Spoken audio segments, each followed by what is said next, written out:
another challenge. Just another flawless victory. Won't give me my credit, so I'm coming to get it. Oh my God! Won't give me my credit, so I'm coming to get it. I'm coming to get it. Game on. I'm coming to get it. I'm coming to get it.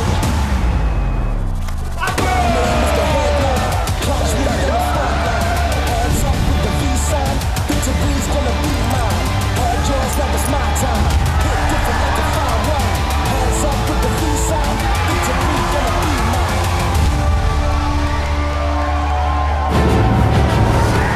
Stamets takes the win here in Barcelona.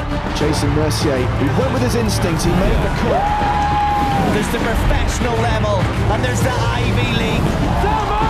Sebastian Pauli coming to terms with what he has just achieved. Nicky Corrin has done it! 2 main event titles! Sebastian Mallets has gone from poker fanboy to poker champion. This is why people love the EPT. Hello once again, welcome to Malta and the PokerStars European Poker Tour, day 5 of the 5K main event here at Casino Malta, the penultimate day of the tournament, playing down from 2 tables to the final table. We started with 898, we are down to 15.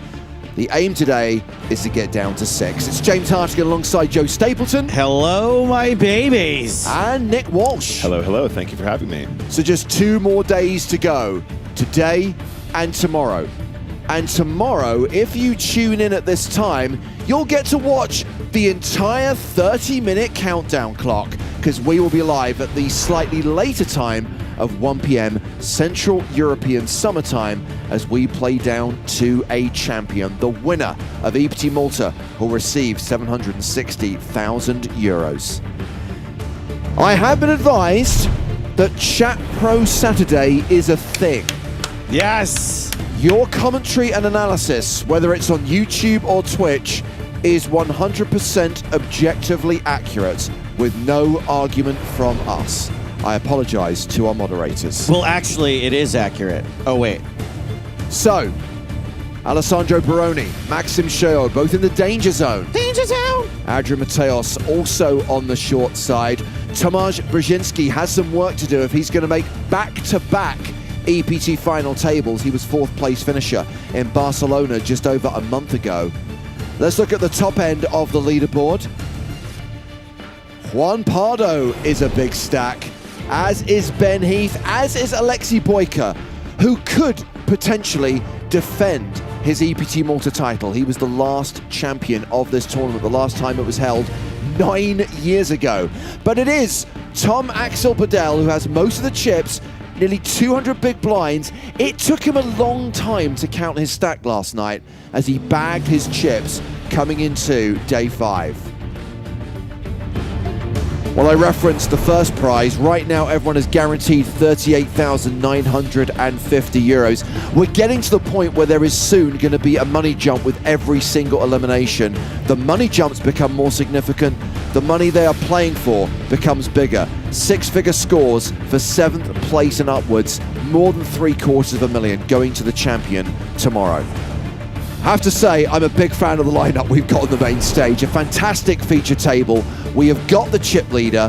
We have got the reigning champ. We have got Adrian Mateos, an EPT winner himself from Monte Carlo in 2015. We have got Brzezinski, who made the FT of Barcelona back in August. This should be a fun day. Joe, the last level last night certainly delivered, and if it continues at that pace, if it continues on that theme, we should be delighted. It was so fun. I can't remember the last time that all the days leading up to these days were this much fun. Players arriving at Casino Malta for the start of level 24, the start of the 5th and penultimate day of this tournament. Adrian Mateos among them. Buenos dias, Adrian. Let's say buenos dias to Juan Pardo as well. Oh, that's nice. Sábado noche en vivo. Ben Heath, ready for action. Actually, we decided, yeah, his name is now Ben Heat. Ben Heat. David 2 shaking hands with Tom Axel Bedell. Hell yeah. Still suitably attired. There is Tomasz Brzezinski. Portugal were represented in the final 15. João Tomás. And we are all fans of this guy, Longmouth fan. Hello. That's his catchphrase. Perfect. He dropped his catch. We got him saying hello. Hello. Yeah, if I could just echo what you were saying just now, James, this is looking to be an absolute dark horse event. Like, they kind of snuck up on us, but as you said, Joe, it's not like any single time that I've been on commentary, it hasn't been super fun. And now suddenly we just have this stacked table. You'll never catch me saying it while it's happening, but sometimes these tournaments drag a little bit. And this has not been, it's not happened at all. I really hope you're not jinxing today. So Boyka playing 75 bigs at the new blind level, kicking things off at the start of level 24. Blinds are going to be 15K, 30K with a 30K big blind ante. 1 point yesterday. This guy had the tournament chip lead. Tony Calqua coming into play with 2.6 million. Got a few crumbs in his beard. Someone should tell him that. Let him finish eating first. Just get it at the end. Okay, maybe get it now. David 2 is on the short side. Just 13 bigs to start the day.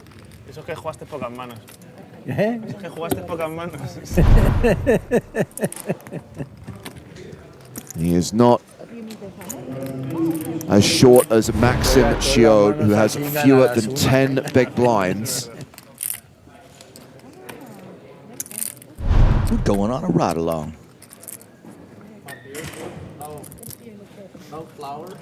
And we are ready to get the action started. Hand number 1 of day number 5 of the EPT Malta main event. Blinds are 15,000, 30,000 with a 30,000 big blind ante. Let's do this. What a cute little country this is. I'm having just the best time here. Yeah. I've had a great little Malta adventure. Action folded to Mikhailo Ostash. He's folded. Round to Bedell, the chip leader. Massive stacks and Jack 10 suited on the button. What is not to love about life? So, for those of you who weren't watching yesterday, this dude will call any re-raise with hearts in his hand. It's his lucky suit. Right. He flopped someone dead yesterday, got it in pocket kings versus king, queen of hearts. Flopped him 98%. It was like 5 bets and then like a 6-bet shove, and he called it off a king, queen suited and flopped him dead. Oh, I love so it. good. I love it. Raise and take it as Bedell gets closer to the 6 million mark, closer to the 200 big blind mark. Average stack still pretty deep, 1.8 million with 15 players remaining. So when Maria joined the call yesterday, live via satellite, she asked, is he really wearing the same thing that he was wearing the day before? And is it like a good luck thing? Like he's not going to stop wearing the clothes that are working for him? I like to think he has a whole closet full of those. I like just the exact same uniform, just like 8 times like for Superman. eight nights of the trip. Yeah. And hey, look, if it's working at this rate, let's do it. Did Adrian Mateus just order 4 vodka Red Bulls? Woohoo! Is that his secret? Can you imagine? He's just completely shit-faced the entire time he's playing. All these people who've been thinking that they need to like join a training site, get a poker coach, study charts, and actually... This is why he's breathing heavy all the time, because he's just all hopped up on Red Bull vodkas. What was the line from the Hulk? Like, that's my secret. I'm always angry. That's my secret, He's Cat. like, I'm always angry. Hey, Joe, that's my secret. I'm always ripped. I'm always completely blasted. So we have gotten all in here from one of the 2 short stacks at the table. David 2 all in for 410,000 with ace-9. Brzezinski with ace-8 in the big blind. I mean, he's a below-average stack, and he's going to let this go.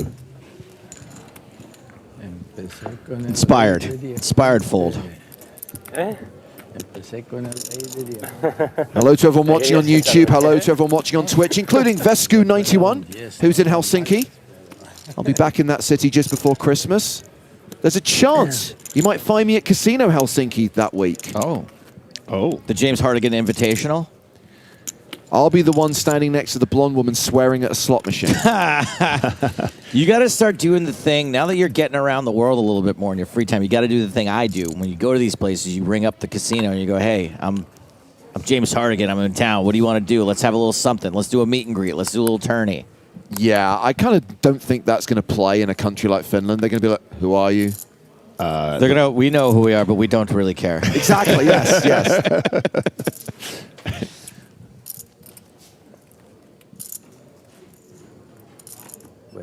Bedell raising from the hijack with King Jack offsuit. Did he just raise to 100,000? Oh, blind's 15K, 30K. He's just making this like 3x plus. Cholo's interested. I mean, this is a great way to not let your opponent be able to defend their big blind on 9 big blinds. See, look at that. This guy is playing above the rim. He's playing above the bucket hat. It's the classic 3.333333% raise. He makes me want to go to Benidorm. So this whole King of Benidorm thing. Yeah. Is this a legit moniker? Is this was this from an interview or something? I think it was Willow who said that. He's like, he owns half of Benidorm. That's mate. Visual Pijo. I love that for him. So, to answer your question, Zed behind you, the aim is to get down to a single table. And ideally 6 players. But talking to Toby Stone, the tournament director, he has been loving the last few days, and the players have been loving the last few days, finishing early evening and not having to take a dinner break. So even though in the app it's got 5 levels on the docket, chances are we would only play 4, and as long as we're down to a single table at the end of that 4th level, we would probably stop there. Padel back to his standard raise of 100,000. Gets King Jack to fold. The computers are going to be using this sizing this time next year. He's printing money right now. We've added another supercomputer to the mix, and we've realized 3.33333 is the optimal opening. That's size. right. We're 2.2, you're out. 3.333, you're in. We are reverting back to the OG 3x plus open. Got to make people pay to see a flop, Joe. Look, you're welcome to see a flop, but you're gonna have to call 3.33333 with King Jack on the button. I agree with No Spicy. I hope they adjust an all-star opening to 100K. That would be awesome, and that is a great Chat Pro Saturday comment. Good way to ease us in. Something we actually sort of agree with.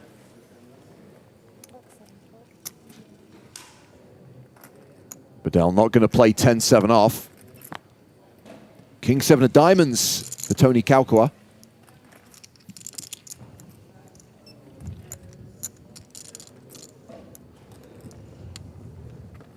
Does Tony mean the same thing in Finnish that it means in, like, Italian or American? Yeah, it's just spelt with an I rather than a Y. Okay.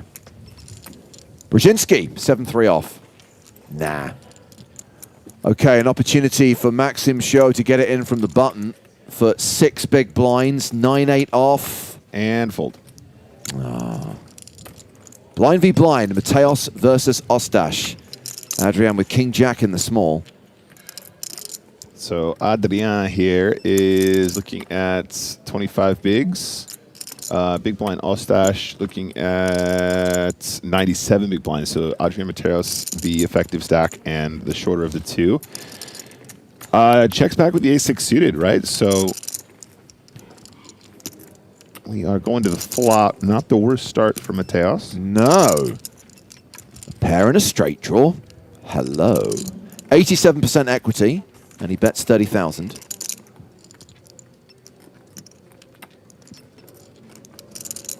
Tom, I can assure you that you needn't worry. Chat Pro Saturday is never a guarantee. Anyone who steps out of line, you know what I'm talking about, would potentially threaten the existence of this perk. And I would remind everyone, it is a privilege. What a turn. What a turn. Oh. So 2 pair for Mateos, but Broadway for Ostash. This is a tricky one now, guys, because there is a decent number of ace combos that Ostash would raise versus limp, right? Pre-flop goes limp and a check. Therefore, Ostash's range doesn't necessarily contain that much ace X, and when you have king jack, you're just going to be winning a ton of the time. Now, the 9 is still a winner here as well. 9 is also a straight. But not a winner. It's currently the winning hand. Isn't the ace high straight the winning hand? No, he's basically saying that Ostash doesn't have to have an ace. He could have a 9 as well. Oh, would beat king Pay jack. you mean. attention, for heaven's sake. Sorry, I'm just producing the big game over here at the same time. Oh, sorry. I think Mateos might blocker bet this river. It's kind of more of a value bet than it is a block, but let's see how he feels, because whatever he does is usually better than what I do. 90. Okay, I wouldn't call that a blocker bet sizing. That's more of just a straight value size, but he is going to bet. And I would feel similarly to Mateos in this spot. Ostash is licking his lips, though. I mean, we can't see it because it's behind the hoodie, but he is. Behind the hoodie would be a great feature segment to get to know poker players a little bit better. That's fun. You could interview people wearing a hoodie and like completely covered, and then go like, guess the poker player. Unzip them, yeah. Ba-boom. Ostash raises to $250,000.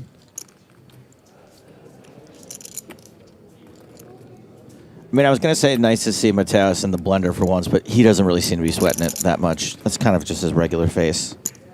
He's had 4 Jägerbombs, so He's real chill. he's really chill. Yeah, I'm not sure if Jägerbombs are a chill drink. Look at that. Yeah. Just the best. So good. Gets away from it as Ostash adds $150K to his stack. Now, you might remember when we had Nico Leonard on the podcast, he called out Mateos for wearing a hublot. Adrian's had an upgrade. We've got the white dial Speedmaster on his wrist now. Speedmaster, is it Rolex? Omega. Omega. The Omega Speedmaster. It was the watch that went to the moon? Moonwatch. Moonwatch. It was the first watch to go to the moon. You mean the soundstage in Burbank? Right, yeah. Directed by Stanley Kubrick. Yes, Yeah. directed by Stanley Kubrick. Sure. Yeah. Why would they need to tell time on the moon, guys? Seriously, if it's real. What do they got? We got somewhere they got to be up there? What time zone is it in? It doesn't make any sense. I mean, in their marketing materials, Omega don't talk about it very much, but it's also the watch that saved the lives of the Apollo 13 astronauts when all of their computer systems failed and they needed an accurate stopwatch. On a soundstage in Burbank. If it wasn't for Omega, Tom Hanks would be dead. Kalkua opening here with Queen Jack. I'm going to let this question fly on Chat Pro Saturday. Emotions on YouTube says, only European allowed in EPT. That's right. That's right. If you don't have a European passport, you cannot play Not on the allowed. EPT. Oh, Ostash with kings in the small. Ostash Kabosh.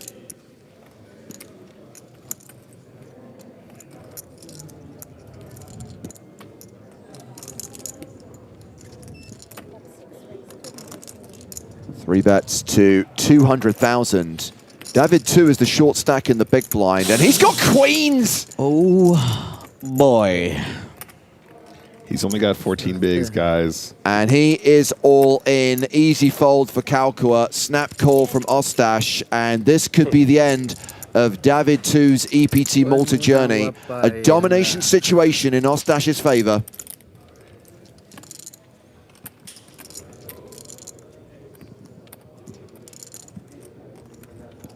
Just to think he would survive if it wasn't for sexism. I think kings and queens should be equal. Hashtag ally. On the flip side, queens do beat jacks.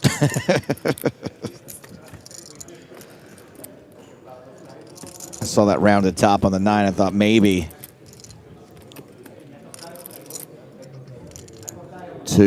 Down to 9%. Only one queen left in the deck. The queen jack folded by Tony Kalkua. One out. Can he hit it?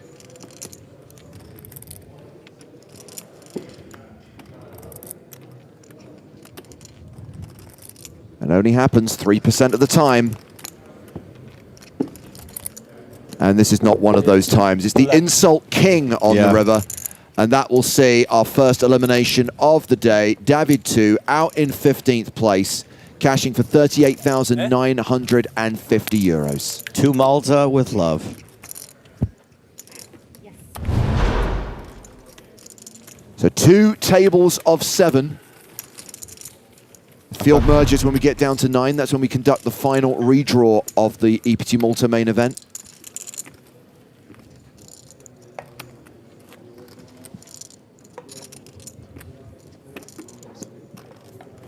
All right, so we're on another page up now.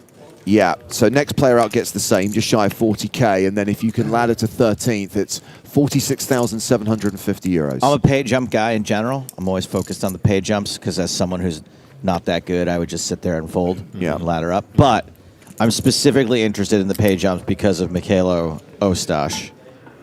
Thank you for this hashtag fun fact stat trick.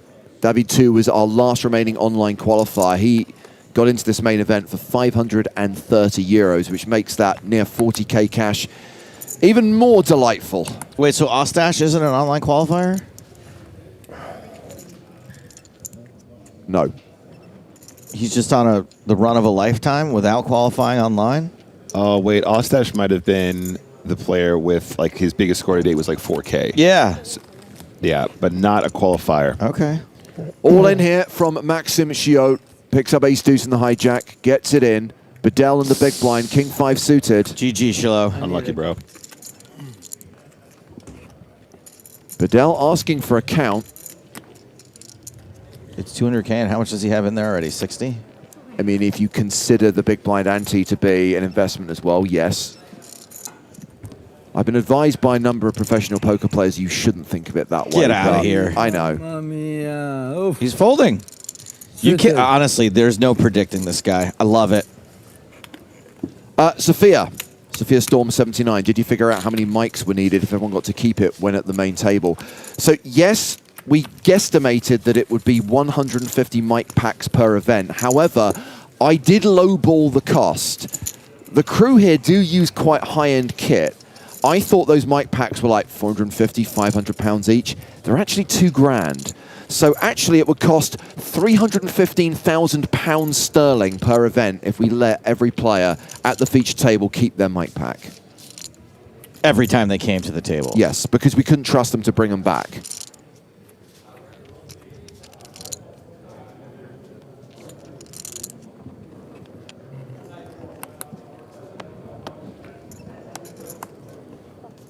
I mean, we can't even get them to stay in their seats during the bubble. Like, can you imagine asking them to bring back mic packs? Well, especially if they're worth $2,000, they'd be trading that in to play the mystery bounty. Can you imagine that suddenly PokerStars is fueling this black market economy and Just mic packs? buying all our microphones back.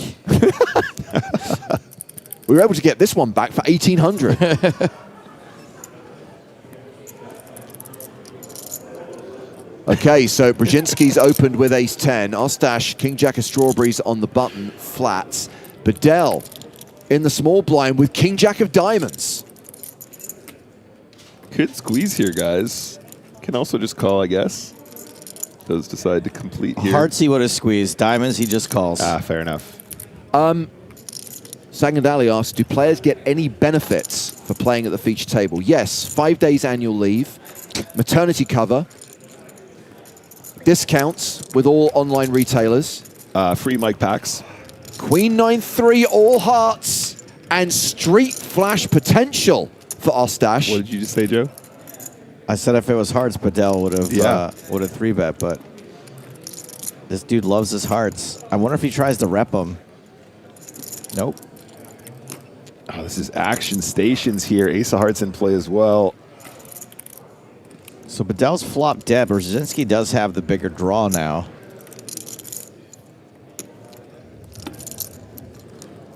As you can probably imagine, Tom, US players don't get any benefits.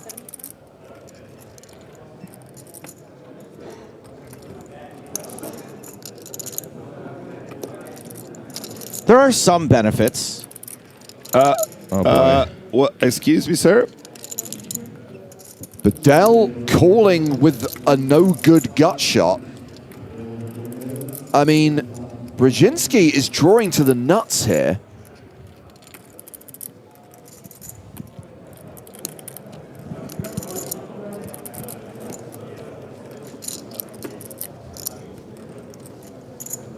Decides just to call, so 75,000 apiece, still three-way, going to the turn. I think Ostash is going to fade it all and win a huge pot.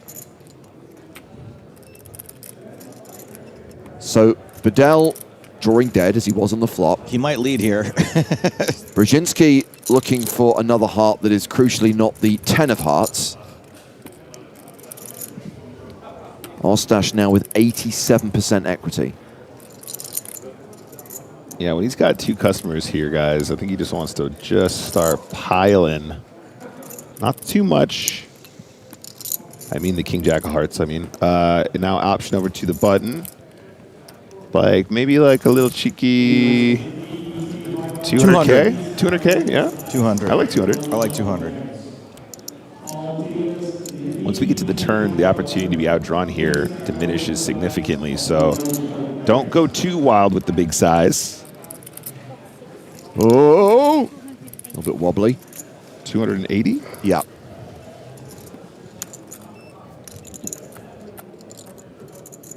Bedell now gets out of the way. And this is tough for Brzezinski, right?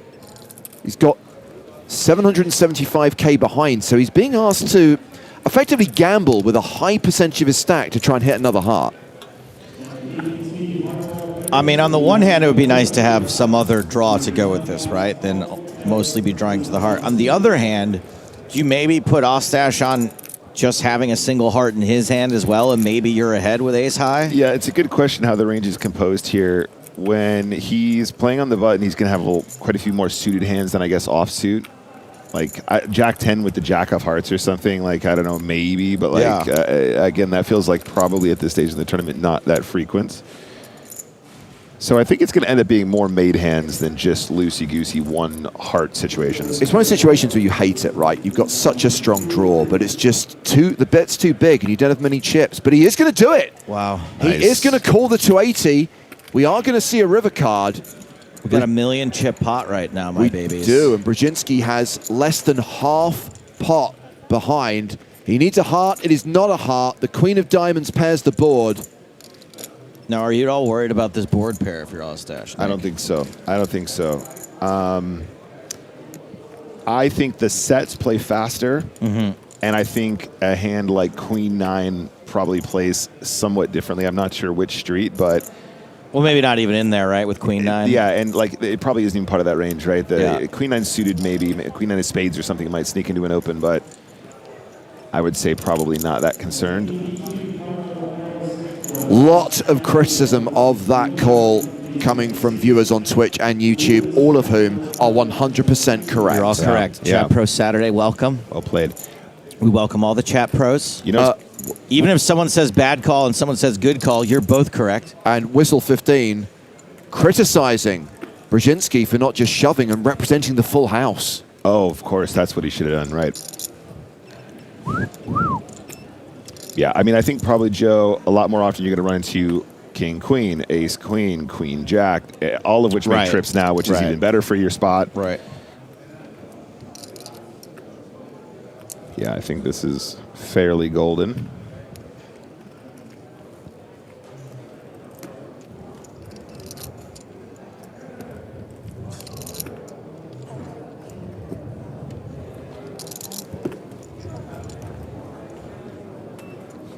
And Ostash wins that one. LM on YouTube says Ostash is a good online MTT player. Average buy-in $150, and last week he finished third in the W Coupe main event, the $109 version, the low main event that Berriuzzi won. Wow. Pretty cool. The heater is on. Well, we're going over to the other table. Juan Pardo in a hand against Longmouth Fan. We join the action on the turn, the board. The 5 of diamonds, deuce of hearts, ace of spades, deuce of clubs. Check. Action goes check, check. River for free. 5 of clubs, so a double paired board now. 5-5, deuce, deuce, ace.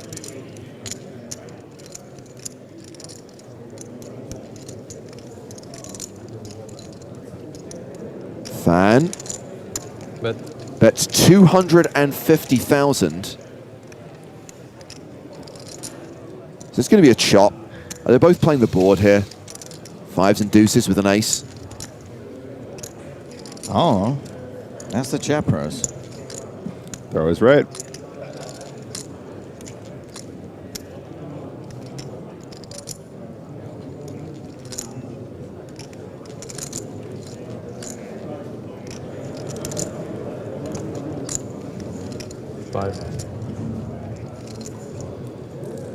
Juan Pardo calls. Fan tables king high, so he is playing the board. That is an ace in Pardo's hand. He has ace jack, so he wins the pot and will now have over 3 million chips. It's 3.1 million for Juan Pardo. Juan Pardo! Returning to the feature table where Adrian Mateos has opened with queens. And Tony Kalkua has ace-king in the small blind. Should highlight that there has been this weird flat on the button from Bedell with 8-5 suited. You can't spell Kalkua without you ace-king twice. So 190. Bedell has basically just contributed 60k to this pot. He's folding. What will happen here is we will get the sickest and classicest of all races. Mateos will respond to this 3-bet with a shove. Kalkua will call. And Mateos is going to be at risk and will need queens to hold.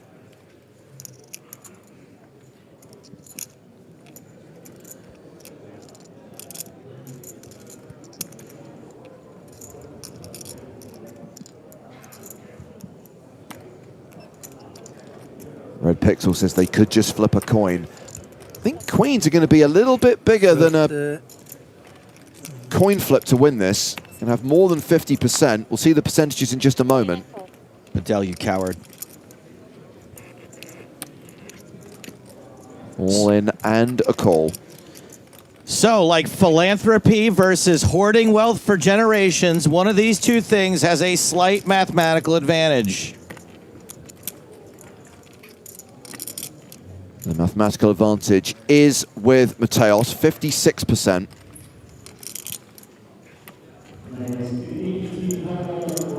But if Kalkua hits, Adrian Mateos will be eliminated. The flop is Jack 4-3, looking good for a Mateos double up. Which would be looking bad for every other player in this tournament.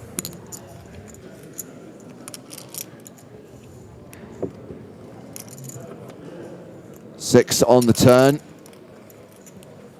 Kalkua, 14%, looking for an ace or a king. Those are the 6 cards that Adrian Mateos needs to fade on the river. Buenos dias, Adrian. That is more than a double up for Mateos, courtesy of the dead money contributed by Tom Axel Bedell. Mateos now playing close to 1.4 million, more than 45 big blinds. Tony Kalkua still has more than 60 bigs. Is that the Speedmaster run good? Man, that's such a bummer for Tony Kalkua because not only does he lose the chips, but he could have taken out probably the most dangerous player in this entire tournament. Like, oh, that's got to be such an emotional blow. I think it's really unfair that he plays so good and he runs so good. Mm-hmm. He's got it all. JokerBiz wrote on Twitch, I hope Mateo gets eliminated. Well, first of all, it's Mateos. Secondly, what do you got against him? Third is Chat Pro Saturday, so yeah. You are correct. You do hope that Mateos goes bust, or Mateo.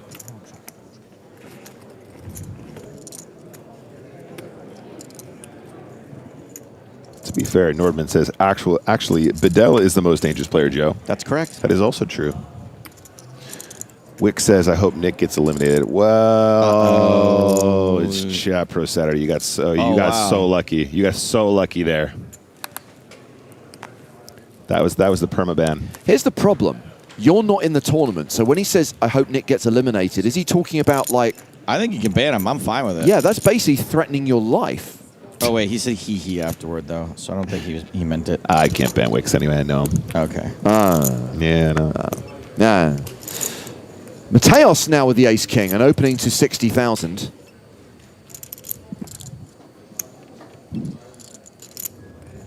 So tempting. They're suited. They're suited. Play out of position against Adrian Mateos.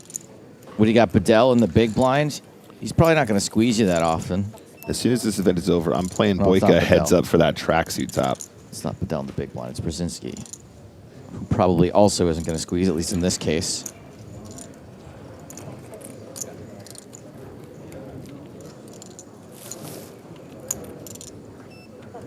Okie dokie. Are you answering that guy? So three-way Nice. to the flop, which is ace, jack, 9. So everyone's flopped a piece. Boyka has got serious kicker problems. Just like the London Arsenals, am I right? 55. Mateos continues for 55,000.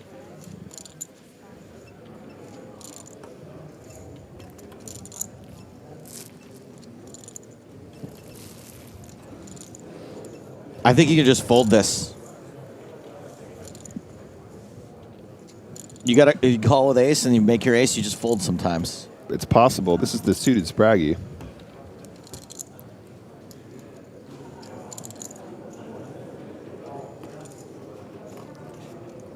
Yeah, I'm just kidding. Of course you gotta see one more. You got to see more. Maybe it's a club. What does Brzezinski do? He folds. He's got 13 big blinds. He is getting towards the danger zone now. And that means we go heads up to the turn, which is a king, giving Mateos top 2, and Boyka is officially drawing dead.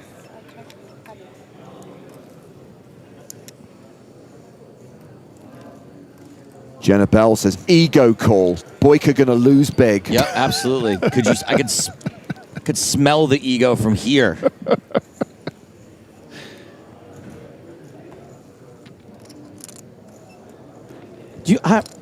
Not that chat pros are wrong. 180.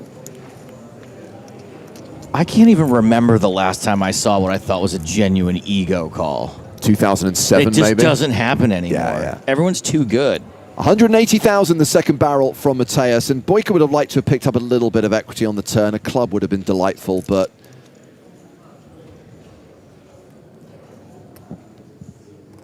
I mean, A7 technically improved on this turn, so that kicker is no longer playing.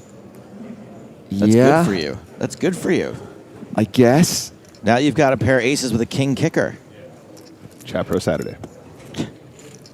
Boyka lets it go. You know, I don't really take enough advantage of Chat Pro Saturday for myself.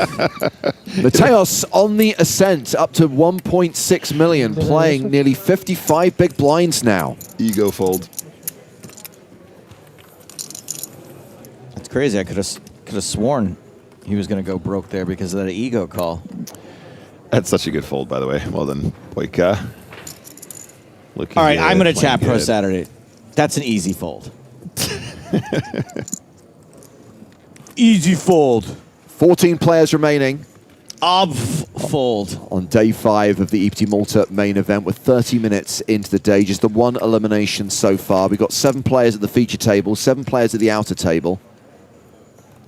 Blinds currently 15,000, 30,000 with a 30k big blind ante. Action's going to start with Adrian Mateos. It was the right fold this time, but losing fold lifetime. In that exact situation, I'm sure you're right, but I am inclined to want to argue with you. No, it's just chat proing, Joe. Sorry. So chip leader Tom Axel Bedell is in the hijack with King 10, and he is raising not as big as he once was. Because he wants action this time. Okay, so the min raise to 60,000. Ace Queen, you don't want action. King 10, bring it. Well, this looks like it's going to be raise and take it for Bedell. Playing 5.8 million, so roughly where he started the day. Just over 190 big blinds. We spoke to him before play started today and asked him about his phenomenal day 4 in the main event. I've been running good for sure. I'm some aggressive as well. It's easy to be aggressive when you're a chip leader. I had 3 chances to kick out Tom Fogelstein, and At least the last time the third time he went all in, okay, I went for it. And I used to play with him, and I always beat him. I'm always lucky against him. And when you have some people that you always are lucky against, you have to play them. He was in my left side, so I wanted to keep him there as long as possible. But when he got too many chips, it was enough. Yeah. And in the end, you got him with you're calling for the hearts, and you got him with the flush. I was beating the flush. The flush came as I asked them it for, so it was a lucky one for sure. Okay, I was already a fan of this guy, and now we've actually heard from him. I want him to win. By the way, I prefer Christoph Vogelstein to Tom Vogelstein. I love that. That was maybe the best Chat Pro Saturday interview ever. If you're lucky against somebody, you have to keep playing against them. It was actually really sad. Like, it's funny because like we love this guy and he's a character, but him and Tom were like Jabberjawn against each other as the cards are being dealt in this hand. And then it goes like several bets, and Bedell's like, "Look, dude, I gotta call it off against you. I have hearts. It's my lucky suit." And they're having fun, whatever. The cards get turned over. It's like kings versus king, queen suited. And then there's 3 hearts to the flop. And Vogel's saying, just immediately he's gone. He's just walking out of the tournament. It goes from like super fun to just pure death in like 3 seconds flat. Bedell wins another hand, getting close to 6 million again, just shy of 200 big blinds. Didn't you hear what he said, though, Joe? He's always lucky against him, so this is a recurring incident. I know. It was all fun and games until somebody flops a flush.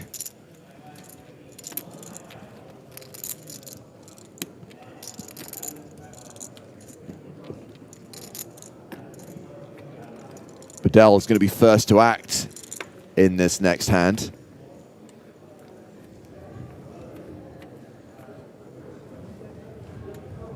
Also, what a cool first name, Tom Axel. I wish we had the rights to Axel F. I would play that every time he's in a hand. Tony Kalkua, ace queen. Do you think he was like born Tom, but then like as he became the king of Benidorm, that's like an honorary title they add on to your name? Tom Axel. Yeah. Oh, Kalkua's open to 60K. Alexei Boyka, 9s in the hijack. And these guys very similarly stacked, both around 2 million at the start of the hand. I think he's going to call.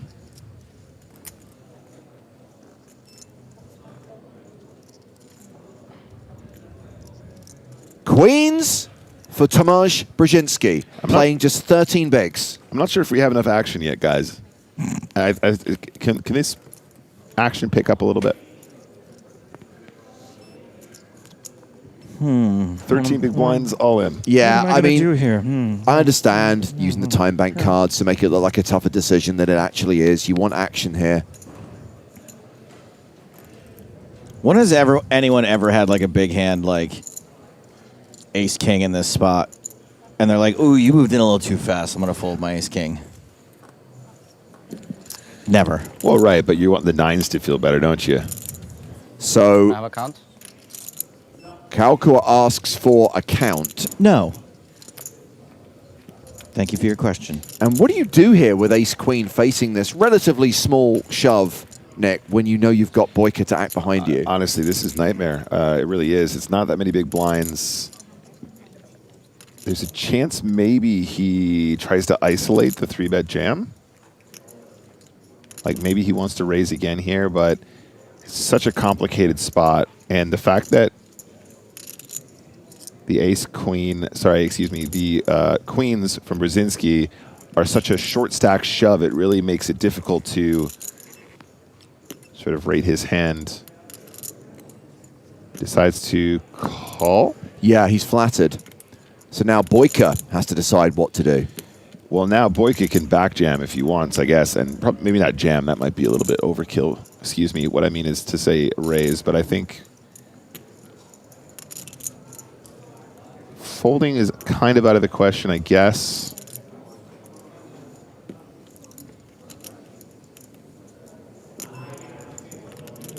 I think the time bank is to decide whether or not he wants to actually try and push Brzezinski, excuse me, the ace-queen out of the pot. Calling doesn't feel great, though, does it, guys? Being sandwiched in between two players here.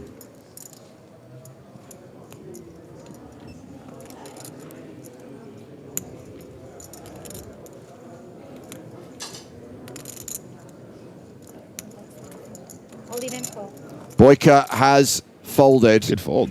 So it's Brzezinski up against Kalkua. Queens against ace-queen. Brzezinski, a 2-1 favorite to double up. Yeah, very well done.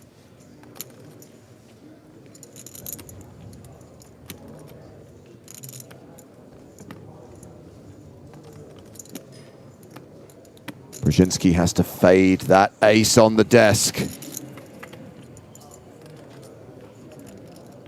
So far, so good. However, Kalkua picked up additional outs. A 10 would make a straight. 6 cards now for Brzezinski to fade. Easy. Not even close. One last chance for Kalkua to hit. An ace or a 10 will be brutal for Brzezinski.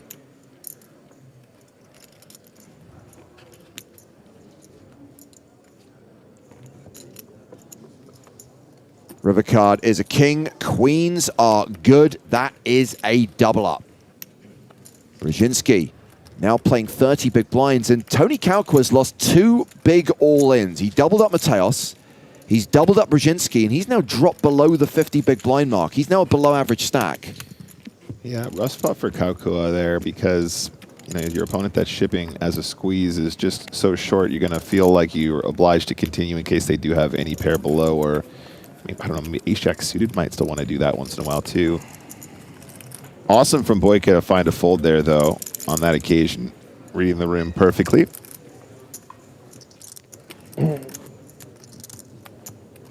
Brzezinski hoping to make his 2nd consecutive EPT final table, having made the last day of EPT Barcelona in August. 4th place finisher in that tournament.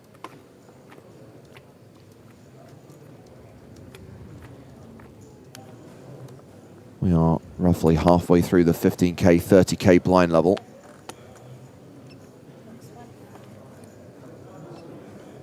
The expectation today to play 4 levels to get down to a single table. Ideally 6 players, but 7 or 8, not a disaster. Maxim Chiot remains short, just 6 big blinds, folds the queen 5.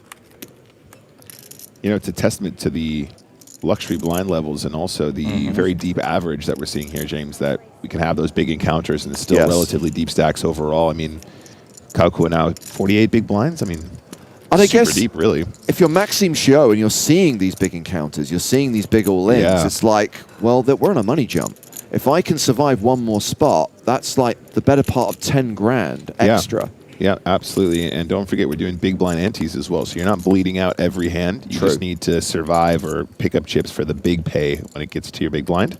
So Bedell defending his big blind to Mateos' button open, and Bedell has a flop best here, pairing his 6.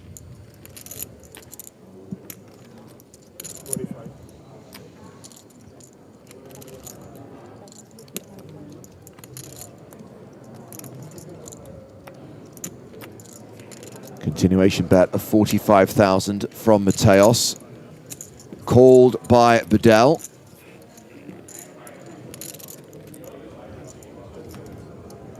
Two pair now, and the open-ended straight draw for Adrian Mateos. As they say in the business, interesting turn.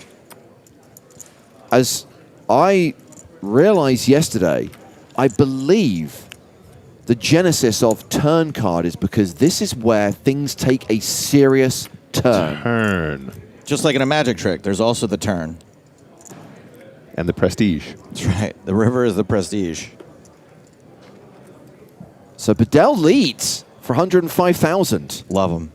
Love him. Mateos probably looking at that 7 like, but wait, I have a draw.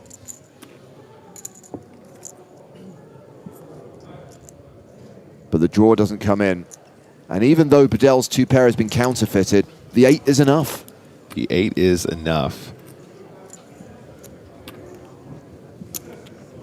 Sugar Falcon suggests that Bedell go all in. He does not, he checks.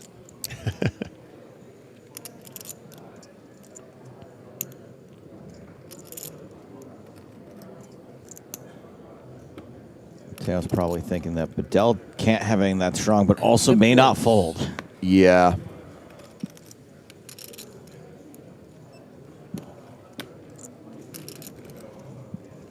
A winner. And Tom Axel Bedell has just crossed the 6 million mark. 6.1 million to be precise. Just over 200 big blinds. What a phenomenal stack to have, with 14 players remaining in an EPT main event. So sick. And when him and Ostash get into a completely avoidable confrontation and Bedell ends up with 350 big blinds at the end of it, that's going to be insane. Shio remains the low man at the table with 185K. He is in the extreme danger zone. Danger zone! Ooh, that's 2 really good ones today. Yeah, there was really, really good ones, Joe.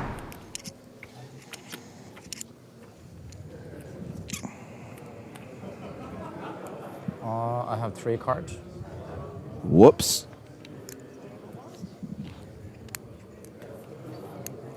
Misdeal. Good thing to notice that now, right? Didn't that happen recently where somebody tabled their hand and they had a 3rd card they didn't even see and they had to lose the pot? Yep. I can't remember when and where that happened, but yes, if it does happen, you have to point it out straight away. Otherwise, your hand will be declared dead.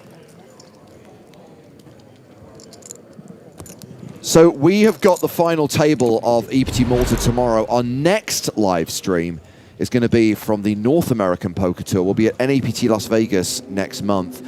Only a one-day stream, the final table of the main event on November 12th. But we are also filming Season 3 of the PokerStars Big Game on Tour. Joe, you alluded to the fact that you were doing some behind-the-scenes work today. Anything you can share, or is it all top secret? It's all top secret, but I will say that I'm really excited about... We've got basically one table locked in of the 2 we will be filming. Yeah. And that one is very exciting, especially I think there's some people there that are going to be surprising that folks will see playing on a poker show. And I'm super stoked about that. The other table is coming together nicely as well.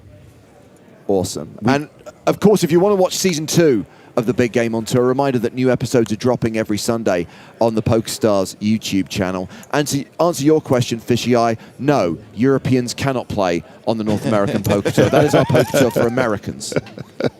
You can if you get a North American to vouch for you. Obviously, it's open to anyone who wants to go. You have to renounce your universal health care.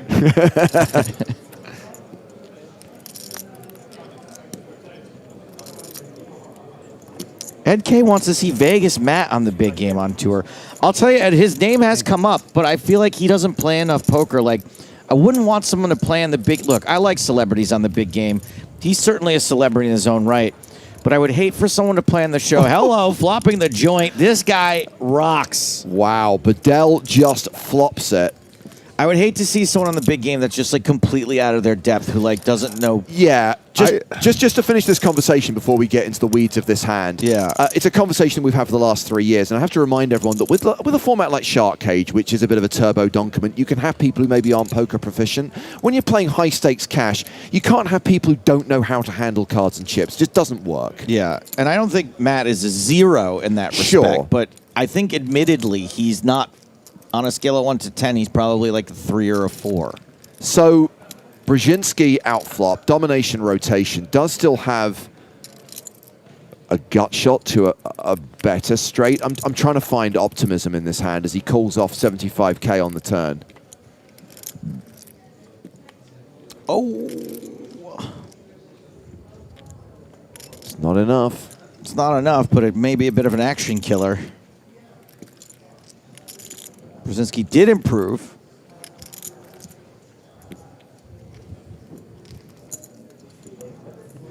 Well, that is 225,000 into a pot of 330,000.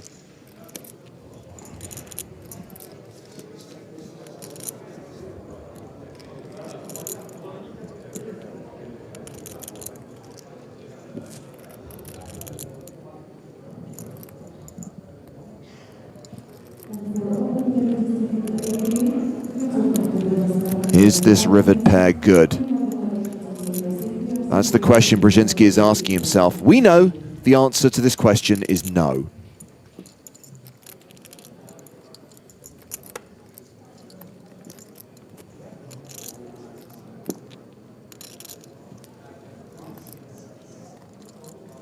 When was the last time Bedell didn't show the winning hand? Indeed, indeed. Brzezinski's not happy. That is the face of a man who's about to cycle. Oh! Sure enough. Not an action killer. Pays off Bedell. And Brzezinski drops down below 20 big blinds as Tom Axel Bedell is now up over 6.5 million. Decisive chip leader with 14 players remaining. And we're going over to the other table where Alessandro Baroni is all in and at risk, caught by Juan Pardo. It's a flip. Ace-8 for Baroni, 5s for Pardo. King-Jack deuce. Like Burning Man versus the Met Gala. Safe flop for the 5s. And the turn. And Pardo's 5s hold. Alessandro Baroni is eliminated. He came into play as the shortest stack for 3 days in a row. He was 108 of 108 coming into day 3, 36 of 36 coming into day 4, and 15 of 15 coming into today. That is 28,000 euros in laddering as he cashes for more than 38 grand. Malacca style. Doing the Lord's work out there. And case in point, Maxim Shio has now laddered. Yep. Everyone remaining is locked up, 46,750 euros. Pay jump. You called it, mate. Kokua is going to start with a raise with the 7s, raising into Mr. Boyka, who folds the Jack-5 off. Yeah, we definitely saw some frustration there, James. Brzezinski, not off to a great start today, has had a couple pretty ugly encounters thus far. That king-queen spot, brutal.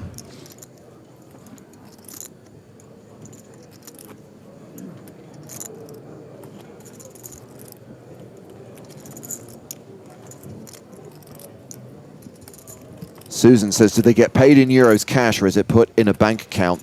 There's a Swiss banker with a big computer and you have to put in the code to unlock the money. There's a guy with a monocle and a mustache and bags of cash. Send at the same time. They have to turn the keys. Yeah. But don't worry, if you find yourself recovering from brutal torture at a clinic in Italy, the banker will come to you and ask you to input the code. A6 suited for Mateos.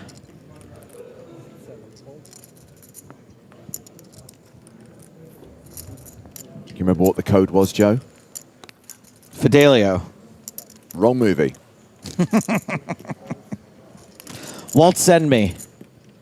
Do you remember what that was the code from? No. That was the code to get into the club in Who Framed Roger Rabbit. Yeah. Oh, Vexium points out something very important in that narrative I was spelling out. Yeah, your girlfriend then steals the money and gives it to her evil crime boss. Bosco, how about that? Was that the code? Flex and Gamble and Identh both got it. Where is it here? Hold on. Oh, Vesper, sure. Stupid. The trick, it's a trick question because a lot of people say ellipsis, but that was the password to get into the security room at Miami Airport. But that's the password everyone remembers from the movie. Well, because it's kind of corny that it's her name. That's why people don't remember that. It's romantic. Is it ellipsis or ellipses? Cis, I believe, in this case. Queen 7 suited for chip leader. Tom Axel Bedell folds. Oh, okay. I thought he might have played that one. This has been folded round to the blinds. Brzezinski in the small with King Deuce. Might just shove on Shio. Yep. And he's going to call it off with 2 number cards. The aces of number cards. 10-9. Ace king of number cards.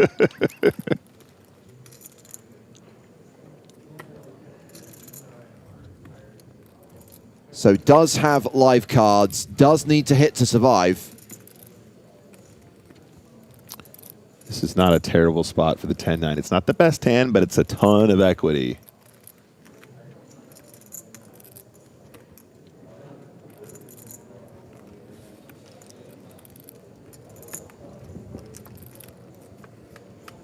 You like 10-9. Just like Ice Cube versus Chillode. King no good, but technically it's good on its own right now. It's a lot of outs for Chilo. That's one, isn't it? That is indeed. Pair. However, straight draw for Brzezinski. 3 pairs. How did Brzezinski get so... Oh, right, that's straight. The king is not enough, so that is a double up for Maxim Shio.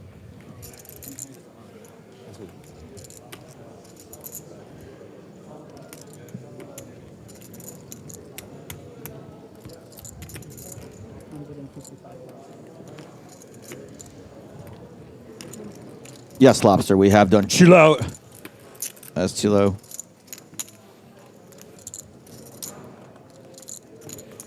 Chillode. What hand did Chilo make there? A pair. Nope. Straight. Out of Compton. Oh, straight out of Compton. Oh, my days. That's so good, Joe. If only I was paying attention. Well, straight out of Compton for our Ice Cube lookalike.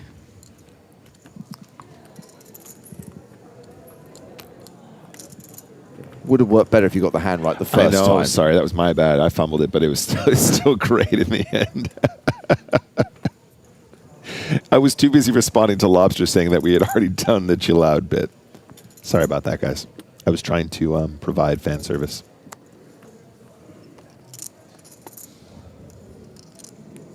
Calcua with King 9. Sebastian asked, do the dealers get in any trouble if they misdeal at this level except the dealer switch? First of all, the dealer switch was timed. It was not because Correct. of that. You'll notice that we change dealer halfway through the level, every level. And no, the occasional mistake is not going to cause any sort Correct. of problems for a particular dealer. With the understanding that all humans make mistakes and there are going to be... That's right. Now, if someone's consistently making mistakes, they're probably not going to be on the TV table very long and then maybe won't be That's fair. used as often. But no, the occasional mistake is going to happen. Nobody cares. I would guess that the dealer themselves probably cares more than any other singular person. True.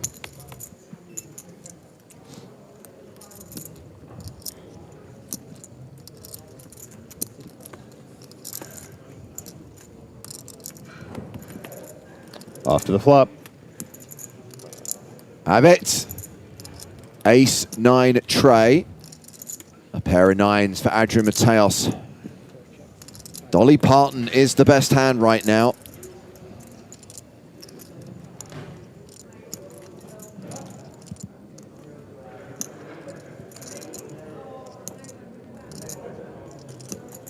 Boyka continuing.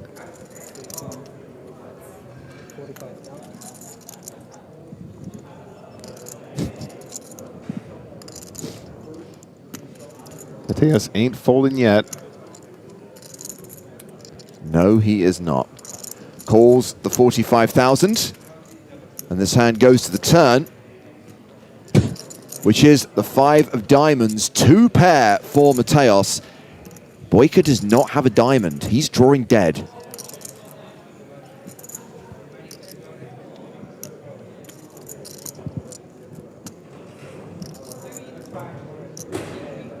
Yeah, that made me laugh too.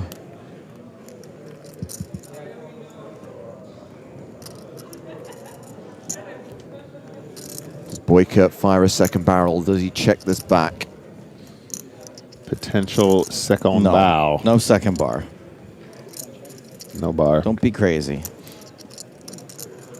8 of hearts on the river. So check and induce or bet for value. Those are Adrian Mateos' options right now.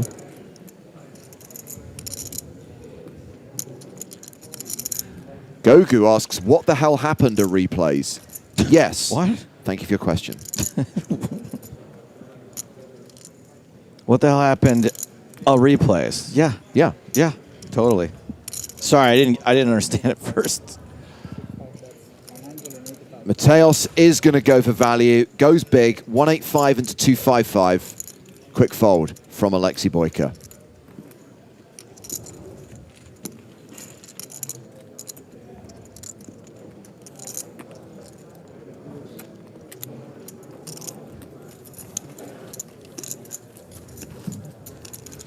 Felix asks, what happens if the dealer exposes one card during dealing? Is the whole round getting redealt? Nope. Basically, that card becomes the burn card. So effectively, the dealer carries on dealing in order, and then the final card of the top of the deck is given to the player as a replacement card. The card they did have that got exposed is then put on the top of the deck as the burn card ahead of the flop being dealt. It depends where the exposed card That's true. comes. If the first card dealt is exposed, then it probably would be a misdeal, and we'd start again. Mm-hmm.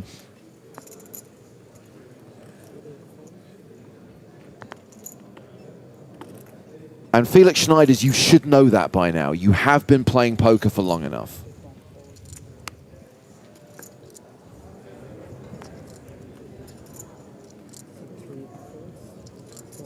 EAG says, can you tip the dealers in a tournament?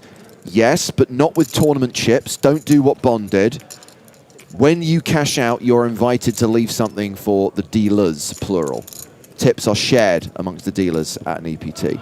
Man, now I have that You Know My Name song from Casino Royale stuck in my head, which is a great song. That's a good song to have stuck in your head. Stop complaining. But I want to be able to sing it. Oh, I see.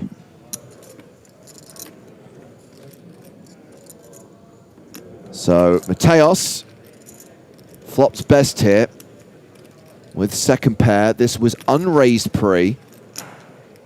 Action check to Ostash, who has backdoor straight draw.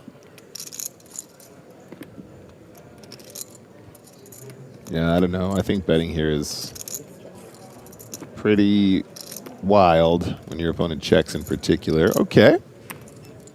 Does pick up a pair.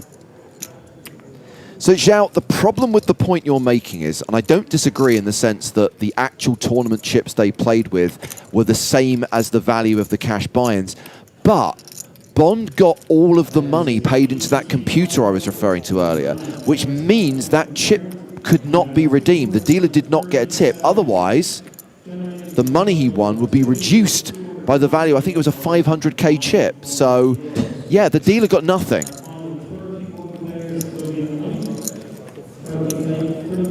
He's going to get action from the 6.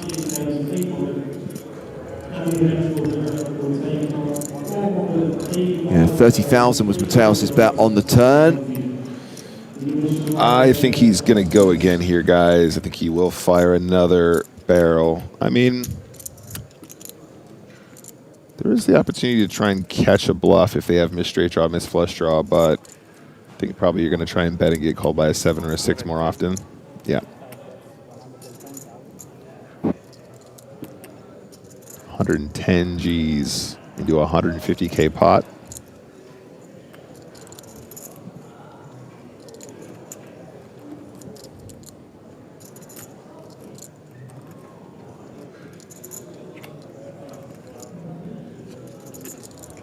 That's a fair point, Kai. He got a nice piece of plastic as a souvenir.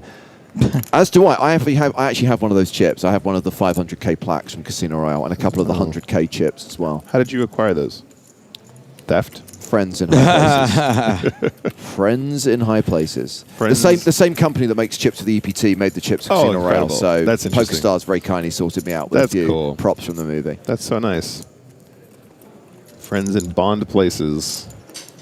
We are going over to the other table.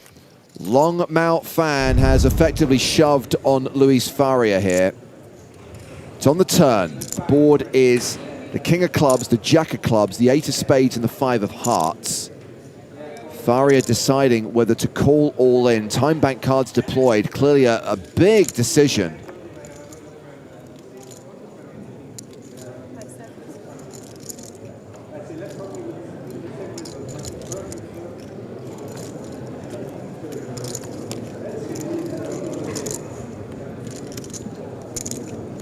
Luis Faria, a former W-Coop main event champion.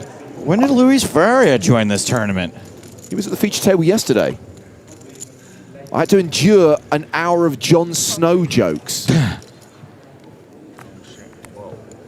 just heard an osh. Yeah, Faria has Queen 10. Fan with 7-4 for just a gut shot. One of those situations where Faria thought he was drawing. He had an open-ended royal draw. Probably thought he was behind and needed to hit, but actually got it in with the best hand. And it just bricked? Yeah, so Queen High is good, and that means Faria's just doubled up to 1.2 million. And Fan is down to 900K. Well, that was a freebie. Absolutely. I'm pretty sure I've told this story before. Obviously, if anything significant happens in this hand, we'll get straight back to the action. I went to the concert at the Royal Albert Hall, the 60th anniversary of Bond concert, where they did many of the Bond scores and Bond songs. And David Arnold, who was the composer of Casino Royale, was really conflicted about what to do about You Know My Name, because, of course, Chris Cornell died. And he said, I just can't imagine anyone else singing it. So he didn't bring in, because they had I'm getting chills as you tell this story, by the way. Chris Cornell's probably my favorite singer of all time. So they'd had some other artists come in to perform classic Bond anthems, but he said there was no way but that he could have anyone else sing it. However, he felt that the concert wouldn't be complete without it. So David Arnold actually performed it himself. And even though he's a composer, not really a performer, his rendition was actually really good. Oh, wow. And it is, I think it's one of my favorite Bond songs, so I'm really glad I got to see it performed live by the man who co-wrote it. What's your favorite Chris Cornell song, Joe? I'm a pretty big fan of Audio Slave. Yeah, I sure. think that was some of his best work. I mean, definitely a huge Audio Slave fan.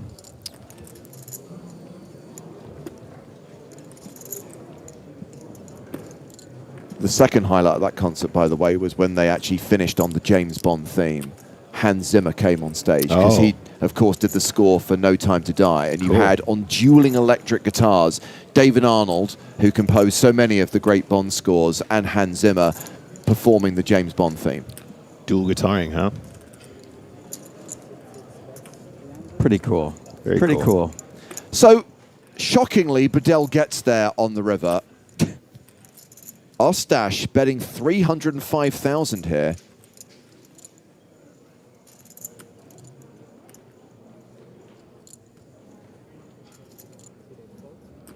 And folds. Bedell just folded. Oh. So now Mateos has the best hand. A good hero here with deuces.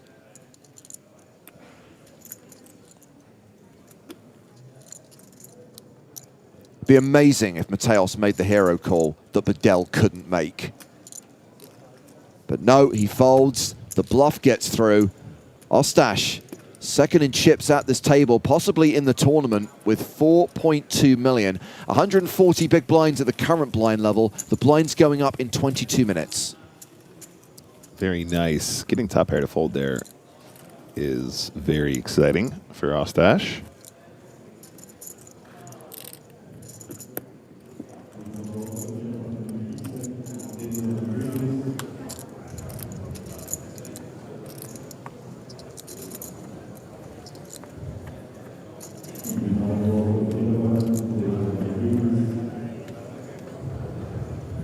Yes, the next level will be the second level of the day, level 25 of the tournament.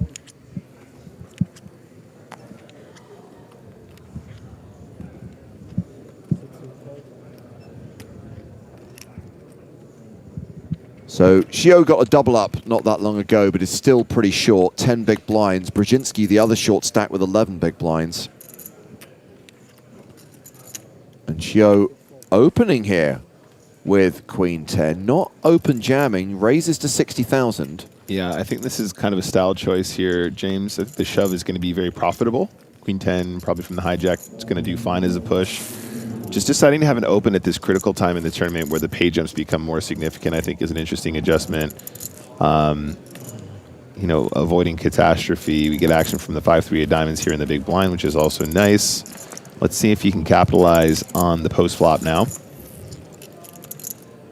7-8 ace. And I think probably Shalot's going to probably bet like one big here. I think one big is going to be fine. On the ace-high texture, I don't really see too much value in missing a bet when you're probably going to have a significant range advantage. And then obviously we can continue the bluff later on if we get called, for example. But what's the size? 30,000. That's one big blind. Nice. And just to take it down, lovely stuff. Gets action from a hand he wouldn't have had he have pushed. And does so in a way which means he's not going to risk his whole stack when there could be a big collision on an outer table, or indeed even behind him here on this feature table. I love how hard everyone's fighting at this feature table.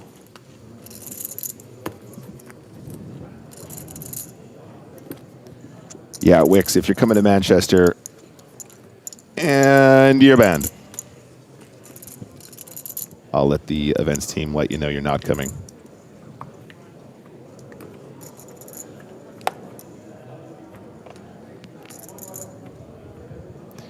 Yeah, you're giving me a ride as well. That's the only way you get the unban. You're doing a road trip? Road trip with Wix.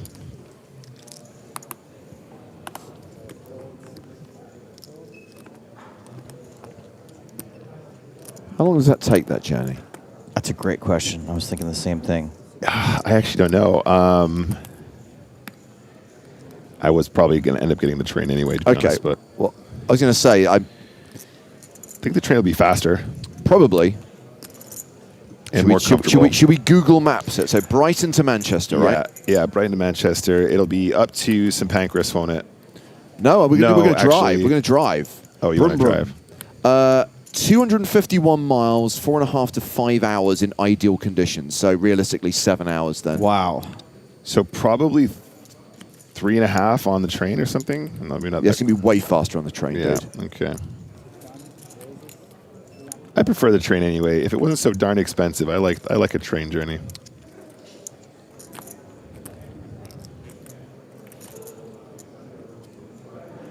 So we have had the open from Ostash, flattered by Bedell on the button with 5-4 off. Huh. And now he's the best. The re-raise from Boyka with ace-queen, which Ostash has flattered. Is Bedell going to go, yeah, sure, I'll see 5. He sees 5 right now, 5-4 off.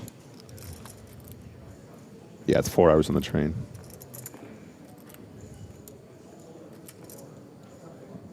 Dude, Manchester's a fun-ass city, too. I hear great things about Manchester.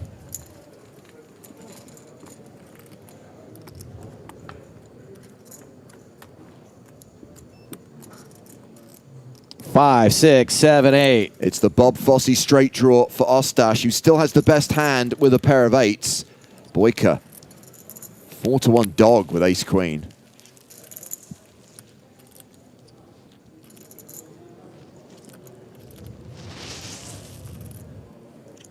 Can you not just get a flight? I mean, Gatwick to Manchester, yeah. That'd be really fast, wouldn't it? Although, with all the check-in and stuff, probably better to get the train still. How long are you going for? As in, could you get away with carry-on baggage only? That's a massive factor. So it'll be like Monday to Monday, so. Right, so you probably need a bigger bag, so. I like a train. I like a train, too. Yeah, but you don't get tier points and avios on trains.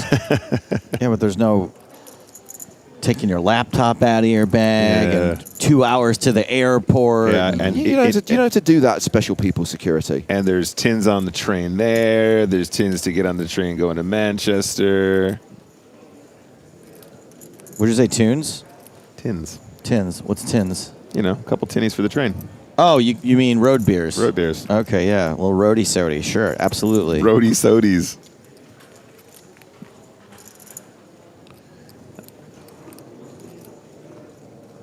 On the flip side of that, Nick, I'm sure you have spent many an hour before a flight in Weatherspoons in the South Terminal. Usually the North, but yeah, sure. Red Lion or whatever it is.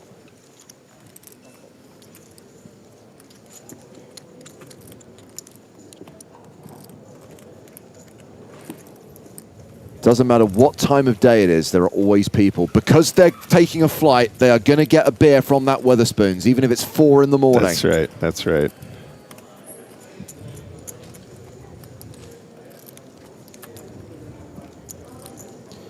Mr. Rochester is asking about dates for the Manchester Open. It is October 20th to October 26th. Would love to see you there, buddy. Let me know if you're going to come along. And, yeah, we're all going to be hanging out. It's going to be great. Yeah, they do have a Shake Shack in the North Terminal now as well, James, which is actually quite a treat. And Breakfast Club. So Maxim Chiot, ace, deuce, suited under the gun. Starts his hand with 14 bigs. UTG is tough, yeah. Especially pay jumps, you know. Yeah. Mateos opening with king 10.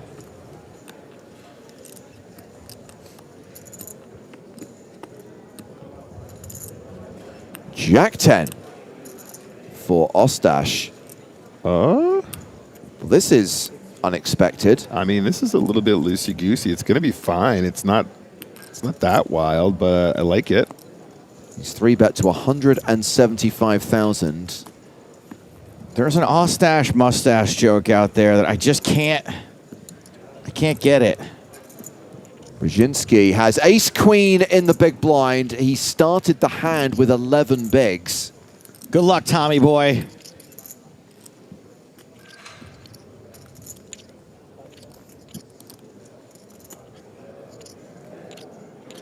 This is going to be one of those annoying situations that when Brzezinski moves all in, Ostash is priced into calling him with Jack 10. The answer is probably yes, but also...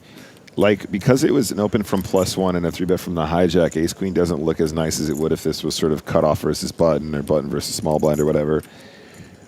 Nah. There's a guy on YouTube called Björn says easy shove. Oh, okay, sorry. It is Chat Pro Saturday, so that is 100% Get objectively true. Yeah, absolutely right.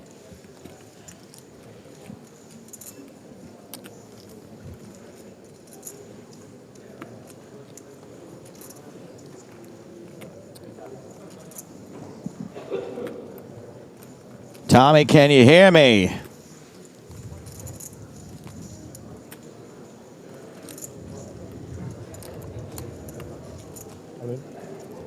He does indeed move all in. A fold from Adria Mateos.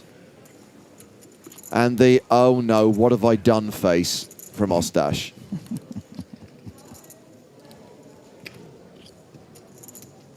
Yeah, I mean, he's invested 125 and it's 135 to call. It's like, oh, here we go. Does have live cards. Oh, yeah. That's why you got to call.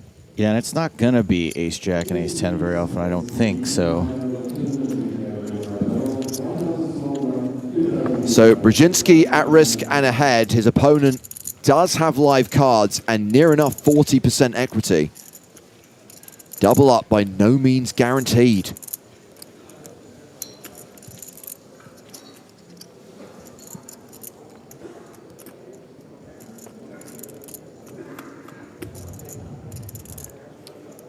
Queen high flop. This is real good for Brzezinski. Absolutely. The jack of clubs irrelevant. The ace of clubs in Brzezinski's hand. 97% favorite now for the double up. Okay, well, Ostash has just picked up equity. Jacks and tens.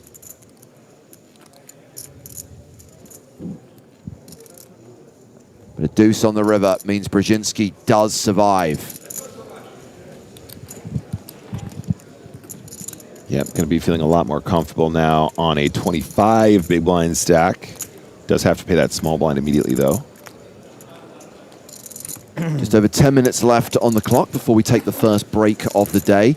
Maxim Shio remains the short stack at the table, 12 big blinds, and of course, that stack will become shorter on the other side of the break when the blinds go up.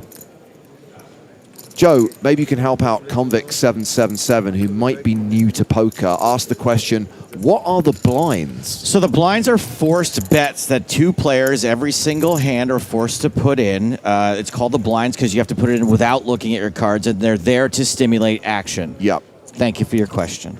Generally speaking, the small blind is half the amount of the big blind, which is also the minimum bet. Correct. And often the big blind is accompanied by a big blind ante when playing tournament poker.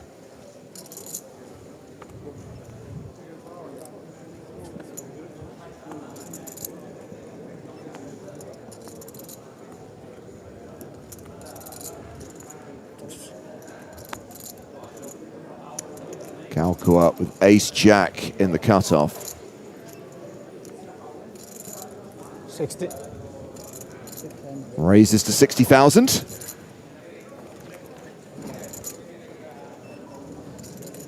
Uh-oh, Mr. Boyka in position with a suited ace-4. He's going to play this hand, I believe. But is he going to find a tree bet? We did see some tree betting from this spot exactly like this yesterday. I call this living like Lechner's. Living Vida Loca here. Gonna find the 3-bet. He raises to 180,000. Action now back on Calcua, who does have the dominating ace, but how much do you hate being 3-bet when you've got ace-jack offsuit? Yeah, well, this just goes to show you how powerful this move is. You're gonna make ace-jack off feel pretty ugly.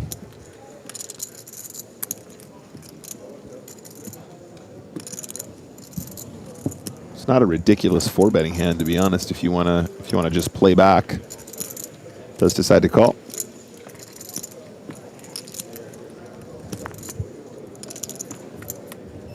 In position with the best hand. No longer. Domination rotation in Boyka's favor. Masterfully played by Boyka. Yeah, ace-jack, hating life. Heart? Backdoor hearts? Boy, oh Boyka. It's been checked to him.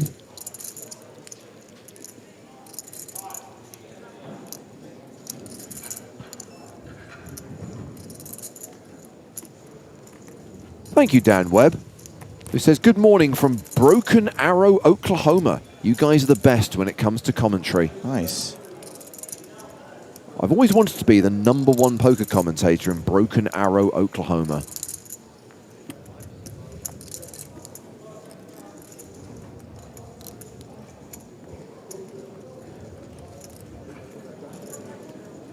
Gonna bet it like Boyka.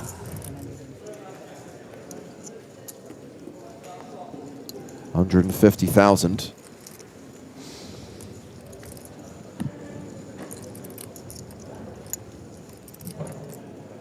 Is it mandatory to call the ace of hearts here? I think it's more mandatory to defend the ace-jack just in case they have some raggedy ace combos that haven't connected. Got it. With So the backdoor it was ace hearts. on the merits of ace high alone. Yeah, I mean, look, if you're defending ace-jack here, the idea is that you're just going to be ahead of ace-6 suited, ace-7 suited, ace-8 suited, ace-9 suited. Question from Björn to the commentators. I'll field this one, guys. What are your thoughts on the outcome of the tournament? Who is going to take the trophy? I think it'll be the winner.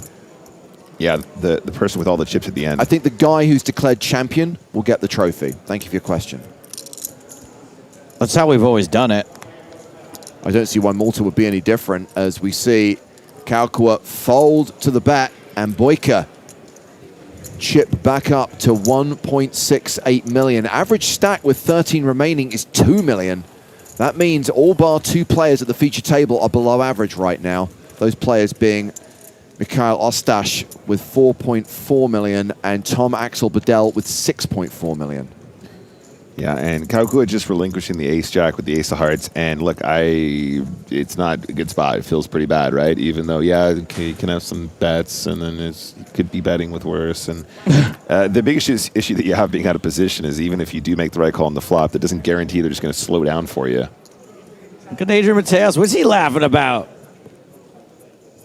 So funny over there. But it's going to be all business when action's on him, though. Mateos in the big blind at this hand. Action folded around to Boyka in the cutoff. Mario asks, can you tell us the chip colors and their worth for context? Yes, absolutely. Thank you for your question. Boyka opening with Queen 10. Makes it 60K. 10-9 for Brzezinski on the button.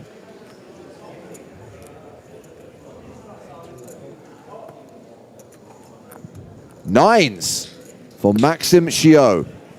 He's the short stack. Has 11 bigs. I think this has got to be all in, guys. We going on a ride-along. As announced, all in. And Adrian Mateos wants a count. Oh! Is that what he was laughing at? Oh, I've got ace king, and I reckon one of these bozos is going to shove into me. He was just pre-laughing, knowing he was going to have a big old flip on his hands. He looked down at the big blind special and said, I'll have a double. Thank you. Mateos reshoves. Boyka folds, and we are off to the races. Maxim Shio, the at-risk player here, flipping with nines against ace-king.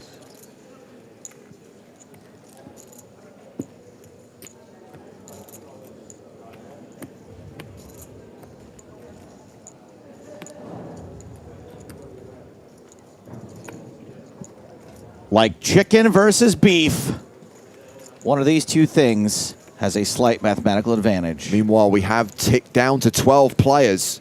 We'll show you in a moment what's happened at the other table as we deal out this board, which is ace high. Maxim Shio goes behind and now needs to spike a 9. And there is only 1 9 left in the deck. Can he river a 1 outer? If it's not the 9 of clubs, he is out in 12th place. Bye, Felicia. It's another ace. It's trips for Mateos, and Maxim Shio will cash out in 12th place. 46,750 euros. 13th paid the same, so it isn't a ladder. I think he should be really proud of himself. He played a real good game there. And played against some incredibly tough opponents. Yeah. Navigated some short stacks, and that was a nice run. Okay, so it's action replay time as we show you what just happened at the other table. Long Mao Fan getting it in against Adria Cologne. Fan way ahead with ace-king against ace-5. However, the turn card is a 5. Domination rotation. Fan failing to improve on the river and eliminated in 13th place. So both he and Maxim Shio receive 46,750 euros. The final 11 all guaranteed more than 56 grand. Nobody loves Long Mao more than that guy. He's a Long Mao fan. We have a table of 6. We have a table of 5. And 3 minutes left on the clock until the first break of the day. I'm kind of sad he didn't go deeper, James. You know why? Don't tell me. You're a fan. No. I was going to say we could have said from poker fanboy to poker champion, right, but it okay. didn't work out. Exasperation in James's voice. Goodness. Raise to 60. And Mateos re-raising from the small blind with ace-8 suited makes it 250,000.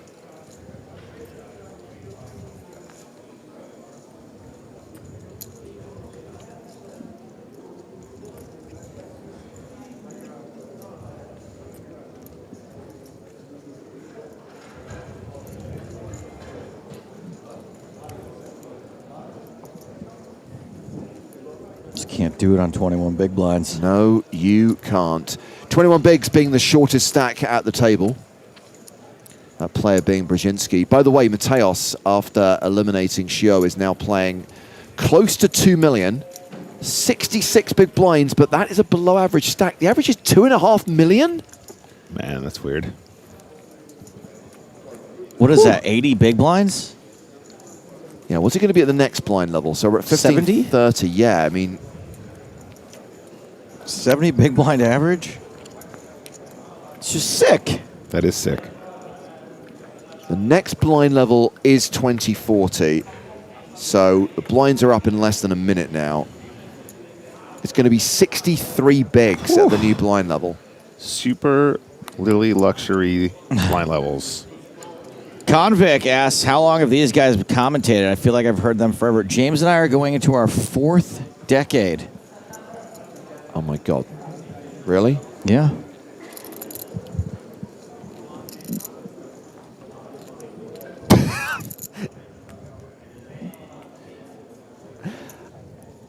It's one of those situations where I say that as a joke, and then I start counting on my the fingers to 4th see if it's decade true. rolls around like 4 years from now, Yeah. and it's not so funny anymore.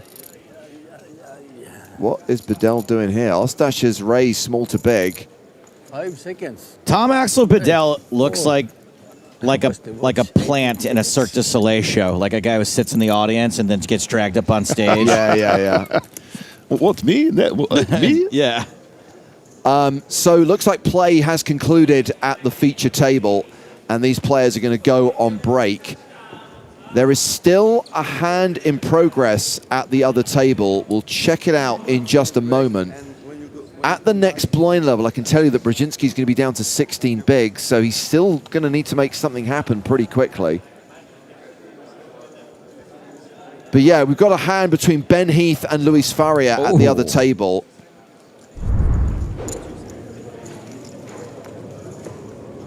So Heath has raised from the button. It's Faria's big blind. And he is calling, so they will go to the flop. That flop is King 5-5. King of clubs, 5 of spades, 5 of hearts. Faria playing in flow, checks to the razor.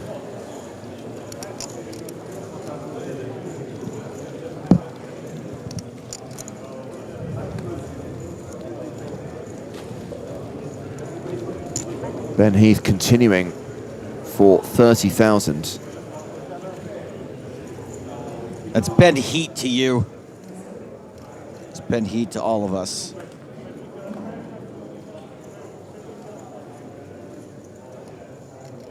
Faria check raises to 90,000.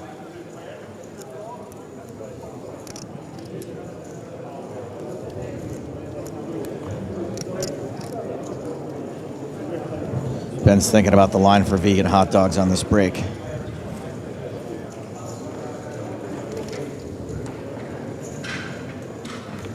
He lets it go. So now this table goes on break, and this table will be the feature table for the upcoming level. We'll send the other guys out here. These guys will come to the main stage. So a new lineup when we come back from break. But we'll keep tabs on what's happening at the other table, where we have chip leader Tom Axel Bedell playing 6.3 million. Former EPT champions Adrian Mateos and Alexei Boyka playing 1.9, 1.6 million respectively. And the short stack, Tomasz Brzezinski, looking to make back-to-back EPT final tables. The shorty with just 16 big blinds. So the other 5 players come to the main stage for the second level of day 5 of the main event here in Malta, as we continue the action live on Twitch and YouTube from the PokerStars European Poker Tour. Back in 20 minutes time.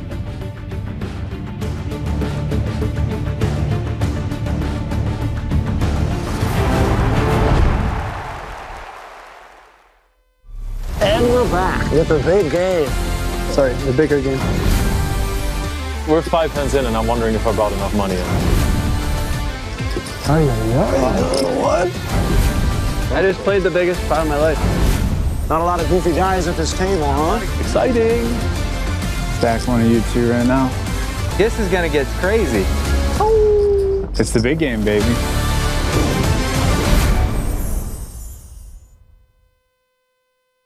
Well, this is one of the last chances to win an EPT title. We're getting cards in the air at the final table of the Malta main event. Blinds at 25.50 with a 5K ante. You know, George, R.R. Martin whispered the end of this tournament to me just in case he dies before he's done writing it. Action here on Peter Ockenden. He folds. Myasov, Yurasov. Folded around to Thomas McNamara, who has ace king of spades on the button. He raises to 110,000. Jacks for Alexei Boyka in the small blind. Looks like we're going to be kicking things off with a flip. Looks like he's re-raising. It's a 3-bet to 260,000. Mats Carlsen folds the big blind. It's back on McNamara. Man, this is just a cooler at this stage. It takes skill to get to this point, but at moments like these, you gotta just get it in and hope for the best. Kinda like voting.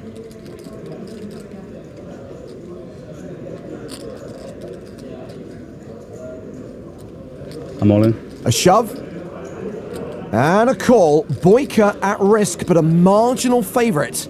Like Jon Snow versus Tyrion Lannister, one of these two hands has a slight mathematical advantage.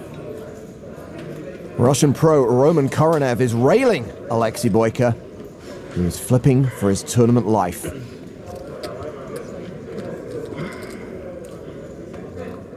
The flop is king high. McNamara takes the lead. Boyka's still smiling. No, there it goes. Queen on the turn. Close, it's close. Additional outs for Boyka. One time. He needs a 10 or a jack on the river to survive. 10 ball! Yeah, it was a flip, but what a dramatic and brutal way for the jacks to re-get there. McNamara loses a hefty chunk of his chips, and Boyka jumps from being the short stack to third on the leaderboard.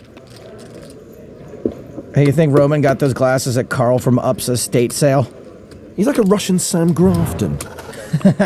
So everyone's locked up 77K. There are six-figure scores for the final five, with the winner receiving nearly 356,000 euros. Well, funnily enough, Thomas McNamara is now the short stack, and he's first to speak here. He has ace-8. Ace-8 under the gun's not great, but since he's shorter than Tyrion's time in King's Landing, he's probably going to put it in.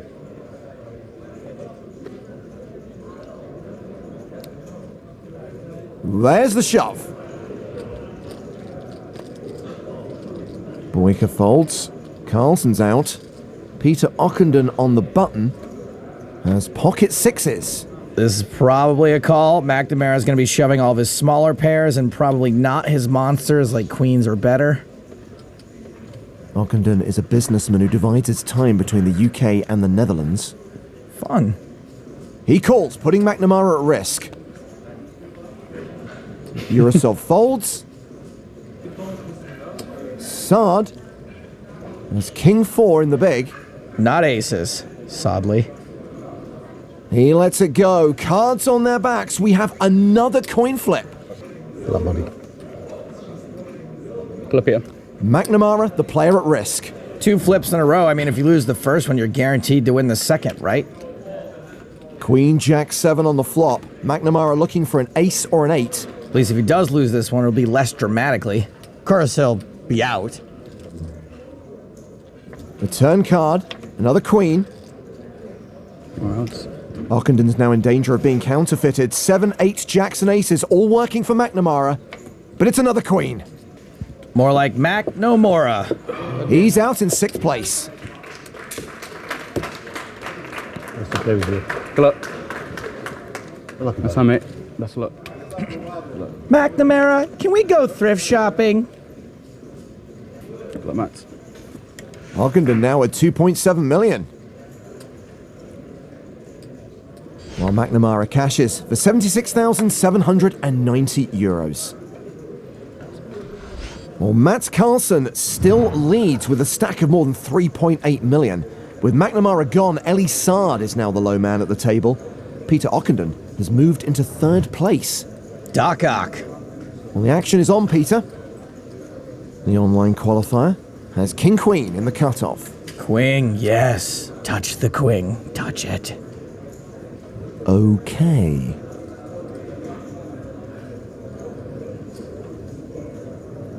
Here comes the raise. 130,000. Hail to the queen, baby. Forward to Ellie Sard in the small blind. 6-3 off. Bye-bye. Yeah, that goes in the muck. Alexei Boyka is in the big blind. He has King 8 of diamonds. With stack sizes, this is definitely a defend with King 8 suited. He makes the call. And we go to the flop. Which gives Ockenden top pair. Diamond draw for Boyka. Top pair versus a flush draw. That old classic battle. Action check to Ockenden. He continues for 240,000. Just look at all those diamonds. He ain't going nowhere. Hey, remember when you first started playing poker and you get mad at people for chasing flushes? 240. Boyka calls, and we go to the turn. Oh, keep chasing those flushes, you fish. It's a 10, so both players pick up a straight draw now. Ockenden's still ahead. A 3-1 favourite with top pair.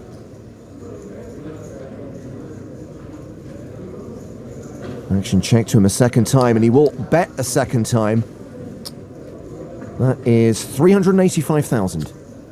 By the way, chasing flush draws like Alexei Boyka's about to do is totally fine. In fact, not chasing this flush draw would make him a bad player.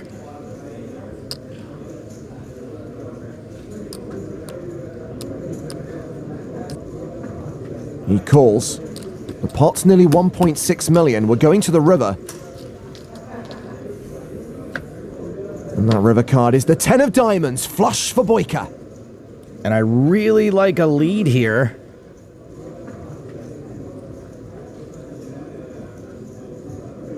There we go. The question is how much?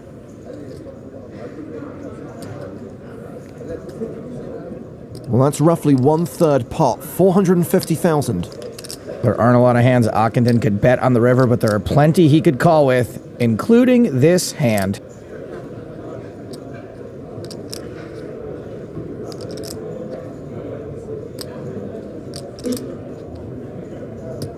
Ockenden calls. More like Alexei Binka. That's 2 rivers so far.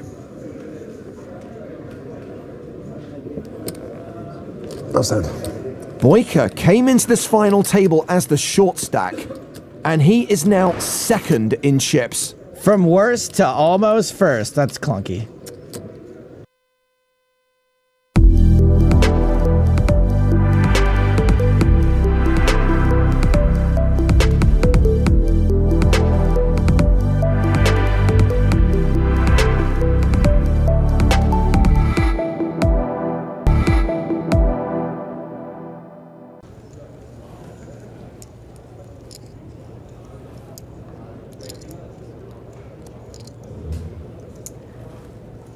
The Grafton, 10-9 suited. Mike raises from the button, from the small blind. 650,000, which seems to be the standard open at this level. 4-3 off for Leonard.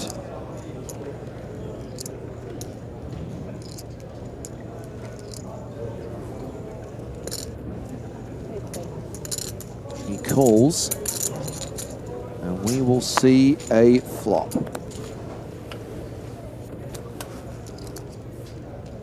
Ten, 7, 5. Top pair for Mike. Action's been checked to him.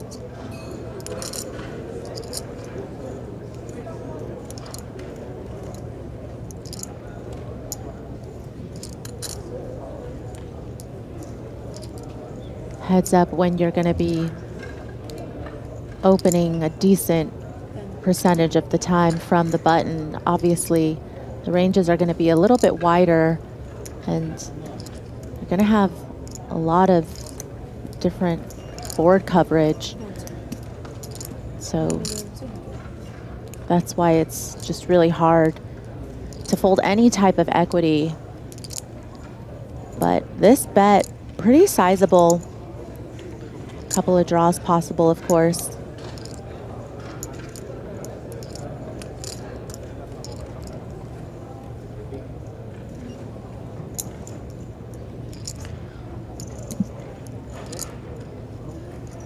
Definitely puts this gut shot straight draw in a tough spot.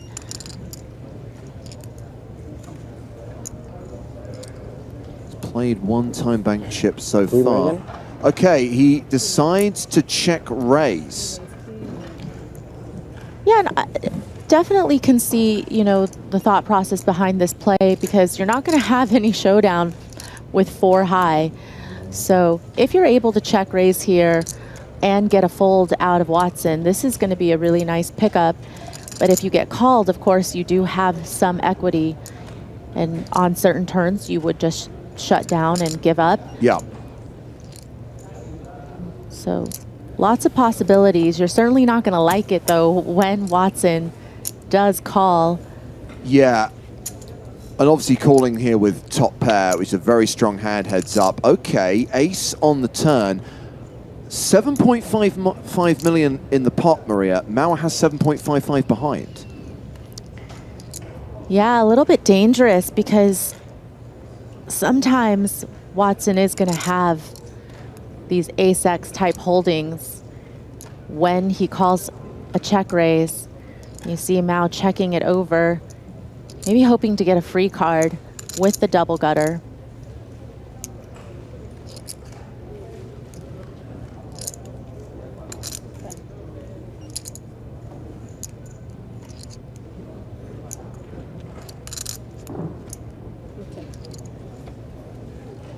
Mike Watson checks behind, and it's the 7 of spades on the river, pairing the board. So Mauer does not get there. He is left with 4 high. Nope, he's playing the board. Mike Watson, 10s and 7s with an ace kicker. And as we highlighted on the turn, Mauer has pot behind.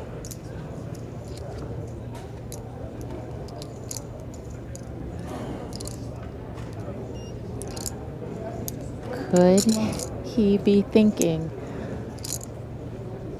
about trying to bluff in this situation after Mike Watson checks back that turn? Might he see an opening? He does. He bluff shoves the river for 7.5 million. It is a pot-sized bet. And Mike Watson wants a count. Okay, there was that ace on the turn, but Mike's hand is still pretty strong. It is, and you know, from Mao, he feels like if Watson had an ace, he's gonna most likely be betting the turn, because there are so many draws from the flop that you want to protect, get some value against. But for Watson, he's just wondering, would Mao check raise the flop with middle pair? Would a 7x type hand want to be check raising the flop? And again, so many draws that have missed from the flop, and Watson doesn't really block any of them. I mean, he blocks 9-8. Yeah. But he doesn't block the hearts. He doesn't block the exact type of, you know, gutters, or, you know, the 8-6 combinations, the 6-4 combinations. I'm not saying for 1 second this is in any way an easy call. And if you call and you're wrong, momentum shifts again, and suddenly the advantage is with Leonard Mauer. Equally, if he can find the call here, it is over, and he has won his 2nd EPT title. He's played 2 time bank chips so far. Yeah, and still have plenty of time bank chips to spare. Certainly worth mulling over this decision. It's really just about, you know, what type of hands would be willing to check raise the flop and then check the turn And now shove the river. It feels like it's very obviously polarized to trips here. You know, perhaps some boats, not tens though, because I think he would have heard from tens pre-flop. You know, so more like fives full potentially. But again, so many missed draws from the flop.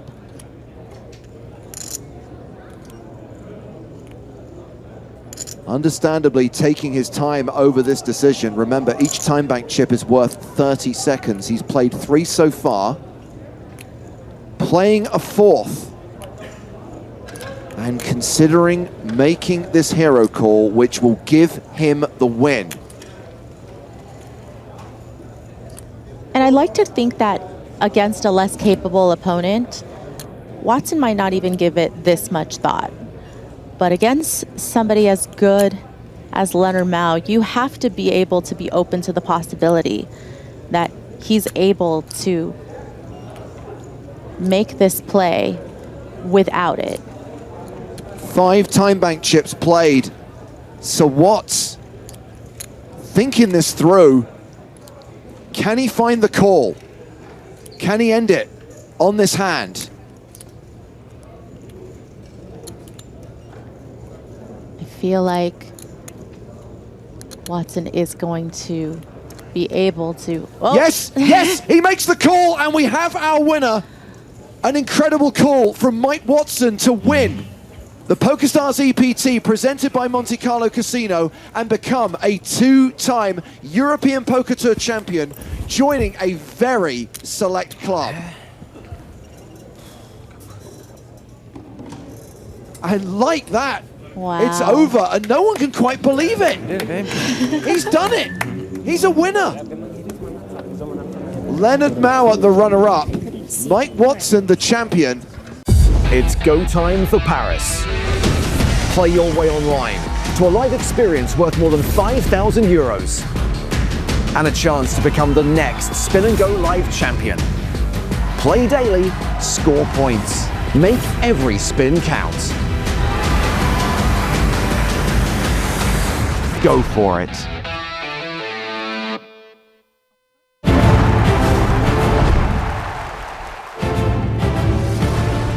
Welcome back to Malta and the PokerStars European Poker Tour. 1 level down. How many to go? Maximum of 3, I guess, as we play down to the final table on day 5 of the EPT Malta main event.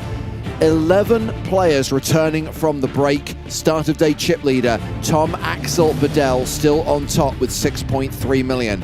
Juan Pardo, Ben Heath, and Adrian Mateos also in the top 5 right now. And we are switching when it comes to the feature table. What was the outer table is now up on the main stage. That means we get to watch Juan Pardo, Ben Heath, Adria Cologne, João Tomás and Luis Faria as we kick off level 25. Blinds now 20,000, 40,000 with a 40k big blind ante. It's James Hartigan alongside Griffin Benja, who joins us live via satellite. Hello, Griffin. Good morning from Canada, James. Very, very excited to be here. Yeah, a very exciting event, a very exciting final 11, all guaranteed 56k. Same prize for 11th and 10th place, then a jump with every elimination. Up top, the champion, the winner of EPT Malta 2025 is going to receive 760,000 euros. So Malta almost in the books, and there is every expectation it's going to deliver a superb final table that you'll be able to watch tomorrow on the PokerStars Twitch and YouTube channels. Our live stream tomorrow starting at 1 p.m. local time. Of course, EPT 2025 then moves on to Prague, the last event of this year. The festival dates December 3rd through 14th. You can check out the schedule in the PokerStars Live app. If you can't be in Prague, you can watch the last 5 days of the main event up to and including the final table on Sunday, December 14th. 5 days of live coverage streamed on YouTube. The last EPT of the year. And of course, the first 2 stops of EPT 2026 have already been announced, confirming that we will be in Paris and Monte Carlo. And in Paris in February, we're going to be hosting the 3rd Spin and Go Championship Live. This year's event was in Barcelona. Last year it was in Prague. Next year, Paris. 81 qualifiers will be competing, and qualification is open now. 300,000 euros in prize money. At least 100k, a third of that, guaranteed for the champion.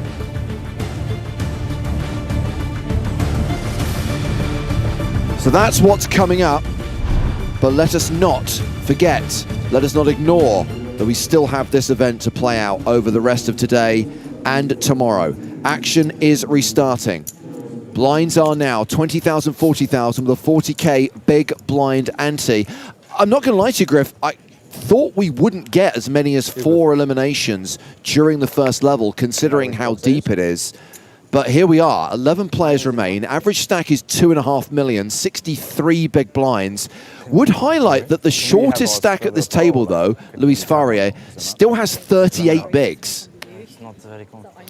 Yeah, there's going to be a lot of play here, but given that it is shorthanded, the ranges are going to open up, quite a bit. But a lot on the line here, 11 left, ICM to consider. Going to be really interesting to see how cagey some players play, how aggressive others that, have more chips. We mentioned Juan Pardo with 90 big blinds. He's really going to be the one to watch, I think, on this feature table. We're playing like 1.4, right? A bit more, like 1.7. Thank you. Total.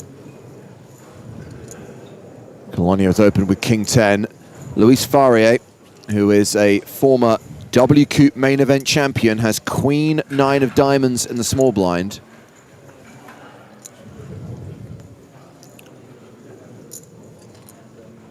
Yeah, it's an interesting hand to kick things off here from the small blind. Ordinarily, you're seeing an under the gun raise. You have something like Queen 9 suited in the small blind. It's going to be a fold or a call, but because we're 5-handed, finds the 3-bet and very effectively gets it through. So that's a great way to start the day for him.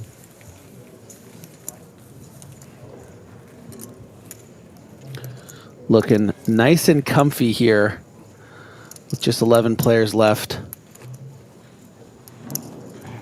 Loving that sweater. Looks cozy. Really important to have a good sweater, a good hoodie for when you get deep.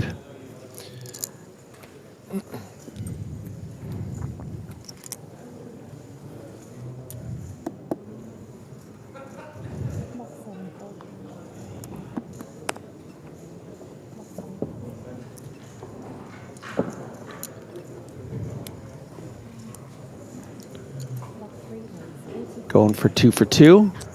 Button open. A king and a mystery card. Look at that. Just move the Queen 9 of diamonds around the table. Was in Faria's seat just a hand before. If Collage gets Queen 9 suited in diamonds next hand, it's a sim. Pardo's going to play it as a flat. I think this is a good, not so much an adjustment, of course, because is a different player with the same hand, but the strength of Queen 9 suited kind of goes up the playability when you're in the small blind, and right away, just street flash. Is it going to be the case that we're going to have Queen 9 suited in the small blind every hand from this table? Yeah, that's it's in the rules. So far.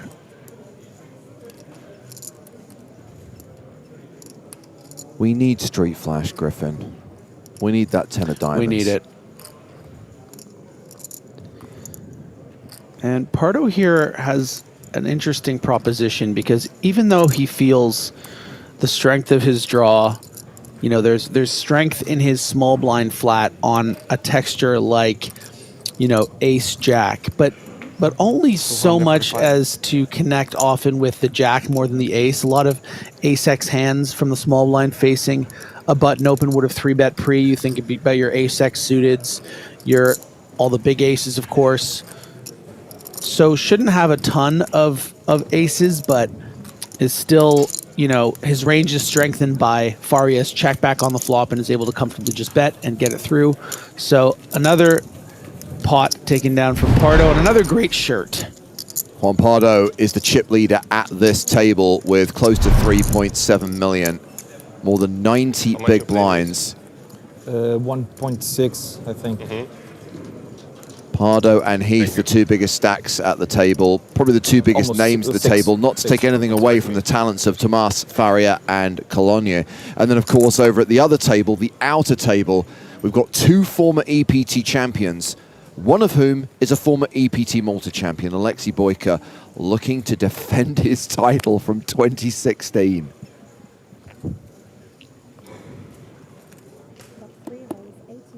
Faria with ace-queen. Opens in the cutoff to 80,000.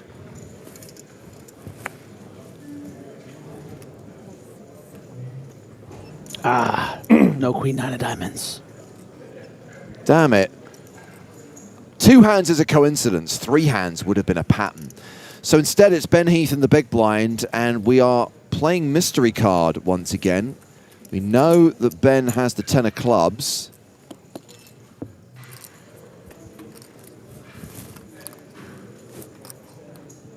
King, Jack, 4, all hearts. So Luis Faria with a gut shot straight draw, nut flush draw.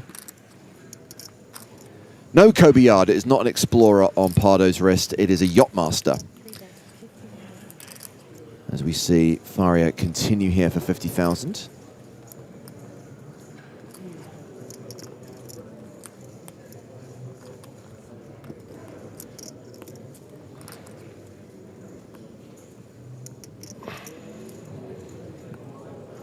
Could well be betting with the best hand here.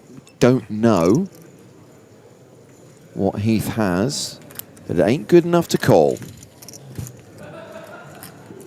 Luis Faria hovering around the 40 big blind mark.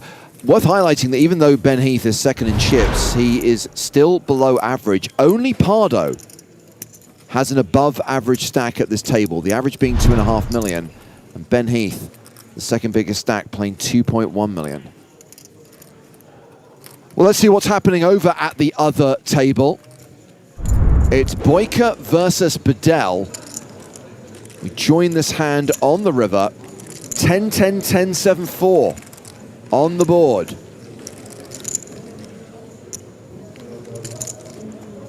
Action is on. Alexei Boyka.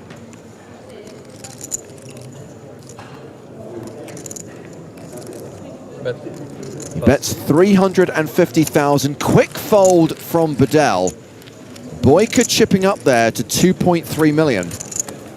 Tom Axel Bedell still holding on to the chip lead. Doomy says, I like Bedell's watch. Any help with what that one is? It might be an AP Royal Oak Offshore. I've not had a close enough look at it yet, but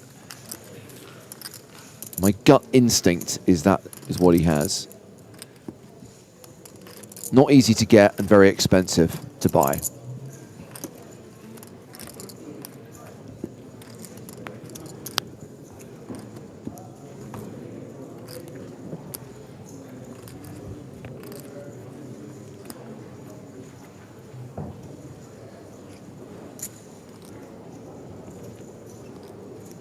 We return to the feature table.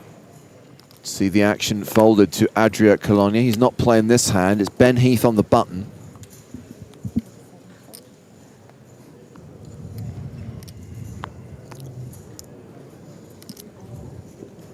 So this is blind v blind. Portugal v Portugal.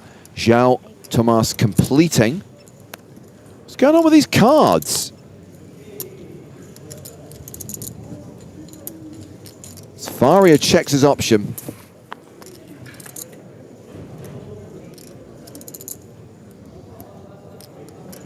Well, we know one of Tomas's cards, but we know he has the best hand right now with a pair of 4s. Yeah, and I like this check from Tomas. Of course, we don't know what the second card is, but you want to be a bit careful on connectivity like this that is going to actually often favor the check back range of a blind V-blind spot like this. And you can see that Faria even takes the bait despite having one of the worst hands you can have on 2, 3, 4. But Tomasz is going to appear like he has a lot of, ace highs and king highs. And look at that. The 8 comes on the turn, almost certainly leaping him ahead.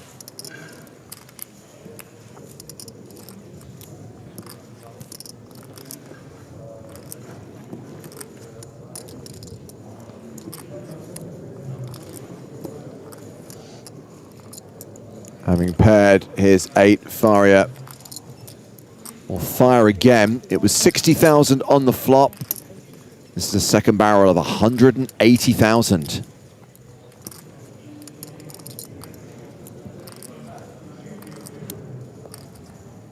Tyler, I don't know why we're only seeing one card. The fact that it's happened 3 hands now, I think we might have a problem with this deck.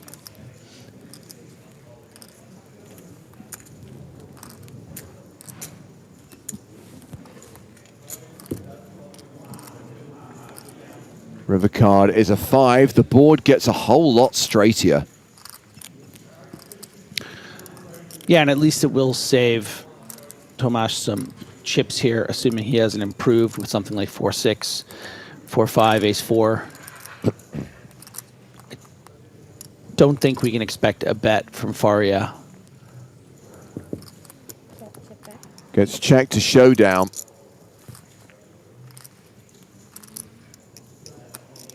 $10-4 was the hand for Tomasz.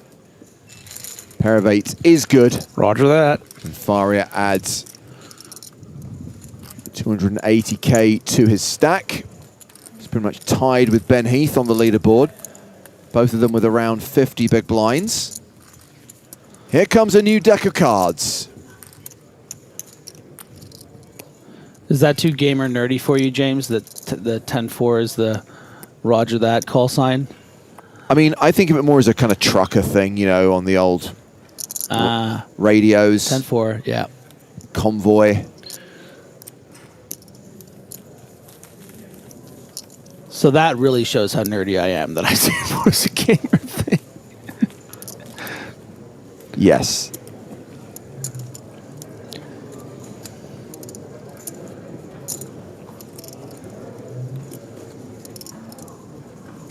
$10-4 good buddy, I believe, is the trucker's call.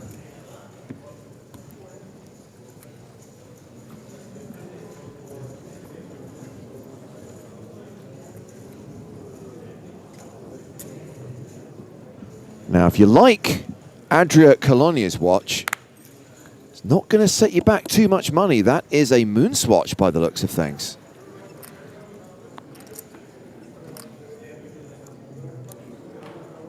Available for less than $300 from your local swatch store.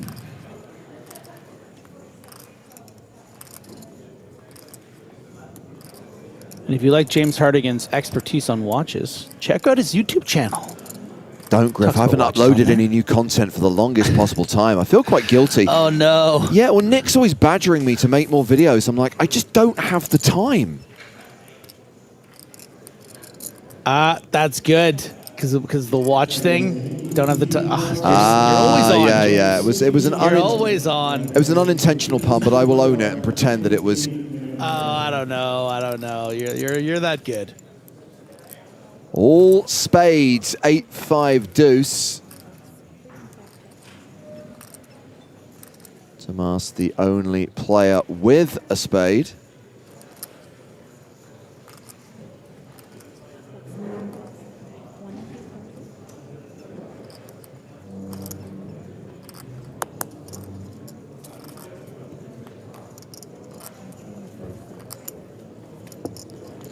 And that bet on the flop will win him the pot.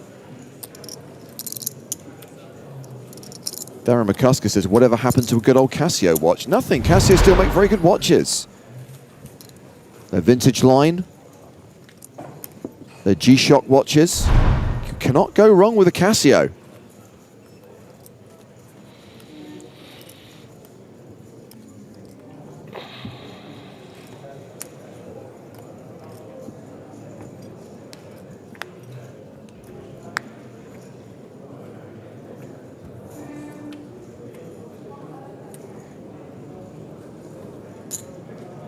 Demio5. James, what is your opinion on the J&C watches given for the winners of other events?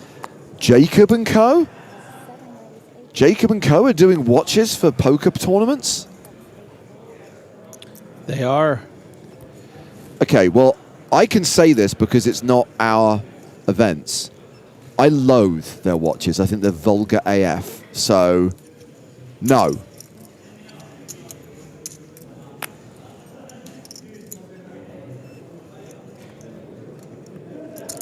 Ben Heath opening with aces. Is he going to get any action? No. You have to show it, Ben.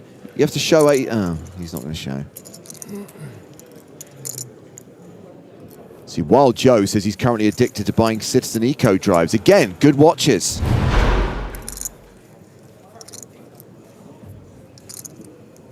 There used to be a PokerStars edition Citizen Eco drive.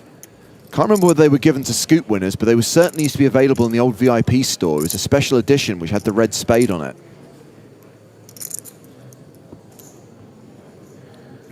I will say one thing about the Jacob & Co. watches. Not a lot of watches that have a working roulette in one of the watches, though. Sure. Okay, so here's roulette table. I can't not admire the mechanics of it. Ambition. Yeah, and the fact that, you know, and the workmanship that goes into it, but they are just ugly AF. They're vulgar. They're too much. But again, this is all subjective, right? I mean, this is just my opinion. They don't do it for me. Someone else may see beauty in that, and it's in the eye of the beholder. Absolutely. Juan Pardo now activating with this chip lead, and Ben Heath, I would imagine, is going to play this as a pure call. Going to stay under-repped. You know, wouldn't want to 3-bet this pre and have Pardo 4-bet at 55 big blinds effective. So, and the great thing too is you keep in those hands you're dominating, like the Jack 10s. I mean, Pardo from the cutoff here with the chip lead with 11 left in the EPT main event is going to be opening all combos of King 10, Queen 10, Jack 10, maybe a decent percentage of the 10-9s, especially the suited variety, as well as all those aces. And you can see Heath is ahead on the 2-3-5.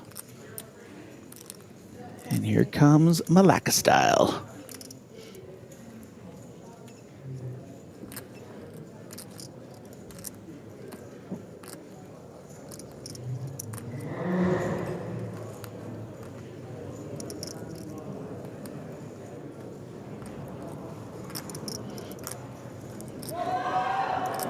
Time to play some defense, Ben. Calls the 100K. Turn card. Queen of Spades. Ben, now a 93% favorite.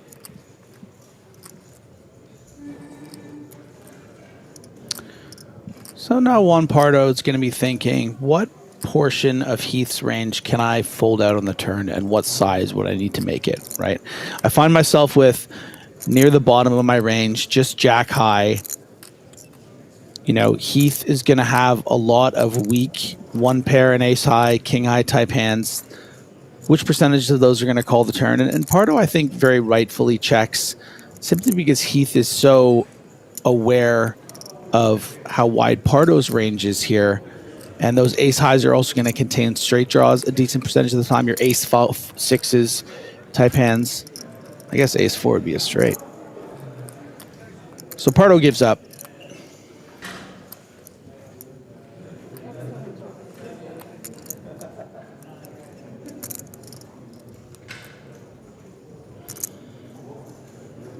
I think we could expect to see a full give up on the river, but if you crack the window open for Juan Pardo, he's at least going to consider the strength of a bet check bet line, because it's not so often a bluff. So in style is the 3-barrel bluff, but the bet check bet, you know, the kind of value line that I think I was taken so often in 2010 doesn't look especially bluffy, you know? Why wouldn't you just keep betting on the turn? What's happening now with this river? Ben Heath is going to struggle with this spot because he recognizes how wide Juan Pardo would be prepared to value bet this river. A river 9 would be betting this big. And you can see how powerful it is. And Ben's like, I don't know about that one. I don't think it helps that he has, you know, a 10 in his hand, because it makes less likely some random hands like Jack 10 that he can have. So that's just a great example of really intricate kind of bluff. Not pushing too hard, not blindly barreling on the turn, but just finding that big bet on the river and winning a nice pot to extend the table chip lead. Yeah, Juan Pardo now playing 3.9 million, just shy of 100 big blinds. Still 70 minutes to play at the 20-40 blind level.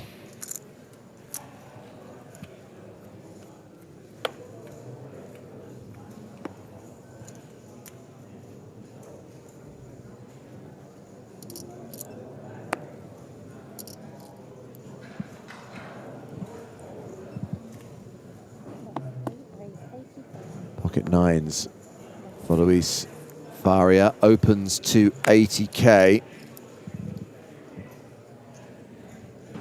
Queen Jack of Strawberries for Adria Colonia.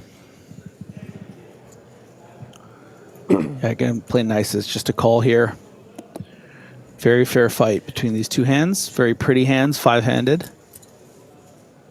Not so pretty. Yeah, Tomas folding the big blind, so heads up to the flop.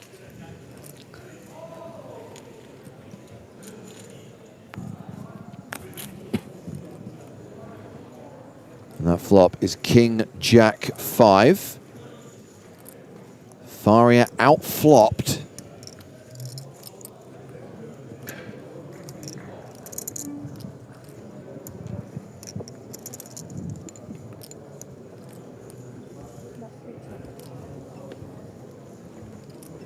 Faria does not Faria continue. getting a little unlucky on the flop, but I think quite easy to play against the button flat range here. Just so many of these type hands are going to be calling the button that you can pretty comfortably check fold, but of course with mid pair, Collonges is going to check back.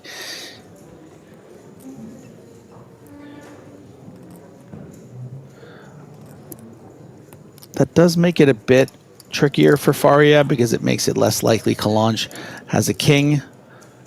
You would imagine that Collonges, were he to have something like Queen 10 suited, would start taking the betting lead on the flop so as to fold out hands like Ace High and Pocket 9. So I imagine that if Collonges finds a bet here for value, which I think is completely reasonable, that Faria can still find a fold.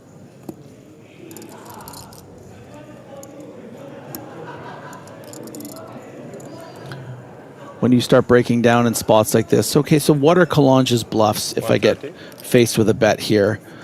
You know, ace low suited is probably going to be coming in for a 3-bet or a fold pre-flop most of the time. So again, just so many hands on this King Jack texture. Faria probably doesn't want to start guessing on the turn, because if Collonges has it or doesn't, we'll probably be coming out betting the river again. I don't think this is going to be a one-and-done bluff when it is one. Yeah, good fold.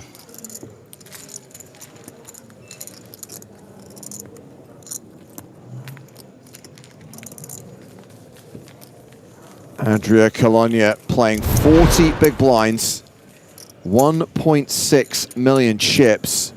And we need to go over to the other table, Griffin, where Adrian Mateos, one of our former champions, is all in and at risk against Tomasz Brzezinski. And Mateos has walked into it. He's run ace-8 into ace-jack. It's a domination situation.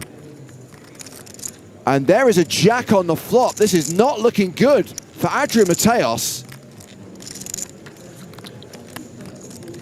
Yeah, and if you see a little regret in Mateos' face right now, it's because it was a pretty large shove of about 22 big blinds from the big blind after the Boyka open and then the flat from Brzezinski. So difficult because Brzezinski's going to have some hands like that, but also some hands like, you know, Queen 10 suited, King Jack off that are just going to fold to the shove. So fell into the top of the range of Brzezinski and is going to be our 11th place finisher. Yeah, Brzezinski obviously did a good job chipping up at that table, covering Mateos, who is eliminated in 11th place, as Brzezinski chips up to 2.6 million now. It's been a pretty short stack for most of the day, and very disappointed to see Mateos go.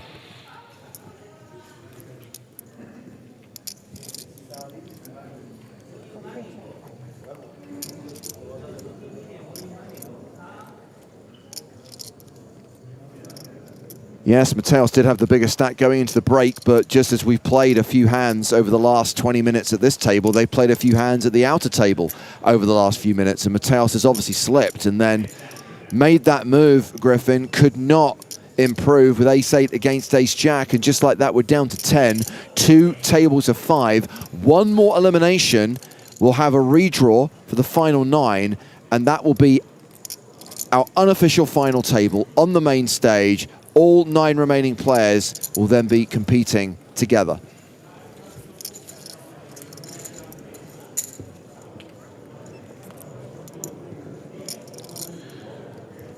Picking up the action here, similar in principle to the hand that Heath played against Pardo, just flatting the ace-10 of hearts. Ace-jack suited, going to be well ahead of Ben Heath's button open range, but if you're not prepared to get in, you know, 40, 50 big blinds, better to stay disguised, but, you know, sometimes they're just not going to flop well. He's going to call that 70K into 230 on the flop, but if a second barrel comes, which I think we can predict it will from Heath, because you're going to fold out hands like ace-jack, you know, like ace-3.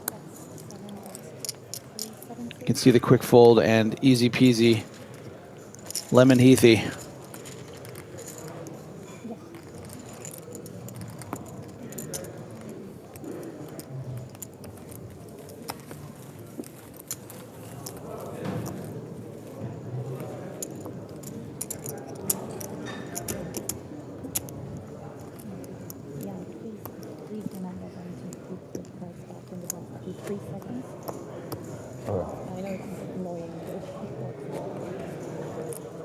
Players being reminded to use the RFID readers in front of them to relay the whole card information to the graphic system.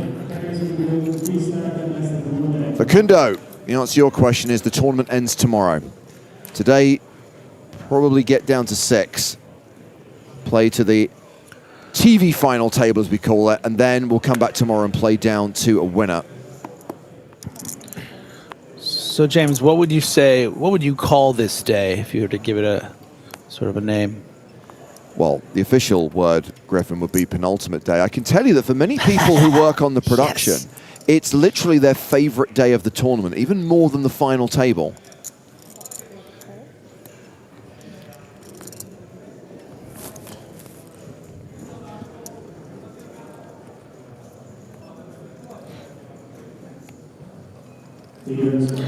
So Pardo thinking about taking that bottom range and ISOing with 8-3. Would love to double down with it, but we're playing poker over here. He's just going to check it back and flop absolutely nothing.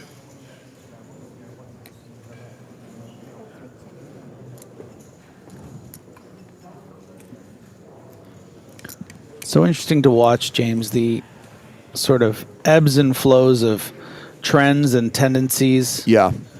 I think we would so often see, you know, one of the worst hands like an 8-3 off be isolated, facing that limp when you're the chip leader with 10 left. But it's just something I've noticed recently, that maybe more checking back, not always just like playing these hands with these weak holdings as the aggressor.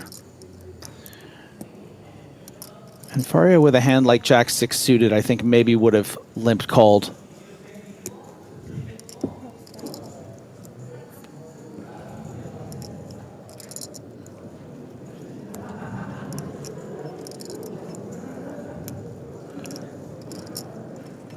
This line from Faria does scream showdown value. Going to be very difficult for Pardo to represent, you know, anything really except a rivered king, were he to bet facing a check.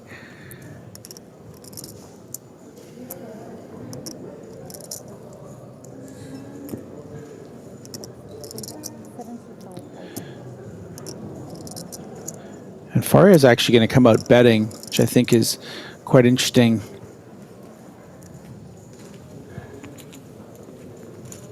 Takes it down.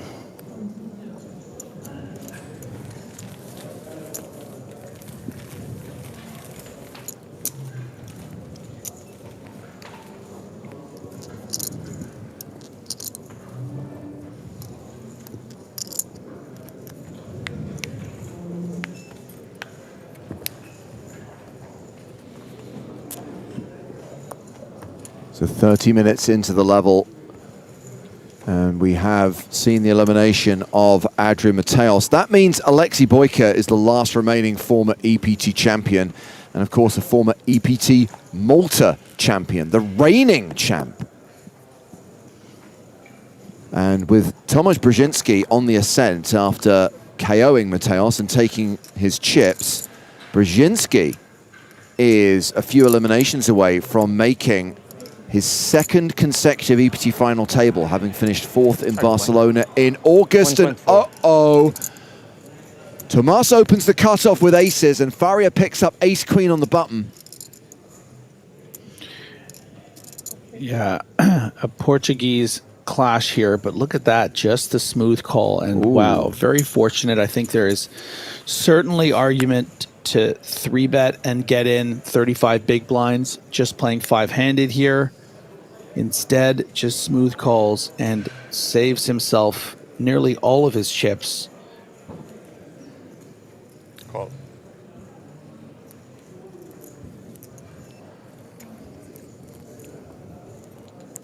And Colonia gets in there with the king-10 suited. Would have hated to see a 3-bet from Faria. We're going to go 3 ways. Very strong holdings. 10-9-5 with 2 clubs. Top pair for Colonia, nut flush draw for Faria. Tomas still ahead right now with aces.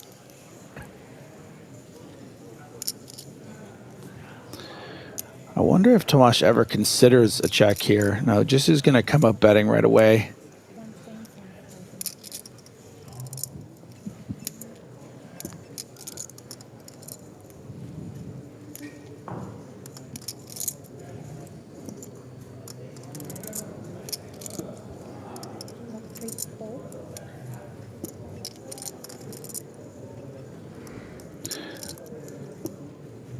Now, top pair, king kicker, a very, very strong hand, but does shrink up a little bit given this particular scenario.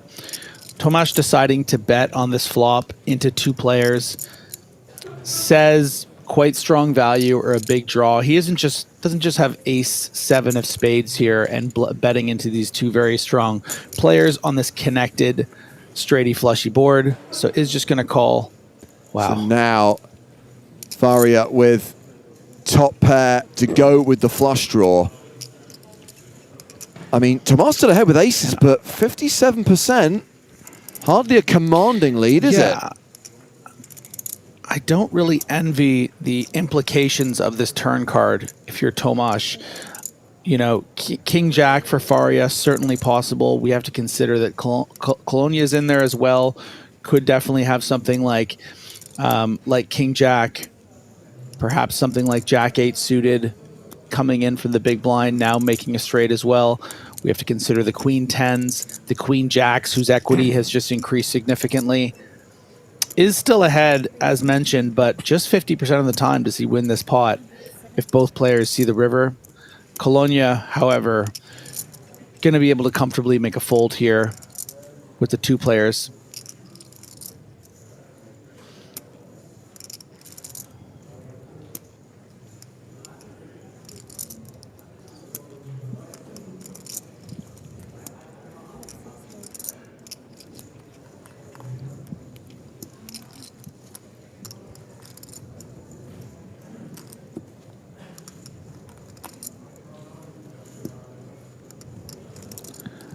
I think really the only thing you can do here is call and hope that Faria is sort of value protection, block betting, something like a king-queen, perhaps something like a queen-jack suited that flatted pre, and of course call on the flop.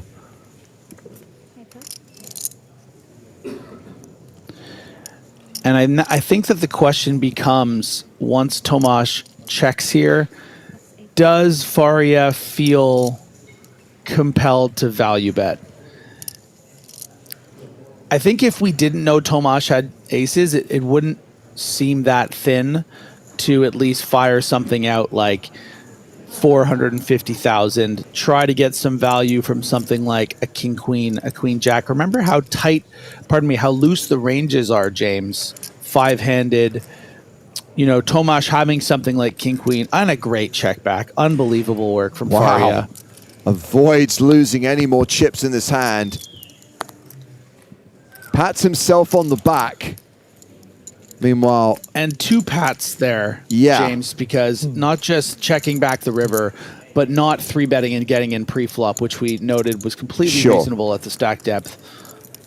So João Tomás chips up to 2.2 million as we go to the other table. Alexei Boyka has raised to 380k. Bedell has re-raised to 860k. Action back on Boyka, who moves all in for just shy of 2 million.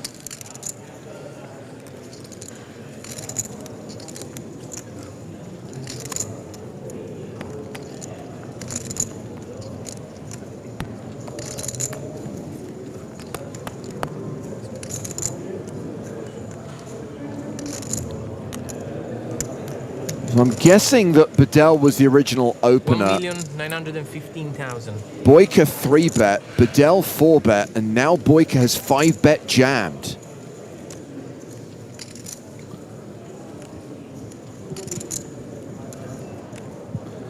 Yeah, and Bedell's 4-bet, not an insubstantial 860,000 of that 1.9 million. So we're talking about 40% of the stack. He folds. And I have to fault Bedell a little bit here as to the sizing of the 4-bet. Boyka 3-betting to 380, Bedell going all the way up to 860. Maybe not necessary to go that big and then to lose that much there.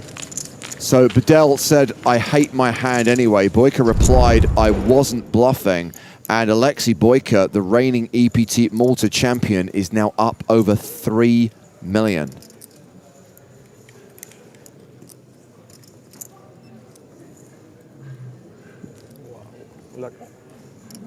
What's happened here? Yeah. So Faria raised to 80k. Ben Heath his weird spot. Re-raised to 800k. Faria called and exposed his cards, but he's not all in. Sure. Okay. So the bet was 800. It's going to be a fun spot. And he thought he was all in. Oh, Faria thought Ben Heath had bet enough to put him all in. He thought he was calling all in there. That's why he tabled his hand. No, I have yeah, not to see a flop. Yeah, not to deaden the excitement of this unique scenario, but most boards we're just going to see all the cards go in, given that this represents about 75% of Faria's stack. However, it does allow the opportunity. Yeah. You know, yeah. So the awkward thing is here, going in here that Faria now has to play with his 2 cards exposed. Ben Heath knows he's up against Ace Queen of Hearts. And Faria still has 485k behind.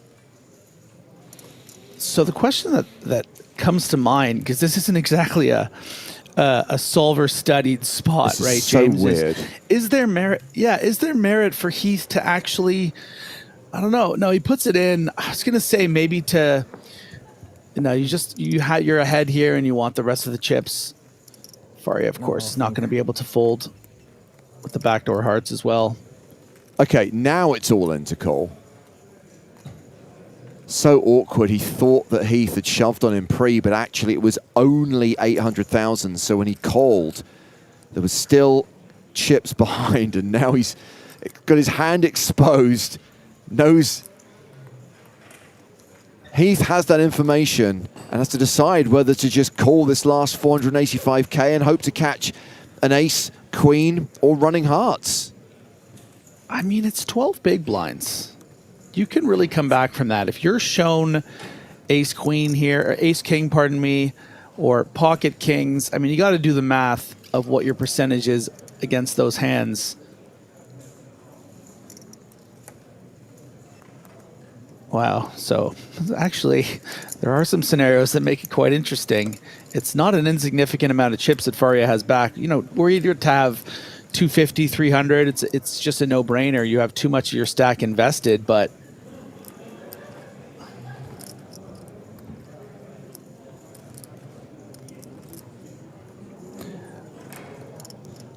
don't think he's going to be patting himself on the back after this one, Griffin. Yeah. I mean, if he saw his cards face up, you know, he's getting the price to call. But again, sure, if he's really, really crushed, you know, if it's aces, if it's kings, if it's ace king, he's in very, very big trouble. And he can still come back from 12 big blinds. Of course. So you don't want to just give up here. You really want to do the math and consider Heath's range cut off. Yeah, oh, wow. And it's just going to fold it. To fold. I don't hate it. I mean, so actually, wow. By making that mistake, he actually keeps himself alive to potentially fight back.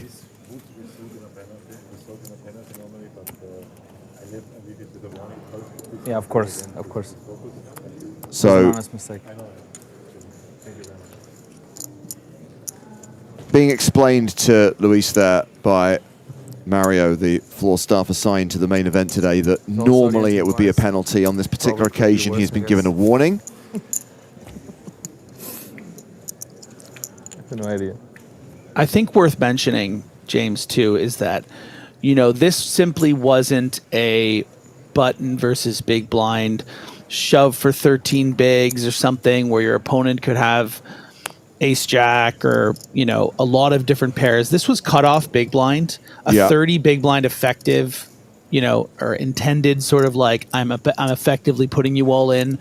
So those kind of hands are pocket nines, pocket tens, pocket jacks, ace king, you know, other ace queens that you're chopping against. So the range is quite strong, and that's where things get really complicated for Faria. 220. So on to the next hand. Pardo opening with king 3 and getting 3-bet by king queen.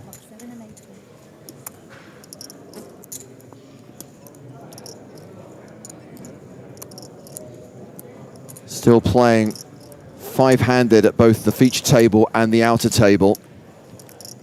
One more elimination, will be down to 9. We'll see the final redraw of the main event. All 9 players will move to the main stage. And to answer your question, Tony Bologna, Texas, that dude on Pardo is not wearing 2 watches. He's wearing a watch on his left wrist and he's wearing a Whoop band on his right wrist, which is a fitness tracker. Whoop, there it is. There it is.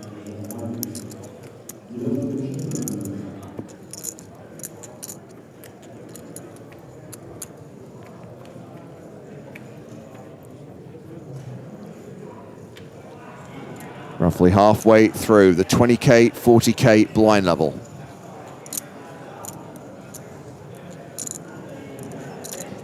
Pardo opening with ace 3.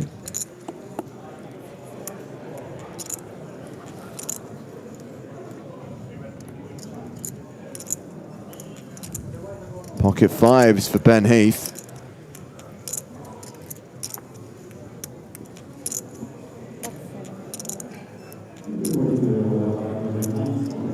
Just calls.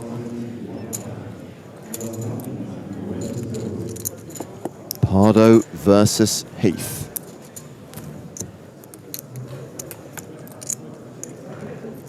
Beck says the fitness tracker has a clock. It does not. Doesn't even have a face, by the way. The Whoop band doesn't have any display on it at all. It just relays information to an app on your phone.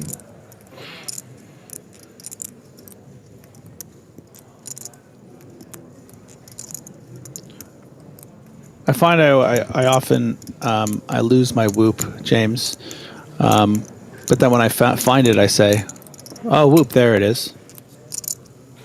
80? God, I'm glad Joe's back soon. I'm not sure I can cope with this. Soon, Joseph, he will be all yours.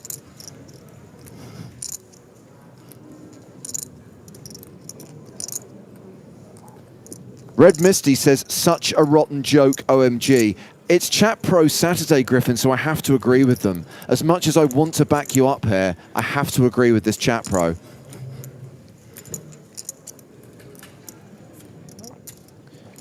And to answer your question, Romlik, smartwatches are not allowed at the feature table.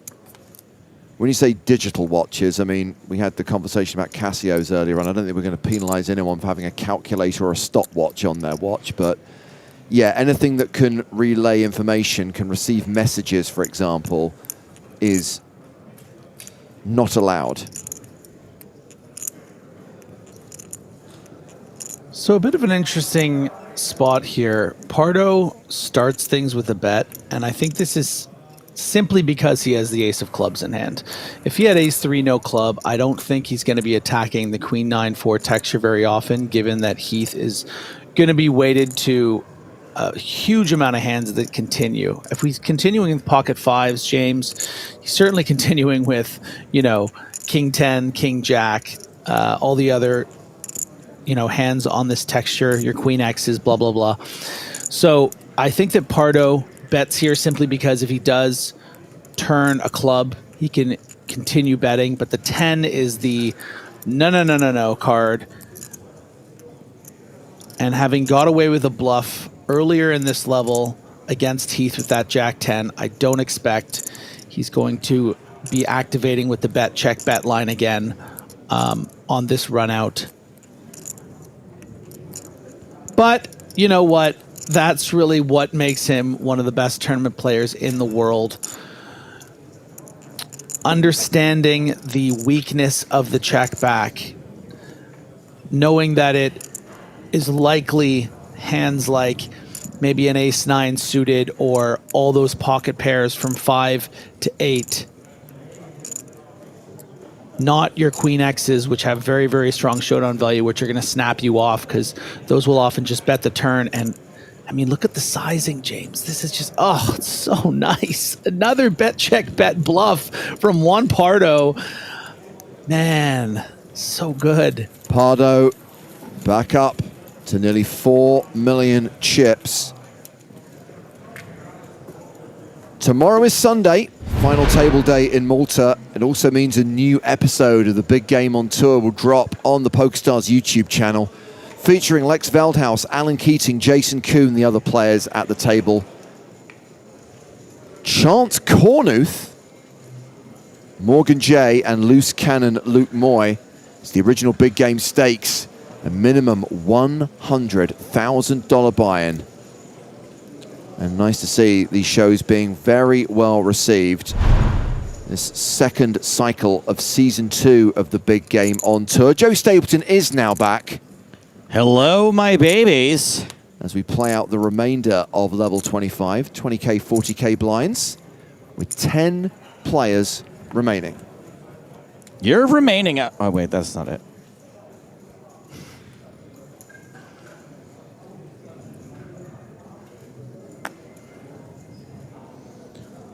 This guy's still in? Kalanji? He was all in a whole bunch yesterday, I think.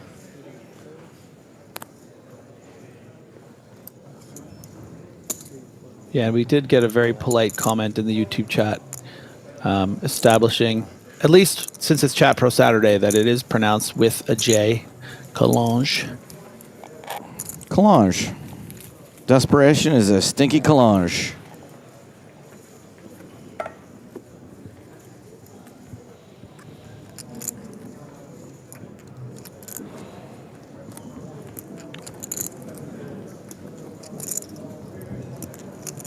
How are you, Joe? I'm great, Griffin. How are you? Good. Wellness check. How's the jet lag? I got for me, a reasonable amount of sleep last night. I probably slept 5.5, 6 hours last night. All said and done, out of a total attempt of 10 hours.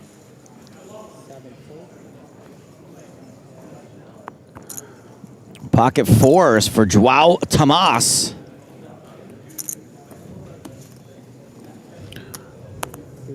I tried to get more sleep than that last night, but I turned on Serpico with my friend Alon, and I'd never seen it before, and it was very compelling, so I got to bed a little later than I probably should have, but I still got a similar amount of sleep. I've never seen Serpico either. Oh, man, it was really good. Like, really good, man. Yeah. Tomas has made it 80,000. And now I finally understand the joke on It's Always Sunny when Charlie goes Serpico on everyone. Yeah, we're going to see 3 players here going to the flop. We saw Pardo earlier, Joe, mixing in some small blind flats with the likes of Queen 9 of diamonds. The reason why we see hands like this mixed in is just allowing him to have a very big spread of the board. Of course, he has an enormous amount of chips with nearly 4 million, so he has more license to do this, but that's really the utility of flatting a hand like this in the small blind as the chip leader, just so that you can really be all over the board and not just have hands like Queen 9 of diamonds, which would be a very, very nice street flash opportunity on this board. Great stuff, Griffin. Thank you. A lot of times we just accept these things. We don't really understand the rationale behind it. And Kalange very happy to call 100,000 here, I would assume.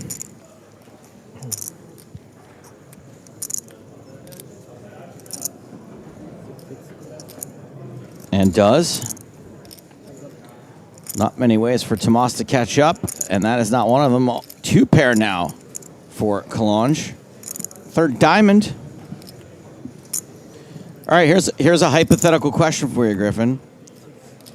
Would you rather not make a second pair and not see this diamond? Or would you rather make a second pair and see this diamond? Oh, that's a pretty loaded question. I mean, it's a great There's a lot of what ifs, hypothetical. right? Because what is the card if it's not this, right? Let's say if it could have been the, let's say it's the 8 of hearts instead of the 9 of diamonds. Which card do you prefer? No, I understand the question. I mean, I think that.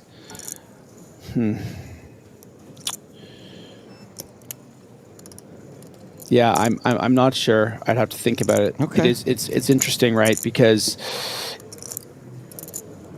your perceived range on that 8x card, once you call twice, is going to be a king. So if you face a 3rd barrel, it's very, very difficult to call. Whereas when you hit the 9 of diamonds, sure, Tomas is going to be. It's kind of the situations don't change too much because either Tomas has a better king or a set of 10s when he bets twice and 3 times on the brick, or he has a flush or a set of 10s, or those bluffs that are like ace queen with a diamond, ace jack with a diamond. I wouldn't feel good about either scenario. Tomas now getting an opportunity to bluff. I think it's a little difficult to represent a very strong flush here because maybe something like we said ace jack, ace queen with a diamond would have bet, but it's going to work.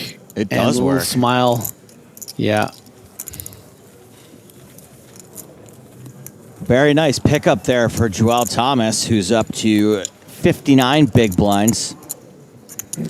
Luis Faria on the left side of your screen. He's the short stack, just 9 big blinds. If we lose Luis, that would get us down to 1 single table. 10 players remaining in this event. Everyone now guaranteed 56,000 euros.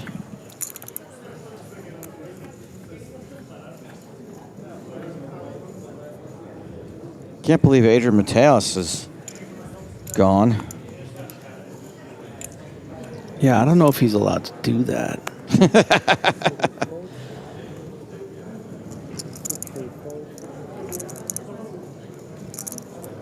King 8 of diamonds for Juan Pardo. Invitado Musical, the Gypsy Kings.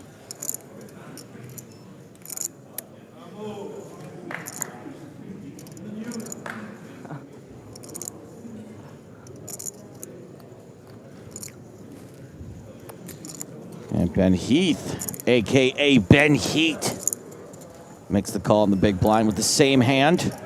Double suited. Queen 7. Oh, come on. Why couldn't it have been King 8-8? Why is it Queen 7-7? That's what they're both thinking. Do you think they're thinking that, or is that just me? Is that just a fish that thinks that? They're thinking it. Okay, good. What they don't know is that, at least with a board like Queen 7-7, it raises the chances that one of them will win this pot outright. It's been a pretty good level for Ben Heath, but the only player at the table that's given him trouble is the table chip leader, Juan Pardo. Joe, before you got here, 2 different situations where Pardo took a bet, check, bet, bluff line, and both times it worked. So certainly a dynamic brewing between these 2 players. I mean, I'm sure they have played a pretty decent amount of time together between high rollers and, you know, certainly in this event at tables that weren't features over the course of the last day or 2. Heath is checked. This Jack of Diamonds on the turn. Pardo is checked. And now the board is 3 7s.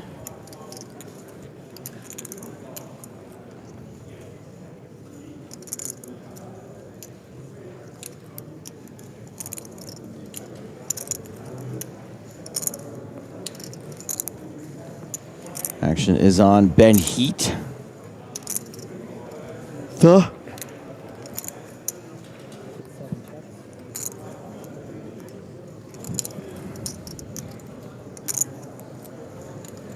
Checks.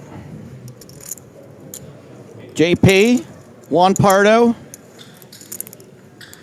Juan, don't call me Don Pardo.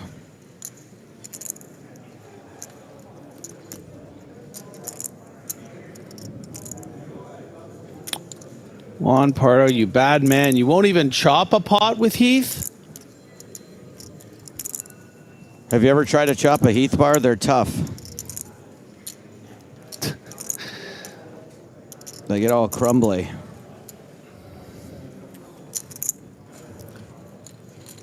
So it's hard to really get yourself into the mind of Juan Pardo, but I think that bet was designed exactly for what it was. To fold out chopping king highs on the 7-7 queen jack in the event that Heath has them. And, you know, he would make that value bet with an ace high or with a river jack, and Heath just can't call. So, sorry, Ben, you don't even get to split the pot.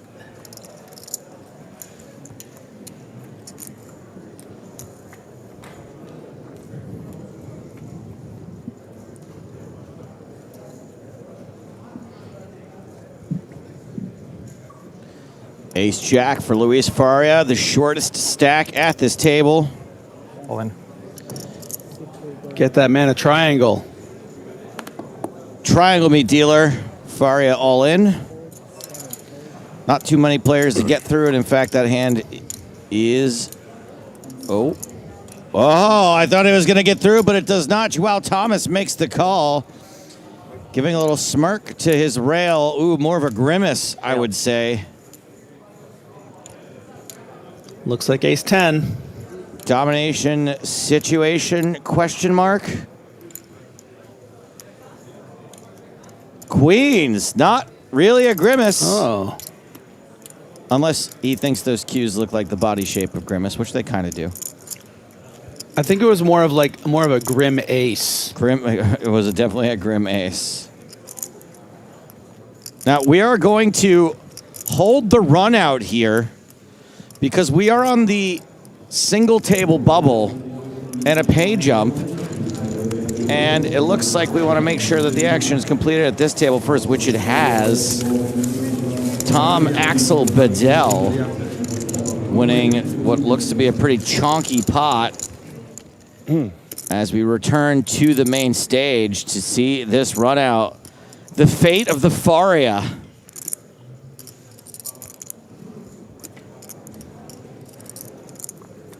Portugal versus Portugal. King 9-9. Queen's holding. Faria still needs to spike an ace.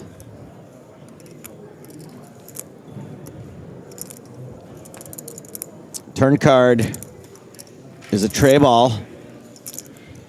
So just 3 outs for Faria. Faria's outs. Faria out. Look. That is going to do it for Luis Faria. He will be our 10th place finisher here at EPT Malta. Good for 56,000. And we will never know.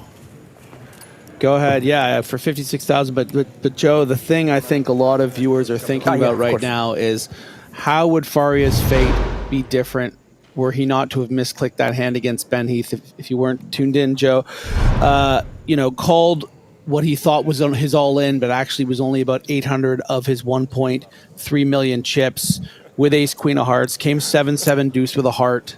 Heath had 9s, shoved, and he folded for his remaining $500,000. So if all those chips went in pre-flop as they were supposed to, he had 28% there, and his fortune could be completely changed. So I'm sure he's going to be lamenting that misclick. I always say that I would rather go broke from a poker tournament based on a mistake that I have made rather than getting unlucky in a run out. But when I say mistake that I've made, I don't mean a mistake like that. Permission to go, sir.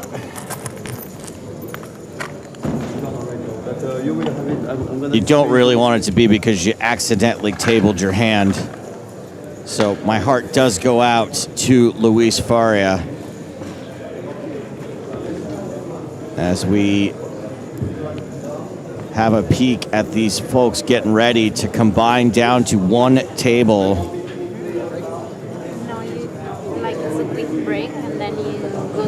Mikhailo Ostash with like $4,000 in total lifetime earnings is now headed up to the stage where he is guaranteed 70,000 euros.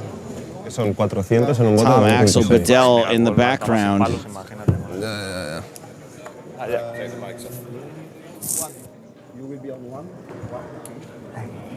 Artista, who says, what is his reward for 10th place, wasn't shown. I believe it was shown.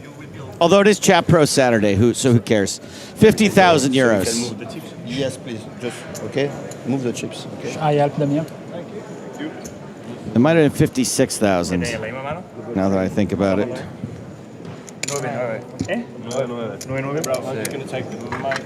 Yordio asks, is this the most stacked final table of poker talent ever? No, I don't think so, but it's pretty great. Ben Heath, Juan Pardo. So Benjamin is on 9. Two of the best in the game. Somehow, Adrian Mateos did not make it. That would have certainly put it more in the conversation for stacked final table. Yeah, nice to see some laughter and camaraderie between these two juggernauts. One of, if not the best, of their countries. These folks will all be adding a bunch of points to their PokerStars Live League standings for making the final table of this event. 3 different tiers of Live League. This particular tournament falls into the category of high, $5,000 and above. But there's also medium and low. And if you're not in this already, I would suggest don't bother trying to win it. We're on the home stretch. We've only got a couple of events left that qualify. We've got this, we've got Manchester, we've got Prague. But there's prizes for all the top finishers in each of those 3 tiers, plus the top 10 in each category will be considered for a Team Pro contract for the following year. Join the likes of James Hardigan, Joe Stapleton, and Felix Schneider's amongst the best poker players in the world. This is the low buy-in leaderboard, led by Stein Carlson. Andreas Fraley, he's someone we know. David Docherty, an Irish Open champion. David Lappin in the top 10. Something tells me he won't be winning the Team Pro spot. Stranger things have happened, however. We've got Ivan Kuzev and Samir Anus. Oh, man. Come on, really? A Samir Anus? Is that real? Did you guys just put in there as a little treat for me?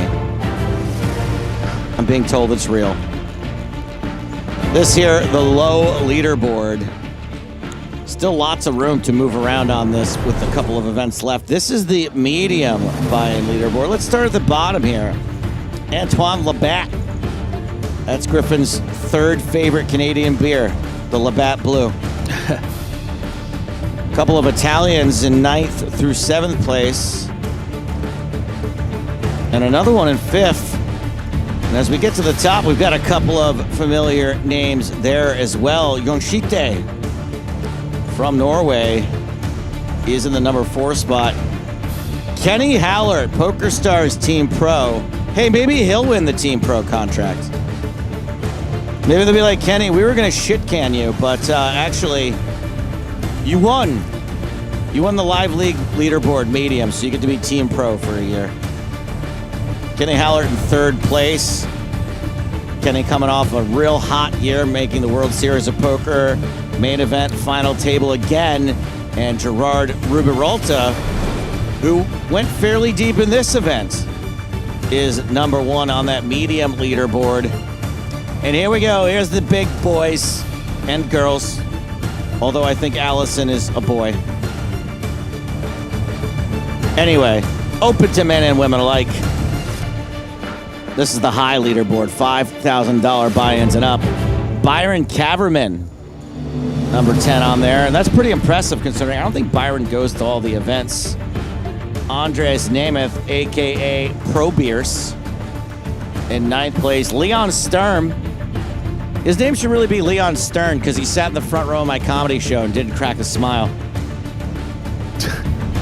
Allison Pikashevitz, I believe, goes by Hey Allison online. That's number 7.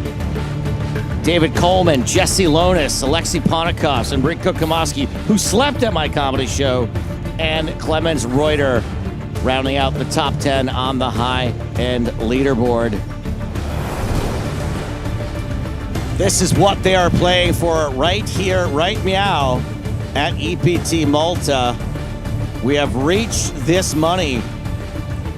Next player eliminated gets 70,250 euros. I like the ladders from here on up. I like to move it, move it. 21,000 is what you ladder up to not go out next. 37,000, 27,000 after that. 36,000, nearly 50, nearly 60, more than 60. You see where we're going with this. 99,000 from 4th to 3rd. Like 135 from 3rd to 2nd. And if you Keep going. Somehow win this event for 760,000 euros, you make nearly 300,000 euros more than the 2nd place finisher. And $235,350 euros. That wasn't as close to Just did it.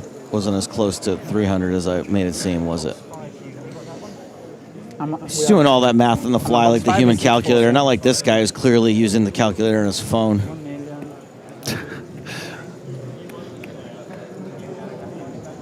And there is one less. 9 players remain. EPT final tables to be official. You got to make the top 8. But we are down to 1 single table. Alexei Boyka with the chance to win the same EPT tournament 2 years in a row, asterisk. Now, we haven't held this tournament since 2016, but he would win back-to-back EPT Baltas if he did take this down. Sorry. Yeah, this is like the dress rehearsal for the real final table, you know? Someone's got to go, though. Someone's the understudy. It's a game of musical chairs. And when that stops, only 8 can be seated at the final table. Busev asks, why do they do official FT at 8 instead of 9? And the answer is simple. I don't know. It's just the way it's always been done. And that's it. Where do we come from? We don't know. It just is.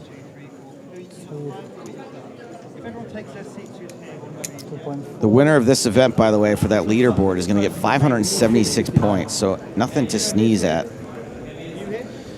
SPC Starfighter says, sorry, Joe Stapes, but it's 79K from 4th to 3rd, not 99K. Guess what? I couldn't care less, and you're banned. Thank you for your comment. Not important. This is you, huh? Yeah. 55, 2-6, 55. 2-6. Here's your boy, Adria Collonge. Second shortest stack at this 9-handed, not quite final table.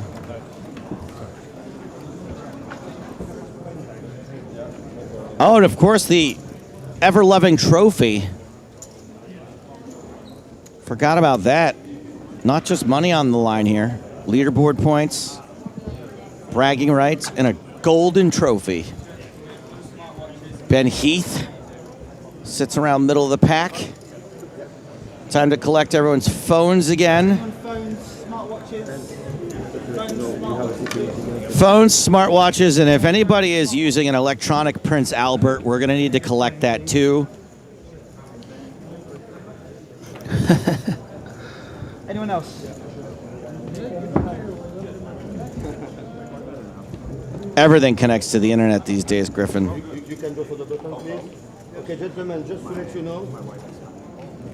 Pacemaker, nope, not having it. Take it out, put it on the table, stick it in the bag.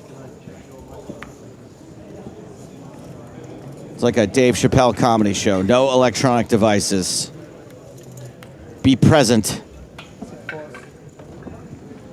I would like to see the chip counts of the final 9 players. Can we conjure them? We can indeed. As stated, Adria Collonge, the shortest stack, 31 big blinds. Tony Kaukua, not far above Collonge with 34 bigs. Pretty big gap at that point. Couple of players bunched up in the 60 to 70 big blind range. Alexei Boyka, Ben Heath, and Joao Thomas. Then another fairly big jump for a couple of players bunched up in the 86, 87 range. That's Tomasz Brzezinski and Mikhailo Ostash. And now we reach the summit. Juan Pardo, 3.9 million in chips. 98 big blinds for Juan, don't call me Don Pardo. And man, oh man, if it isn't the unofficial mayor of Benidorm, everyone's favorite bucket hat wearing, oldest living teenager, Tom Axel Bedell, sits atop this leaderboard of 5.2 million in chips. Good for 131 big blinds. Blinds are still at 20,000, 40,000 with a 40,000 big blind ante for another 30 minutes at this unofficial final table. Pretty deep we are at the moment. The plan is to play 4 full levels today. We are only 2/3 of the way through level 2. So I would expect things to slow down a little bit. If we somehow got to 6 players before the end of 4 levels, I think we'd still have to play it out because we don't want to have a crazy long day tomorrow. So even if things speed up or stay the same pace, we're going to have to play for a while today. Oh, and I forgot. No more time, right? We don't go by time anymore. We go by number of hands. Now, do we finish out this level first or no? No, we immediately go. We're going to do 10 hands because it's 30 hands per level, and we had a third of a level left, so we're going to play 10 hands. Okay. Griffin, I know that was a lot of me talking, not a lot of room for you. You still there? I am still here. Great.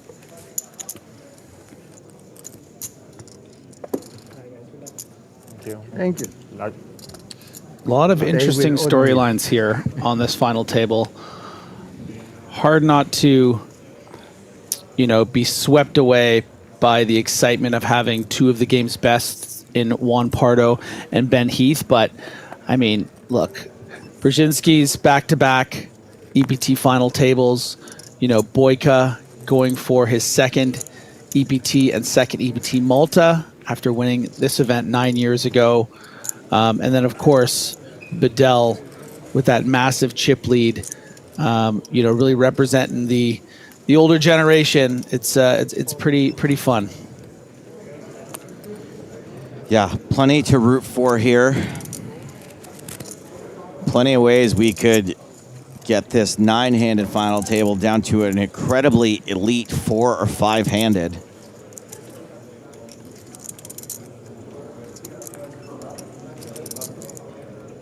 Triple X No Smoke says, this guy keep timing me out because he doesn't like that I called him out for being a jerk to people. Get a new announcer.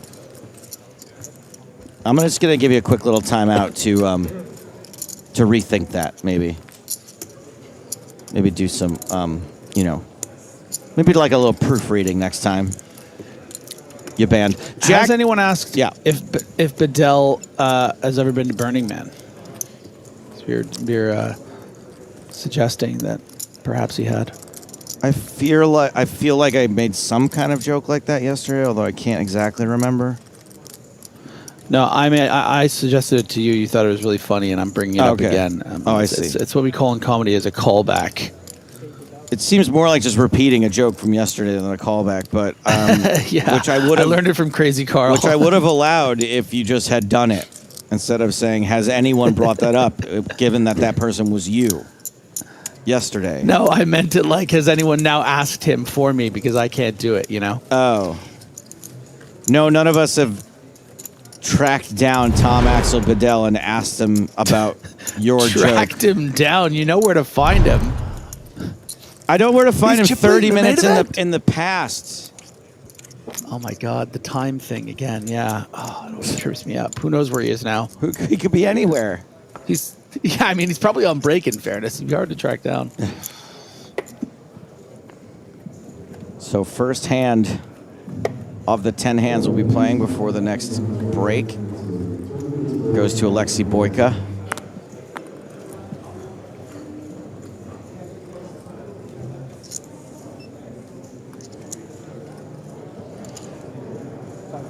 Tom Tass says, I just started getting into poker and these commentators make this stream amazing, honestly.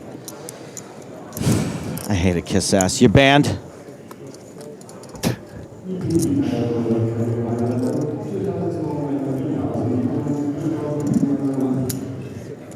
Google German rapper Fu Manchu Bedell look like him. Huh. Thank you for your comment. Looks like Boyka is going to come in for a raise again.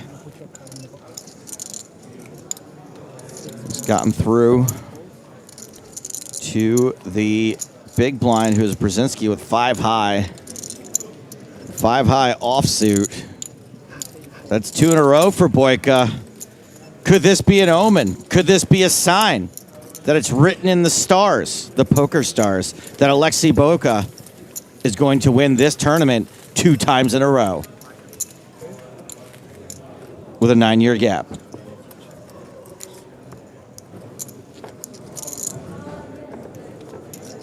Griffin, you had some interesting accounting when you won the Irish Open and then you didn't play it again 5 years later and still called yourself the defending champion, right?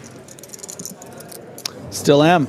Yeah, so the way that it works, actually, is that until I defend my title, I'm the defending champion. Right. Do you understand? The year you defend it is you'll be the defending champion. Yes, I understand. No. I'm always the defending champion until I win it again, and then I'm just the champion again. I'm not sure I... You know what? It's Chat Pro Saturday, so I'm going to let it fly.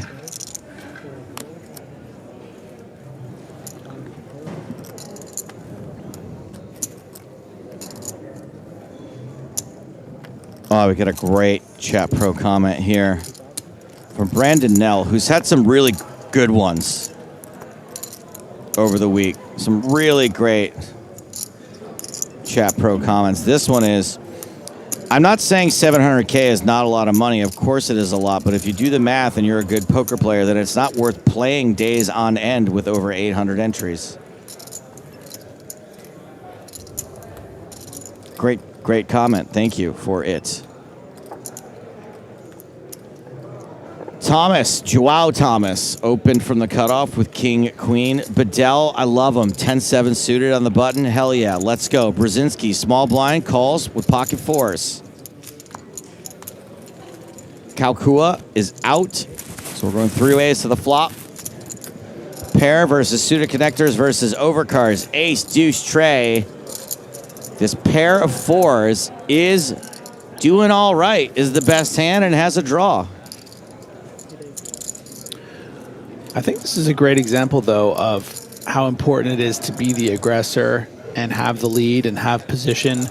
If Brzezinski was the opener here from the cutoff, would likely just c-bet this, small, and then clear out equity. Instead, because he is flattered from the small blind, needs to play by the rules here and check, and then likely it's going to get checked through, and either one of these two opponents can realize their equity by turning something like a 7. Bedell is really something.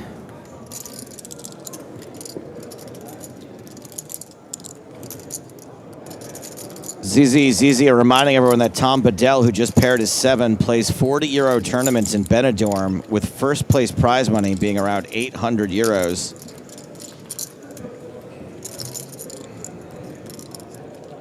Brzezinski checks. Action on Tomas with King High. Careful now.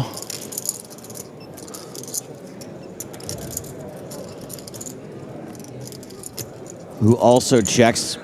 Bedell, I was going to say, probably likes his hand very much and could very well bet it, and that is correct.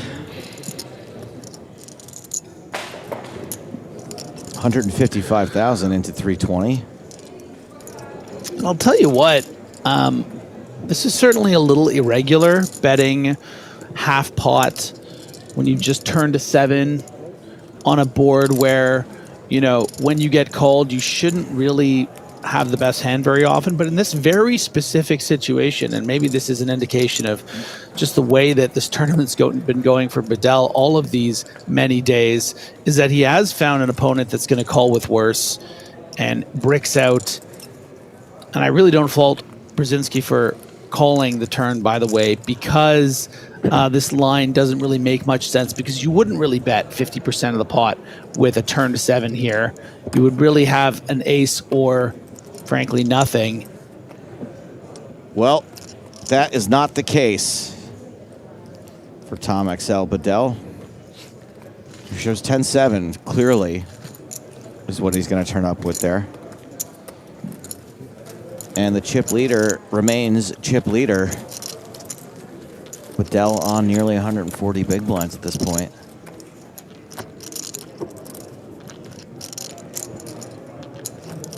Hey, if things go real crazy, Bedell could just put this whole thing to bed right now.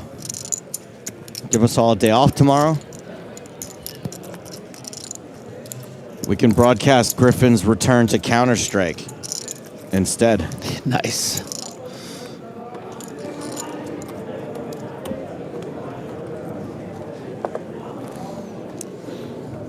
Griffin, in order to fit the part of who you were 15 years ago, are you doing other things that you used to do 15 years ago? Are you wearing the same clothes that you used to wear 15 years ago? I mean, I'm staying up late playing You're staying up late? Okay. Yeah. That was back before you had your driver's license, right? That is true, yes. So you're not driving again? Are your parents taking you to the tournaments? I mean, I assume you never stopped calling them for money. Did I ever tell you the story of my first ever CPL, which is the Cyber Athlete Professional League back in, oh gosh. Is it true that 2002. the young autistic boy from the movie The Wizard is based on you and your first ever CDL? I cannot confirm nor deny. It's kind of an NDA situation. I don't know if you remember, but the big game that they unveil at the end of that is Super Mario Brothers 3. Anyway, Great game. Let's hear the story. Oh, it's just very quick. I mean, we just decided we were going to go to the CPL, but we were kids. We were 16, 17. Only one of us had a car, and it was like a not a very good car. Jalopy. So we decided we were all going to go. Yeah, we were all going to go to Dallas, Texas for the CPL, which was the big annual tournament. And so we decided we were going to drive down. And back then, they You're going to drive from Toronto. You're going to drive from Toronto to Dallas, Texas. Dallas, Texas. Yeah. Not only So did a they good not have 30 computers, hours, I did they think. even have like did you have to like print out? Did you have to use real maps? Oh yeah, printed out maps, the whole thing. Yeah. Oh yeah, absolutely. Okay. So we were all gonna stuff. I think it was 4 of us. We were all gonna stuff 4 or 5 of us. We were all gonna stuff into this car, and then also bring like a small car, and also bring 4 PCs, which were massive back then as well, and 4 monitors, and and not to mention our clothes bag, like completely unreasonable, hell? ridiculous, 16, 17, 18-year-old ideas of just like, we have to go to this thing. We can't afford flights. So I told my parents about it. My dad, obviously back then, I mean, I'm sure people are familiar, was very unsupportive of my gaming. Dude, I mean, he made a documentary. He was about unsupportive of He, your gaming. Yeah. And not someone with a great deal of money. And, we didn't go on trips to Disneyland or go on a lot of flights. He bought me a flight to Dallas because he thought it was absolutely ridiculous and dangerous. And so I was the posh kid in my Counter-Strike team and was flown out there. And we were the last, as we see this flop, where Pardo definitely going to get involved with the 4 of hearts, starts with the lead against Ostash. We were the worst ranked team because we'd never played a live event before, and we were matched up against the top ranked team, and we had the biggest upset in Counter-Strike history, and we beat, out of 100 and something teams, we beat the #1 seed as the 100-something team in the first round. And it was very exciting and worth the trip. Is that when you yelled, "What up now, Swedes"? It wasn't, but it was against a Norwegian team called Eolithic. So for those Counter-Strike deep cut nerds, they'll appreciate that. And question from Nick Walsh. So what was the name of this tournament? Like, what was it? CP what? The CPL. Cyber Athlete Professional Oh, League. I see. Yeah. Because Nick was wondering if it was CPS, which is Child Protective Services, which is what probably should have been called on you for your parents letting you become a professional video game player. Yeah. I mean, look, my dad did everything he could to prevent me, but I do what I want. So let's pick up the action of this hand for a second. Sure. But I have some follow-up questions for you, the wizard. For sure. Ace on the turn. With this 4 of hearts lead, pretty standard from Pardo, trying to clear out some equity or set the price. But once the ace comes on the turn, very difficult for him to continue his story because he has to say that he has better than the ace X's that would have floated this lead. And the only hands that could really do that are 7-5, 4-6. And actually, those play as quite nice check raises in this spot. So, I mean, if Pardo has 4x of hearts, I think we can expect to see it continue. But all the other 4x combos probably going to fold that aren't already paired with that check call. I think it could be 4-5, 7-4, 4-3.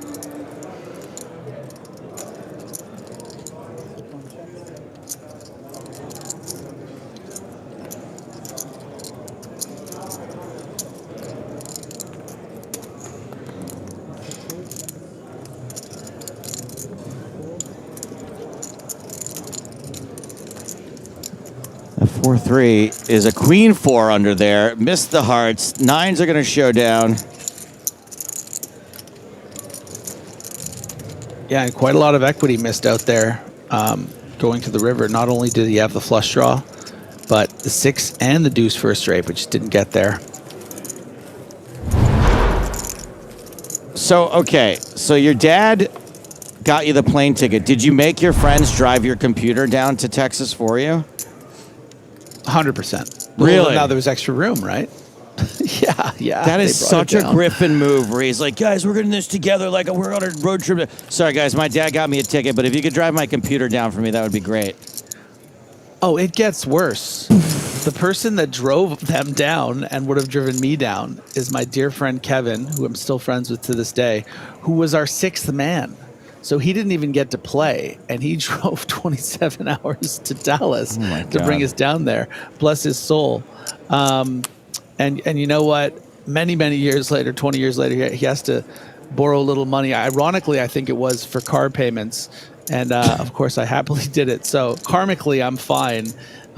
He did said he was going to get it back to me within a year, and he hasn't been in touch for about 2.5. But that's fine. That's neither here nor there. That's that's friendship.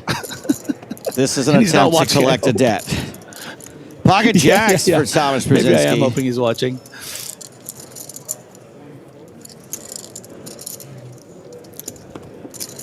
Stash in the big blind with 8-7 off.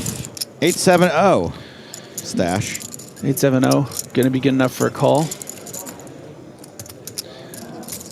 Shout out to the What Up Now Swedes comments in the chat. I appreciate you. Yes, I am the What Up Now Swedes man.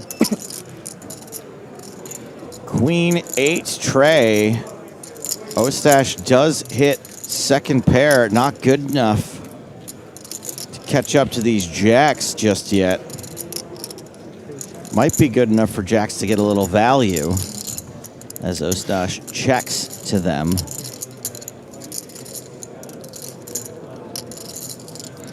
Roman on YouTube asking, why are they do not display hands equity? Look a little harder, darling. 70,000 to call for Ostash.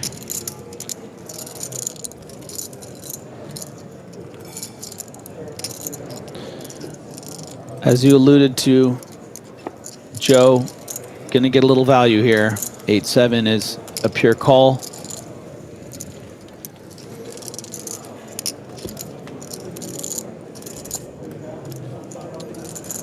We have a 6 on the turn. Probably a bad card for Ostash. Yeah, and really two schools of thought here for Brzezinski. Certainly, you can check here out of concern that your opponent could have a queen.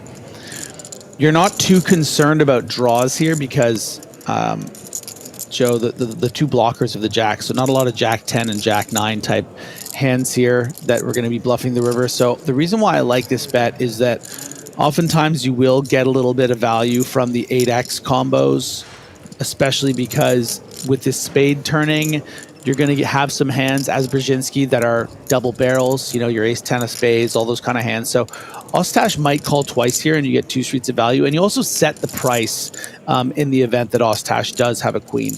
If he calls here, you just quickly check back the river, hope you were up against an 8 that didn't improve, and easy peasy.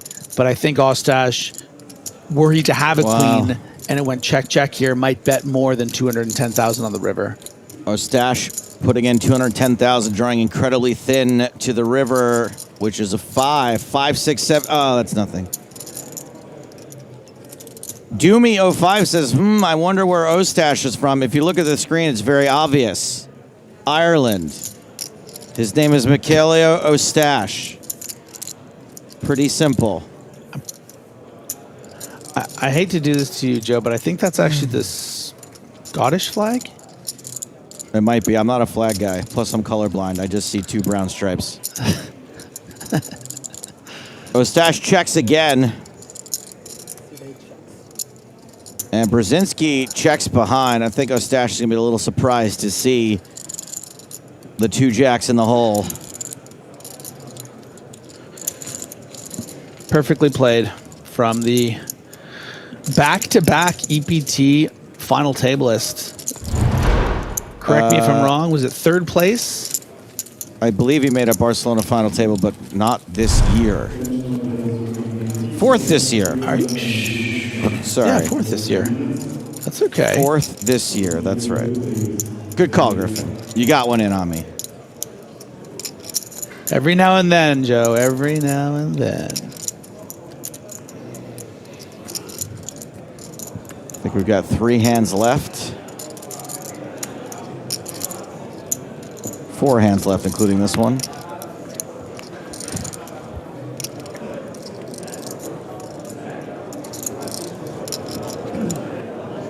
Oh, Cologne's just thought of something funny. Maybe a joke you heard once. Probably one of Joe's jokes at one of his shows. Probably one of mine. Yeah.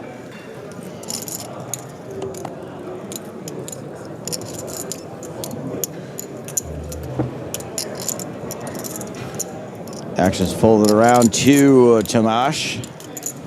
Does not want to play the Spraggy. What did you think of my brother's little comedy skit on Instagram that I sent you? It was cute. It was cute. I like the touch that he gives the guy his pants, like he's had to do it before, you know? It's good world building. I like how supportive you are of your brother.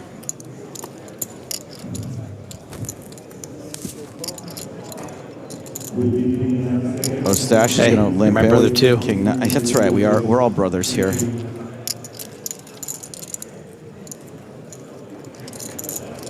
KST asks, can we get positions and stack sizes? Absolutely. Thank you for your question. Domination situation. Each player with a 9. Oh boy, this could get weird.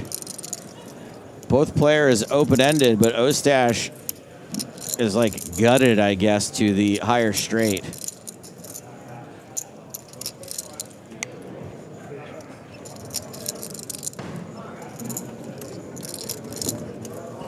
Ostash checks. Boyka does have the 9 of hearts.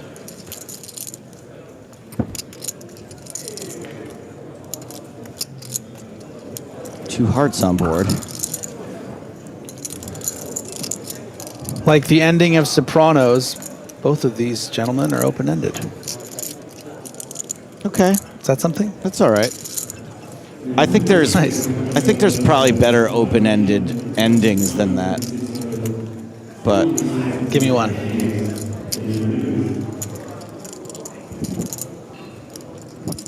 I don't know, man. It's your joke. You do the research.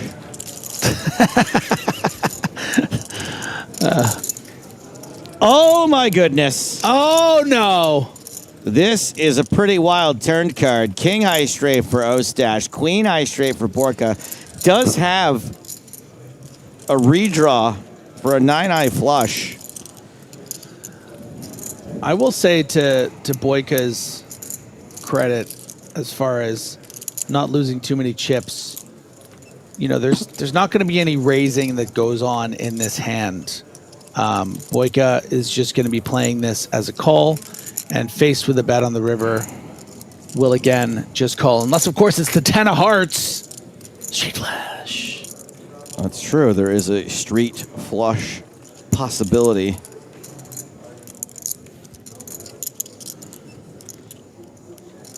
Boyka looking at a bet of 175,000. You can see he's not exactly yumping for Yoy.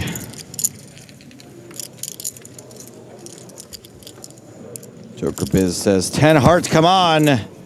No such luck. No heart at all. Where are we at with straights and pairs versus a higher straight? Is the higher one still better? A straight and a pair, yeah. The bigger straight still beats both of those hands, but I understand. I didn't read the patch notes of the recent poker update, so. 520,000 the bet from Ostash. And Alexei Boyka hasn't snap called. Is Is there ever a world where he folds? No.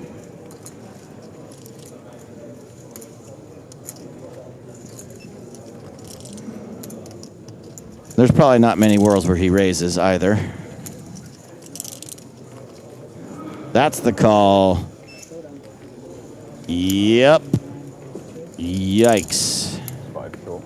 And yuck. The 3 Ys. And Ostash rakes a big one. It's 5 short. It's 5 short. Yeah, cool. Ostash hot off the heels of a 3rd place W Coupe medium finish in the main event just last week. Plays around $150 average buy-ins online, but his live tournament results, I think his biggest score is like $4,000. So for him to be 2nd on the leaderboard right now, still in contention for $760,000, got to be a pretty exciting moment for that fella.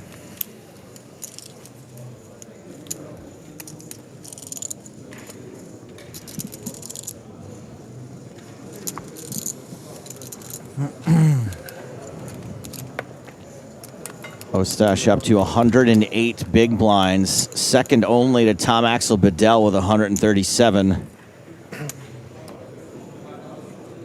Torjubel on Twitch says, fun fact, Ostash means army fighter.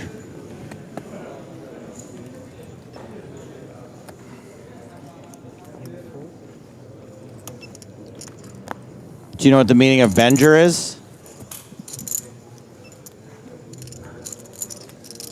I can look it up for you. I don't know. He doesn't know the meaning of his own last name, but he can tell you how many seconds of smoke there is on the counter-terrorists' windowsill. No. I'm kidding. I can tell you. I mean, the name Venger has multiple origins, including a Norman French origin meaning bear spear, and another potentially related origin from the Old French bengir, meaning to bend or curve. There's also a surname derived from a popular personal name, Berenger, which is my middle name, by the way. Berenger? It's a Germanic name combining bear Your name and is spear. Griffin Berenger Benger? Griffin Frank Berenger. Oh, Berenger. Frank. Yeah. And yes, I had friends call me Frank the Tank during the popularity of Old School.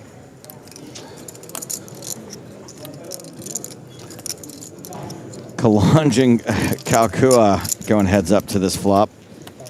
And Kalange's out. But instead of we're going streaking, I would say, we're going streaming!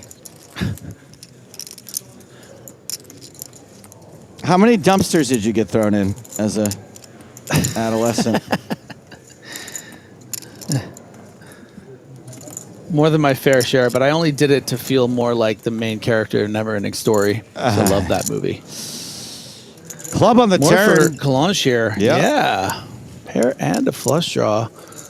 Kalkua not liking his chances with ace-queen against the big blind range on this board.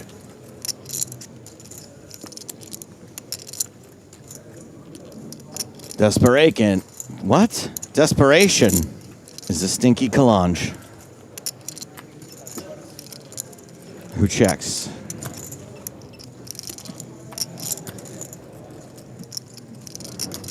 Kalkua did check back on the flop.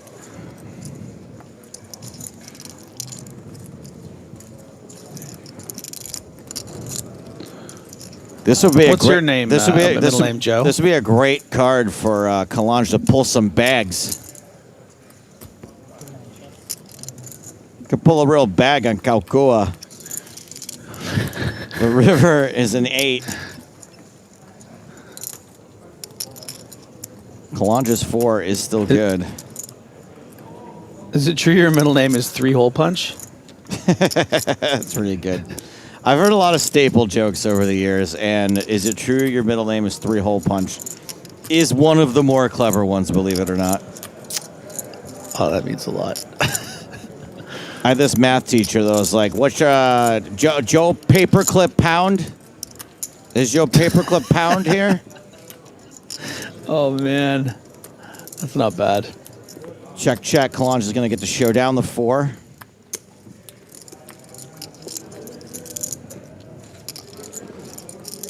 This guy, by the way, the paperclip pound guy, he was about 4'11" tall. He was about 5'1" wide. And he had something like... I think you're allowed to say 4'11" short. Either way, up and down, 4'11". East to west, 5'1". And he had like 11 kids, which I thought was pretty impressive. He and his wife looked like Willow and his wife from the movie Willow. Oh, that's low-key adorable.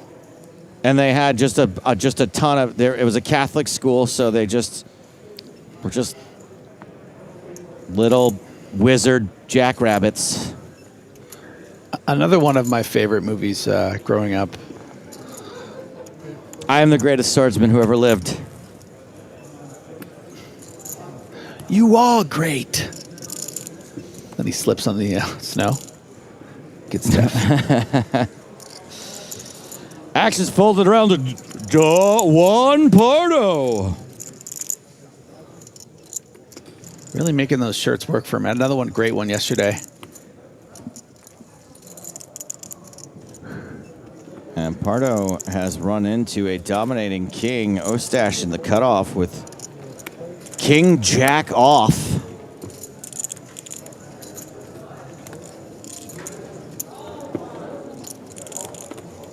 Joao Tomas is out. So it is going to be Pardo the Ostash. 9-7-9 is your flop.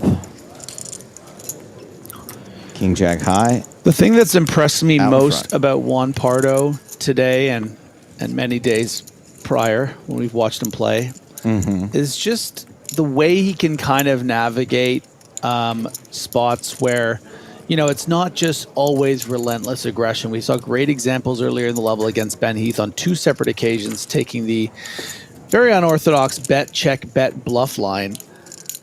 In this situation, I think you kind of have to play this as a pure check. This is a pretty strong flat for Mostash.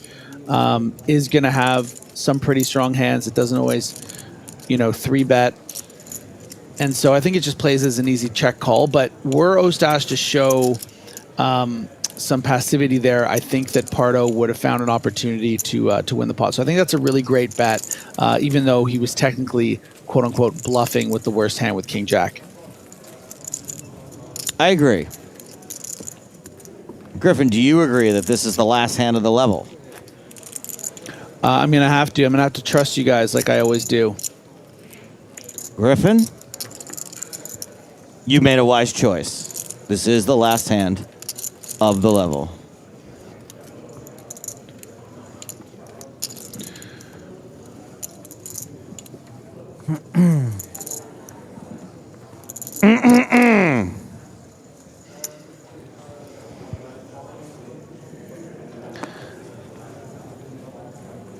Now I'm going to have the dilemma on the break.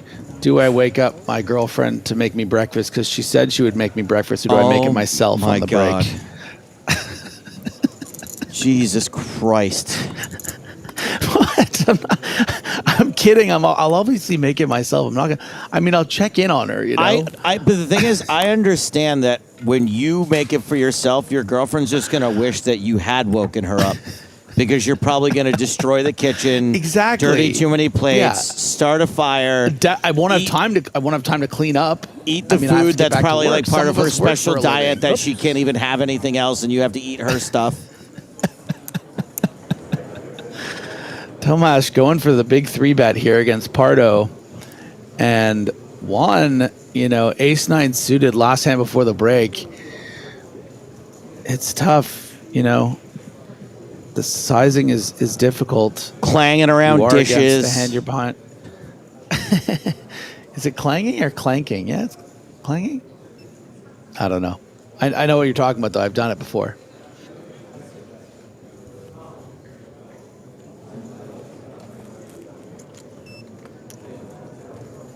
And Tomas's 3-bet manages to get Juan Pardo to fold a suited ace.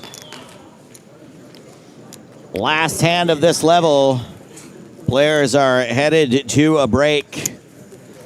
We are going to play 2 more levels today, regardless of what happens. Now, I think it could be a while until we have another elimination. As we can see, the shortest stacks are still above 20 big blinds. No one in the immediate danger zone. Danger zone! Things pretty thick and deep here at the unofficial final table for EPT Malta. We're taking a 20-minute break. When we get back, more from the final 9 players. Back after this.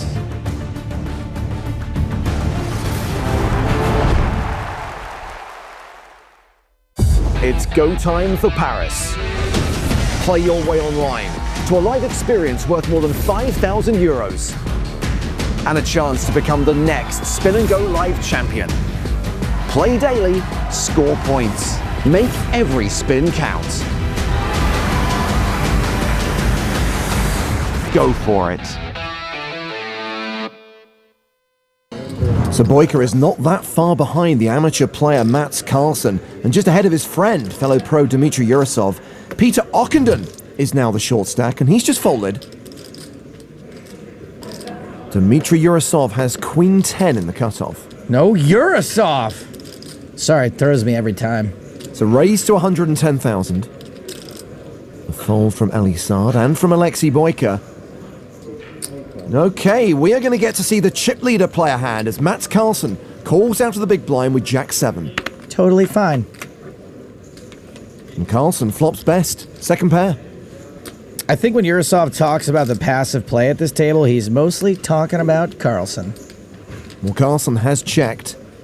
Urasov c-bets 150,000. In this case, passive's the only way to play it. Call. Carlsen calls with the best hand.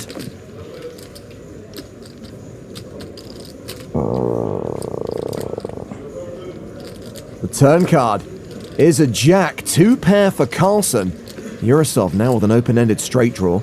Man, I love Carlsen. He's been accidentally working these pros like Bill Murray and the man who knew too little. Urasov fires again, 360,000. And he always seems super stressed out.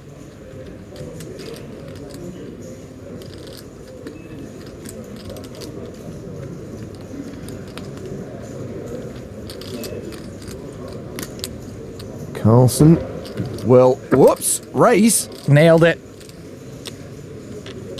He's made it 800k. It's amazing. This raise is probably a little too small. Calling's fine, but if he raises, it should be a little bigger so he can get it in on the river. Well, Urasov calls with his draw. And Urasov catches a piece on the river, but it's not enough.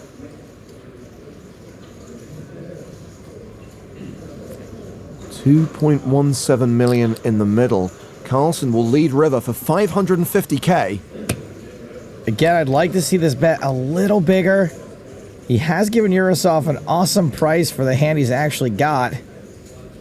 And Urasov's in a weird spot because it's like, I just spiked top pair, yay. But then it's like, is Carlsen ever check raising the turn super small as a bluff? Boo, probably not. Will he pay off this value bet? Yes!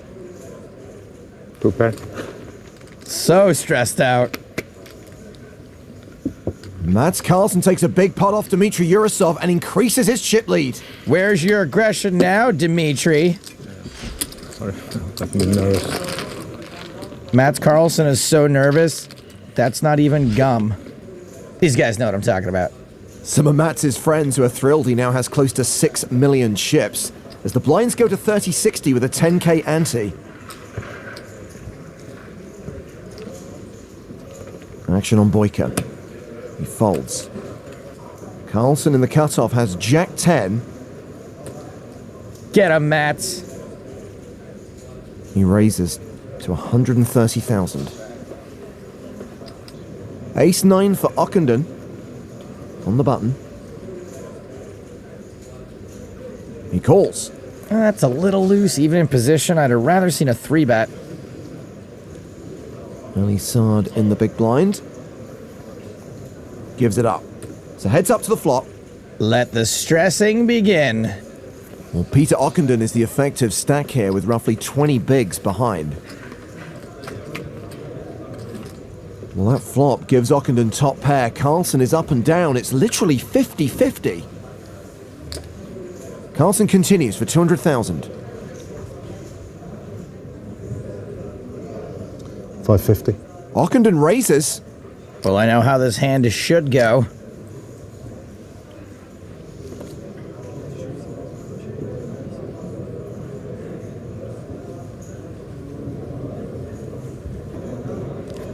I'm all in. Carlsen shoves. And Ockenden can't fold, can he? I don't think he's actually thinking about this. I think he's just taking his time. I hope. Okay. Boom. I have odds anyway. I would favorite, but ace-9. It's a race. It is a true statistical dead heat. Yeah, it's probably about the only hand I didn't want to see. How about a set of 8s, 9s, 3s, 8, 9? Carlsen has 14 outs. He can hit a 7, 10, jack, or queen to bust Peter Ockenden. 10 on the turn, leaving Ockenden with 5 outs. An ace or a 9 needed. The river is a king. We're down to 4. Oh, yes. Good luck, guys. In for 27 euros, out for almost 400 times that. But I have, almost 50% there. More or less. Peter Ockenden cashes for more than 104,000 euros. Dispatched by the table boss.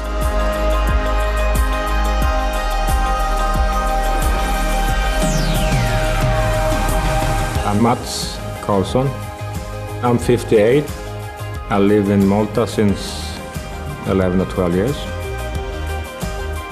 And I'm retired.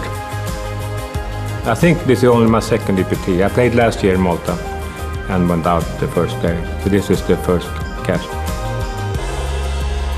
I think the other players can't really figure me out. Because I'm old and I'm local, I think they look at me as a fish. And it's great. I do nothing to change that. I'm not that bad. I mean, I can't compete at this level. But I like to play against good players here. And I love having Dominic Panka or Ole Chemian at my table. Of course, I'm the big target immediately, yeah?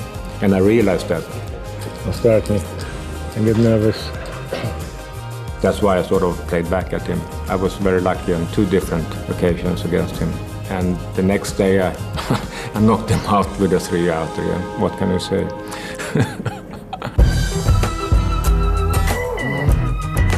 I mean, most of the kids weren't born when I started to play.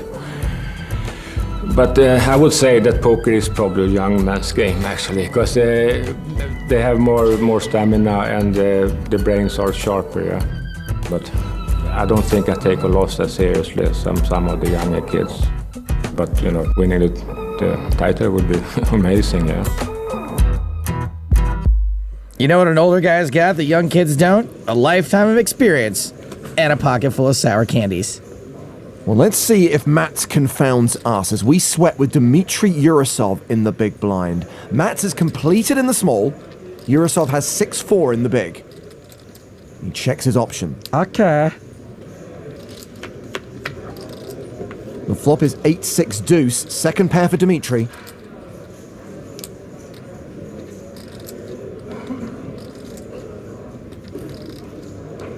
And Carlsen's betting. 125,000. We got a pair. We can call once, try to improve. Although if he's betting, I tend to think we're probably already losing.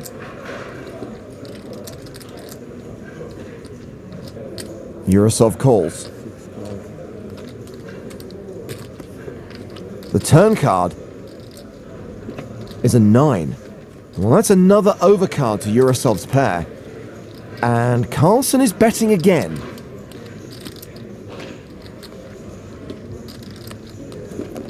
Wow, that's pretty much full pot. Yeah, I kind of think this is a fold. I don't see the point in getting too hero-y against a guy who's probably playing more straightforward than a drag race.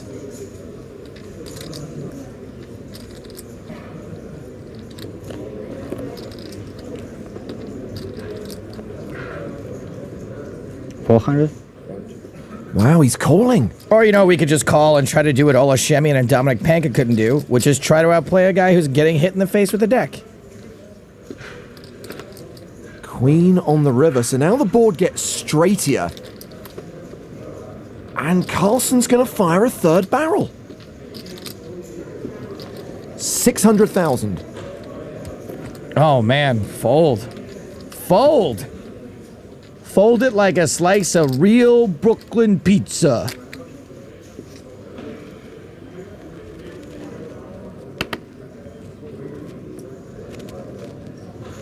He's really thinking about heroing here. Do not do it. Yurosov calls. Two pair. Queen 8. Adi, adi, adi. Yeah. When you're hot. Carlsen, so hot right now. To be fair, one pair was enough. Mats Carlsen continues to crush.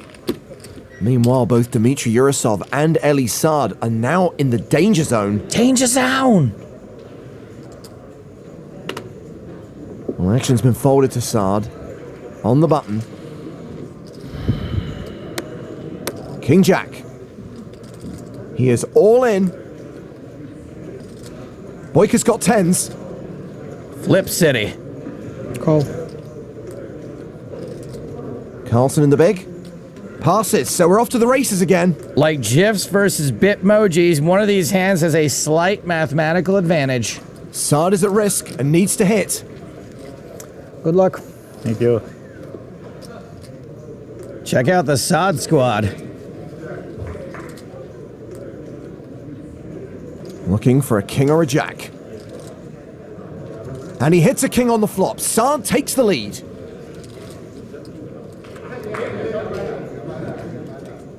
Boyka drawing to 2 outs. He's been in some dicey situations before. Saad set for the double up. A 3 on the turn. So Saad just has to fade a 10 on the river. Oh no! This is so sick. Ouch. Good game. Nice to play with you. Thanks. Eli Saad out in 4th. He wins nearly 142,000 euros. And that is twice that Alexei Boyka has hit a 10 on the river.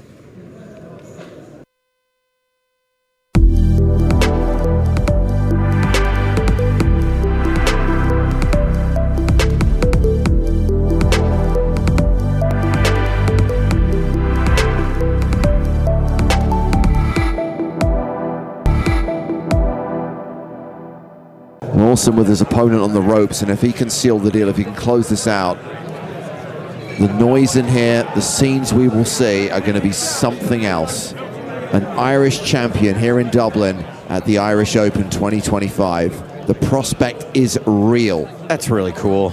I mean, are you guys feeling the vibrations of the room? I mean, it's just the vibes right now. It's palpable. It's pretty great. Ooh, Ruggieri with ace 10 here. Now, he was just getting the small blind right, which is 2 million. And is he going to play this as an open jam?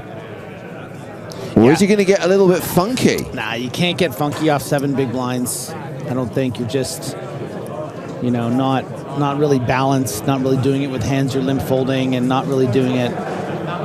You're just shoving. And I think he's maybe just trying to make it look like a little bit weak because he is so strong for the stack size, heads up.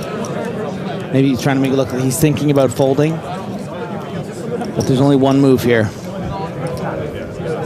And if he proves me wrong, I'll storm out of here. I really think he should be trying to get a read before he does this.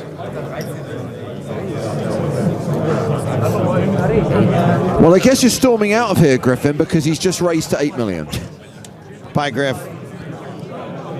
He's back. Bye. Okay, so he's gone. It's a min open instead of an all-in, and 6-5 of diamonds for Simon Wilson. Just checking the stack of his opponent. I mean, don't you feel like you have to just call now? I mean, he should. This is part of why you don't do it. Right. I mean, because he gets to you see don't want to cheap see flop the and realize his equity with 6-5 of diamonds, the 2 Jack life cards. 6-8 flop, and then he takes his equity. Now you have 5 big blinds. It's like we don't mind just taking it down pre-flop. This isn't the kind of hand you want to trap with. It's not like you're gonna get ace-3 to shove. That hand was calling the all-in anyway, right? You're not getting queen 10 would have called the shove anyway. Jack 10 probably would have called it. So this is the problem: is you're allowing a hand like 6-5 suited to realize their equity. Having said that, it is extremely unorthodox and suspicious to Wilson. Why is he doing this? Does he just have aces? Should I actually just fold this because I would have folded to a shove? Yeah. I think because it's suited, Wilson's gonna come to the conclusion the price is too good and call. But turns out I'm wrong sometimes, like I was when I saw this min raise. So It happens. It does happen. Let's see how Wilson responds.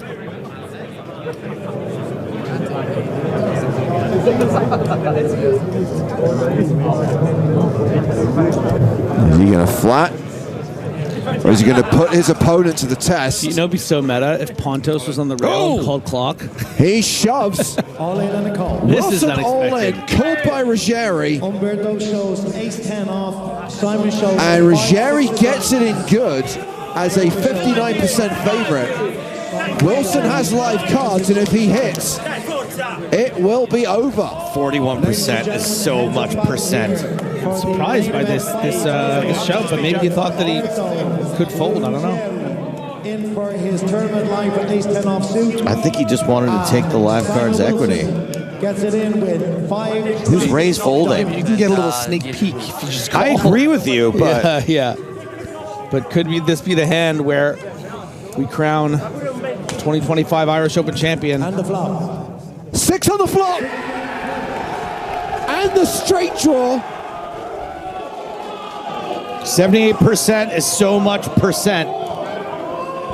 Unless we see an ace or a 10 on the turn or river, we are going to have our champion. That's cute.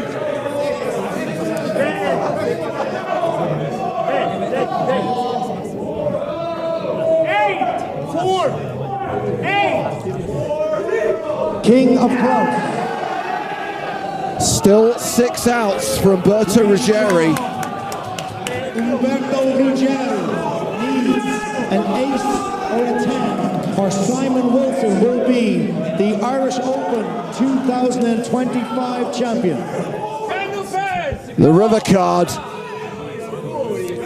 is a deuce. We are walking in a Wilson wonderland. He is the 2025 Irish Open champion. I've never seen anything like this. Wilson's flying. The bear is flying.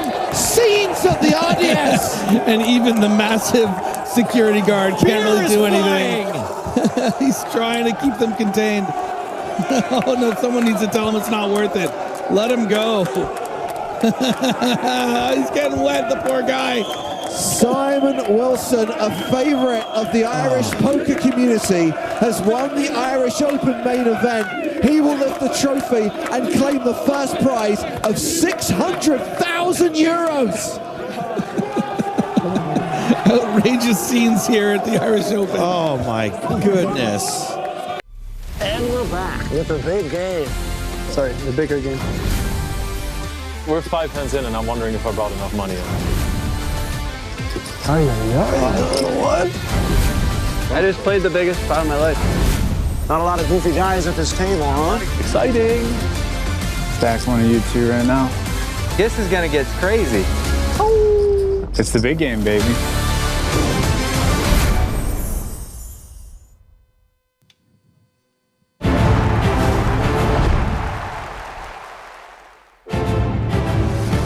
Welcome back to Malta and the PokerStars European Poker Tour, where we are down to a single table of 9 on day 5 of the main event. That's right.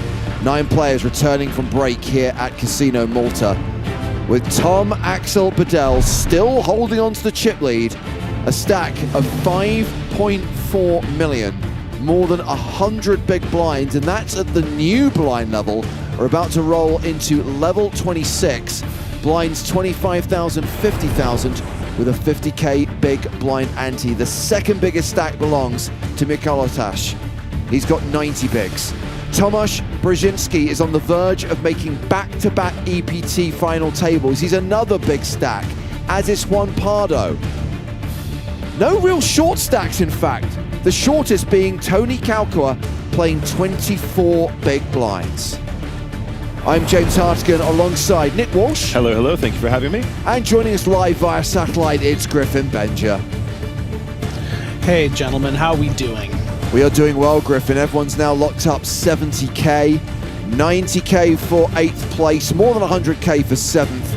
Jumps with every elimination now, significant jumps. The prize money is getting huge. Nearly €500,000 will be paid tomorrow to the runner-up, and more than €750,000 will be paid to the champion. A reminder, final table coverage starts tomorrow at 1 p.m. Central European Summer Time. Can't promise that we will see celebrations here in Malta on the same level that we witnessed in Dublin earlier this year. The Irish Open is something special. We're going to have to wait until Easter next year to witness anything like that again. But of course, we have got more 1K tournaments on the docket. There are 2 PokerStars Opens later this month at the same time, so pick your poison. Maryland, USA, October 19th through 26th. Manchester, UK, October 20th through 26th. Everyone has the opportunity to be in Cannes at the end of the year, straight after EPT Prague. The last PokerStars Open of 2025 will be in South France, December 16th through 21st. The last chance for players to earn those all-important points in the PokerStars Live League, which concludes at the end of December.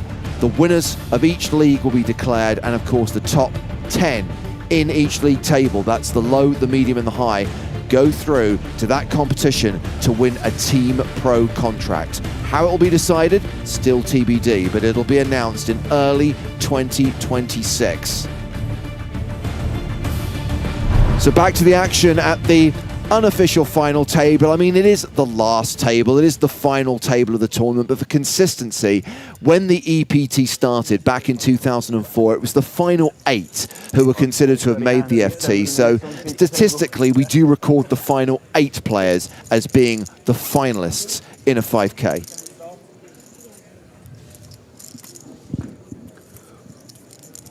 So when is the photo taken, James? At 8 or 9?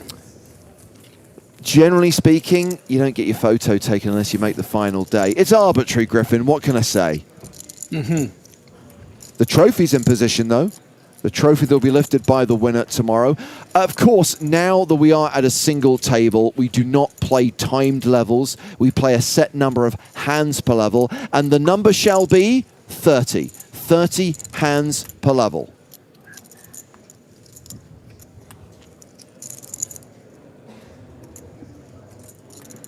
So this is the first hand of 25.50 with a 50k ante.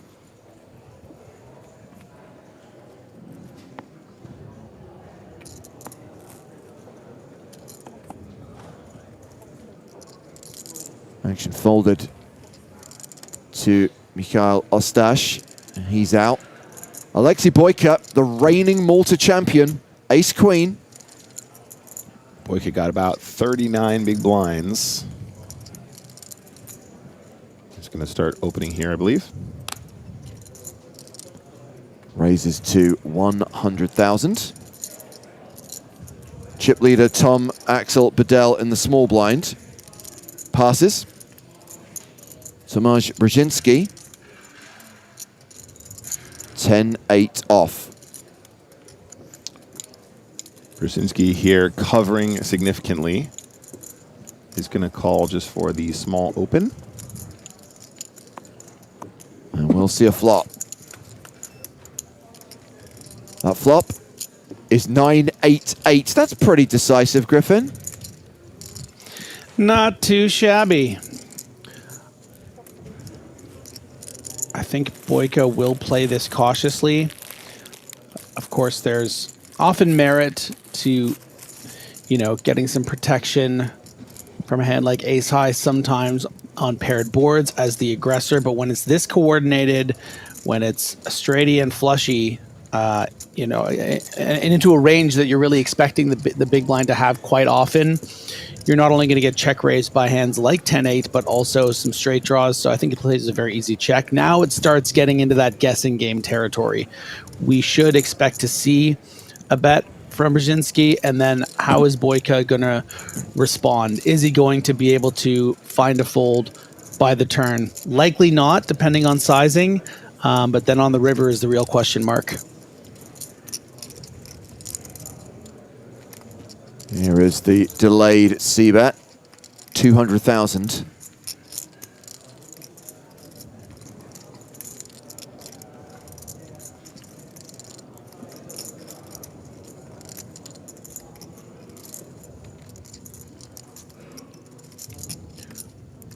I think that the Queen of Hearts in hand has some merit when you talk about what kind of combos that eliminates. And yeah, we see the sort of tight fold from Boyka, and I think that that's very, very strong. Very, very good. It might seem easier than it really is because you see that Brzezinski had an 8, but you're going to be getting bluffed a good percentage of the time there. But yeah, that Queen of Hearts utility is just blocks the Queen Jack, the Queen 10, and then of course all the Queen X heart draw combos. So I really like that fold from Boyka. And thank you to One Full Step for correcting me. It was indeed a big blind turn lead, not a delayed c-bet. Boyka did not get the opportunity to consider a delayed c-bet. Yeah, you're right. Brzezinski bet into him. That is a tricky one, though, isn't it? Right, when you check the flop, you start to level yourself on the turn. Like, well, now he can just lead it. He's just going to represent anything at this point. And so far, Boyka's been really good at that. Not just here on the final table, but on the feature tables previously. He's been very, very good at going, this just isn't a good spot. I'm just not going to get mixed up in this. And on this occasion, gets it really right. Not putting more chips in against the hand drawing dead. Don't do it.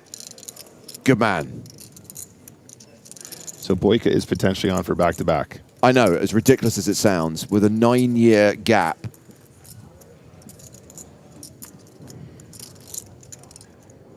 And again, worth highlighting that, we have a handful of two-time EPT champions, literally a handful. I guess you can point to Anton Bergstrom, What If God, and say, well, he won the same EPT twice, EPT Online. But as far as live EPTs are concerned, no one has won the same EPT twice. No one has defended their title. So it would be a unique achievement if Alexei Boyka can go all the way. I'd like to see that for Boyka, but I'm just really enjoying watching Tom Axel Bedell go to war here, and I would love to see him do something cool. So clearly, Brzezinski has spoken to someone and said, I'm going to get trips every hand from now on, please.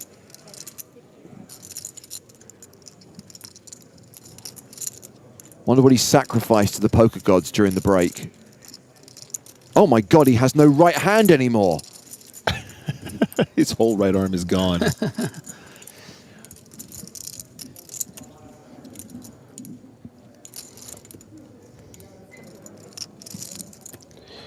Whoa. That's going to be a raise, dude. Okay, so did Kalkoa mean to just call? Was he trying to raise? What was the intent there, Griffin? I missed it. The intent was certainly just to call. Yeah. Right. Just based on sort of in the interaction with the dealer there, is forced to raise, and now it becomes one of these unique, you don't see everyday scenarios for Brzezinski. Kalkoa would be representing what he actually has with this raise, and is just gonna pop it back. Hope to get into a leveling war here. I actually like what Kalkoa set out to do there. I think he was basically just going to give it the old dry float, just, okay, it's ace 10-10, everybody bets this flop, I have a diamond blocker, I'm going to float, when he slows down, I'll take it away, but doesn't work so good when you misclick there. Also doesn't work so good when they flop trips. Or when you're, yeah, exactly.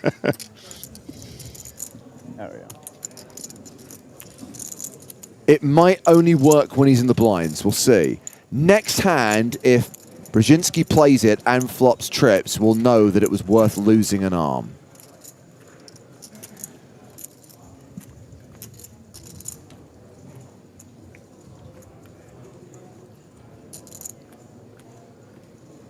Action will start with Juan Pardo, who is 4th in chips.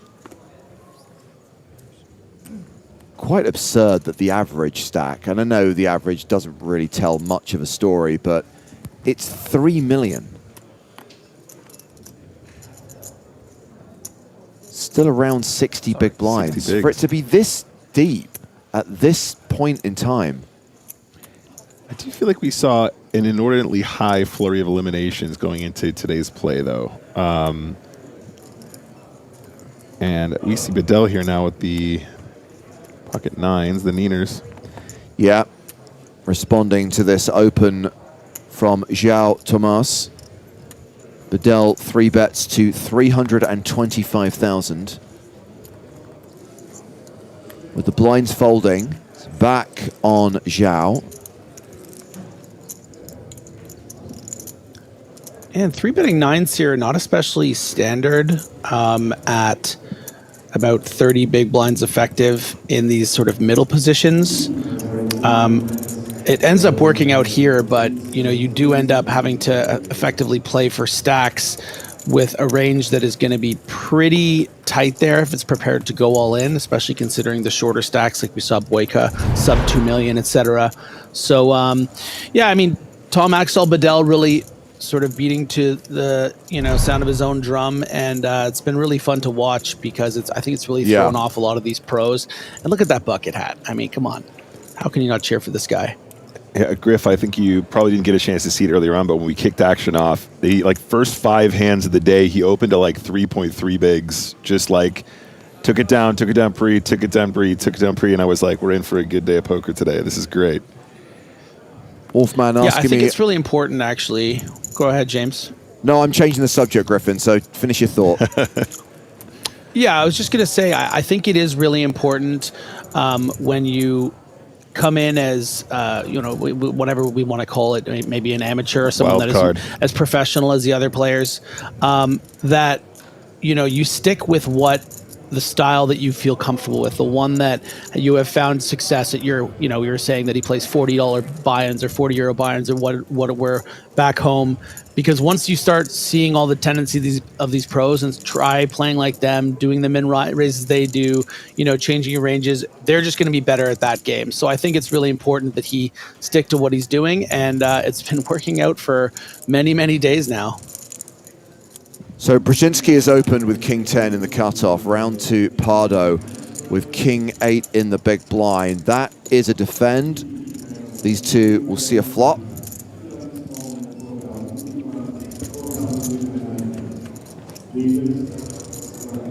And that flop is Jack 8-6. Domination rotation in Juan Pardo's favor. He now becomes a 4-1 favorite. Checks to Brzezinski. I guess the trips thing really does only work when he's in the blinds.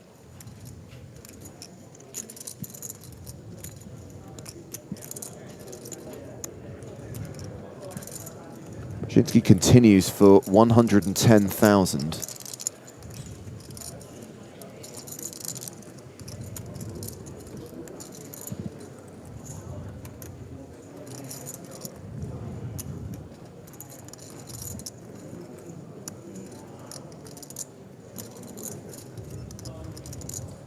Just a call from Juan Pardo, taking us to the turn. A reminder, this is where things take a serious turn. Queen of diamonds, flush draws for both players. And Brzezinski's equity goes up significantly, not just the diamond draw, the open-ended straight draw as well. And you can put so much pressure on hands, exactly like what Pardo has with a 2-barrel here. Not just going to have King 8, but 8-9, Ace 8, even a hand like, Jack X without a diamond. It's really, really tough to find the call and keep playing this hand. Well, the second barrel is 350,000 into a pot of 545,000.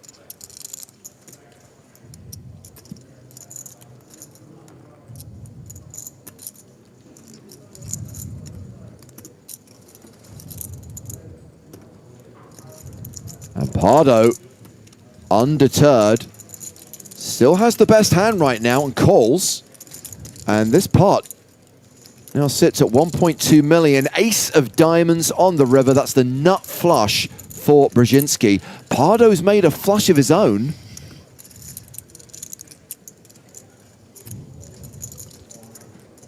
Disaster river here for Pardo.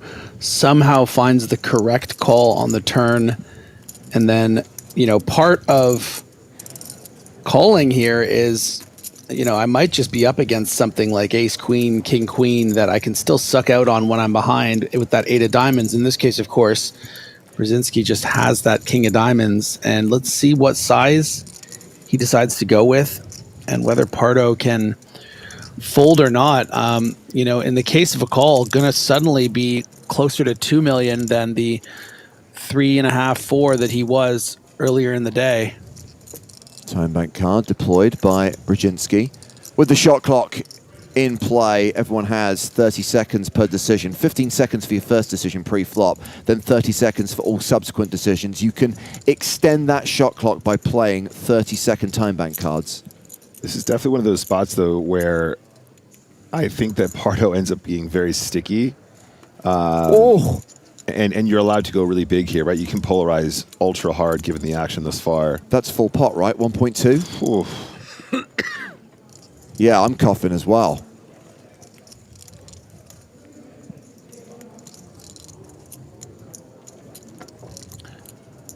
And a very significant portion of Pardo's, you know, what was a very, very comfortable stack going into this final table, as you mentioned, James, 4th and chip, suddenly, you know, calling this is going to put him near the bottom. Very polarizing bet. It's a time bank card, not a call.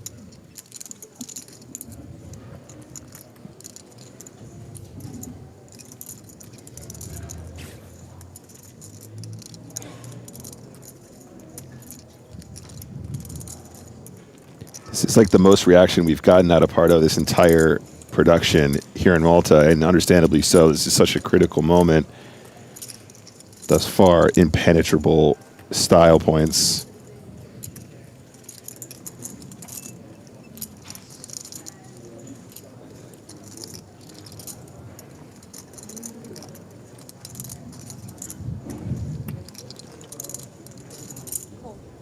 Pardo makes the call, heroes with an 8, and loses a huge pot.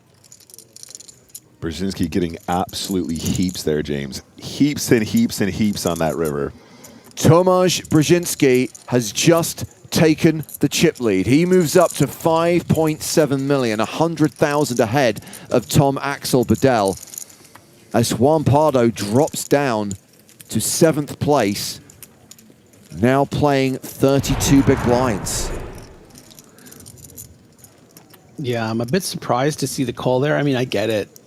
You know, it is a reputation call, knowing how capable Brzezinski is of having a bluff there. But if you start constructing the range of the hands that are going to barrel that turn card, you know, it's going to be hands that are bluffing with something like the King of Diamonds, and then of course some other value hands that want value from a hand like King 8, 8 of Diamonds. So when the diamond does come in, sure, maybe it's a bit of a leap to decide, okay, well, now I just think maybe he was pure bluffing the whole time. So, and of course would check back those other value hands that weren't diamonds. So a really interesting hand. Before all that nonsense kicked off, I was trying to answer Wolfman's question on YouTube because he was interested in what happened in the charity tournament that I played in yesterday. This was the Sigma Foundation charity event here at EPT Malta.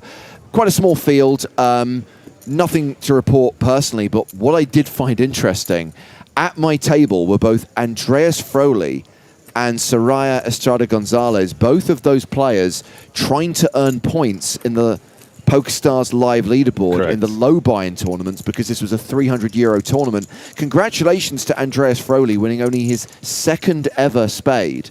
for taking down that charity event. So Andreas will earn some important points that will see him retain second place and move closer to first place. Stein Carlson, of course, still number 1 on that low leaderboard. Soraya sitting in 3rd. David Doherty currently in 4th. That event concluded last night, right? It was a one-day, okay, absolutely. Cool. The listings just now were in reference to the overall leaderboard. I see. Okay. Absolutely. It was very interesting to see how, as we get towards the end of the year, as we realize there's only a handful of festivals still to take place between now and the end of the year, that players are trying to maximize their opportunity to get points. Those who basically could get a top 3 spot and claim a prize, as well as going through to the Team Pro contest.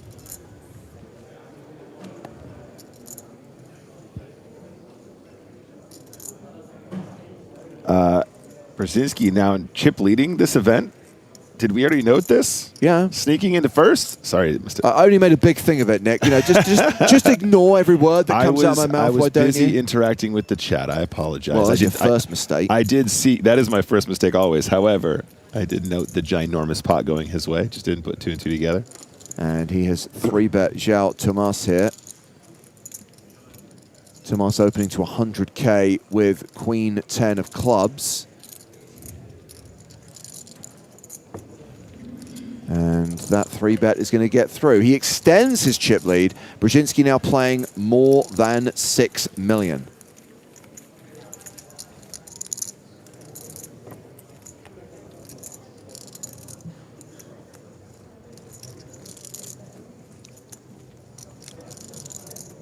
Wow Factor confused that 300 euros is considered a low buy. And I mean, in live poker, it is. And I'll be honest with you, at an EPT stop, there aren't actually that many tournaments which fall under the low classification. Yeah. It's the low being, what, 999 something or like that. less? Yeah. And then the medium is 1K to 4,999, high is 5K and above.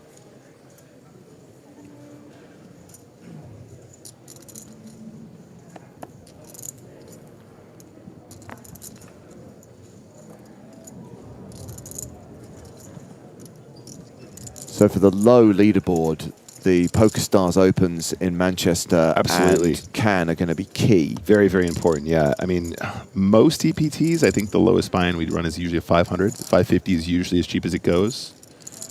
You know, that's what it's meant to be, flagship events.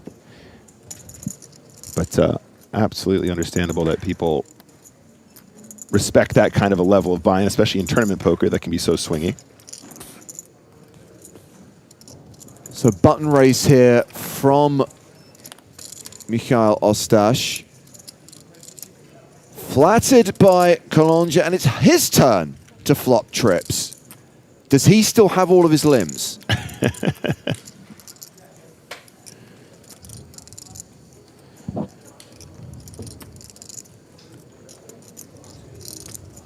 And now Ostash turns a piece, pairing his 6. Griffin, of all the poker players I know, you aren't actually that much of a degenerate, but what would you be prepared to give up? What would you be prepared to lose if you were guaranteed to flop trips every hand? Does everyone know that? I guess they would quickly learn that I always get trips. 120. You'd have to start folding it sometimes just to keep him in the spot. I mean, you have to. Yeah, I would appreciate more of like the question of like, would you give up X as opposed to? Because I'm having trouble sort of gauging. 2 fingers. Like I don't think I would give up an arm. Okay. Toes. Not a thumb. Teeth. An ear. That's tough. I mean, probably yeah. Like something like a tooth or an ear. As Ostash makes a useless 3-pair on the end here. I also think that it's like it would be like a, yeah. I mean, you could create a whole brand, you know, like Trippy Earman or something. You could really work with it. I mean, you know, after a few tournaments, you could purchase the world's greatest prosthetics. It's true. So under my rules of poker, 3 pair should tie against trips, but in this version of poker, trips is the winning hand.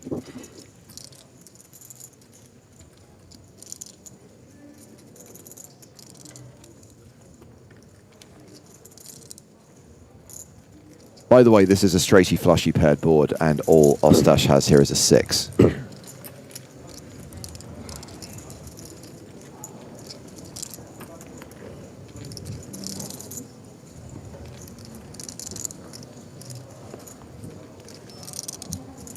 Everyone wants to think about it. This is a tough spot. Everyone wants to be a hero.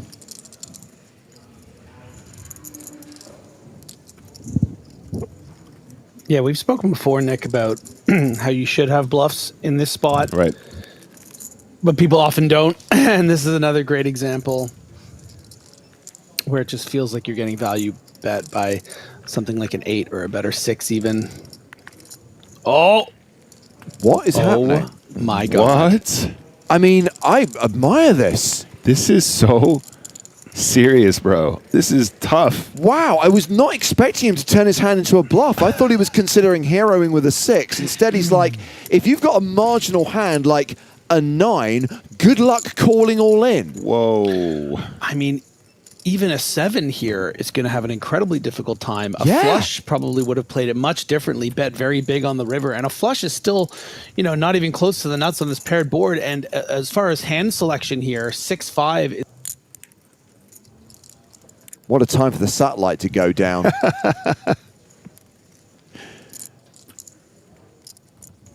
Luckily, Stat Trick is an uplink specialist. He's on it. This is so savage. This is so brutal from Ostash.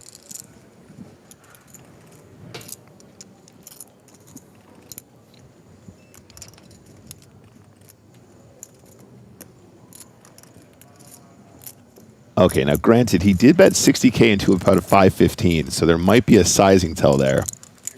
Should be fine now. Hello? Hello, hello. Hello. I mean, I feel like that size might even induce this kind of play, so this might be exactly the outcome that we wanted if we're going to have this sort of blocker bet lead.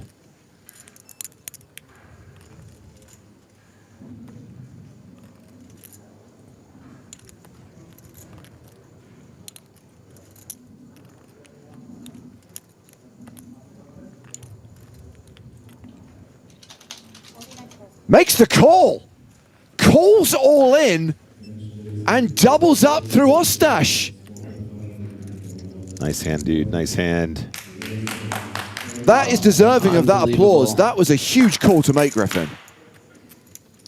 Yeah, I mean, it's such a great candidate to make this big move. 6-5 blocking 6s and 5s. I mean, just to make this call when you're losing to flushes, a 7, boats. I mean, this is like really top class stuff. Just understanding that Ostash is capable of making that move and then pulling the trigger.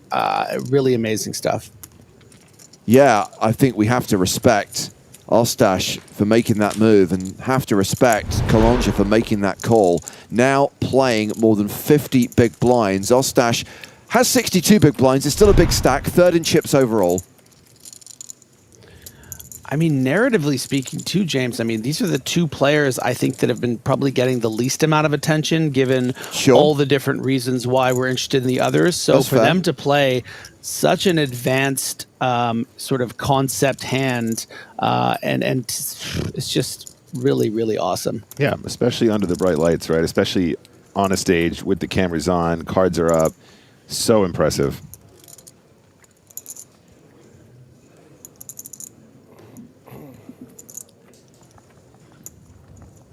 Tom Axel Bedell first to act on this next hand.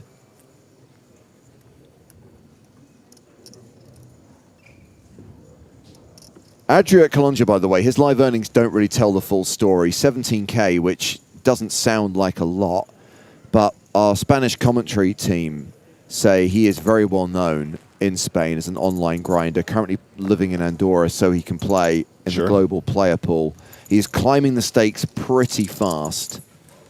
cashed in the EPT Barcelona main event back in August and is now guaranteed a huge cash in this event, guaranteed at least 70K. Chip leader raising the AK. Sizing up here, goes for 2.5x.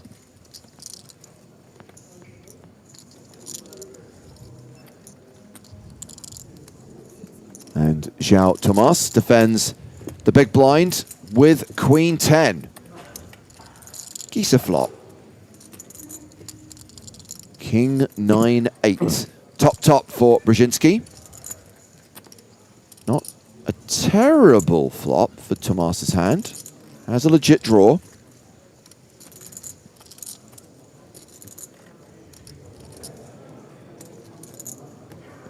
Brzezinski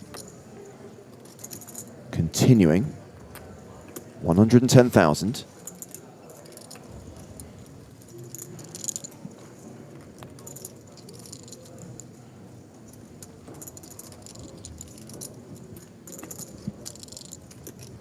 Called by Tomas. 3 of diamonds on the turn, and Brzezinski now near enough a 9-1 favorite. All right, Griff, what's the turn size for Ace-King here? Quick. I'm going to say 375. Ooh, I like that. I like that a lot. Are you going to lock that in as an official prediction? Yes. Instead, he checked it back. Improves to 2-pair on the river. Flaming Barries, everyone. Perfect. Mr. Greenstein makes an appearance. Yeah, I think Brzezinski decided to mix in this check here, hoping for something that didn't improve his hand, like an ace. You know, he kind of has that ace of clubs protection in that it's less flush draws that he would be losing value from by not betting the turn. You know, so many, he's going for looks like overpot. Hoping to maybe run into something like ace-8 or ace-9 that would check here. Yeah, so I think it's kind of cool with the ace-king, ace of clubs. I think it's more standard, of course, just to bet the turn there, but you're going to just fold out all these draws that might river a pair or might bluff. So it's a nice mix. Yeah, I think the ace of clubs is definitely a factor for sure. Tomasz Brzezinski, 4th place finisher in EPT Barcelona this year, up to 6.4 million, more than 125 big blinds, and still 22 hands to play at this blind level.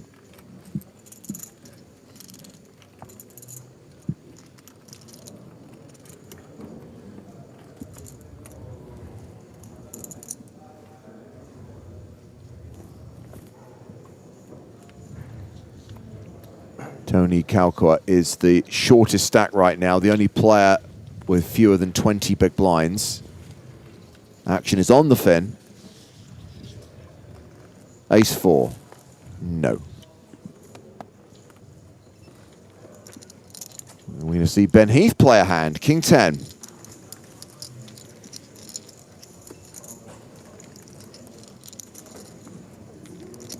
He lets this one go.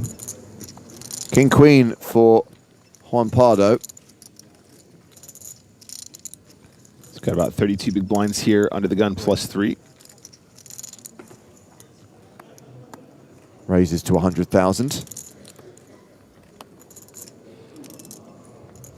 Kalanja with 9-8 of diamonds. Coming fresh off that double just now. Has a lot more to play with. This is very nice to sneak in there and position some of the time. There you go. Calls for the 100. And Bedell, 4-3 in the big blind. If only they were both strawberries. His chips would be in there so fast. He's a lover. It's his favorite suit. It's his favorite suit. He's a lover. Well, he's got 1 heart, so I guess he's going to call. 3 ways the flop.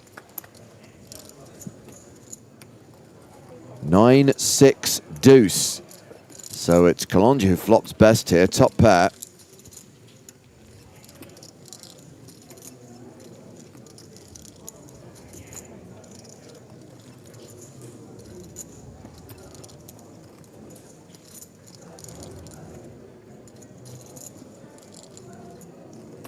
What do you think, Griff? Is he just allowed to bet like 120K here, just a 1/3 spot? Decides to check, never mind. I just think it becomes easier to play when you check. It looks like you're just giving up. You know, if you do get action, your 9-8 kind of shrinks up by the river. Yep. You induce bluffs. Your hand, when it improves or doesn't, is pretty disguised with top pair. And yeah, I think Pardo now might be incentivized to start betting with that gut shot and 2 overs. And it's really going to be on Collonges to decide if he wants to start playing the guessing game. Let's see what sizing Pardo goes with. We've got 375,000 in the pot, and this is a bet of 275,000. Yeah, I'm not surprised with the size up. Really wanting to fold out hands like pocket 7s or pocket 8s, both of which I think would check back at a fair frequency on the flop. You know, you're not going to fold out a 10x. There are certainly some ace-10 combos suited that Collonges would have here. And yeah, he's shown that he's prepared to call people down. So it's going to be a very, very important river card. Specifically for Pardo with just 1 point. Yeah. Juan Pardo does not improve. And what do you think, Nick? Do you need to be wary of the confidence and the capability that Collonges has shown with that call down? Right. If you're Pardo, you're one of the most capable players at the table of making big bluffs. You know, if you're up against Collonges' top of range, probably not going to look at him reaching for chips. He's going to do it. I mean, it's amazing. You'd think he would have more 10x's than he would 9x's here. Wait a second. Okay, no, so he time has bank. Time, yeah. Yeah, they keep tricking us on those ones, but yes, he reaches for time bank. Yeah, I don't know, Griff. This is a super tricky one. And again, you know, completely agree with your points about checking the 8-9 on the flop, but what you're doing is you're inviting players to bluff, but then it might put you in tricky spots like this as well, right? So he's getting the action that he kind of has induced potentially on the turn. He does decide to check the river. That's nice for the 8-9, but you know, then you have to make some bigger calls on later streets, which is all part of it. Yeah, Bedell is so annoyed right now. A reminder that he folded 4-3. That's right. You have to play results in poker, and the result there is you would have won. So it was a bad fold. Yeah, bad, Bedell, bad. I do think on that particular board, Juan Pardo is making a really nice move on the turn, and I think that river bet does become a little bit ultra dangerous. And he's decided against it on this occasion. So Bedell still second in chips. Juan Pardo, by the way, has dropped down to 25 bigs. Hey, I thought you were my friend.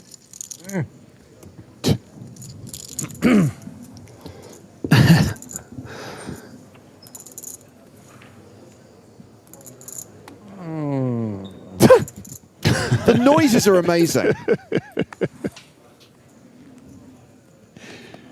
That's me and Griffin on Instagram. I thought you were my friend.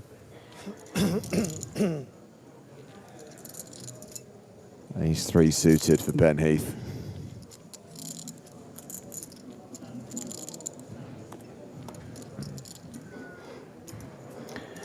If you're a bit surprised to see the ace-3 suited fold, I think that is very specific to stack size and position dynamics, and right away rewarded for his discipline, because Collonges has pocket 10s.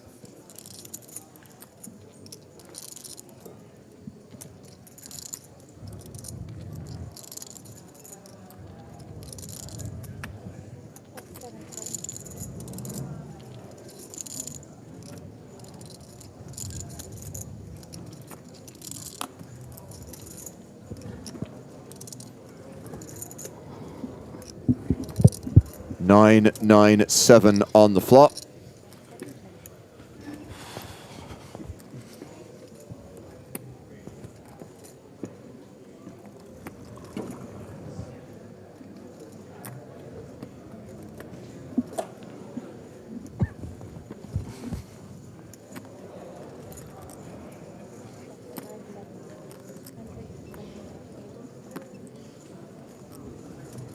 Bedell checks and is facing a bet of 125,000. Calls. We'll see a turn card. And still nothing for Collonges to really be that concerned about. All undercards. Straight draw to go with his pair. We can see he's a 95% favorite. Yeah, picking that smaller flop sizing, working in exactly the way he intends, right? Keeping some of these combos sticking around, get some more value from them. We can see Bedell's jack is not going to be good news for Bedell. We'll complete the straight for Collonges.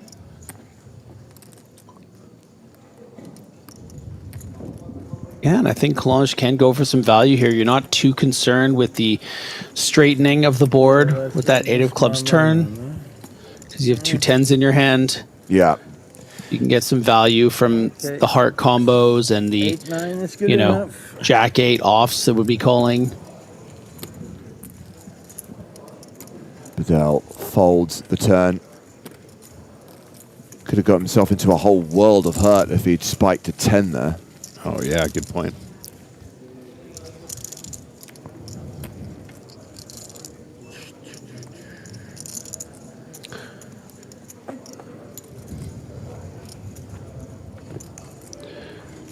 Comment from ZZ on YouTube is going to test your Chat Pro Saturday theory, James. Go for it. Bedell is known for his bad table manners in Benidorm. Okay. No proof.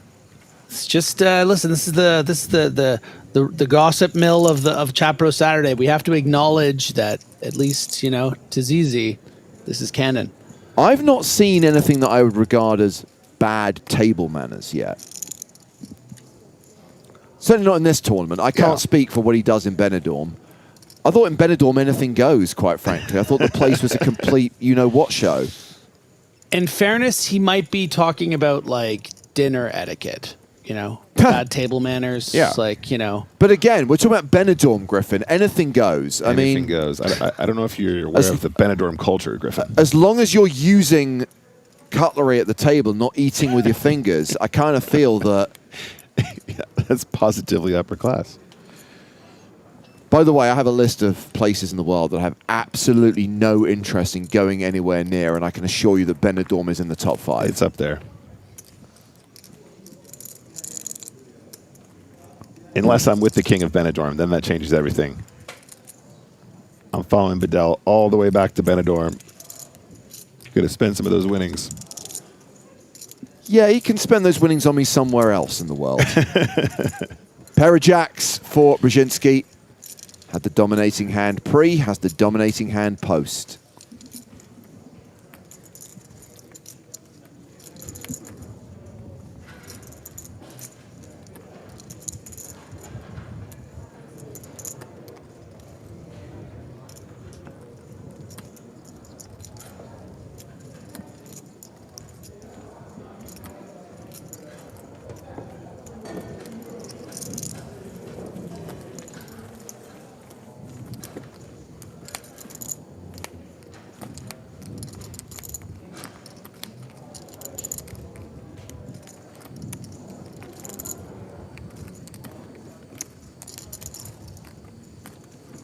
Well, here's a further piece of analysis, Griffin, from Sin4 Music watching on Twitch.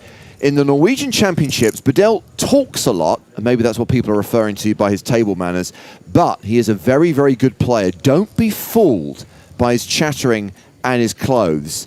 Clearly, he's trying to create an image.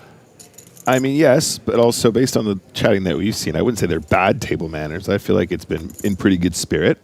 I don't know. Again, this is just my first experience doing comms on this gentleman.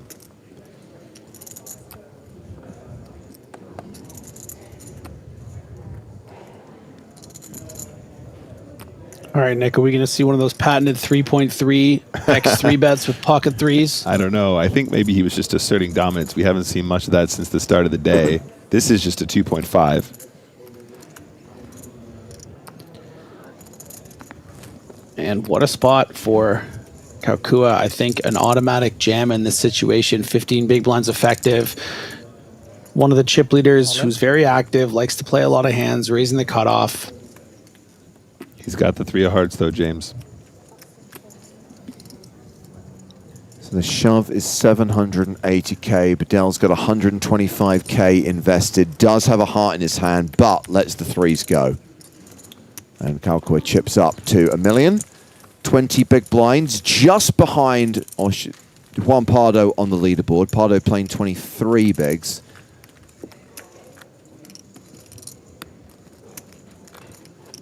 BG Stewart asking what position did Mateos get knocked out? Mateos went out in 11th, and then it was Luis Faria who went out in 10th, taking us down to a single table of 9.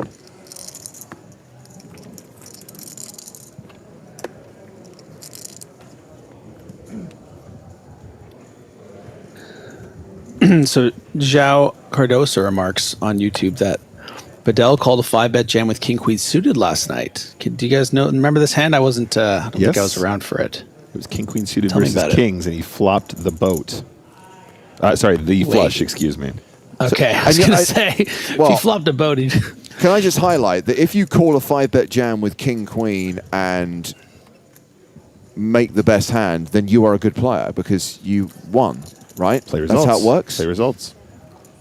Hendon Mob doesn't track anything but results, guys. Just saying. We don't present the trophy to the person who we think played the best. Present it to the winner. And Bedell is winning. Bedell has raised with queen 8. Calcor with queen jack on the button. I'm a bit surprised by this consideration here. I don't think that you can really play this hand in this spot. I understand that Bedell's opening really wide. We can even see the queen 8 suited. You're dominating it with the queen jack. There are 2 players behind you need to be concerned about that, you know, not only can come in the form of calls, but also just squeeze over this flat. So does go fold, fold, fold. He's only got 1 speed, Griffin. Go.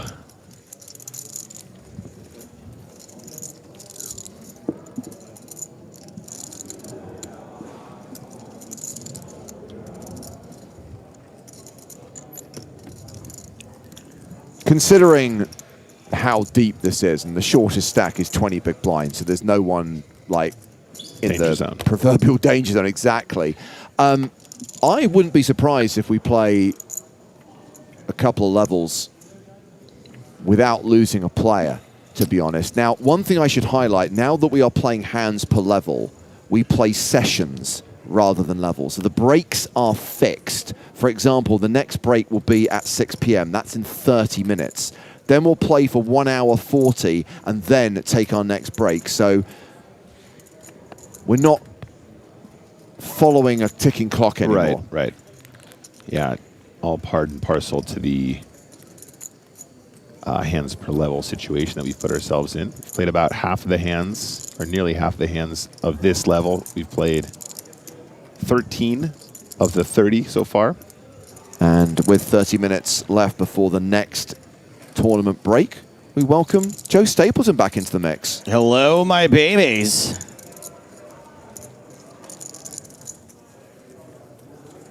Hi, Joe. 1, 2, 3, 4, 5, 6, 7, 8. Yeah, I'm not surprised. Still 9-handed.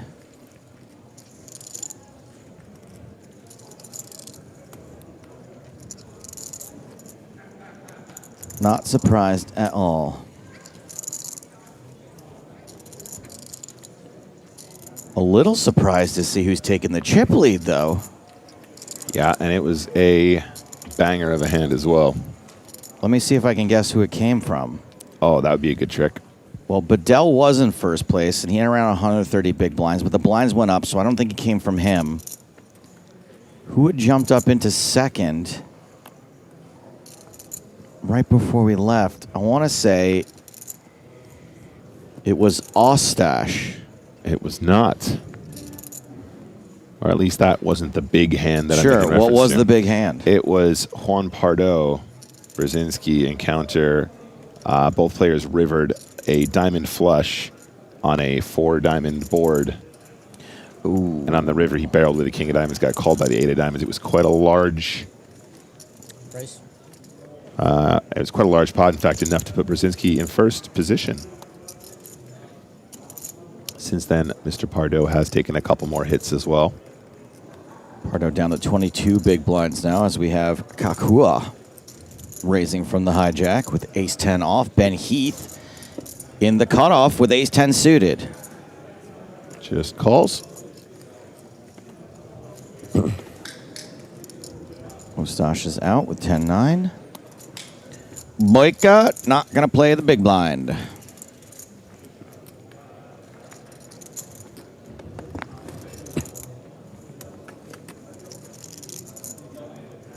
Nine, 9, 8. 2 spades. No hearts represented, but Kakua does have a spade. Oh, sorry, there's a heart. Both with backdoor flush draws.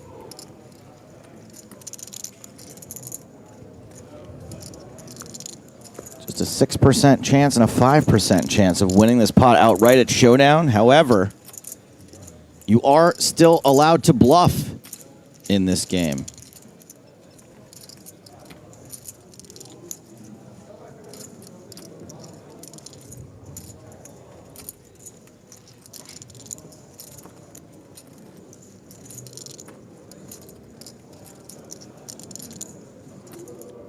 Ben Heath has been checked too.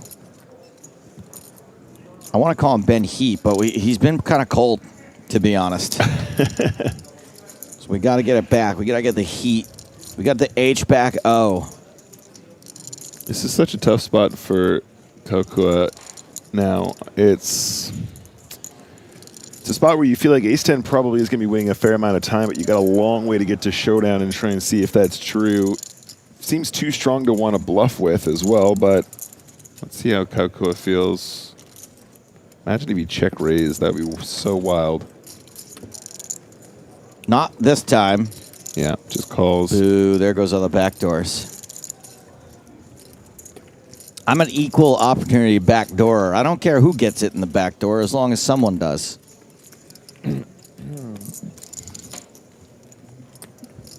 Fair is fair.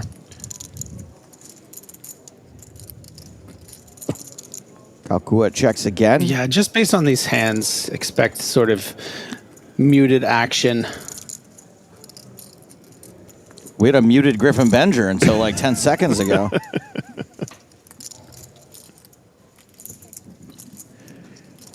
Check, check. 7, 8, 9, 10. Who's going to bet the Canadian straight? Speaking of Griffin Benger.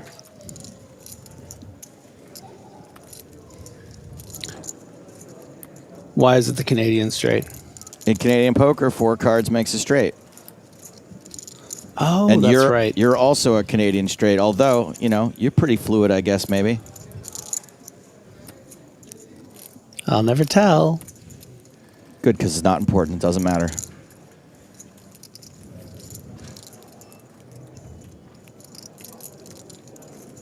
Is Kakua pulling the I'm going to time bank check here so that I can get a check back? That might be a classic chestnut we see here.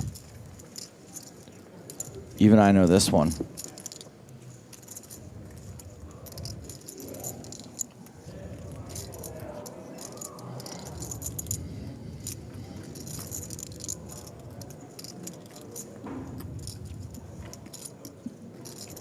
We do see the time bank check. Is Ben Heath going to let him get away with this? He can't keep getting away with this. Interesting to see how Heath interprets this, because it does kind of feel like Kakua is representing exactly the kind of ace high he has here. You play that trash? Ah. All right, Griffin, I want you to give this one beat from when you hear me drop the last word. Are you ready? Wait, no, I'm supposed to go early. This pot ends in a chop. And you know what they say? Everyone loves a chop pot. Everyone loves a chop pot. Moving on. The European Poker Tour has already announced we're getting zeros out of 10. Has already announced The first 2 stops of 2026. Paris. In English, that's Paris. February 18th to March 1st. Monte Carlo is April 30th to May 10th. And you can expect live coverage of the main events of both of those festivals on the PokerStars YouTube and Twitch channels. And you can register for an EPT main event using a gold power pass. There's a power path that runs every single day. And the Power Path Express takes place on October 12th. That's tomorrow. For more details on the EPT, other PokerStars live events, check out the PokerStars Live app. That's my second favorite app after mozzarella sticks. I just listened to our Chop Pod song. I went quite early. I'm quite delayed. You were I have early? to say. Oh my gosh. Interesting. All right, sorry, I meant I was late. Yeah. I went early. As soon as you say, you know what they say, but I got to do it while you're. I don't know. I'll work on it. It's okay. We just have to wait a little longer. I'll be better, right? Unfortunately, there was a wide range of things happening at the same time, which caused me to not wait long enough. And it was not your fault. I panicked because as soon as I started teeing it up, someone started talking in my ear. Well, several people started talking in your ear. Several people started talking in my ear, and then James looked at me funny, and it all kind of just made me go, ah! Anyway, Ostash. Ace Queen. Collonge is going to call the min raise with 4 deuce suited. Flops a deuce, but it's top pair for Ostash. Backdoor spades as well. Again, 2 backdoor flush draws. Yeah, reason to stick around for Collonge. Should expect to go well ahead on a deuce and a 4. Can turn some equity in the form of some wheel or heart turn cards.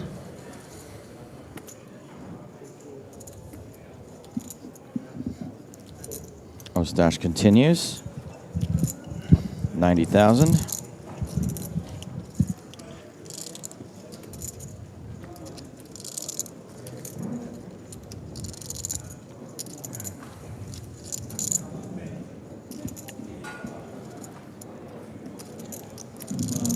Collonge does make the call with a pair.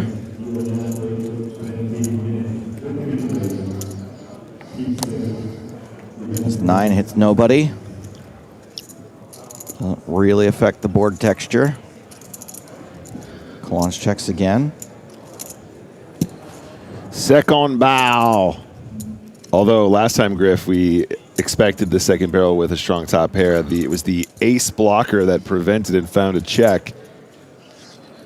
I think he's going to go for it. I mean, you can definitely, in respect to the theoretical reasons why we saw Brzezinski check, you could really justify doing the same thing with Ostash because he has that ace of spades again. Yeah, exactly. I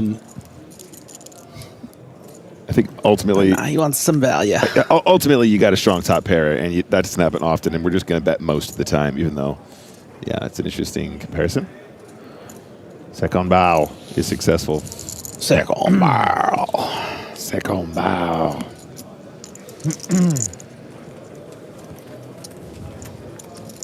Ostash up to 67 big blinds. He's third in chips, although quite a bit of distance between him and Bedell in second. Almost 40 big blinds between them. Can I ask you guys a pretty, I think, basic math question just to clarify something? Sure.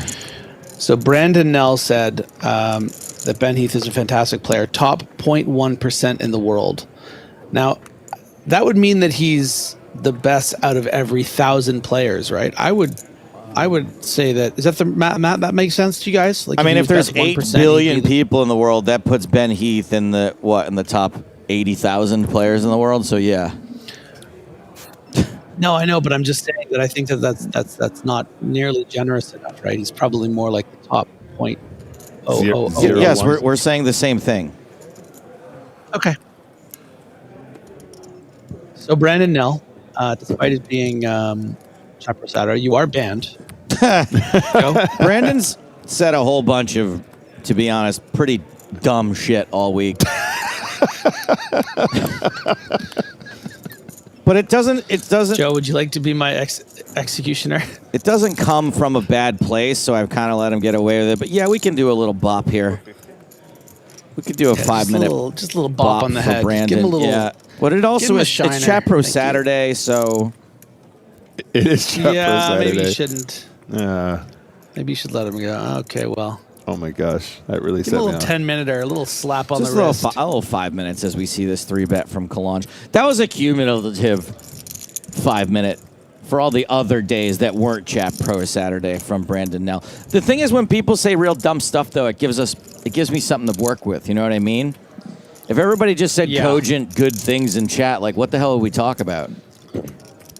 And almost it's like, I know that you've been considering working in some more crowd work in your comedy routine. So I feel like that's probably helping that, I bought a crowd work joke off of tournament director Justin Hammer. How much did you pay? $150. Okay. Well, he wouldn't take the money, so I donated it to charity. And he comes out. He's hosting. He likes to host the Thunder Valley show that I do every year. And he comes out and he goes, "Don't worry, I'm not one of those crowd work comics. In fact, in my opinion, crowd work comedy is really lazy, and it just shows a comic that isn't really capable of writing anything and kind of just relies on the audience to do the work for him. Wouldn't you agree, sir?" And I was like, "That's a really good crowd work joke. If you're not going to use that, if you're only going to do stand up once a year, let me buy that joke off of you." That's brilliant. I don't really use it myself, but it's nice to know that I can if I want to. I mean, it was great effort just now. Yeah. King Jack for one Pardo. I can't believe it took me this long to start doing a Juan Pardo, Don Pardo bit. Yeah, it was right there the whole time. Uh-oh, he's running into it here. Oh, boy, he is indeed. Oh, boy, ace-queen suited for the defending champ. Yeah, a bit tricky at the stack depth, actually. 32 big blinds. 3-bet call doesn't feel very comfortable. Shove feels like too much. So I quite like this flat. That joke just made its way out to the floor. Yeah. No, that's the mystery bounty.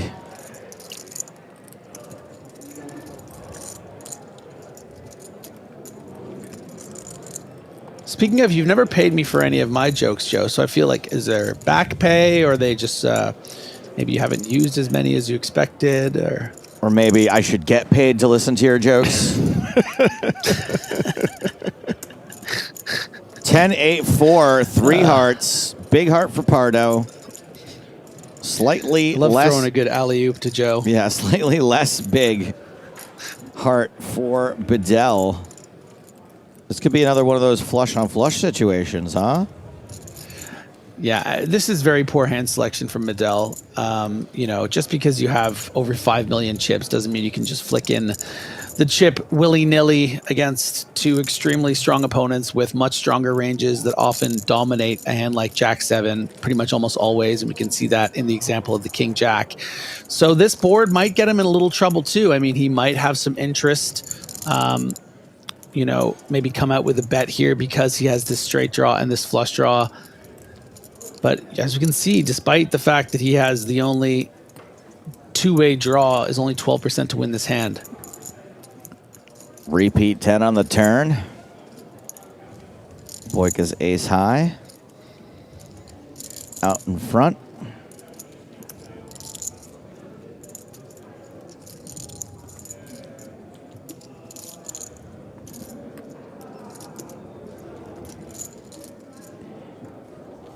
And Pardo is going to take a stab again with this heart semi-bluff. Secret Ghost with a fantastic Chat Pro Saturday comment. Boyka just killed his action for no reason, not raising there. Thank you for your comment. Well spotted. Raising where? Doesn't matter. You're right.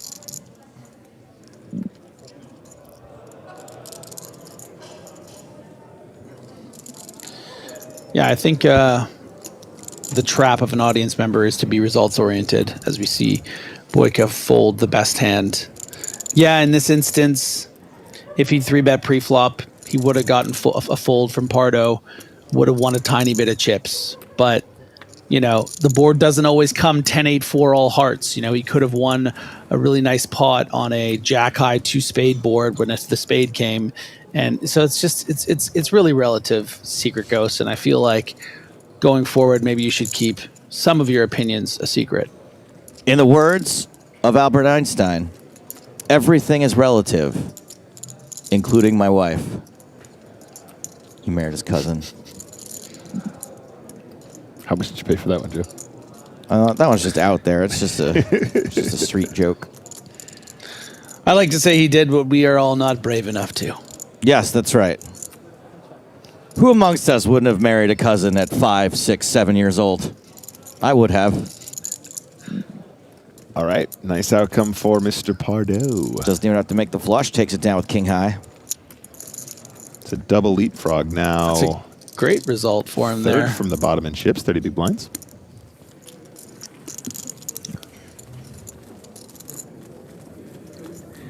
And for Bedell's sake, I hope that's not indicative of some of the ways that he might find himself losing chips, just being a bit willy-nilly, flicking in calls with Jack 7, trying to get there on the river and just be up against dominating ranges out of position. I don't know. I'm pretty the 4-3 offsuit call, the Jack 7. I'm pretty convinced that Tom Excel Bedell's name on his passport is actually willy-nilly. He has been quite willy-nilly. But that's what we love about him. Willy-nilly woogie boogie, Tom Excel Bedell. Do the woogie boogie.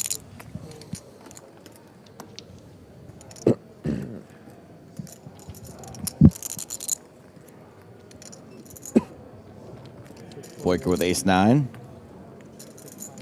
Secret Ghost is back. He's still upset about the ace-queen.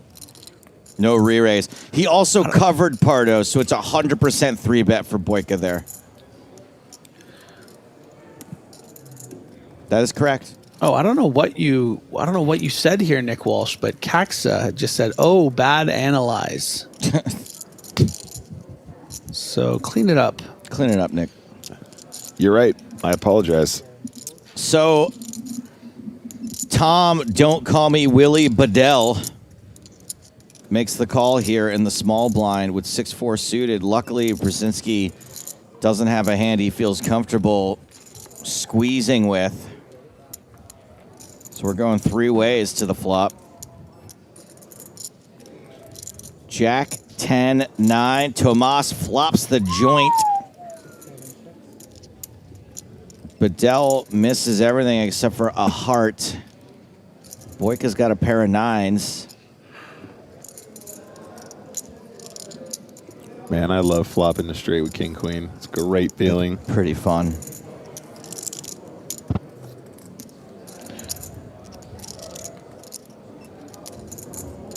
Yeah, and Tomas has no reason to slow play this, unblocking all the pairs on board.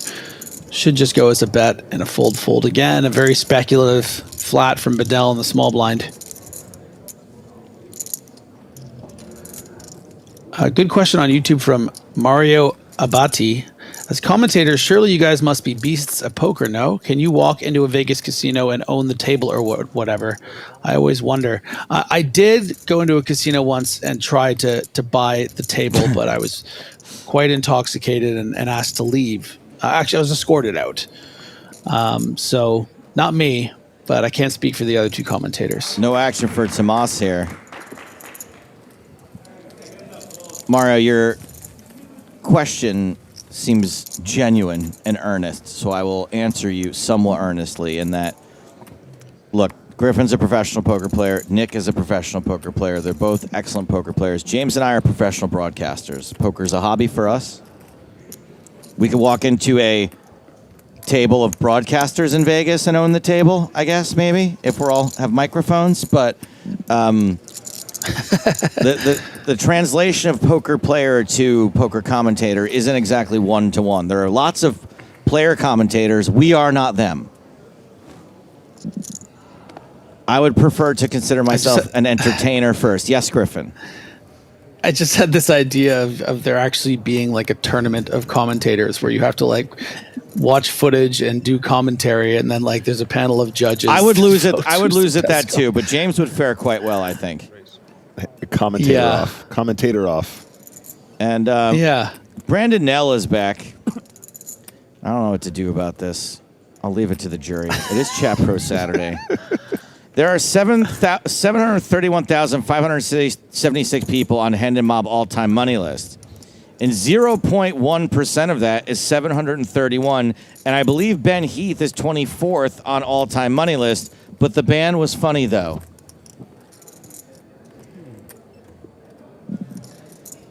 There's several problems with this.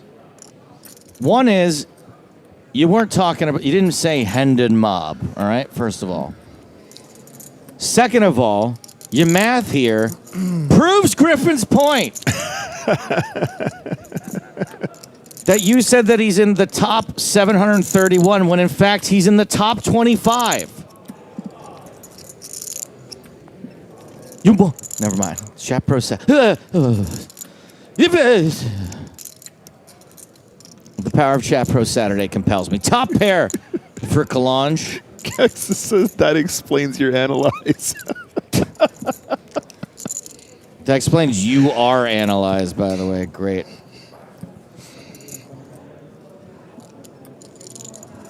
Kalange bets 125,000. This should be a pretty easy let go. Yeah, see you later. Guy's got to check his privilege.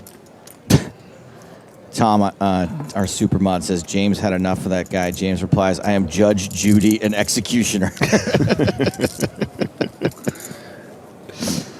You know what's so weird about me hearing check your privilege in passing is that for some reason it is just ingrained in my head that every time I hear it, I think of the T-shirts that the Czech players rail got.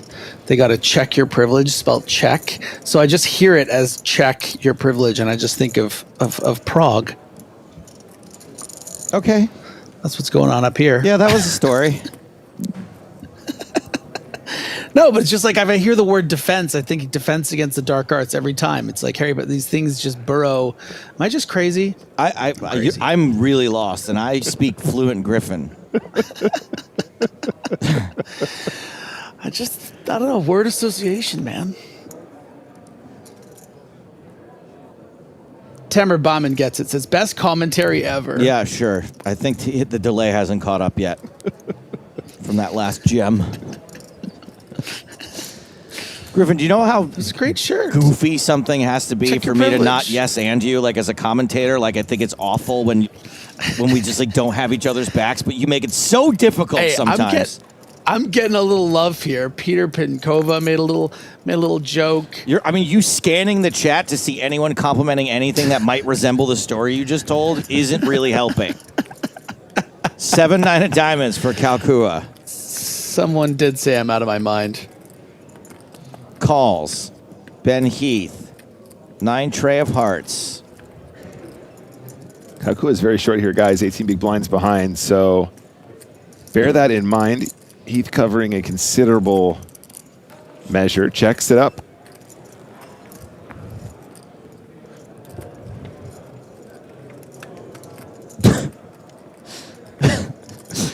Eight, 7, 4, 2 diamonds. This is all Kalkua.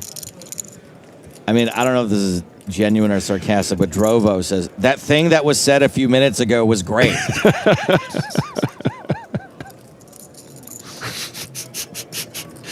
It's my people. Kalkua checks. He has got all of this. My favorite Griffin dork.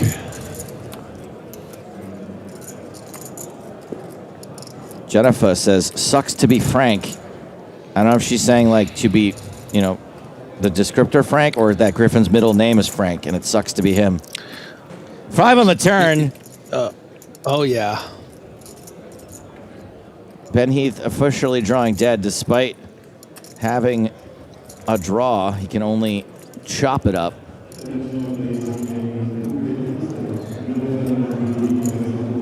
His opponent looking very calculated. Okay. Very sneaky. Very sneaky. Wise Bighorn on Twitch says, I got a bad lookalike. Ben Heath looks like Hosier. I'll take it. I'll take it. That's a bad lookalike. That's a very good one, not actually. I'll bad. take it Well, to it's bad, church. not bad, yeah. Take Nice. it to church. That's enough, Nick. Heath doesn't take the bait. 2, 3, 4, 5. That is nothing for Heath. That's a Pai Gao.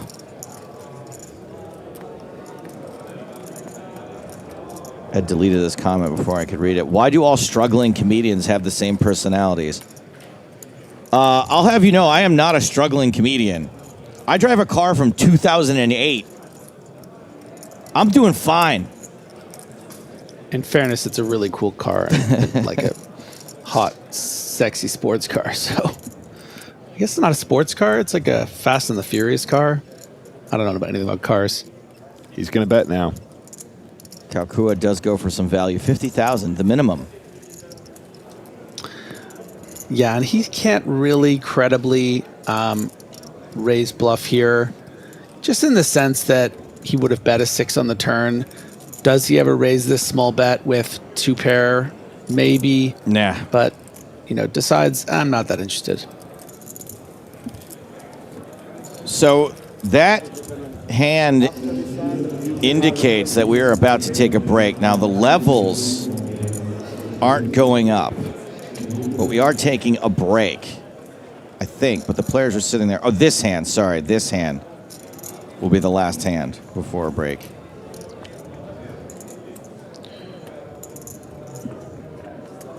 Can I quickly tell you guys, Nick said the Griffin Dork thing, and it reminded me of my favorite Poker News headline of me busting an event ever. You ready for it? Yeah.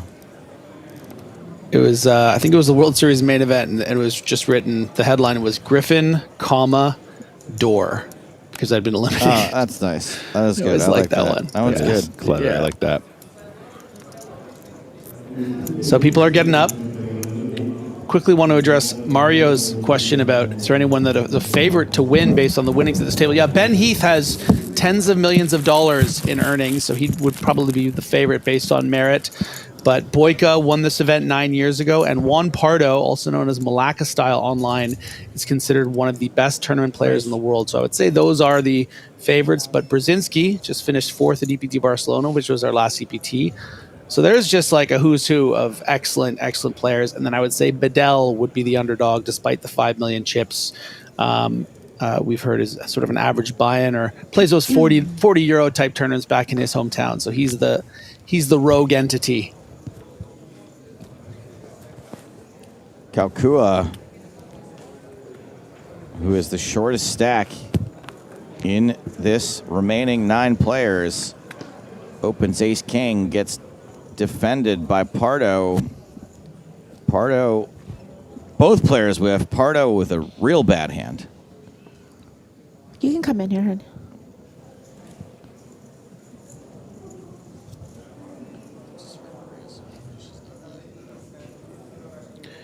Is a bit tricky at this stack depth, actually. Sub 20 big blinds for Kalkua. I think the standard thing would be to just c-bet with this straight draw. But the problem is if we start getting check raised or get continues, we're going to be, you know, and then it just turns the nuts. So that's kind of what you're looking for when you check there. But of course, Pardo doesn't even have a pinky toe to stand on. When is the break? How much longer? Just his hand, baby. Well, Kalkua makes Broadway.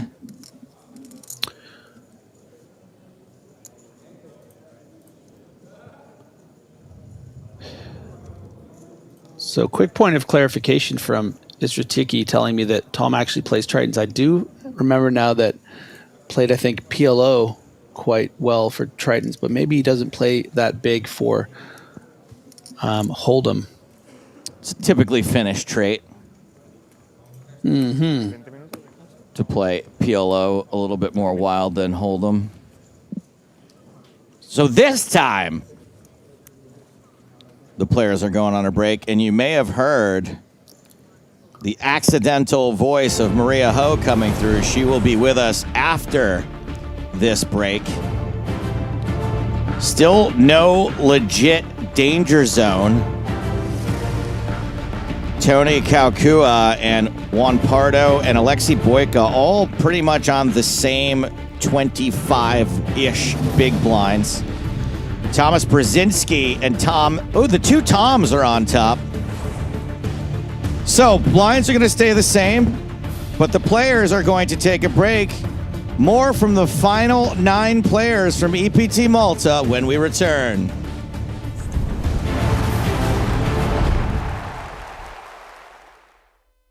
And we're back with a big game. Sorry, the bigger game. We're 5 hands in, and I'm wondering if I brought enough money in. What?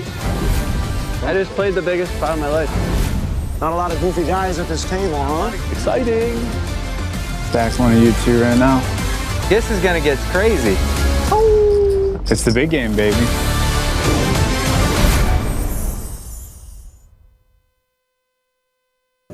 So I squeezed between the Russians. Am I squeezed between the Russians now? Yeah. But one of you is Belarus. Yeah, we both live in Belarus. Both Belarus, okay. Which explains why they want to make mince meat out of you. Admit it, you had to look up the capital of Belarus. Action on Boyka, on the button. He's got his favourite hand, pocket tens. And he raises to 150,000. Well, Yurosov has fewer than 20 bigs. King 10. All in. Call. Shove and a call. Boyka puts his friend at risk. Кто ты там? Опять десятки нашел. Давай я чуть удвоюсь, потом попозже поиграем. Ну наш десятки опять нашел на батоне, вообще хрень. Ну К10 арестинул, что? That was a risky shove with King 10. Boyka's a 2-1 favourite to bust Yurosov here. But there's a king on the flop. Тривер сложнее будет поймать. Давай без этого. Все, отойду нахрен, блядь. I think they're joking about how Mats Carlsen is probably going to win the whole thing. 6 on the turn. Well, we have seen Boyka pull a 2-outer with 10s. What about a 1-outer? No. Not this time. Yurosov doubles up. Man, you know your luck's run out in poker when you just can't hit your 1-outers anymore. Can you sit still for 1 second? Just gotta get a picture of this for my Suck Out album. Got it.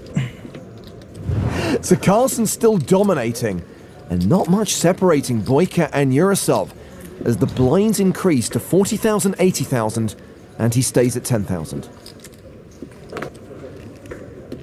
Folded to Boyka in the small blind. He's got aces. Oh boy, oh boy, oh boy. He raises to 220,000. Mats Carlsen has 10-9 of hearts in the big.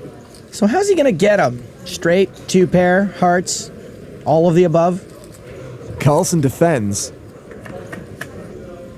The flop is King, Queen, 7. Boyka still a huge favourite. Carlsen with nothing more than a gut shot on a backdoor heart draw. Yeah, that's something. Boyka continues, 200k. Calling once seems okay.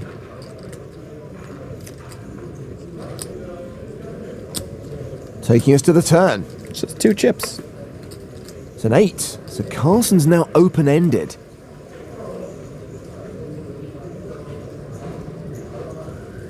Boyka, better than a 4-1 favourite.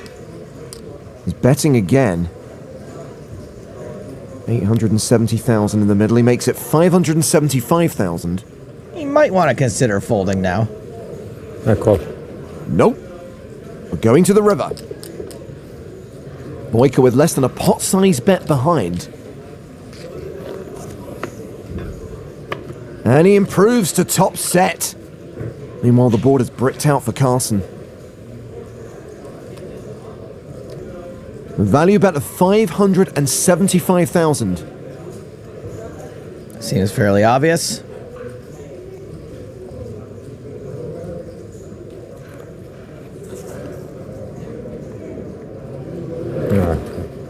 Carlsen lets it go.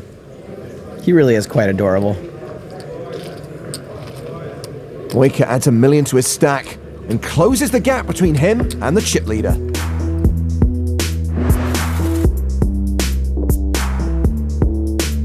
My name is Alex, I'm from Belarus and I'm 28 years old.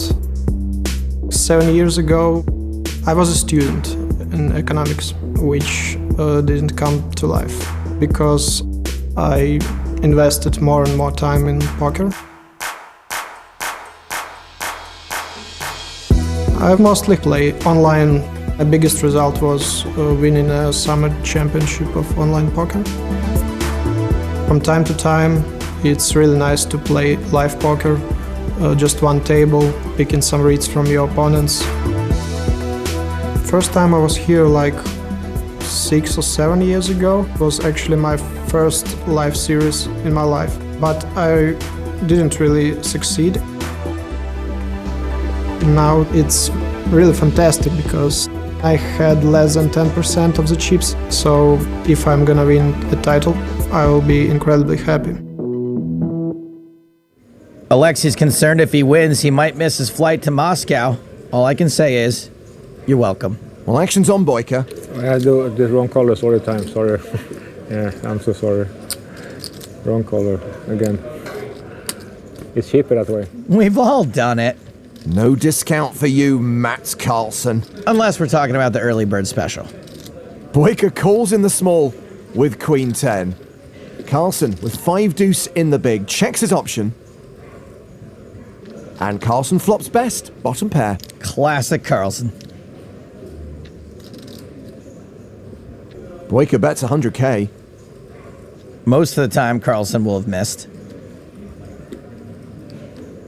Not this time. So he calls. Turn card is an 8. So both players now have a straight draw. Carlsen's is no good. But he's still ahead for now with deuces. And he's facing a bet of 250,000 from Boyka. Perfectly reasonable spot for Boyka to keep betting. Carlsen calls again. Well, that 6 on the river gives both players a straight. Carlsen with a straight to the 9, Boyka with a straight to the 10. 890,000 in the middle. And it's beer time for Carlsen. Oh, he's definitely calling this river.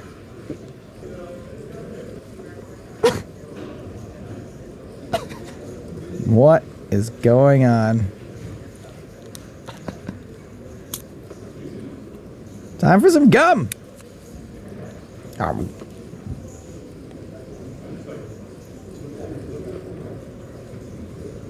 Here comes the value bet from Boyka. 550,000. Call. I don't hate the call. You have a 10? A lot of pros are going to try to bluff there. Gotta keep them honest. Do you have any more gum? If it's for you, no. So Boyka continuing to close the gap between him and Carlsen. Well, action is now on Dmitry Yurasov, who is the short stack. He's got ace-king. And that means we're likely to see a shove.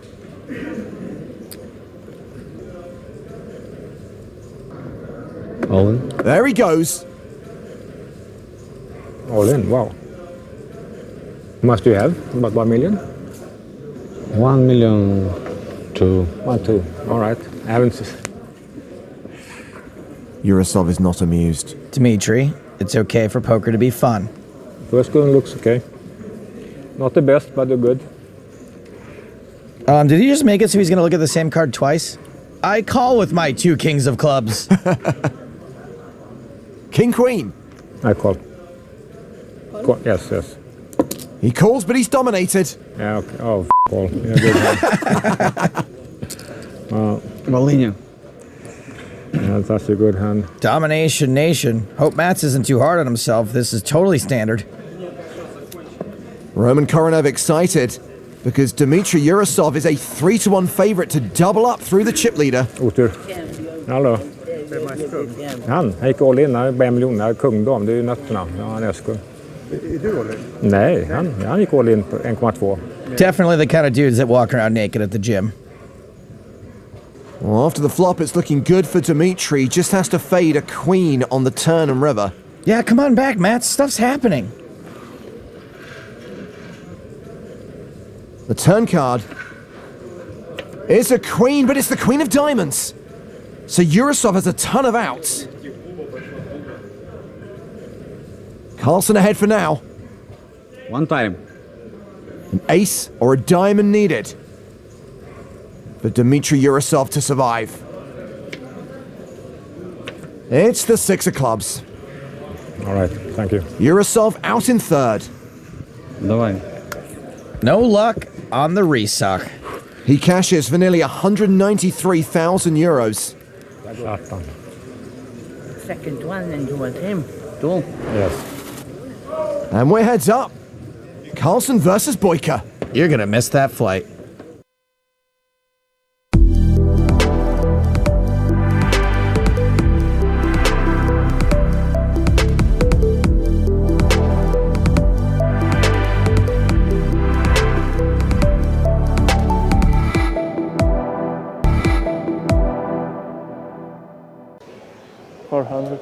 Raises to 400,000. Michel Detani in the big blind. Has ace-5 suited. Artisanal sourdough in action and a call from Detani. And we will see a flop. And that flop is ace-10 deuce with 1 club. Oh, James, this could get expensive. Both players making top pair heads up. Obviously, Detani with the backdoor straight draws and backdoor clubs as well. Even more incentive for him to stick around facing some aggression on the flop. And I don't think Neves ever misses a continuation here. No, Detani checks to Neves, who bets 225,000. And Detani will make the call, taking us to the turn. 4 of clubs would be ridiculously spicy. How about the queen of clubs? That'll do as well. Now Neves with the gut shot to Broadway as well. Yeah, Neves still 62% favorite. 11% chance of a chop as Detani checks for a second time. 850. And a bet now of 850,000 into a pot of 1.4 million. Yeah, really sizing up now. Really wants to punish. Detani's not going anywhere, though. There's a 0% chance he's folding this hand. I mean, I can think of a few rivers that would get really ugly here, James.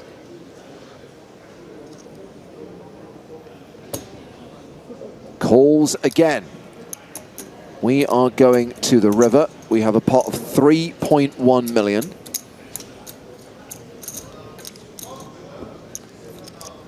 The river card is the 3 of clubs. That is the nut flush for Detani. Oh, and a quick check as well. Checks a third time. Snap checks with the backdoor clubs.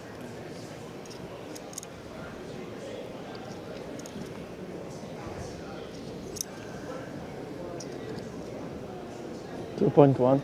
Neves goes big. 2/3 pot, 2.1 million. Oh, he's fallen right into the trap, James. And just double checking, Detani has the nuts, so has to raise. The question is how much? He's got to go for all of it at this point, right? And I mean, if he does that, there's some flush, 2-pair straight combos out there. Neves doesn't have to call this off. No, absolutely not. However, there are plenty of combinations that probably feel inclined to do so every time, so you just go for all of it. That's a time bank card. That was a very flamboyant time bank card. I honestly think, given the action, you just got to go for max.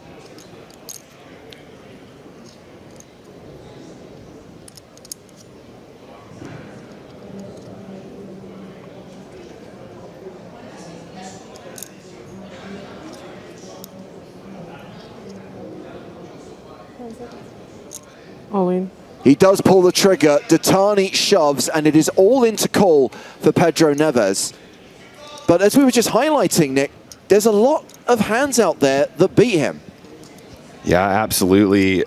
obviously plenty of just like ace deuce, ace three, that kind of thing. But the thing is, James, they probably would just flat on the river here, right? They wouldn't be check raising this river. They'd be too concerned about king, jack, ace 10, ace queen, aces, queens, tens. He's going to have a very, very slim range here. And it's going to be strong a lot of the time. Well, to use the time-honored quote from Scotty Wynn back in 1998, you call it's all over, baby.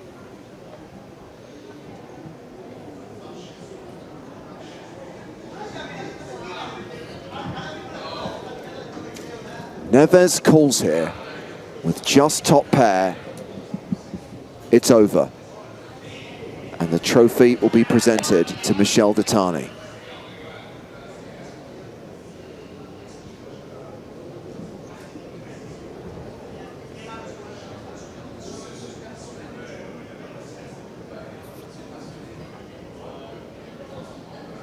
All the time bank cards. All the time in the world. Can I get a gif of that, please, immediately? That is a meme in the making right there, James.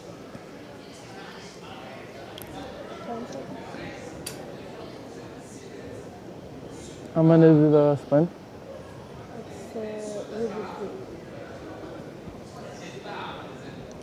Seriously though, chat, somebody please make a gif of that. I absolutely must have it immediately.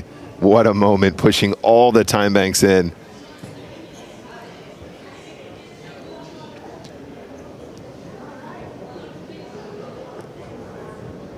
Detani willing a call.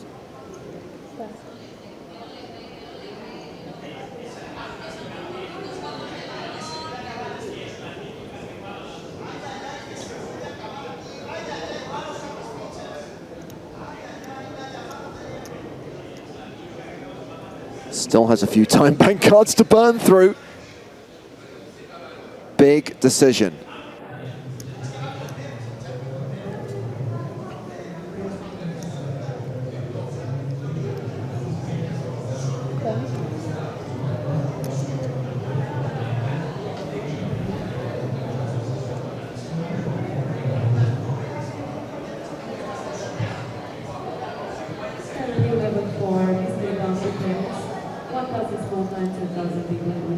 Neves is counting how much he'll be left with if he folds.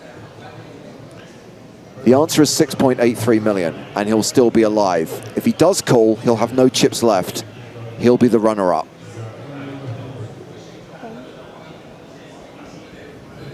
I think the fact he just won $1 million might also play into this call somewhat, James, if he decides to make it. Well, guaranteed better than second place prize money. Yeah, absolutely. Massive score already. He locked up 1.18 million in the deal they agreed.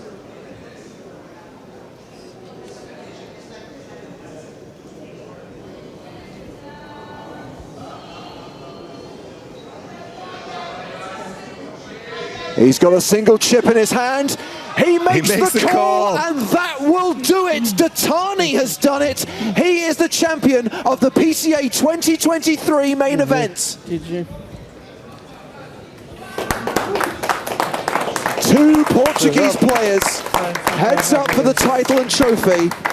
Having agreed a deal, they are playing for an additional 50K, and that money, plus the title and trophy, will go to Michel Detani. Freelancers Online, he is the champion.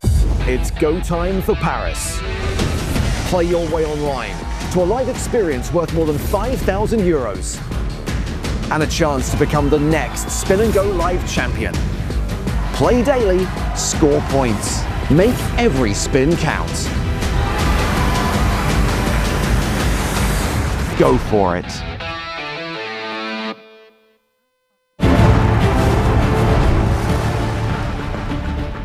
Welcome back to Malta and the PokerStars European Poker Tour. It's day 5 of the main event, the penultimate day of this 5,000 euro tournament, which attracted 898 entries. Over the course of the last few days, we have played down to the final 9. That means everyone is sat at a single table. Everyone is sat on the main stage, trying to make the official final table and come back tomorrow to play for the title trophy and first prize of 760,000 euros. We are still at level 26. Blinds are 25,000, 50,000 with a 50k big blind ante. Tomasz Brzezinski, 4th place finisher, EPT Barcelona just over a month ago. He is the chip leader right now with 6.3 million, which equates to around 125 big blinds. No real short stack. Tony Kaukua still pretty comfortable playing around 25 bigs. Well, I talked about the first prize. The next player out will get 70k, 91 for 8th, more than 100k for 7th. We have reached the stage of the tournament where there is a jump in prize money with every single KO. ICM definitely becomes a thing right now. To a certain degree, handcuffs the play. And we'll see what emerges over the course of the next couple of levels. We'll play to the end of this level, roll straight into level 27. Blinds will go to 30-60. Of course, now we are down to a single table. We have reached the point where we play a set number of hands before increasing the blinds. So we've still got 8 hands to play at 25-50 before we play the 30 hands of 30-60. It's James Hartigan, joined by Maria Ho, who joins us live via satellite from Southern California. Hello, Maria.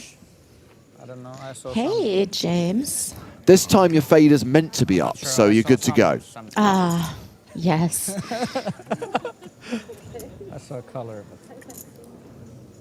So we were sad to lose Adrian Mateos earlier on, Maria, but thrilled to still have beasts like Juan Pardo, Ben Heath, a former champion in Alexei Boyka, the defending champion of this tournament, plus Brzezinski looking to make back-to-back EPT final tables, and the biggest, most colourful character we could ask for, Tom Askel-Bedell.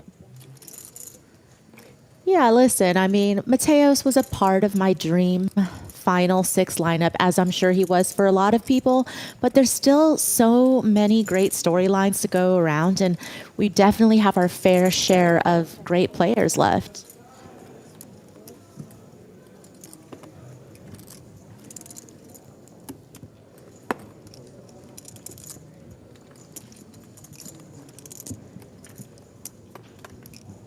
Well, this is going to be the 2 big stacks at the table going to the flop. Bedell raising from mid-position with 7-6 suited. Brzezinski calling with 6-5 suited. You know, when this tournament's all over, I would love to see how many suited hands Bedell has been dealt this tournament, because it seems like every time he's in a hand, he's got a suited hand.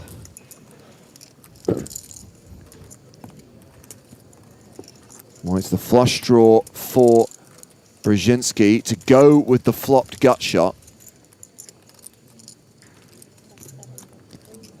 Yeah, Bedell is going to keep his foot on the gas. And, you know, if Brzezinski didn't turn that additional equity with the flush draw, I think that it was a one and done situation on the gut shot from the flop, but definitely a whole lot more reason to continue. I mean, you do have to appreciate Bedell trying to muscle him out of this pot with that double barrel.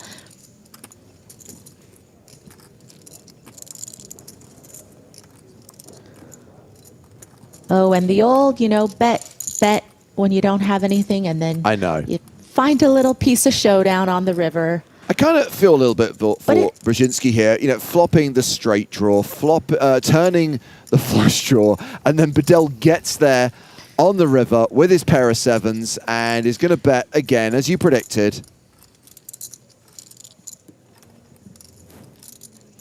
Well, what's interesting is that once Brzezinski calls twice, you know, you start wondering if your opponent could potentially have flop top pair.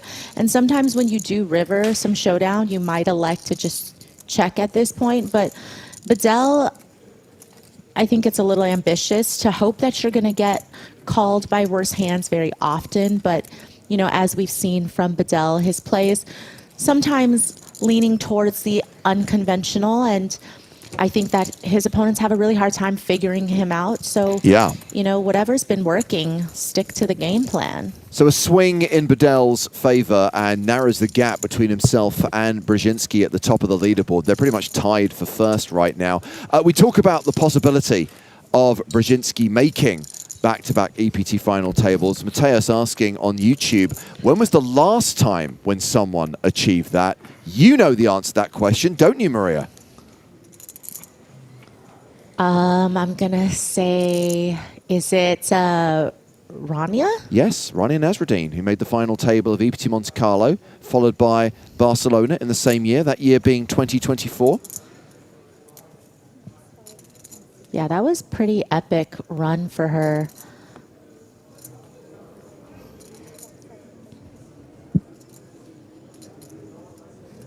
I still think the single biggest story that could come out from this table is Alexei Boyka returning to Malta 9 years after he won the trophy and defending that title, winning back-to-back Maltas almost a decade apart. Yeah, that would be something else. I mean, I think not only is that just a good story because of the back-to-back, but also because it just shows that some players that are really good have this longevity in poker. Yeah. You know, that they were good enough to win back then, and they're still good enough, if not better, now. Yeah, and obviously in recent years, we've seen a lot of Boyka playing online, a very strong player in the big blind with jacks, facing a raise from Ostash. It's a blind v blind confrontation.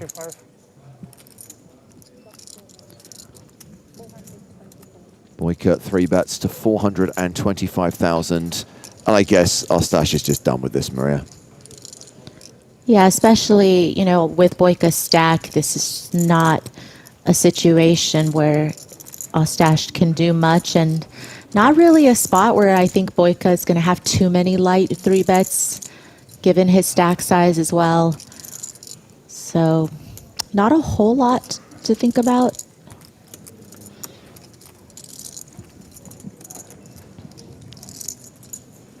So Boyka, one of the shorter stacks at the table, but not a short stack. 31 big blinds, 1.5 million. And we've still got 6 hands to play before the blinds go up. Yeah, and for those people out there wondering, you know, if poker players are superstitious or not, I mean, let's just count how many players in this final 9 that are still wearing the same clothes they've been wearing for the last couple of days. Yes. So there's more than one, people. Very true. I'm going to assume, always a dangerous thing to do, that we get through the next 6 hands without losing a player. So then we get to the 30-60 blind level, and finally we'll be at a point where the average stack is 50 big blinds. It's been so deep for the last couple of days. Yeah, I mean, I feel like the pace of play has just gone so incredibly fast in terms of, you know, the widget being a little bit, you know, off because of how many bust outs we're having, how ahead of schedule we seem to be. And that just created deeper and deeper stacks.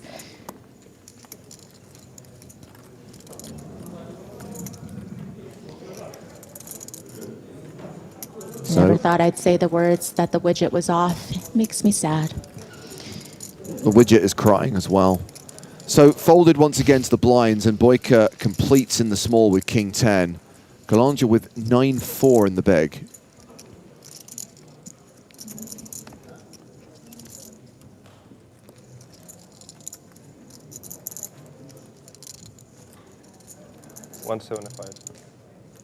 Raises with the 9-4. Now, this is a situation where I assume that Boyka is limp calling a hand like King 10. I guess it's not beyond the realms of possibility that he might limp raise. Yeah, I think, you know, if it's for chips, you can definitely incorporate some of that limp raise in there as well. But I think given the fact that there's ICM considerations, there's a couple shorter stacks out there. I mean, King 10 suited does play pretty well post. And the 9-4 raise is just something that you've been seeing a lot more in recent years. You know, post-solver era, there's so many pots that get to blind v blind, and when the small blind limps, we see a lot of big blind targeting the limps with kind of the very bottom of their range. And not much here on the flop for Boyka, unfortunately. King high, you know, still somewhat valuable with a paired board. Well, let's see what happens after Kalonja bets 100K.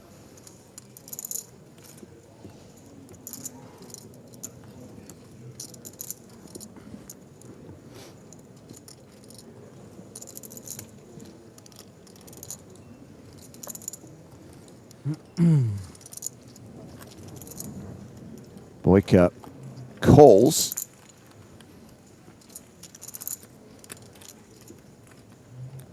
And we get the third queen on the turn.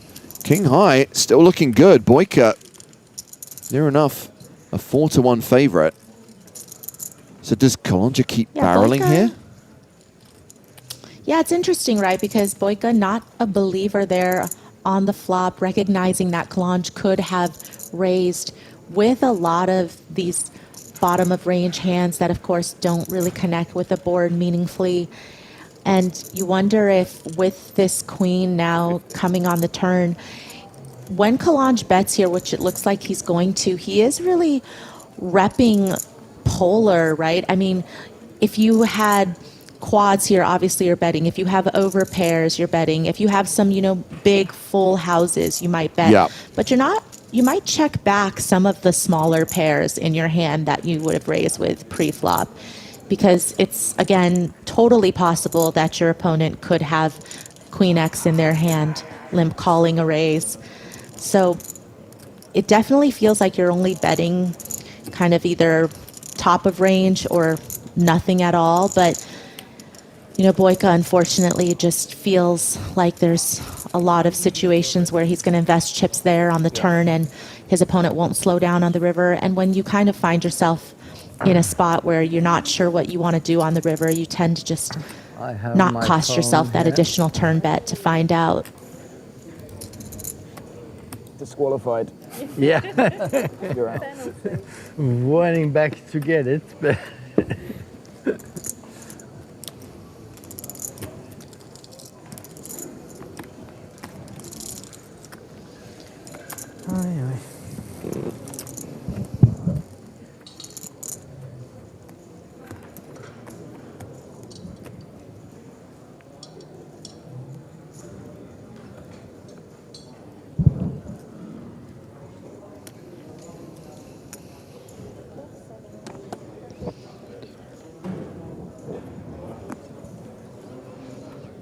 Bedell opening under the gun with Queen Jack of diamonds.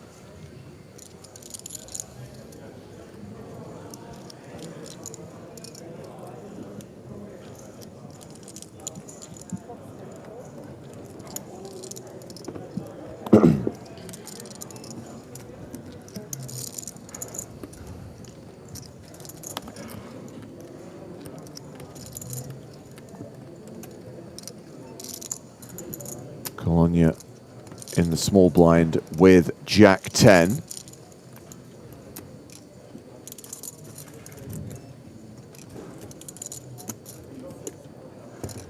Looks like everyone's folded. Raise and take it for Bedell. And again, pretty much evens Stevens. Brzezinski, Bedell. 5.7 million for both players.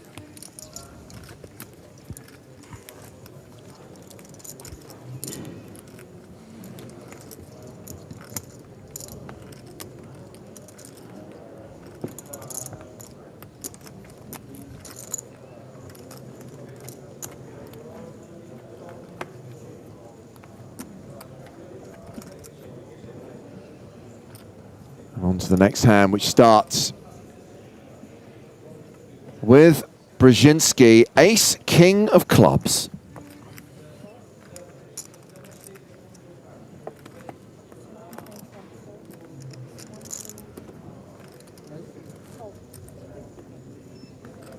Did they call? Well, Ostash looks interested. Oh, that's why he's got ace-queen. Yeah. Well, does it... It looks like Brzezinski limped in with ace-king suited. You're right. Under the gun. This is a move known as the Gibbons, the under-the-gun limp, which has induced a raise from Ostash to 150,000. Bedell in the big blind with deuces. Yeah, and it's pretty interesting. You know, you just don't see that too often these days, especially from a big stack, especially from a really deep stack. You might see it from a shorter stack, hoping to induce. They get to easily shove over the opens behind them. But this is quite interesting here. And that causes Bedell to come in from the big blind with deuces. Oh, wow. Domination rotation. So I guess Brzezinski saved himself here. I figured the plan was, Maria, limp. And if you get a raise and then a call, it's a great opportunity to re-raise. That does kind of telegraph your hand, though, I guess. So the way he's playing it is interesting. Yeah, and in some ways, you know, we see it as he might save himself some chips here, but he also knows that his hand is super under-repped. And so he still might be willing to play a huge pot and raise at some point in this hand just because he feels like none of his opponents could possibly put him on ace-king when he just limp calls a raise from under the gun. Wait, is deuces in there? It's still in there? Okay. Yeah, I mean, I would argue that this is not a flop that favors deuces, but Bedell's an optimist. Do you know what? For a moment, I thought, don't say he's turned a set. know. No, it's a 3. So Bedell is drawing very thin, as is Brzezinski, to be fair. Ostash has this board pretty much locked up. Yeah, I'm just so happy to have gotten 2 callers on the flop and just rainbow board, not really any draws to be afraid of. It's really nice in this spot to get called in 2 places because it just makes it more likely that one of your opponents has top pair. A lot of times when you have so much board coverage here with top 2, you hate that you're blocking, you know, good top pair hands. But when you get called in 2 spots, you just assume that someone's got to have top pair here. And so you're happy to just bet a little bit bigger, hope that you get called and, you know, very clearly not going to lose Brzezinski. Yeah, Bedell finally gets out of the way, but Brzezinski's sticking around. Calls this 525k bet. 2 million chips in the pot going to the river. Ostash roughly pot behind. And are we going to see him jam river? And if he does, what will Brzezinski do? Yeah, it feels like when you size that way on the turn, you're pretty much setting yourself up to get max value on the river. And so I wouldn't be surprised. Again, I think his only fear is maybe Brzezinski's range seems slightly weak with the limp and call. And, you know, if he saw Brzezinski's hand, obviously he'd just go for it all here. But if he's really afraid that Brzezinski doesn't have a very good top pair hand, or maybe he stuck around with Queen X, he might not feel like he could get full value here if he shoves.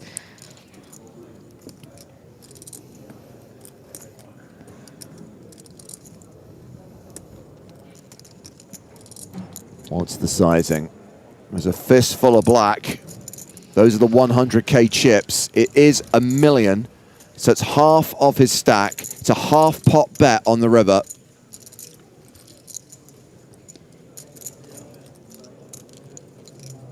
You know, credit to Brzezinski for even taking this much time.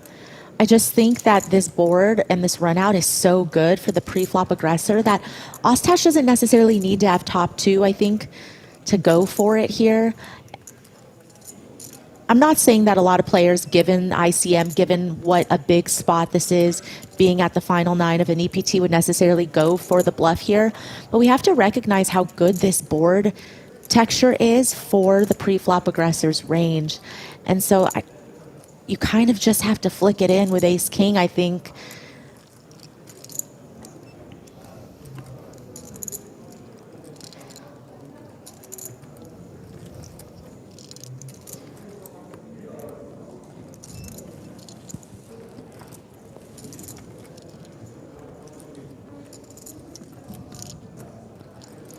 Well, whether he calls here or folds the river, he will have lost the chip lead either way. The question is, how far down the leaderboard does he drop? Does he lose another million here? He calls and sees top 2. Loses a huge pot. 4 million chips. That is going to sink Tomasz Brzezinski to 4th place on the leaderboard. Michal Ostash is catapulted into 2nd place, sitting just behind Tom Axel Bedell, who is chip leader once again with 5.4 million.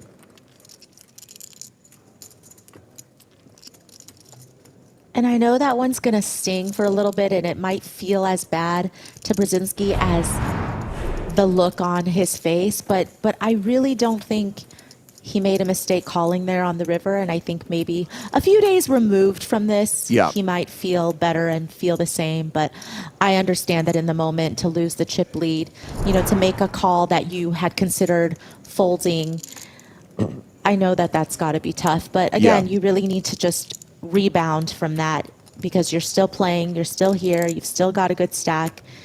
Now is not the time to dwell.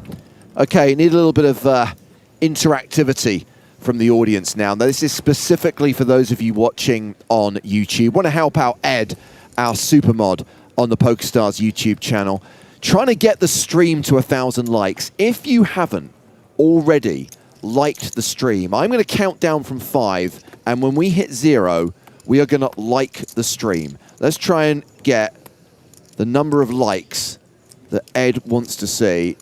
So I'm going to open my YouTube. There it is. There's the stream. There's 5,500 people watching. I can't believe that everyone has smashed the thumbs up already. So on the count of 5, let's give the stream a like. Ready? 5, 4, 3, 2, 1. Click it. Click the thumbs up. Click it. Like it. Like it. Smash that button.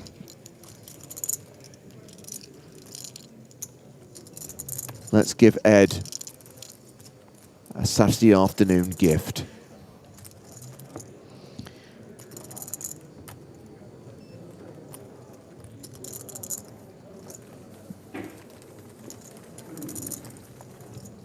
Thank you to everyone who's liked it. In all seriousness, the YouTube algorithm is a thing of insanity, and it will help the stream get discovered by more people. And the more people discover the stream, the more people who discover poker. The more people who discover poker, the more money there is in poker, the better for everyone. That's right. Let's all do our part, people.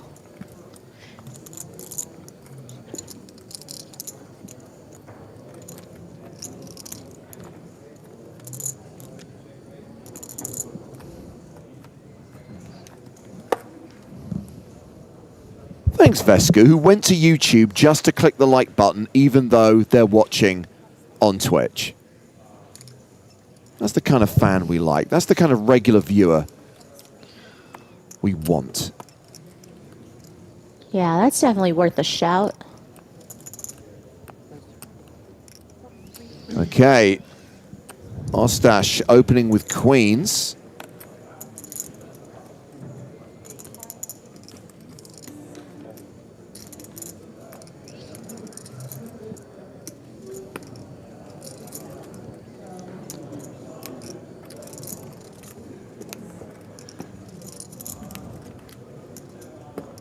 Round 2, Kalkua in the big blind, he folds. So I believe we have one more hand to play before we roll into the next blind level.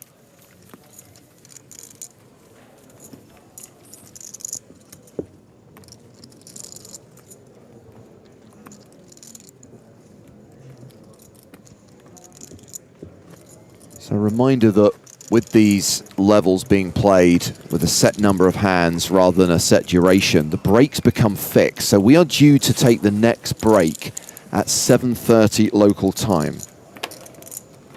No, that's not right. I'm looking at an old document. Stand by, caller. Stand by. The next break is at 8 p.m. local time. So that is an hour and 15 minutes from now. Initially, there had been some talk about finishing a little bit earlier today. I think considering we are still nine-handed, considering they are still deep stacked, we're probably going to want to take a dinner break, and we'll probably want to keep going tonight to try and get down to 6 or 7 players. Yeah, I feel like we lost a lot of players quicker than I would have thought, and then it's definitely slowed down.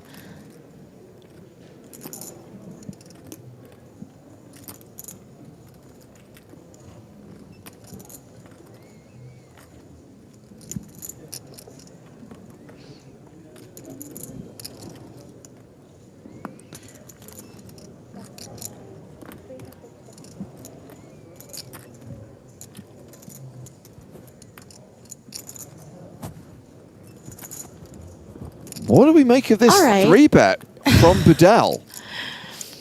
I mean, he's definitely trying to push around his opponent with his big stack. And, you know, I like him choosing maybe a hand like King 8 suited because, you know, it's not so closely connected where you would feel like if you got 4-bet here, you would feel bad about folding. You know, you do have that nice suited factor, which kind of allows it to play better in position if you were to get called. Brzezinski, you know, maybe a chance to redeem himself in his mind here, having ace king of clubs here and just cold calling the 3-bet on the button.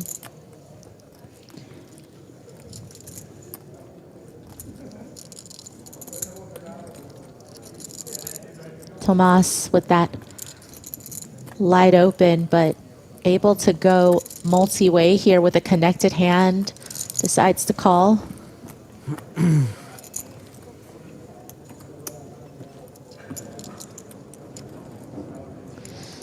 This is spicy. If I'm Tomasz Brzezinski, I'm just going to start folding ace king of clubs because I think he's going to get screwed again. Yeah, so far seemingly not a right way to play the ace king of clubs. Okay, not a spade.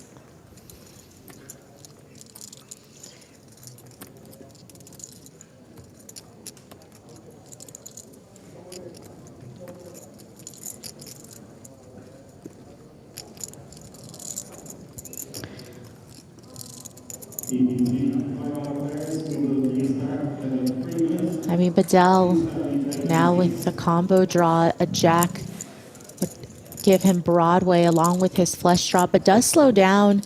You know, some people might elect to double barrel, especially with that additional equity, but Brzezinski calling that 3-bet colds really indicated to Bedell that Brzezinski has to have a pretty strong range, and so that's likely why Bedell chose to slow down and just hope to realize his equity, which none of those outs come in for him on the river.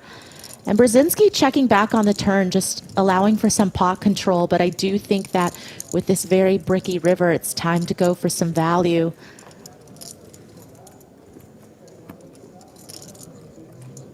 So on this occasion, ace king of clubs has worked out for him, and arguably the passive in inverted commas line he's taken has also worked out for him.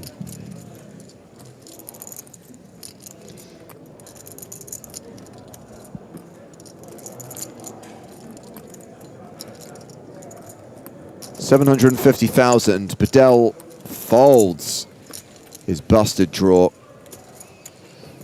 and by virtue of these two trading blows, Mikhail Ostash is now chip leader.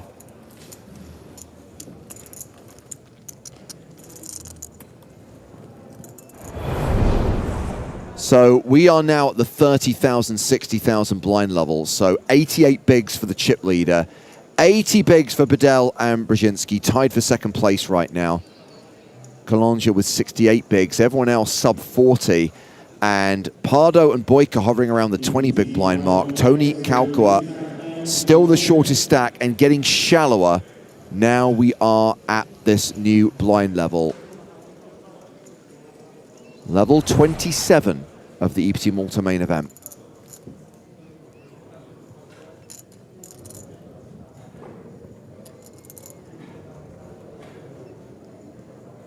Boyka, ace-4 of spades.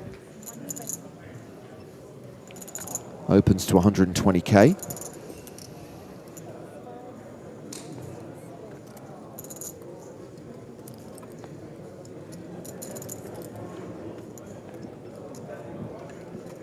Round to Kalkua, who's on the button. Ben Heath folds the small blind. It's Juan Pardo's big blind. King 9.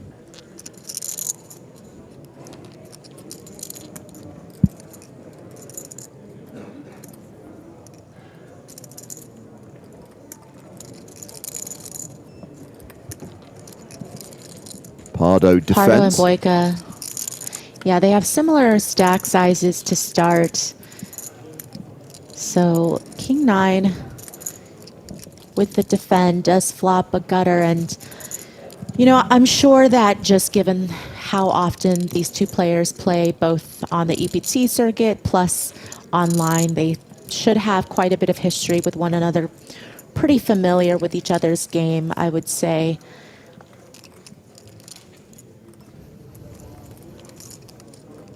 Boyka still ahead with ace high. The action's been checked to him, and he's continuing. 110,000, he said. 125. I love that when a player like shouts 110 and then the other one goes 125.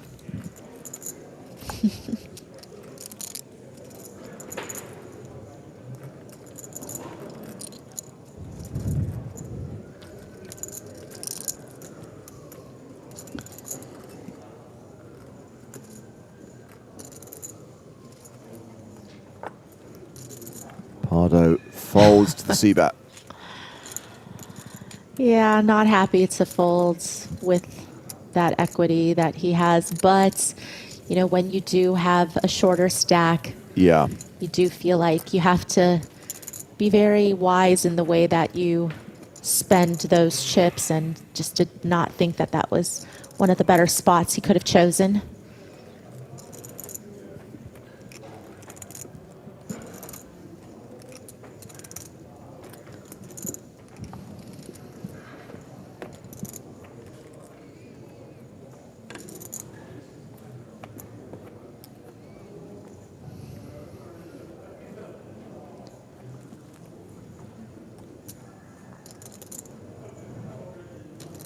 Boyka first to act now.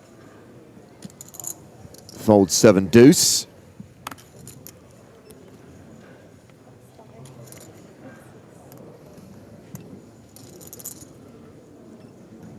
King queen for Bedell. And that is a raise to 125,000.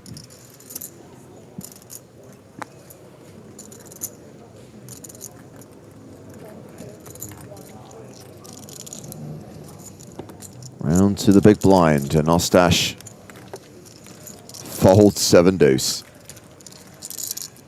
Yeah, I see a lot of chat proing going on right now, but Jimmy has to concede that it is Chat Pro Saturday, and everything people are saying about Brzezinski's play is objectively correct, because on Chat Pro Saturday, the Chat Pros cannot be wrong. I feel like you've been quite lenient today with the chat pros, James, because sometimes, you know, you and Stapes, you guys reach your limit, but you guys are feeling like nice and you're in a good mood. You guys are letting these comments fly. So just to be clear, Maria, I need to clarify here. I'm in a good mood That is correct. I'm never nice. That's an important distinction, James. Very important distinction.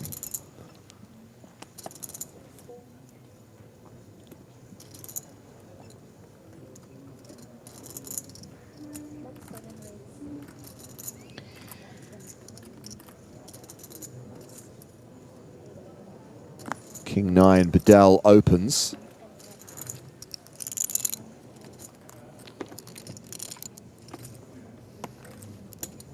And as Mario points out, everyone did help by smashing the like button on YouTube. So, going to show some love to the YouTube brethren by not wielding the ban hammer.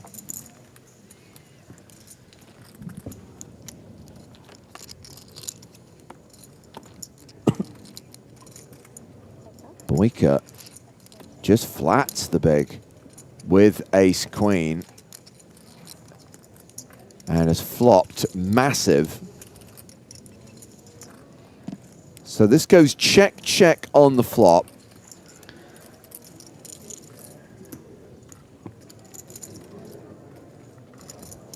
Yeah, it feels like, you know, a lot of the times you would expect to see bet out of the pre-flop aggressor there, and so now with the flush coming in, I think Boyka just probably hopes that if he bets something small here, he could get called by perhaps some ace highs that checked back the flop, or maybe a hand with a club in it.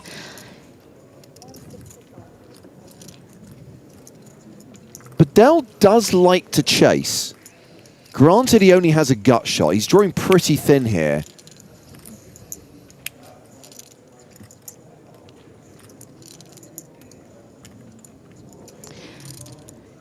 Yeah, and there are also, you know, some bluffs that he is beating. You know, maybe a hand like 10-9 might start betting the turn. You know, maybe 9-8 might start betting the turn. Maybe a hand with a club, but fourth club does roll off on the river, and it's a little unfortunate for the trip queens, because one of the hands that would have been in Bedell's calling range against that turn bet would be a hand with a club in it. You know, fortunately for Boyka, we see that Bedell doesn't have a club, and he's just rivered a useless 2-pair. So here's my question.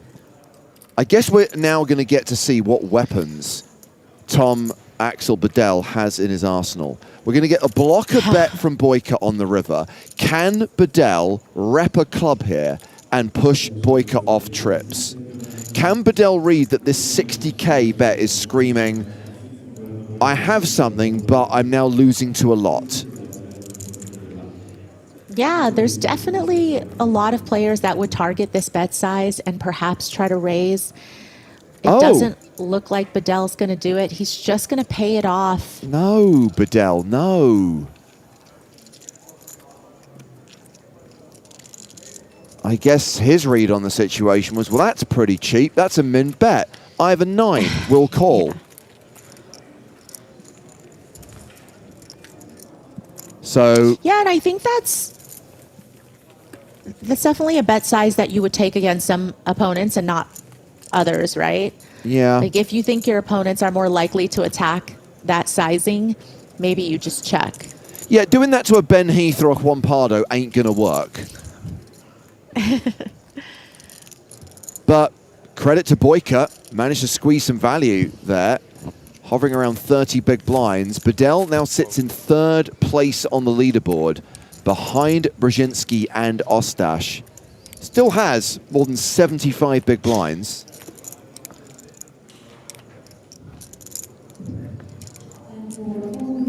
Yeah, and speaking of Ben Heath, you know, seems to be a bit quiet during these last couple of levels, but you know, he's not even someone that we've seen all that much throughout the days of coverage.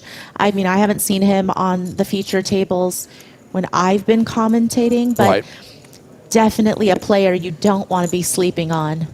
Sure, and a little bit kind of, well, he's in no man's land, right? 35 big blinds. He's got several short stacks behind him, several big stacks ahead of him. He's right in the middle of the pack, so has to pick his spots for sure. Yeah, this is the part of ICM where folding and staying out of trouble actually makes you money. So yes, it does. Ben definitely understands that part of the game at this stage. Folding may be boring, but it can be profitable.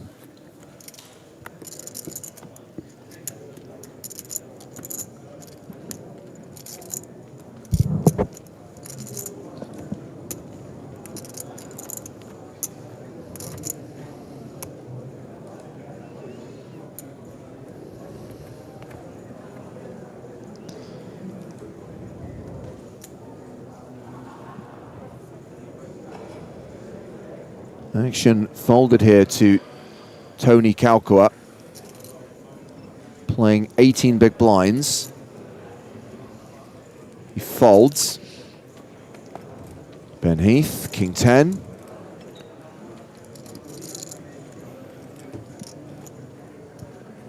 Also passes.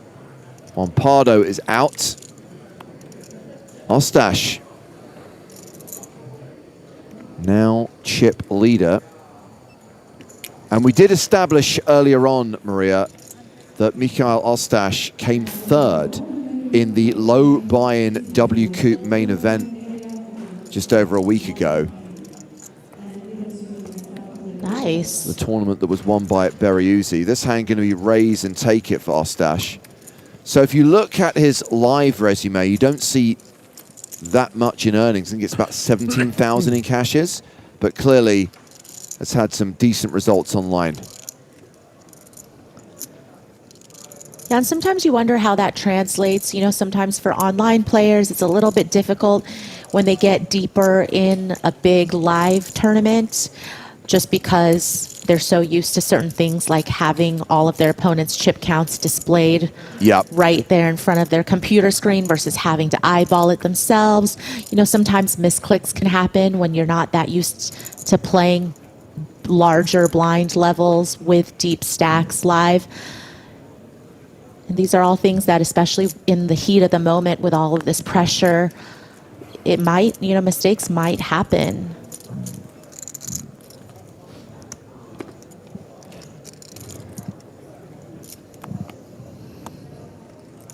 Ace-King suited for Alexei Boyka.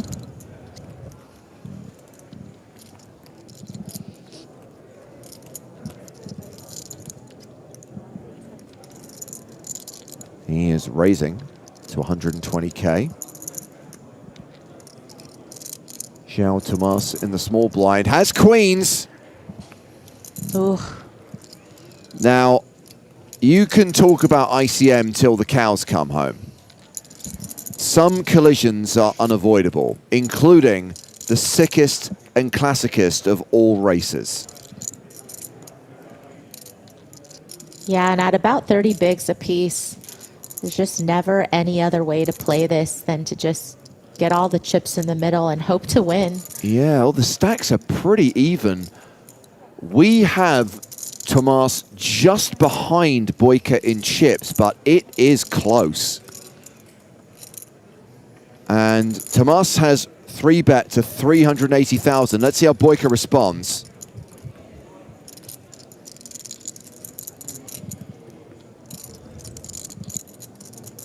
And I guess this is what it was going to take for something big to happen at the table.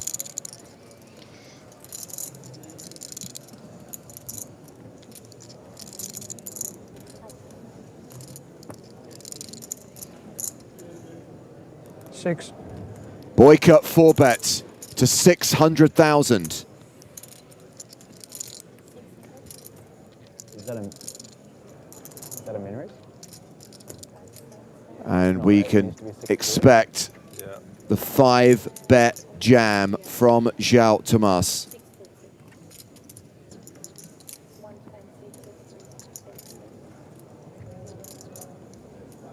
Thomas watching on YouTube says, I'm on the edge of my comfortable chair.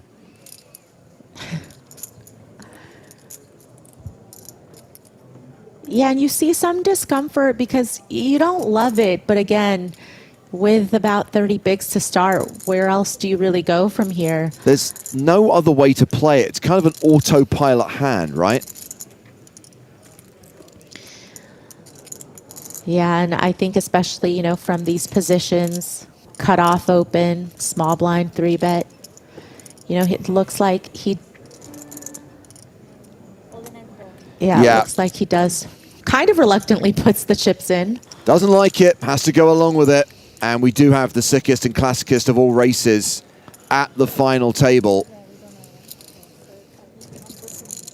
And yeah, they're just going to verify the stacks. We're just going to check that the information we have is accurate. We think Boyka just has Tomas covered.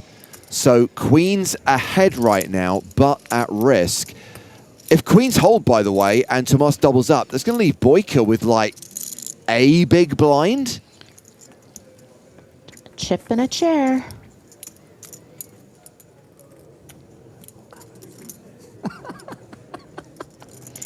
And you just hate to feel like you played 5 long days for it to come down to this. Oh, welcome to tournament poker. Exactly. And that's why we love it and hate it all the same. You've spent 5 days just biding time, making small talk until you needed to flip. That's how it works every single time.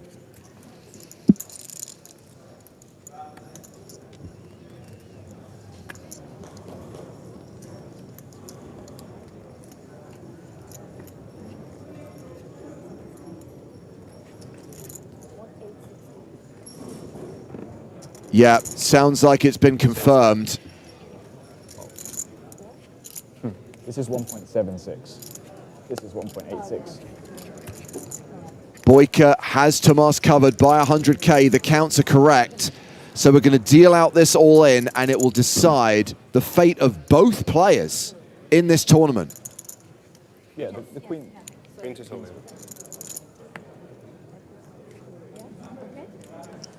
Nothing against Tomas, but, you know, we have been kind of rooting for the Boyka storyline.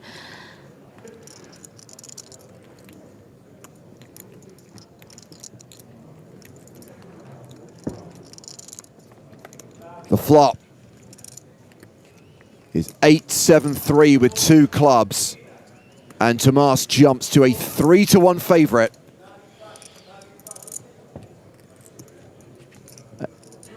Ten of diamonds on the turn. And still 6 outs for Alexei Boyka. 6 cards for Tomas to fade to get the double up and survive.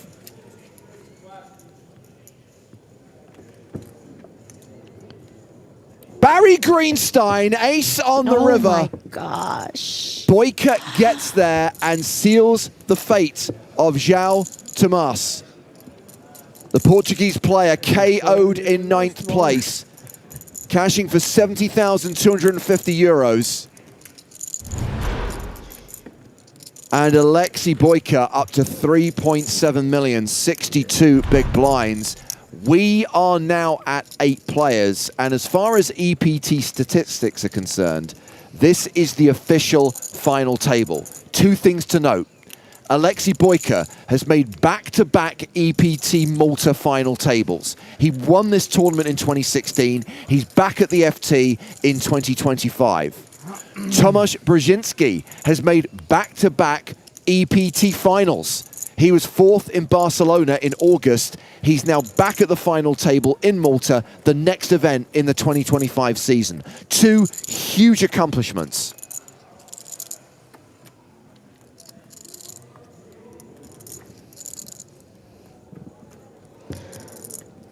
Yeah, but we all know that with someone like Boyka, he wants to win. Of course. I mean, he knows that he's kind of locked up that bit of history, but he's certainly good enough to go all the way and now has more ammo to do it.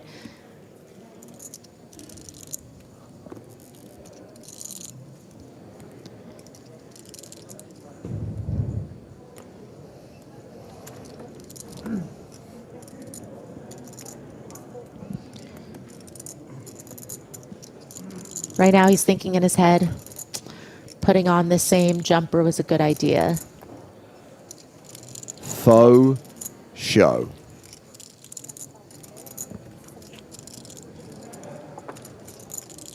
Well, this point in time, we should welcome Joe Stapleton back into the booth. Down to 8 players, Joe, and Boyka back in contention. Hello, my babies, except for the 9th place finisher. Yeah, João Tomás, unlucky to lose that huge flip, but we are going 3-way to the flop here. Ace, ace, 10, advantage Ostash, who is the chip leader right now.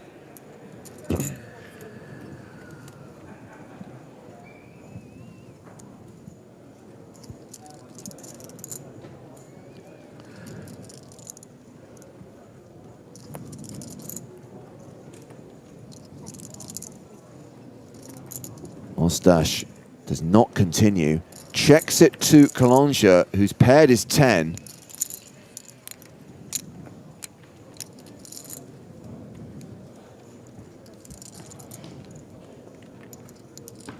Well, Kalonja checked as well. 6 of hearts on the turn. Significant equity now for Kalonja.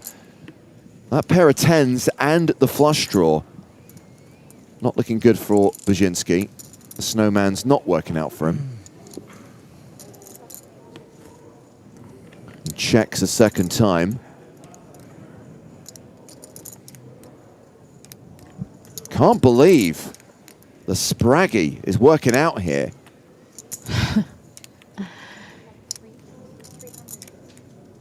Yeah, now deciding to bet after the turn gets checked around, and good timing because certainly going to get one caller. It's just a shame we can't get the 8 of hearts on the river.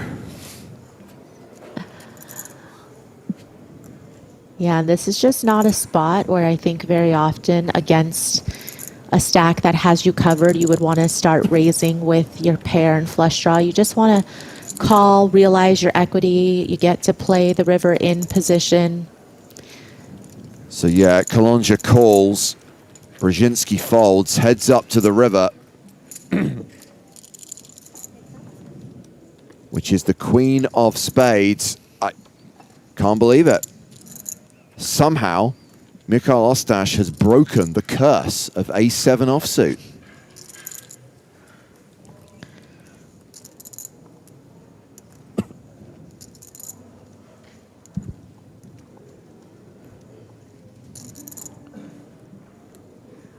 Yeah, and there's going to be a fair bit of 10x, I think, in his opponent's range with the way that this hand is played, with the check on the flop and then the call on the turn. You know, it's unlikely that they're going to have a very strong hand here very often. So you definitely want to pick a sizing that you think can get called by some of the weaker part of his range. 650,000.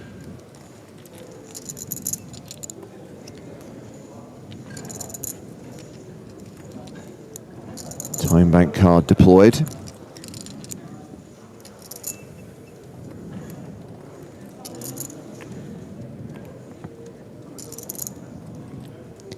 I don't feel like there's too many bluffs in Ostash's range actually as played, especially because Kalonja does block that backdoor flush draw. Well, he paid it off, and that's going to drop him down to 3 million. Spot on 50 big blinds as Ostash extends his chip lead, now playing 6.6 million, close to 110 big blinds. So reminder, NAPT Las Vegas returns to Resorts World for the 3rd year in a row. Those are the festival dates, November 3rd through 12th. There's a 50K super high roller. The 5K main event will be the focus of our live stream. A reminder, it is a one-day live stream, just the final table of that tournament on Wednesday, November 12th. The days leading up to that, we will be filming Season 3 of the PokerStars Big Game on Tour. So we're going to have our hands full with other stuff, but you still get a little bit of North American poker action on the PokerStars YouTube and Twitch channels.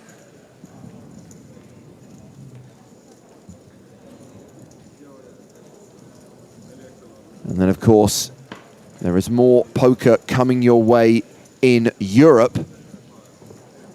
The European Poker Tour continues through the end of 2025 into 2026. The last stop of this year is Prague, December 3rd through 14th. 5 days of main event coverage on YouTube. And a reminder, the first 2 stops of 2026 already announced. You'll see it in the PokerStars live app. Paris in February, Monte Carlo, end of April, beginning of May. Further stops to be announced. I think it's a safe bet that Barcelona will be happening in August, but just to be clear, not confirmed or announced just yet. The poker calendar never takes a break. 8 players remain of the 898 who started. We will not get down to the winner today, aiming to get to 6. Everybody now guaranteed nearly 100 grand, 91,000 euros. Actions folded to defending champion Alexei Boyka.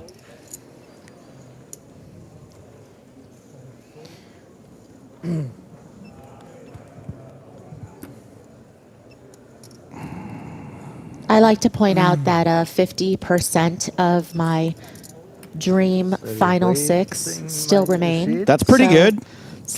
It's looking pretty good.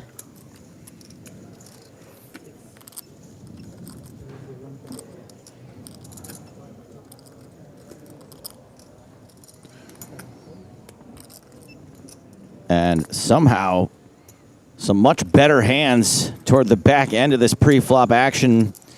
Tom Axel Bedell with ace-king, raising from the button. Kaukua in a pretty bad spot here. Ace-jack of hearts. He's got Bedell's hearts. And Bedell has got a much better hand than he would need in this spot to raise. Kaukua. But you cannot... Ships, Bedell calls. Yes, Maria. You cannot blame him for the shove off of 16 bigs, the shortest stack left at the final table. So it's go time.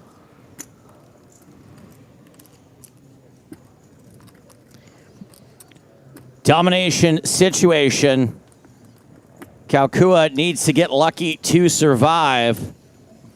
He's got jacks and hearts working for him. I think we saw at least one jack folded.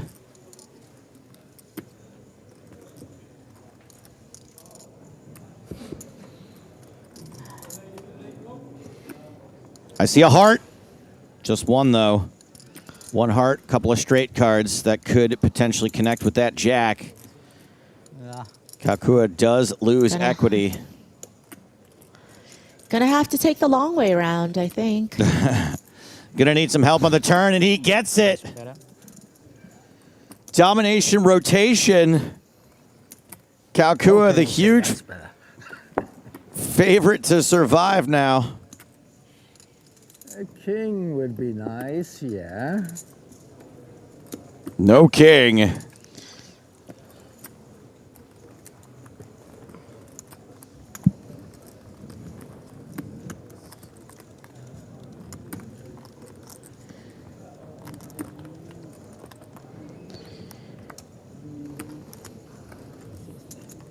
Oh, 1,060,000.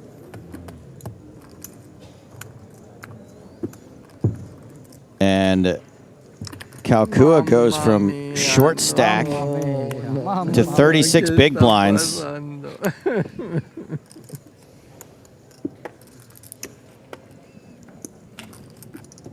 Well, it can't all be smooth sailing for you, Bedell. It has been pretty smooth for him, hasn't it?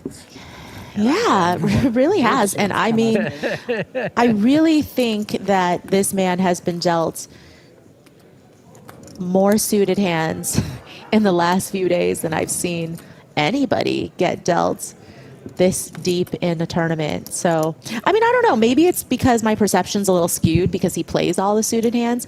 So maybe he's not getting dealt more suited hands than the average person. He just plays all of them. But I mean, everybody feels plays. like he always has a playable hand. Everybody plays the suited hand, so I don't think you're overcompensating too much by saying he's been dealt a lot of suited hands. Pardo folds the 2 5s under the gun. He is now the shortest stack.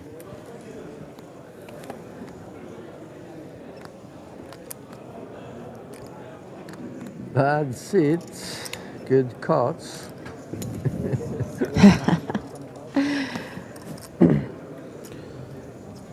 Bedell is back in it with what, Maria? A suited hand.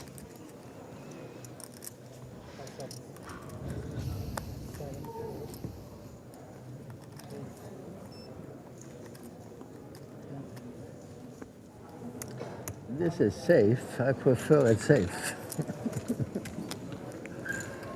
Suited hand, good enough for another win for the mayor of Benidorm.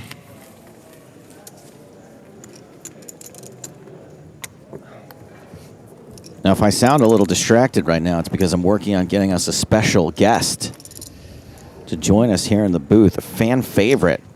Had a little bit of free time and offered up his services to come do some commentary. Pocket Aces on YouTube says, damn, Maria really knows her stuff. That's nice. It is nice. We've all told lies to Maria to make her feel better before. Oh, I'm back. Oh, my God, I'm back. I can't believe what happened. Your mic is hot, man. What happened? I was so nice yesterday, and then here I'm just first opportunity. And what's weird is, like, you're happy right now. So what do you have against me, Stakes? What did I do to you? I think I would never... I think at the moment I would only joke about things that are clearly untrue. Brzezinski wants to play with Jack-8 suited, taking a page from the Bedell book.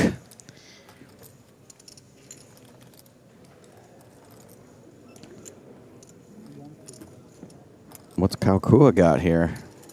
He's flicking in a 100K chip. And 2 greens. Ooh, the flat call. Ace-Queen on the button. Is anybody going to get frisky in the blinds? Yeah, maybe. Oh. Juan Pardo. Diez, diez. Yeah, what better spot to put all your chips in, I think, than having the cutoff open, Now- seeing the button flat. Now, I did get a little excited about diez, diez, but that hand seems improbable. King, Queen, 9. I assume that it's 2 10s, but maybe not 2 10 of clubs. For his sake, I hope that he has a different card, because he will not win this pot with 2 10s of clubs.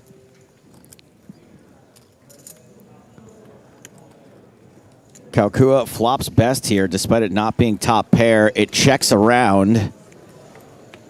Turn card is the Jack of clubs. Well, Pardo's got a flush draw now. But he's got a straight. We're almost positive Juan Pardo has a king high straight and musical guest, Justin Bieber.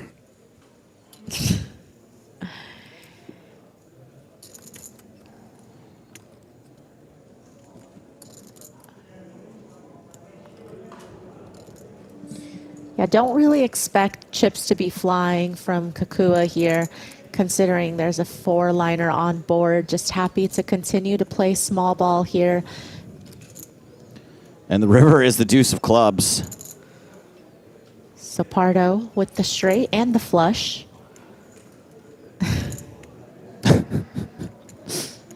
Very curious to see what the other card is here.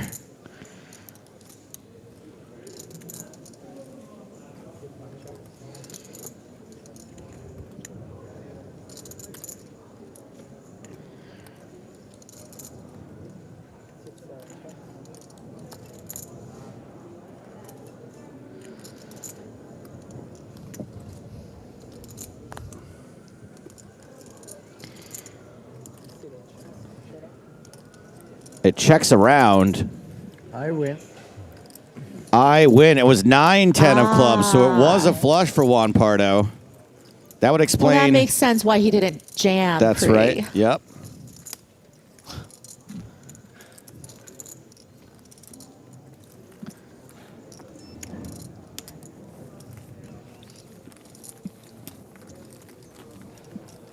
Sorry, I'm a little quiet here because our very special guest has made his way into the booth. What's up, guys? How's everyone doing? That voice belongs to the 6th place finisher from this past May's EPT Monte Carlo, Jamil Wakil. What's up, buddy? How are you? Thanks for having me on. Maybe the chillest man in poker. Hey, That's Maria. Maria Ho on the line with you. Hey, Maria, how are you? Good. Good to hear your voice. Likewise. Now, not that we have to relitigate it, but the thing that happened. I don't know what you're talking about. Was that almost a year ago now? Was that in Prague or was it at Monte Carlo? Monte Carlo. Oh, was it Monte yeah. Carlo? Okay, so not April, I guess. Okay. But yeah, it's okay. We're on to the next one. That's right. Dude. You handled all of that so well. I'd be talking about it. I'd just be muttering under my breath still. I was hoping I'd have another chance here, but I made the money and then fell short like day 3. So, but it was still fun to get to make day 3 in these tournaments is always exciting, and that's the time where I feel it starts to really get exciting. I wouldn't know. You're doing more important things. So. Yeah, right. So are you aware of where we're at right now? We got 8 players left. Okay, I didn't see the elimination. I was watching when there was 9. We lost Tomas. What that was his name, right? I'm so sorry. It was yes, Tomas. Yeah. Joao Tomas from Portugal fell in 9th. And we are playing on, trying to get down to 6 players today. Action's folded around to Juan Pardo, ace-king suited. Pardo still the shortest stack despite winning that last pot. Has 23 big blinds to start the hand. Is limped in. Ostash is going to check back. Yeah, not the result one wanted to start the hand. Obviously, trying to induce from the chip leader here, but still a great hand to go post flop with. And makes top pair, top kicker.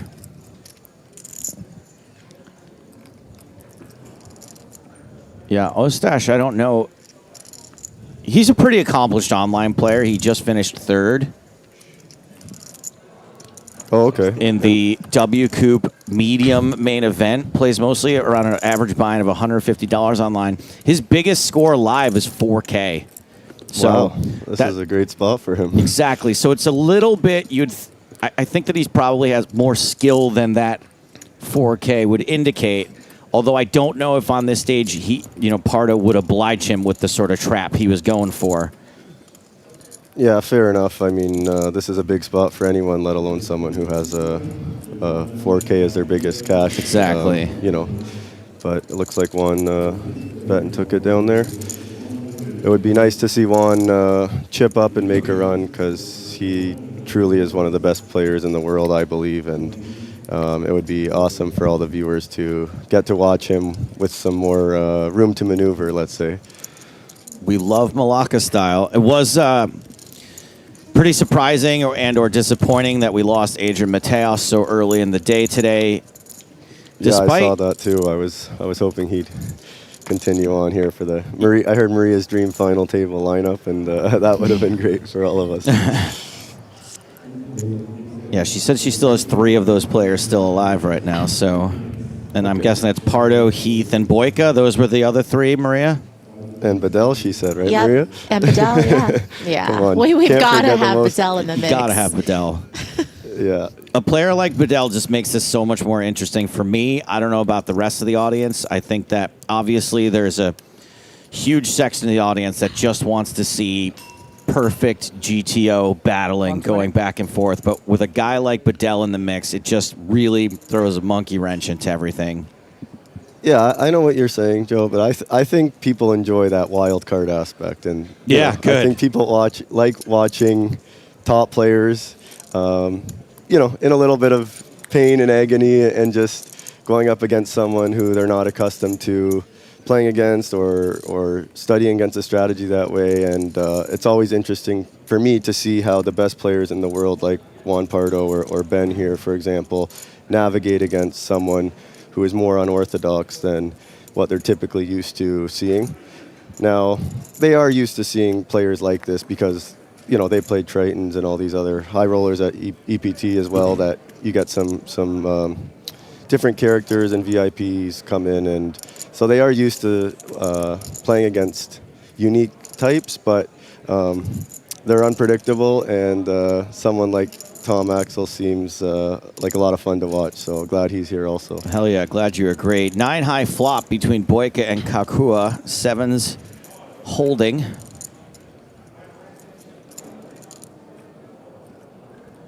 Been checked to Kakua. He's going to continuation bet. Yeah, he could have played this as a check as well, but definitely a hand that does need some protection. And you do have a situation now where Boyka has a hand that he could definitely continue by check raising, and I think Tony's going to be regretting his decision to bet if he does face that aggression in the form of a check raise here. Oh boy. Check raise incoming. Oh boy, oh boy, oh Boyka. Yeah, so that's the thing that unfortunately you can open yourself up to against a good player like Boyka, who will take some aggressive lines. I mean, he definitely has a good combo to do it.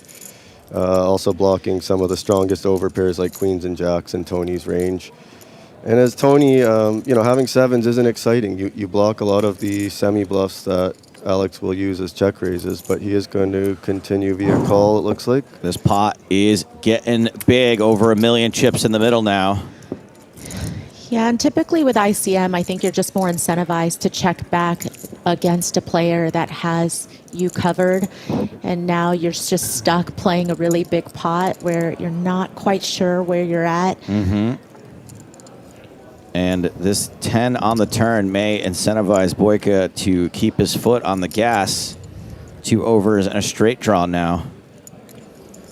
Yeah, I think if he does decide to continue betting, this probably will end the hand here, but we'll see.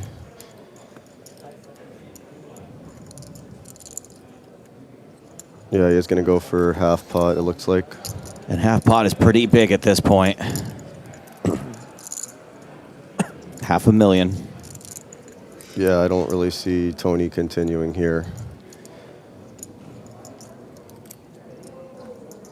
Like I said, the sevens are just not an appealing hand to have here. You really block a lot of the semi-bluffs that Boyka will be check raising, like a hand like 6-7 or now 7-8. For chips, would he maybe continue on here? Or I don't even think for No? chips, to be honest with you. But it depends. I mean, they might have a dynamic together that you know we're not aware of and stuff. So I can't always say for sure. But well, this pot does go to Boyka, who's now 3rd on the leaderboard. Kakua is now tied at the bottom with Pardo. Rahul on YouTube asks, who is the 3rd person in the commentary booth besides Stapes and Maria? That is Jamil Wakil with us.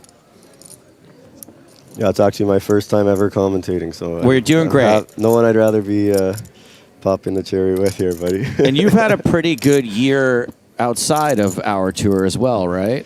Yeah, it's been pretty good. I just came off my best series ever in Cyprus this summer at the Onyx High Roller Series. Cool. And I had some good runs in Triton. Last series in Jeju in Triton didn't go as well as I hoped, but yeah, overall it's definitely been trending in the right direction. So I'm grateful for those results that You're I've had doing so it backwards. When you have a good year, you avoid the commentary booth. Commentary is for losers. No offense, Maria. Wow. Come on. Shots fired. I said no offense, Maria. You're just not playing. Maria's She's just a not legend. playing. It's not like she's stuck in here. She's just... Yeah, it's by choice. It's by choice. Jamil, I feel like, you know, even though we've played with each other, you know, quite a bit, I feel like I don't really know your story of how you got started in poker, how you discovered poker. Yeah, sure. Well, I started playing back in the day online just for fun when I was probably 20 years old or something like that.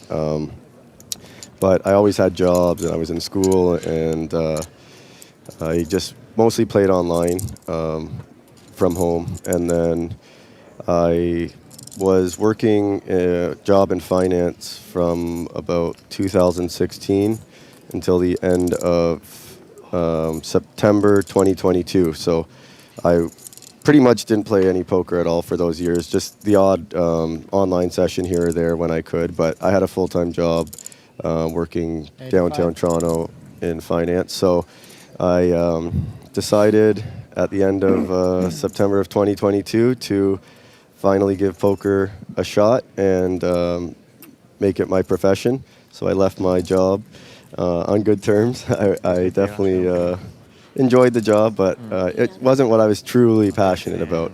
And I know poker is something I've always loved and really wanted to go all in. No pun intended. That wouldn't cut it in your line of comedy, Joe. But yeah, so I started playing full-time as a professional September of 2022. And that's all I've been doing since then. So Kakua getting check raised again here. Yeah, this time he has a nicer hand to continue with, it looks like, at least. More potential than the sevens. It's funny to hear you say that you quit finance for poker because I feel like they're both similar, but poker's more honest. Yeah, Wall Street and Toronto Bay Street. A lot of people. Oh, there you go. He turned the dream card, I guess you could say. King or queen. Turns the best hand. That's all we care about typically in this game. Yeah, well, it sure didn't take long for you to find success after turning pro. So congrats for that. Thanks, Maria. Yeah, I appreciate it. I've been fortunate enough to be surrounded by some good people that helped me out, kind of work my way up in the high stakes world, and just dedicating as much time and energy and effort as I can to studying and improving as much as I possibly can, because I'm pretty much trying to catch up to everyone who's been doing this for a decade or more in the games that I play.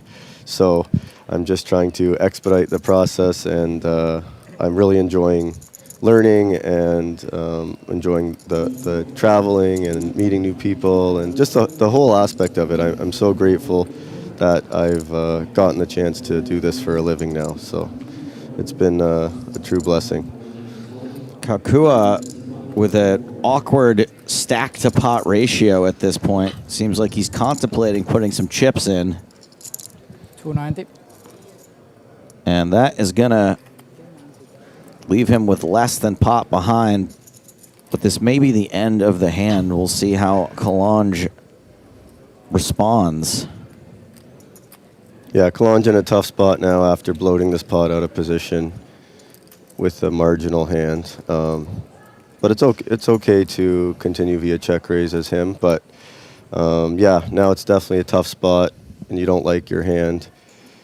And as Tony, could have seen him size up a little bit more here if we wanted him to go GO2, as they call it, where you bet the same percentage of the pot on the turn in the river. If he would have went around 425, he could have had half pot on the turn and half pot on the river left behind. But as it sits, I mean, against the hand he's against, it is making it more of a close decision for Kalange here.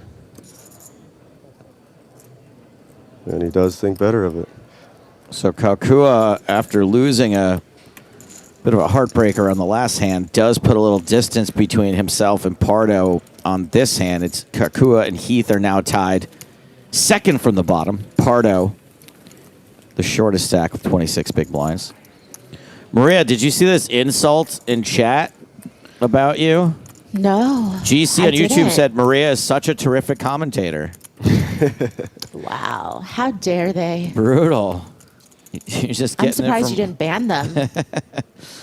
Well, given what I said about commentators, I figured that wasn't exactly the nicest thing to say. Where are you right now, Maria? I'm in Los Angeles. I am home. Nice. Yeah, I did not make the trip out to Malta, but I do love Malta. I mean, I played the last EPT there when we were out there last, and I've been in Malta for other tournaments as well. But yeah, just gonna stay local, I think, for the rest of the year. What are your travel plans for the rest of the year? Still plenty of tournaments left. Yeah, after this, I'm gonna go to Cyprus for about 1 week. There's a smaller series there, WSOP circuit. It's only like a 2-hour flight from here, so it worked out well. Since I came all the way from Canada, I figured I might as well make the most of it. And then I think Bahamas will probably be next for the WSOP. December. But yeah, but we'll see. I know PokerStars is part of the Brazilian series as well in November that I'm considering. So I've never been to Brazil. Have you guys been? I went to the BSOP last November. It was a great experience, and I'll say this as nicely as I can. Brazilians' play style is unique. That's for sure. Yes, it is. I saw so many hands go to showdown. Like, I saw the hand King 5 showdown so many times that I figured it might have some kind of cultural significance. And there was never a king or a 5 on the board. Right? I mean, it was top pair a lot of the time, but I'm just like, man, is there something in the culture? Like, is this a hand? Is this like playing the 10 deuce, the Doyle or something? Because people just love their King 5 and King 6s. Okay, I'll have to look for that if I end up going. Yeah. You're not going this year, Joe? My year's booked up, unfortunately. And I will say this, as Bedell outflops Boyka, the other thing that I really loved about it is that there's no coaching in between hands. Like, there's no critical, like, why'd you play it that way? Or, like, none of that little chirping back and forth. Like, everyone's just having fun. Yeah, I like that. I like that. Not a toxic environment to be in by any means. They're not pretentious at all. 6 of clubs on the turn. Things get even better for Bedell. Yeah, I'm guessing Boyka will elect to check this back. In these positions, he definitely just has a strong enough hand to try to navigate to showdown. And I'm guessing he knows Bedell is not the customer that you really want to try to bluff on a texture like this. Oh, why bluff when you can make top pair? Look, plan A of get there is always the best one, in my opinion. And Bedell does check it over to Boyka, who should feel pretty comfortable betting at this point.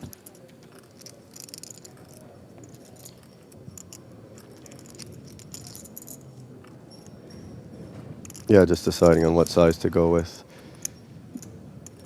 Guessing somewhere in between half pot to 75%, probably. Yeah, 75%.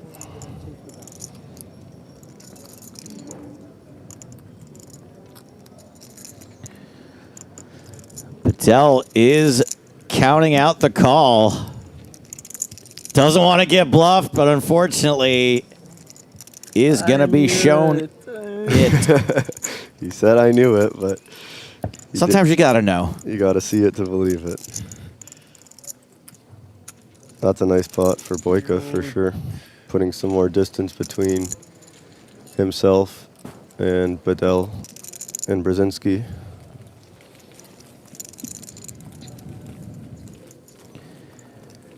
Boyka still second on the leaderboard. Things still relatively deep. We do think now, I was erroneously saying that we were going to play 4 levels and call it for the day. Unfortunately, the way things were going, I foolishly assumed we would be at 6 players at that point. We are not going to stop at the end of this level if we're still at 8 players. We could go as late as 10 p.m. tonight. It's 7:45 right now, local time. Yeah, as we all know, the EPT main event has incredible structures. That's one of the reasons people love coming back, to, you know, over and over again. And a lot of the time you do see this happen, you know, near the final table or when you get to the final table 9-handed, and there's a bottleneck with the average stack being quite high, and pay jumps start to get quite real, and people want to be cautious and make sure they don't make any mistakes or make any decisions they might regret. We see Ben here opening up ace-4 suited under the gun +1. Nice to see him getting involved. I know seems like he's been dealt out quite a bit for most of this final table. Ben Heath, ace-4. Brzezinski in the big blind. Queen 8, not great. Yeah, marginal spot here for Brzezinski. He does let it go. I think that's a good decision, especially against someone as talented as Ben, you'll be navigating out of position against him with the marginal hands. Never very exciting, regardless if you're the covering stack or not. Does cover by more than 2x, so he could have defended, but I think made a good decision there. Yeah, I feel like what we've seen out of Brzezinski so far is that he's just been picking his spots well, maybe a little bit more cautiously than someone else would given his stack size, but it has worked out well for him. Yeah, I did catch the 2 ace-king of clubs hands, which were a little bit unorthodox from what we're used to seeing at the final table, but it looks like he's still got a healthy chip stack, so he's still positioned to make a deep run here at this final table.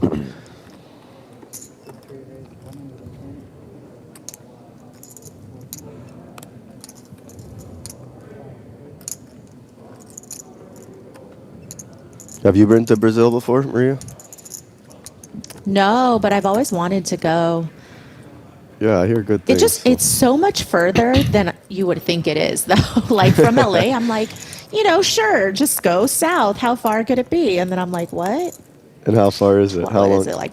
I think it's like 12 or 13 hours. I had to maybe fly more. to Houston, and then from Houston, I think it was 10 or 11 hours. Yeah. Yeah. Yeah, so definitely a lot of work. Billy Dean, 34, wants to know how many big blinds does Ostash have after picking up that small pot? He has got 109 big blinds. He is at the top at the moment. So I assume Boyka's the person who knocked out the player in 9th, right? That's how he got this many chips?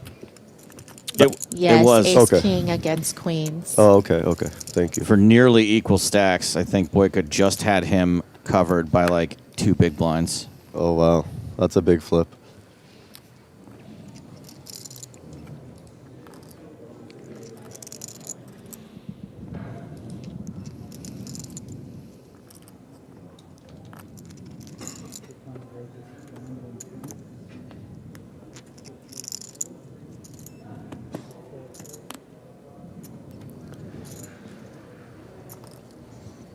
Looks like Juan's going to face some resistance here. Yep. The nightmare of raising king queen under the gun. Yeah, always nice to look down at 2 broadways that you get to open with, but like you said, Joe, it's never really exciting when you get 3-bet, especially at a final table with ICM considerations. And in these positions especially. And especially offsuit, Pardo. Yeah. As we stated, one of the best in the world. No deliberation. In 11 minutes.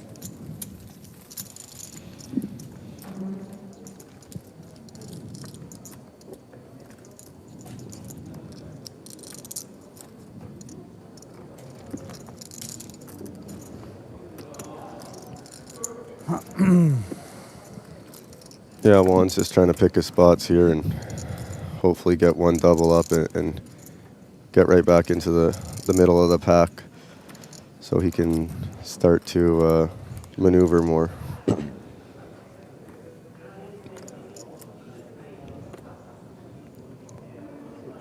I actually played with Juan and Adrian and Boyka on the end of day 2. We were on the feature table together, and it was pretty funny to have a lineup like that on day 2 of a main event with 1,000 players or 900 players, but it was pretty fun. That was a pretty crazy table. I mean, we saw that out in the field, and we were like, that's the next feature table. Yeah, definitely. We definitely saw that coming. We people at the table were joking about it, but I mean, I would have done the same as PokerStars. It was fun for sure. So folded to Ben in the small blind here. Looks like he's gonna limp in. Blind on blind, 2 fun hands. Yeah, I think we'll see Juan check back here at this stacked up. He does indeed. I feel like they haven't had many blind on blind battles yet this final table, have they? Excuse me? I feel like these two haven't had many blind-on-blind battles this final table, have they? Not that I have seen. Do you know, Maria? Yeah, I haven't seen much. Yeah, I don't think so. I feel like, just because of the couple big stacks. Yeah, it's rarely getting open folded. For them, they just haven't been able. Yeah, it has not been unopened to them very often.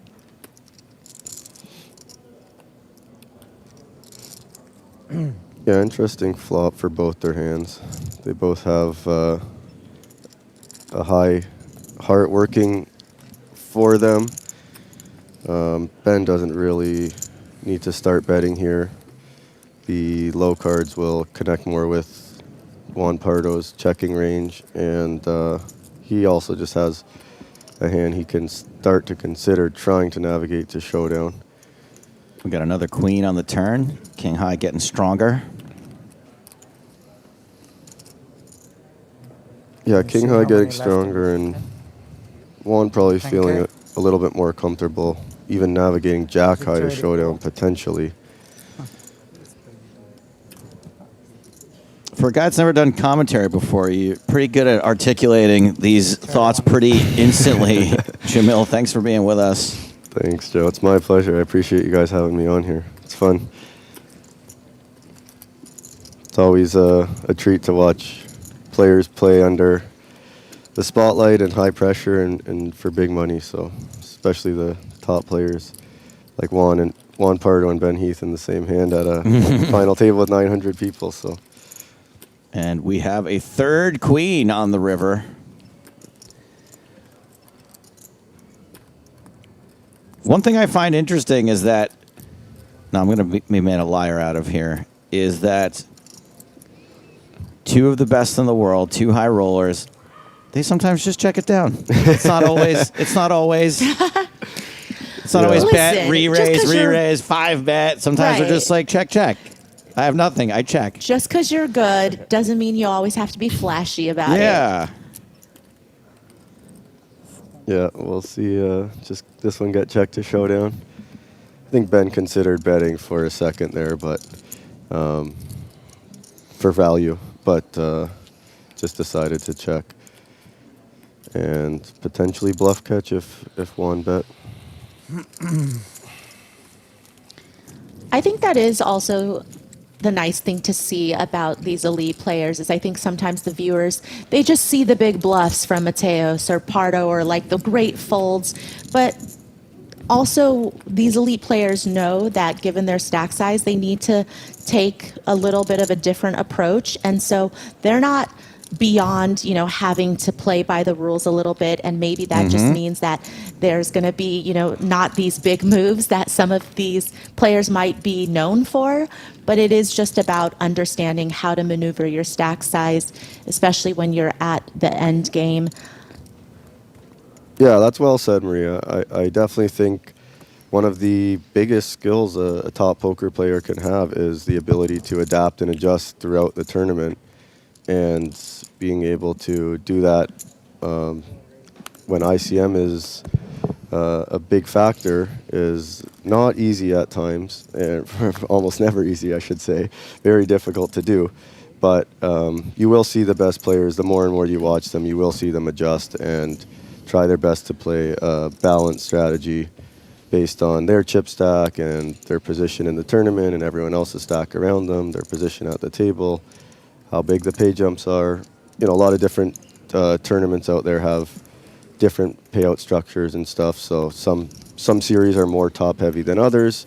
Some are more flat. So there's a lot of factors to take into accountability when making your decisions at these big final tables. I want to address this question from Ed, Supermod. Ed, by the way, all the mods, you guys are doing a great job. Thank you for being with us. Ed asks, are they going to battle against each other, meaning two players, like a Malacca style versus a Ben Heath, if they think there are softer spots at the table? And what I would add to that is, I know that's how you would do it for chips, right? At a final table, do you still take that same approach? Yeah, that's a great question, Ed and Joe. But I would say for these guys, yeah, they're going to be aware that there's definitely softer spots at the table. So I feel like, generally speaking, from a more macro overview, they would probably lean towards passing on taking marginal spots against each other and look to take those more optimal spots against other players that they feel will leak more EV to them at this final table specifically. But with that being said, I mean, they're still playing poker. They're going to play their hands, and if they feel it's a good spot, even if it's against the other best player at the table, they are going to take it. So it'll just probably be a organic situation that comes up if they do clash in a big pot, Ben and Juan. But for the most part, I would say they'll try their best to play somewhat straightforward against each other. Well, we got a big sigh here from Bedell, which is usually the nuts. Ostash in a pretty bad spot, out of position with a dominated hand. First to act here on this 9-deuce-deuce flop. I think Bedell just isn't. Go ahead, Maria. He just isn't used to, not raking in chips. I feel like a little bit of long time no eat from him, Sai. There you go. Well, that's all it's going to take. Someone in chat said, what does ICM stand for? I keep hearing it. And then someone replied, independent chip model. And I feel like even though that's literally what the letters stand for, it's not really what we mean when we say ICM. And it's really just a theory about how at a final table, especially when there's pay jumps, the chips that you lose are worth more than the chips that you win. So surviving, staying alive, laddering up is theoretically very, very important. So it just means that you don't want to play big pots necessarily unless you're in a very advantageous position. Yeah, well Yeah, said. and in the beginning of a tournament, your tournament chips are not worth, the monetary value that you paid as the buy-in. And it's not really until later stage in the tournament when we're in the money that you can start converting those tournament chips into, what their monetary value becomes based on the equity of what's left in the prize pool. And so that is what's going to factor into your decisions is now, every decision you make has a real dollar value assigned to it. And you want to be careful how you navigate that. Couple of big hands here for these positions. Big time. Does look like Ostash is going to 3-bet. He is 3-bet. Wow, and another big ace. Boyka may be reluctant to get involved after the action in front. Yes, is going to fold the ace-10 suited. Yeah, I think he thinks better of it. And for Juan, let's see, he can take a few different routes here.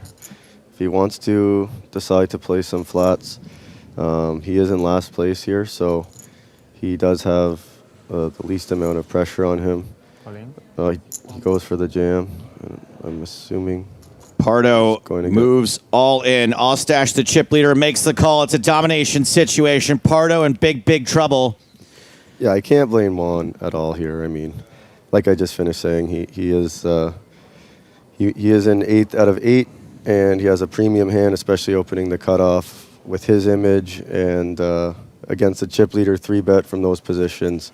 Definitely can't blame him for going for the 4-bet jam here. It is nice to fold out equity and just take down the pot when you do get folds, but we'll see. Maybe he can hit a jack here and stay alive. Pardo's going to have to make some real malacca here to survive. That's his wife, Froggy, on the rail, an accomplished poker player herself.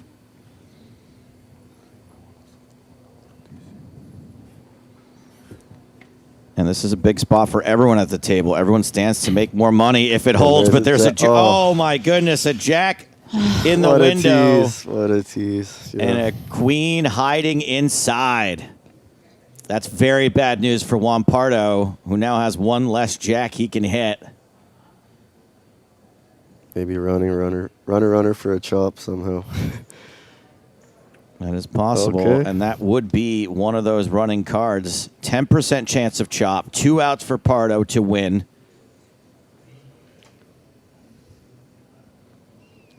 Lots of cards will send him to the rail. That is one of them.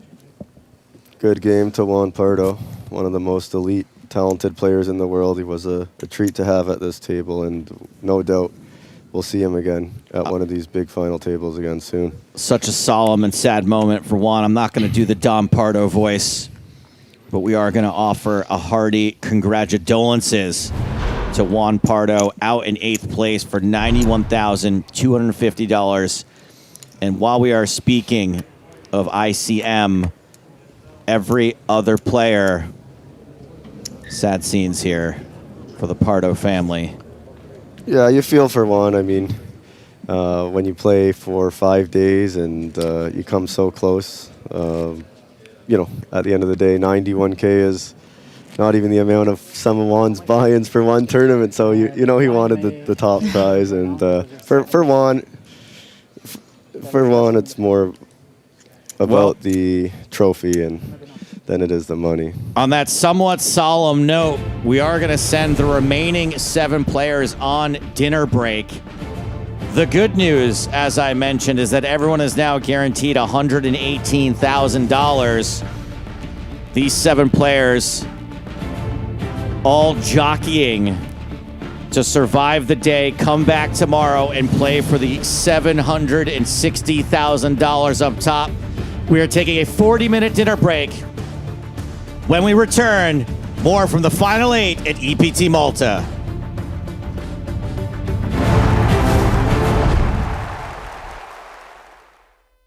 It's go time for Paris.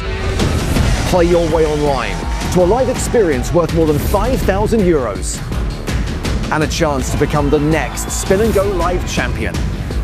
Play daily, score points, make every spin count.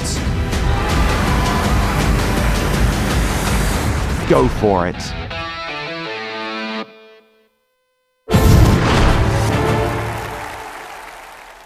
Returning to the feature table where Adrian Mateos has opened with queens. And Tony Kalkoa has ace-king in the small blind. Should highlight that there has been this weird flat on the button from Bedell with 8-5 suited. You can't spell Kalkoa without you ace-king twice. So 190. Bedell has basically just contributed 60K to this pot. He's folding. What will happen here is we will get the sickest and classicest of all races. Mateos will respond to this 3-bet with a shove. Kalkoa will call. And Mateos is going to be at risk and will need queens to hold.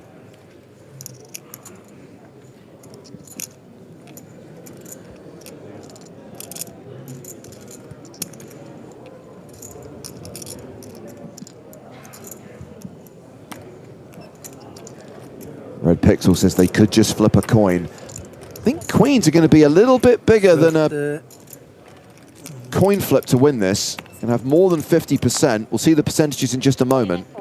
Bedell, you coward. All in and a call. So, like philanthropy versus hoarding wealth for generations, one of these two things has a slight mathematical advantage. The mathematical advantage is with Mateos, 56%.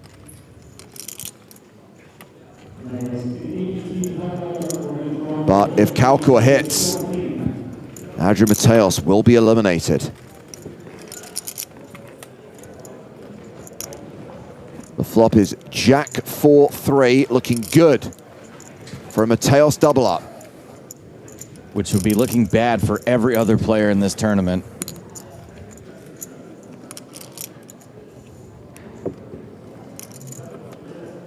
Six on the turn. Kalkoa, 14%, looking for an ace or a king. Those are the 6 cards that Adrian Mateos needs to fade on the river. Buenos dias, Adrian. That is more than a double up for Mateos, courtesy of the dead money contributed by Tom Axel Bedell. Mateos now playing close to 1.4 million, more than 45 big blinds. Tony Kalkoa still has more than 60 bigs.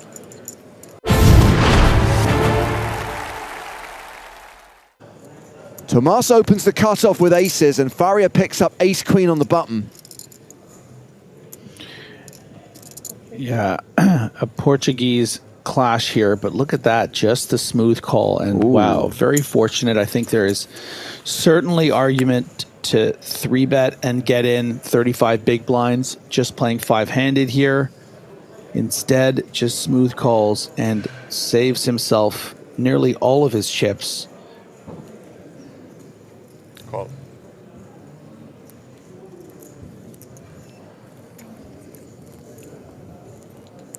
And Colonia gets in there with the king-10 suited. Would have hated to see a 3-bet from Faria. We're going to go 3 ways. Very strong holdings. 10-9-5 with 2 clubs. Top pair for Colonia. Nut flush draw for Faria. Tomas still ahead right now with aces.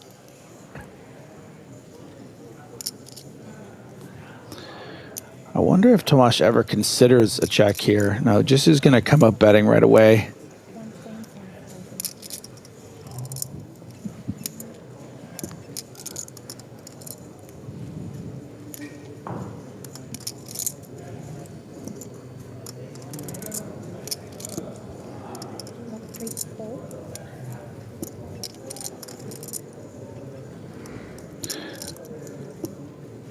Now, top pair king kicker, a very, very strong hand, but does shrink up a little bit given this particular scenario.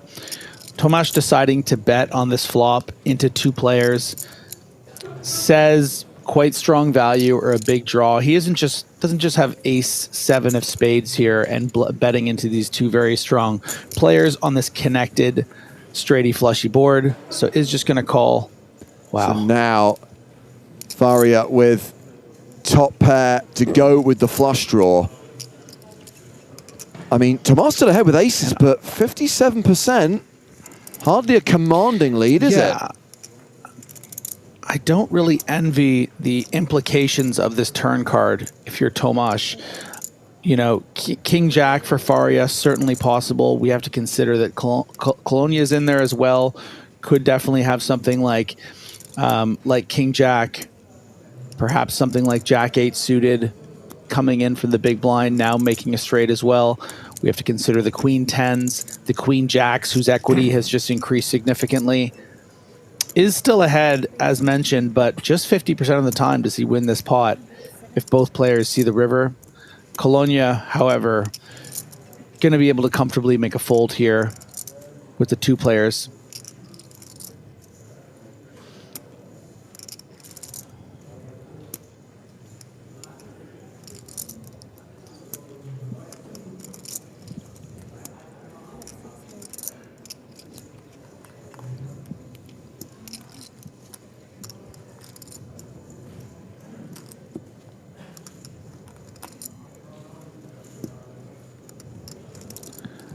I think really the only thing you can do here is call and hope that Faria is sort of value protection block betting something like a king-queen, perhaps something like a queen-jack suited that flatted pre, and of course call on the flop.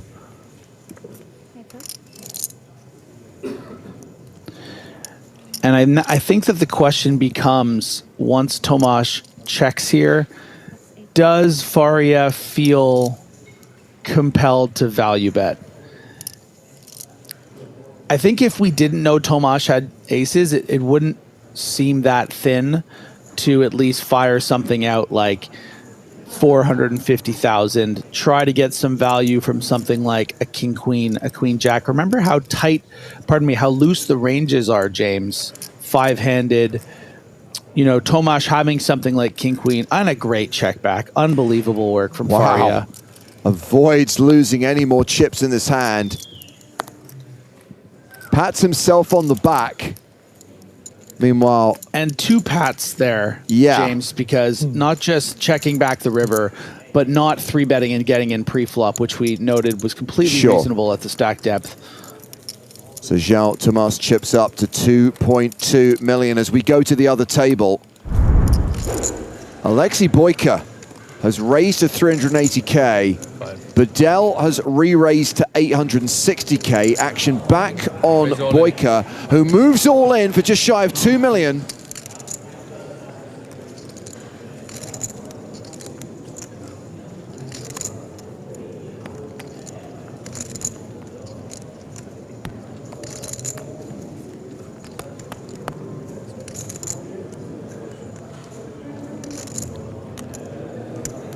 So I'm guessing that Bedell was the original opener. 1,915,000. Boyka 3-bet, Bedell 4-bet, and now Boyka has 5-bet jammed.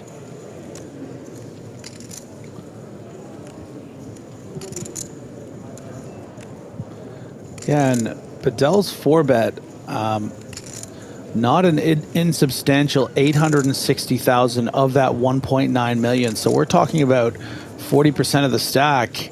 He folds. And I have to fault Bedell a little bit here as to the sizing of the 4-bet. Boyka 3-betting to 380, Bedell going all the way up to 860. Maybe not necessary to go that big and then to lose that much there. So Bedell said, I hate my hand anyway. Boyka replied, I wasn't bluffing. And Alexei Boyka, the reigning EPT Malta champion, is now up over 3 million.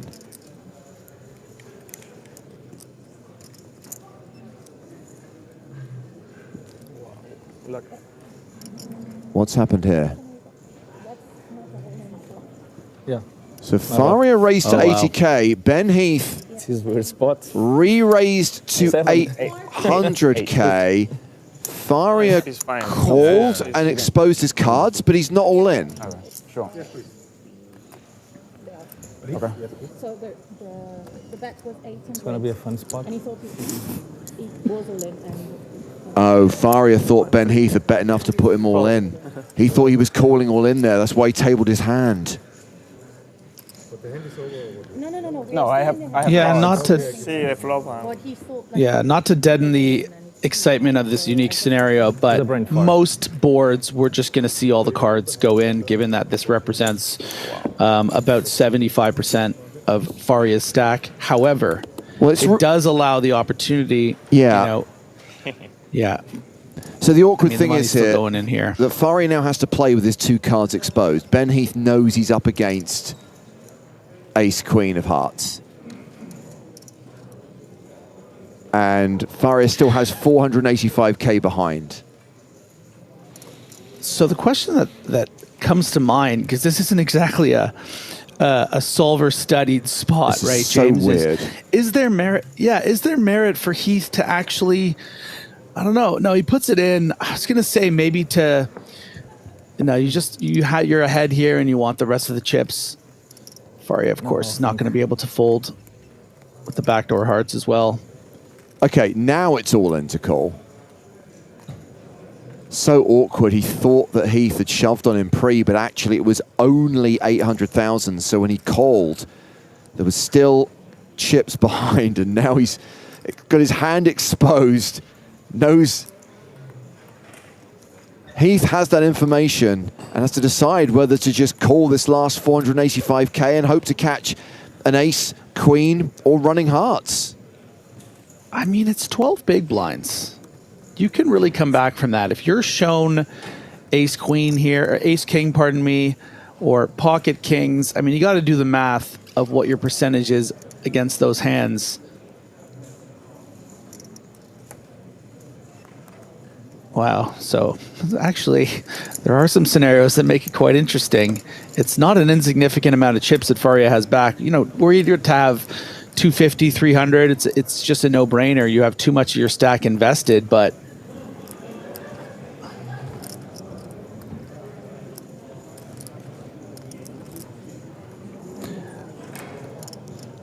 Don't think he's going to be patting himself on the back after this one, Griffin. Yeah. I mean, if he saw his cards face up, you know, he's getting the price to call. But again, if he's really, really crushed, you know, if it's aces, if it's kings, if it's ace king, he's in very, very big trouble, and he can still come back from 12 big blinds. Of course. So you don't want to just give up here. You really want to do the math and consider Heath's range cut off. Yeah, wow. And it's just going to fold it. To fold. I don't hate it. I mean, so actually, by making that mistake, he actually keeps himself alive to potentially fight back.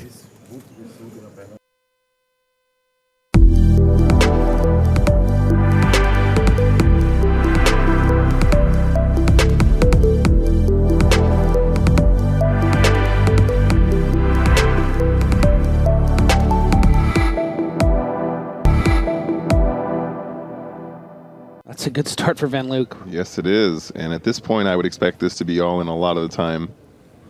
I think trapping is also totally acceptable, though. And that's what he does, just completes on the button. King 7 the hand for Angelov. This might just be a jam versus limp guys. Angelov shoves, and Van Luke calls. Angelov gets it in as the underdog here. And Angelov is the at-risk player. King, me. If ace-queen holds, this heads-up battle is finally over, and we have a champion here in Monaco. Yeah, this is a huge flip. This is a flip for like 380K. Crazy. It's just unreal. So hyper-focused on just getting a good, clean run out as the 65% favorite, and you are EPT royalty. Queen Jack 4 on the flop. Only the one live card now for Angelov. Needs a king. Running clubs would work as well. Running straight wouldn't hurt either, but these are long shots. 3 of diamonds on the turn means no additional outs. Just 3 cards save Boris Angelov. There is a 93% chance this will be the final hand of the tournament. And a king. Woo! It's a 9, and Dirk Van Luke takes down the PokerStars EPT presented by Monte Carlo Casino for €1 million. Oh, and the emotional Van Luke instantly goes for the handshake before heading to the rail. Really, really great sportsmanship there. Oh, that's sweet. Fucking hell. The investor and semi-professional poker player whose partner is expecting their 3rd child very soon. Oh, that's so lovely. Just beautiful stuff. Gets the 7-figure score and will get to lift the trophy. And congratulations to the runner-up. Boris Angelov played a great final table, played a great heads-up. Has to contend with a 620K score. Great money, his best ever career cash. Now what? But understandably disappointed, whereas nothing but smiles for this fella.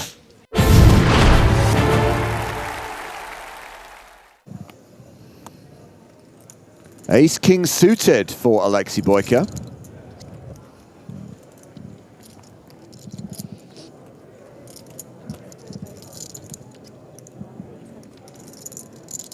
He is raising to 120K. João Tomás in the small blind has queens. Ooh. Now, you can talk about ICM till the cows come home. Some collisions are unavoidable, including the sickest and classicest of all races. Yeah, and at about 30 bigs apiece, there's just never any other way to play this than to just get all the chips in the middle and hope to win. Yeah, well, the stacks are pretty even. We have Tomás just behind Boyka in chips, but it is close. And Tomás has 3-bet to 380,000. Let's see how Boyka responds.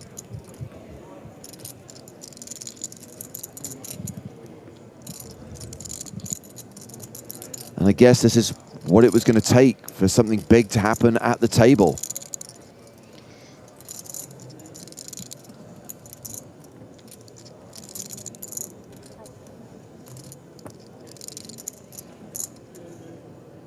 6.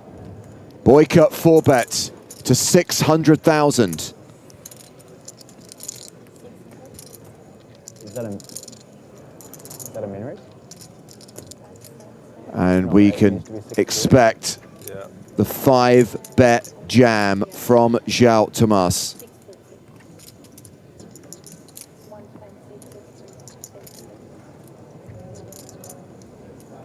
Thomas watching on YouTube says, I'm on the edge of my comfortable chair.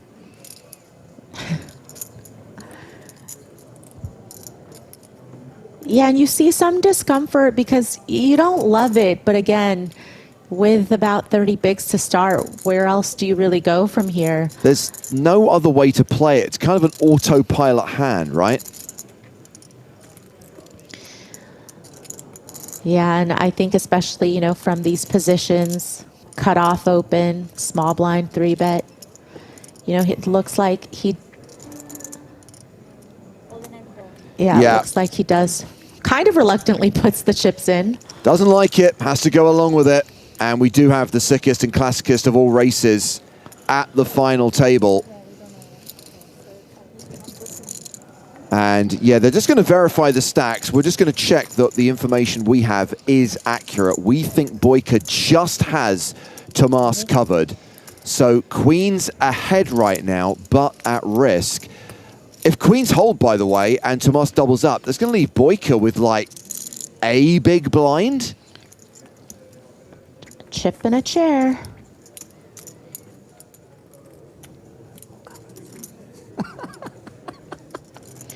And you just hate to feel like you played 5 long days for it to come down to this. Oh, welcome to tournament poker. Exactly.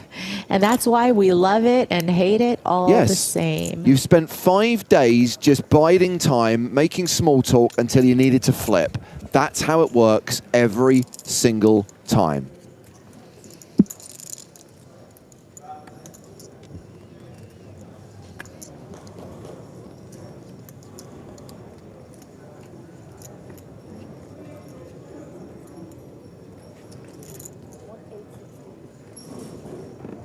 Yeah, sounds like it's been confirmed. This is 1.76.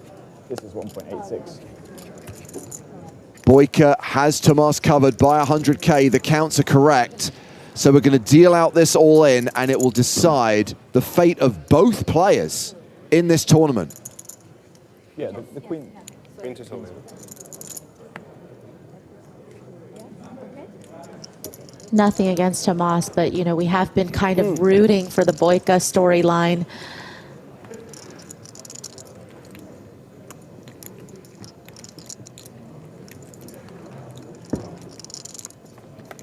The flop is 8-7-3 with 2 clubs. And Tomás jumps to a 3-1 favorite.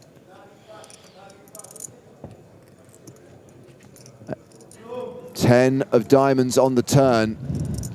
And still 6 outs for Alexei Boyka. 6 cards for Tomás to fade to get the double up and survive.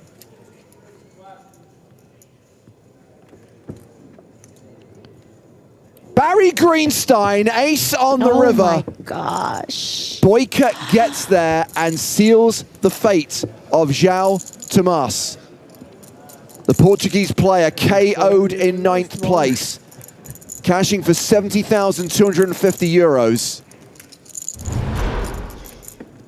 And Alexei Boyka up to 3.7 million, 62 big blinds. We are now at 8 players, and as far as EPT statistics are concerned, this is the official final table. 2 things to note. Alexei Boyka has made back-to-back EPT Malta final tables. He won this tournament in 2016. He's back at the FT in 2025. Tomasz Brzezinski has made back-to-back EPT finals. He was 4th in Barcelona in August. He's now back at the final table in Malta, the next event in the 2025 season. 2 huge accomplishments.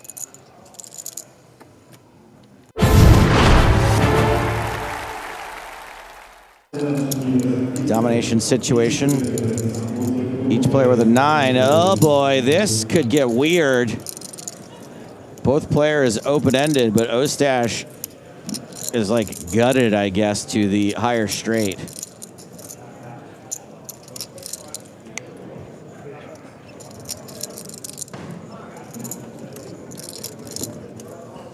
Ostash checks. Boyka does have the 9 of hearts.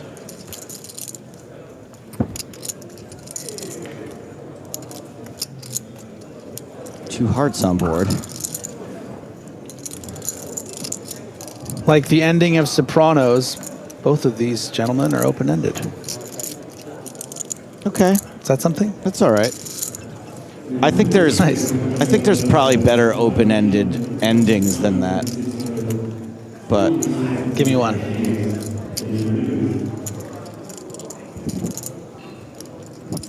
I don't know, man. It's your joke. You do the research.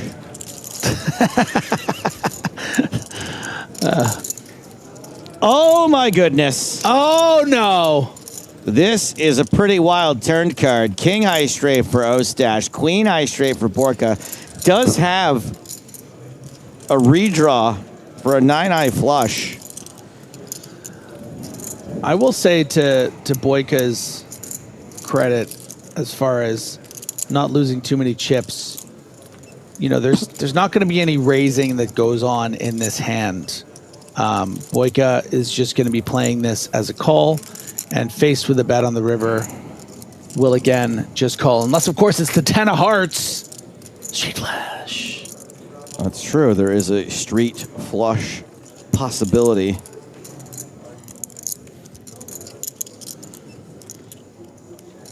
Boyka looking at a bet of 175,000.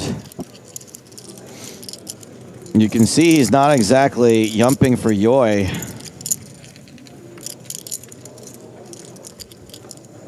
Joker Biz says, 10 hearts, come on. No such luck. No heart at all. Where are we at with straights and pairs versus a higher straight? Is the higher one still better? A straight and a pair, yeah. The bigger straight still beats both of those hands, but I understand. I didn't read the patch notes of the recent poker update, so. 520,000 the bet from Ostash. And Alexei Boyka hasn't snap called. Is there ever a world where he folds? No.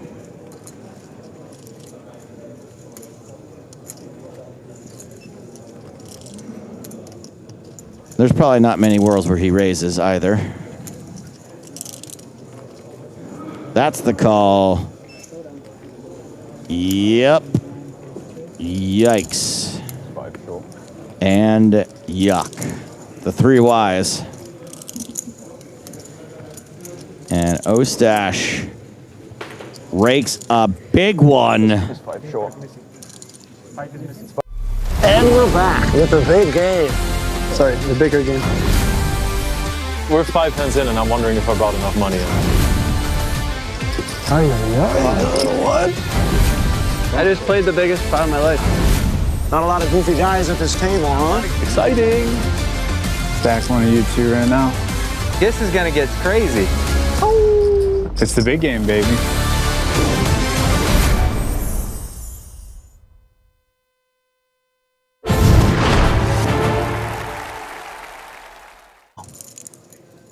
So Brzezinski is opened with King 10 in the cutoff. Round 2, Pardo with King 8 in the big blind. That is a defend. These two will see a flop.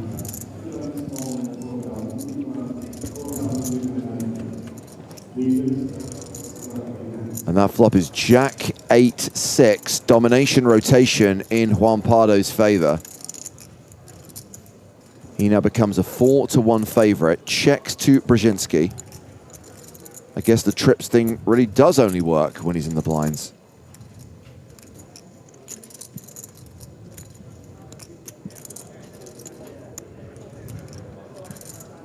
Brzezinski continues for 110,000.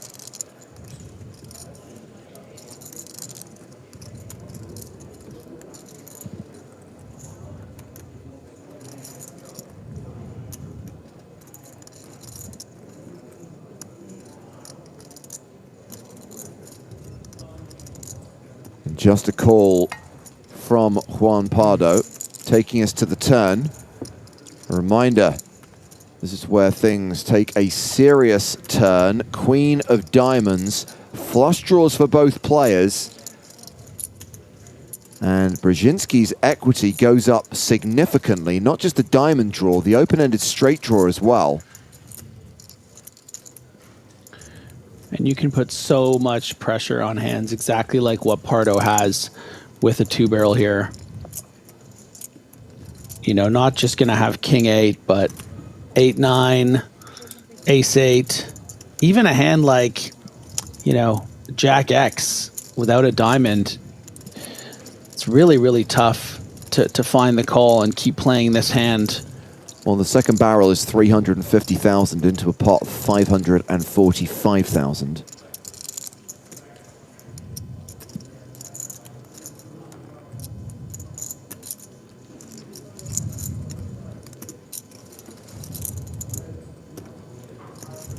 And Pardo, undeterred, still has the best hand right now and calls. And this pot now sits at 1.2 million. Ace of diamonds on the river. That's the nut flush for Brzezinski. Pardo's made a flush of his own.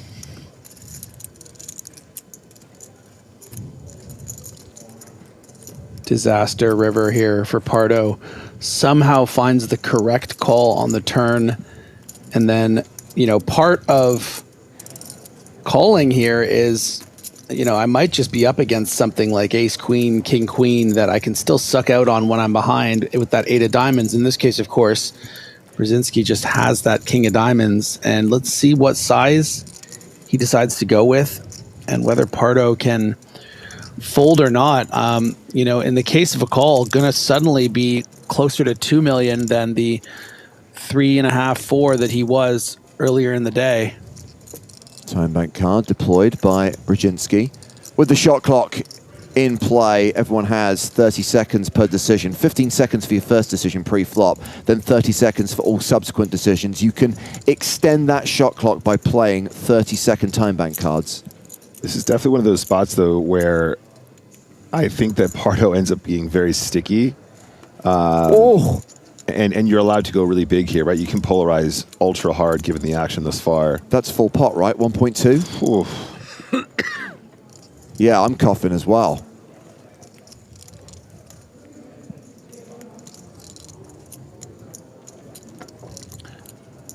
And a very significant portion of Pardo's, you know, what was a very, very comfortable stack going into this final table, as you mentioned, James, 4th and chip, suddenly, you know, calling this is going to put him near the bottom. Very polarizing bet. It's a time bank card, not a call.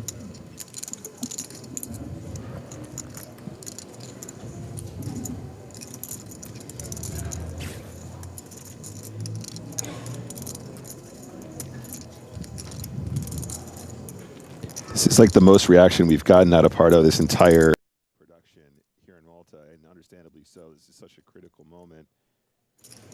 Thus far, impenetrable style points.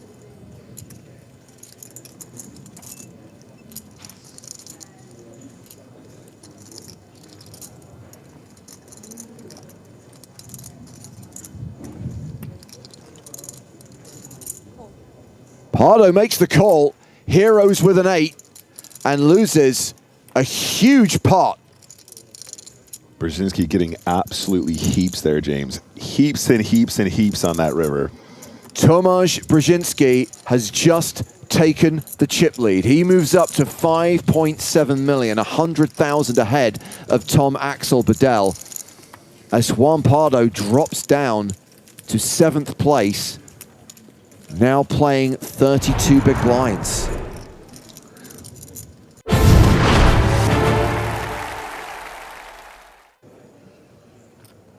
On to the next hand, which starts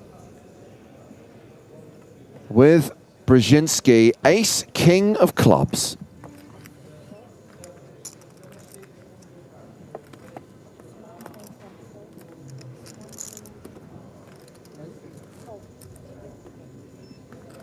Is it the call? Well, Ostash looks interested. Oh, that's why he's got ace-queen. Yeah. Well, does it... It looks like Brzezinski limped in with ace-king suited. You're right. Under the gun. This is a move known as the Gibbons, the under-the-gun limp, which has induced a raise from Ostash to 150,000. Bedell in the big blind with deuces. Yeah, and it's pretty interesting. You know, you just don't see that too often these days, especially from a big stack, especially from a really deep stack. You might see it from a shorter stack, hoping to induce. They get to easily shove over the opens behind them. But this is quite interesting here, and that causes Bedell to come in from the big blind with deuces. Oh, wow. Domination rotation. So I guess Brzezinski saved himself here. I figured the plan was, Maria, limp. And if you get a raise and then a call, it's a great opportunity to re-raise. That does kind of telegraph your hand, though, I guess. So the way he's playing it is interesting. Yeah, and in some ways, you know, we see it as he might save himself some chips here, but he also knows that his hand is super under-repped. And so he still might be willing to play a huge pot and raise at some point in this hand just because he feels like none of his opponents could possibly put him on ace-king when he just limp calls a raise from under the gun. Wait, is deuces in there? It's still in there? Okay. Yeah, I mean, I would argue that this is not a flop that favors deuces, but Bedell's an optimist. You know what, for a moment, I thought, don't say he's turned a set. know. No, it's a 3. So Bedell is drawing very thin, as is Brzezinski, to be fair. Ostash has this board pretty much locked up. Yeah, and just so happy to have gotten 2 callers on the flop and just rainbow board, not really any draws to be afraid of. It's really nice in this spot to get called in 2 places because it just makes it more likely that one of your opponents has top pair. A lot of times when you have so much board coverage here with top 2, you hate that you're blocking, you know, good top pair hands. But when you get called in 2 spots, you just assume that someone's got to have top pair here. And so you're happy to just bet a little bit bigger, hope that you get called and, you know, very clearly not going to lose Brzezinski. Yeah, Bedell finally gets out of the way, but Brzezinski's sticking around. Calls this 525K bet. 2 million chips in the pot going to the river. Ostash roughly pot behind. And are we going to see him jam river? And if he does, what will Brzezinski do? Yeah, it feels like when you size that way on the turn, you're pretty much setting yourself up to get max value on the river. And so I wouldn't be surprised. Again, I think his only fear is maybe Brzezinski's range seems slightly weak with the limp and call. And, you know, if he saw Brzezinski's hand, obviously he'd just go for it all here. But if he's really afraid that Brzezinski doesn't have a very good top pair hand, or maybe he stuck around with Queen X, he might not feel like he could get full value here if he shoves.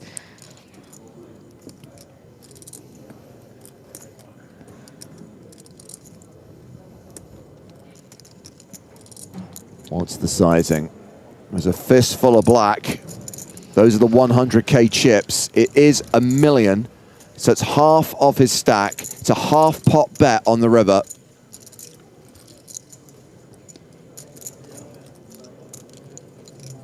You know, credit to Brzezinski for even taking this much time. I just think that this board and this run out is so good for the pre-flop aggressor that Ostash doesn't necessarily need to have top 2, I think, to go for it here. I'm not saying that a lot of players, given ICM, given what a big spot this is, being at the final 9 of an EPT, would necessarily go for the bluff here. But we have to recognize how good this board texture is for the pre-flop aggressor's range.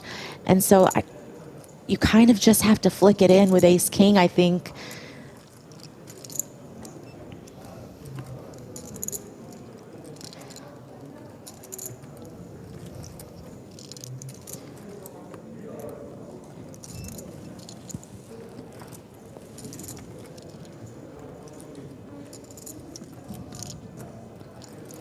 Well, whether he calls here or folds the river, he will have lost the chip lead either way. The question is, how far down the leaderboard does he drop? Does he lose another million here? He calls and sees top 2. Loses a huge pot. 4 million chips. That is going to sink Tomasz Brzezinski to 4th place on the leaderboard. Michal Ostash is catapulted into 2nd place, sitting just behind Tom Axel Bedell, who is chip leader once again with 5.4 million.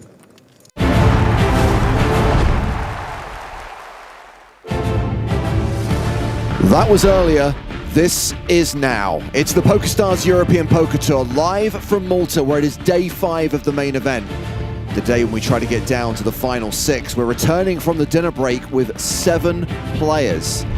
They are due to play for another 1 hour and 20 minutes, so chances are we're going to play out the rest of the current level and play into level 28 as well, and come back with possibly 7, maybe 6 players for tomorrow. You'll note that there are no super short stacks right now. No one is in the danger zone. Danger zone! Tony Kalkua, the shortest stack with 31 big blinds. The chip leader, Michal Ostash, has 130 big blinds, a stack of 7.8 million.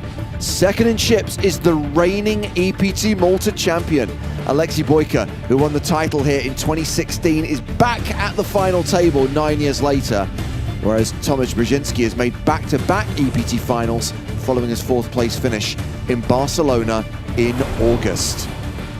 Everyone is now guaranteed a 6-figure score. We lost Juan Pardo just before the dinner break, which means 118,650 euros is guaranteed. Nearly €500,000 euros to the runner-up, and tomorrow's champion. A reminder, we play down to a winner from 1 p.m. local time tomorrow. The winner gets 760,000 euros plus the championship trophy. Total prize pool of 4.3 million, with 898 entries in this 5K tournament. A reminder that tomorrow isn't just the final table of the EPT Malta main event, it's also the day that a new episode of the Big Game on Tour drops on YouTube. This is the 3rd episode of the current table, a lineup that includes Lex Veldhuis, Alan Keating and Jason Kuhn. The key thing about this table is original big game stakes. We're talking classic big game from 2010, 2011. So a minimum buy-in of $100,000, blinds of $200, $400. And reminder, season 3 of the Big Game on Tour is being filmed at NAPT Las Vegas in November. I'll be there. I'm James Hartigan. He'll be there. He's Joe Stapleton. Hello, my babies. And as we established earlier on, Joe, I know you've been working behind the scenes.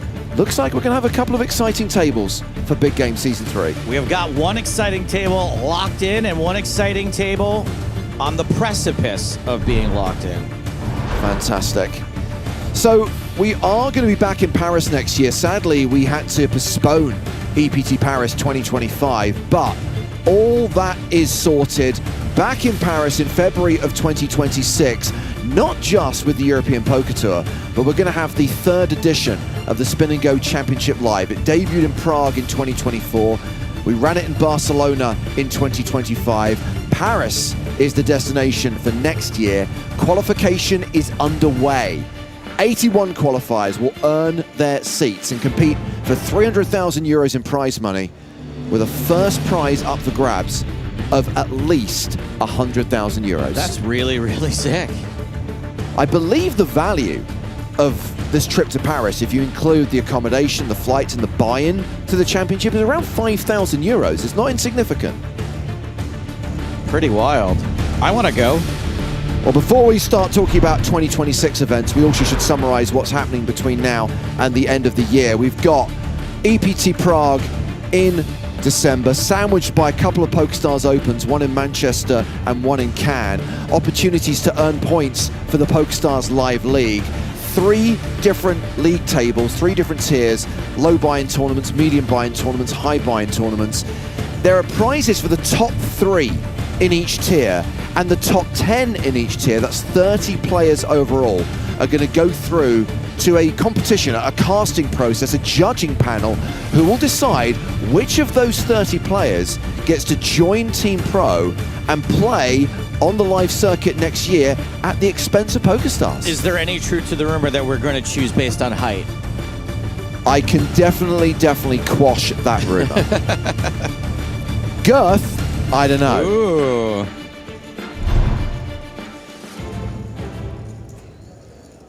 And back to the action in the EPT Malta main event as Tom Askel-Bedell returns from dinner 5 minutes late.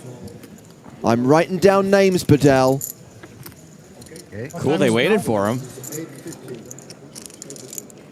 But if there will be 6, we'll play no matter what. Even if we're down to 5. Okay. Well, as we restart the action with 9 hands left to play on level 28 at the 30k, 60k blind level, we reintroduce our commentator who joins us live via satellite from Los Angeles, Maria Ho. We haven't forgotten about you. Hello, friends. You know, from a sportsmanship perspective, I would probably wait for the person that's late from dinner. But from a rudeness perspective, it's rude. I don't want anyone to get blinded off at a final table, but it is kind of rude to be late. One of my standout memories from the first World Series I went to in 2005 was the I'm Spartacus moment. Well, it was a situation where I think they were down to the last 2 tables maybe, and was still at the Rio, so yes. Yes, and one of the players thought it was. It would have been the last 4 or 3. Of course, yes. So one of the players thought it was the dinner break, and it wasn't. It was a standard 20-minute break. So this guy had gone off to dinner and didn't come back in time, and Andy Black was literally upset. He was crying that this guy was going to get blinded out because he wasn't back, and so was trying to stop play. If I remember correctly, a bunch of players joined him, and they did eventually stall long enough to get him back with minimal damage done. It's so weird that was both our first World Series of Poker, but we did not know each other. We were both in that room together. We were. Ships that passed in the night until 5 years later. Jack 9 versus Jack 10. We're always destined to be together, eventually. Eventually. So, it was Ostash who opened with the Jack 10, Bedell defending his big with the Jack 9, still a domination situation, and Ostash makes a c-bet, gets a fold.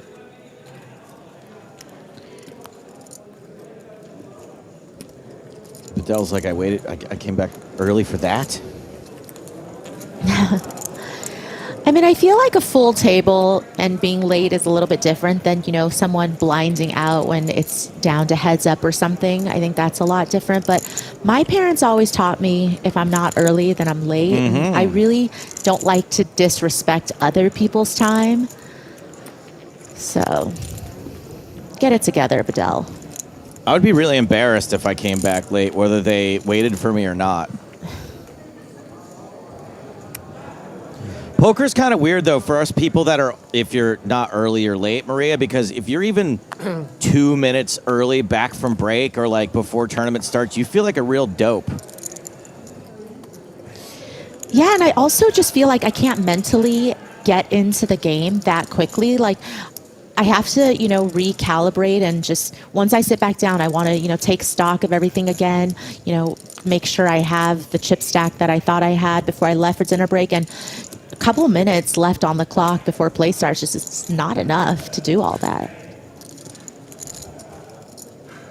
So this is folded to Tom Askel-Bedell in the small, and he is going to give Tomasz Brzezinski a walk. while I can get a straight. Okay. Alexander asking how many levels left to play today. So we reached this weird point in the tournament where instead of having timed levels, we play number of hands per level. So when we talk about durations, we talk about sessions. So we're playing one more session tonight, which is going to take us through to 10 p.m. local time. So that's an hour and 10 from now. Chances are we'll be in level 29, which is the 40k, 80k blind level, but there's no guarantee we will play all 30 hands in that level.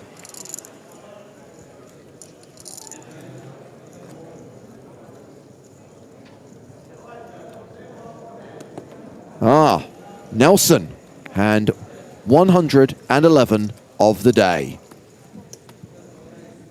Just be careful when you fold like that. Folded to Boyka.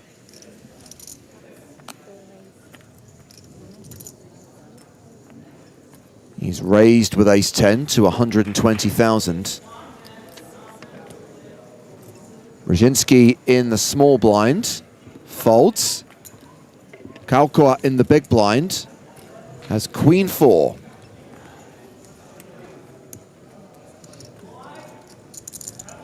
He's going to defend.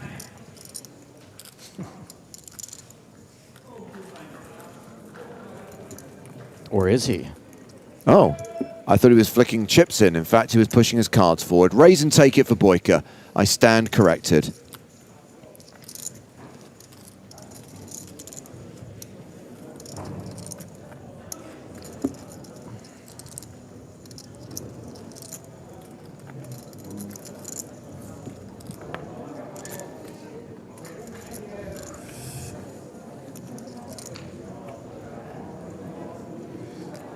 Somebody finally taking a crack at the Ostache-Mostache joke I couldn't find. Old enough to grow a mustache. That's better than I've come up with on the spot, Mon.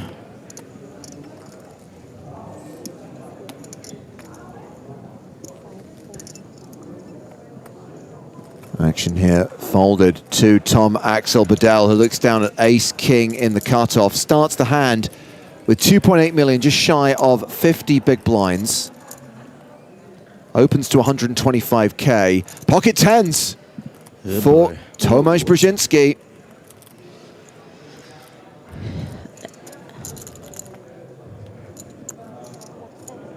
Brzezinski has taken the more cautious / passive line in these situations. We've seen this before, Maria, where with a premium hand, he just flats. What? And now we have Ben Heath with queens in the big blind. How do you have the foresight to go, you know what, there's only 2 players, Zach, behind me, but let me just flat with 10s here. But that's his MO. That's what he's been doing with all of his premiums. Especially because Brzezinski has the big blind covered and the small blind and Bedell covered. Well, this is what looks like a squeezy 3-bet from Ben Heath in the big blind to 570,000.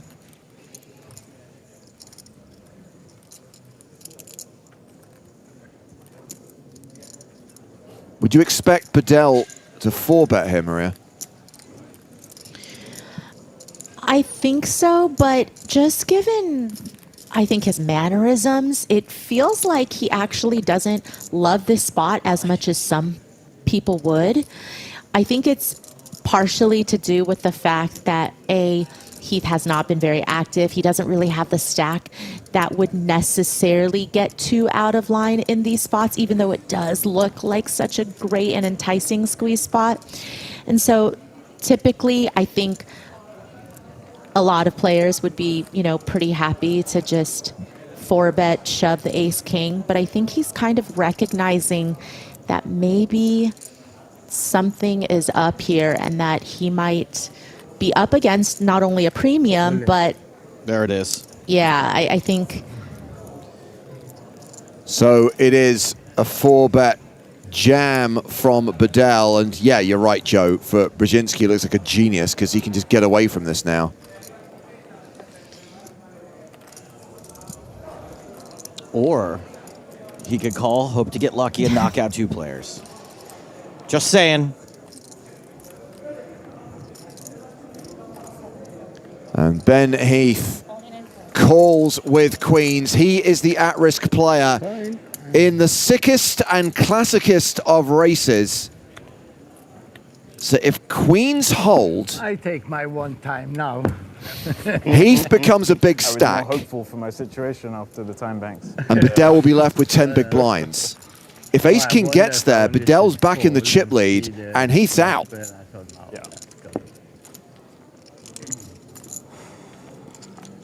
Like birds not being real versus the earth not being round, one of these two things You had a big has a slight mathematical advantage.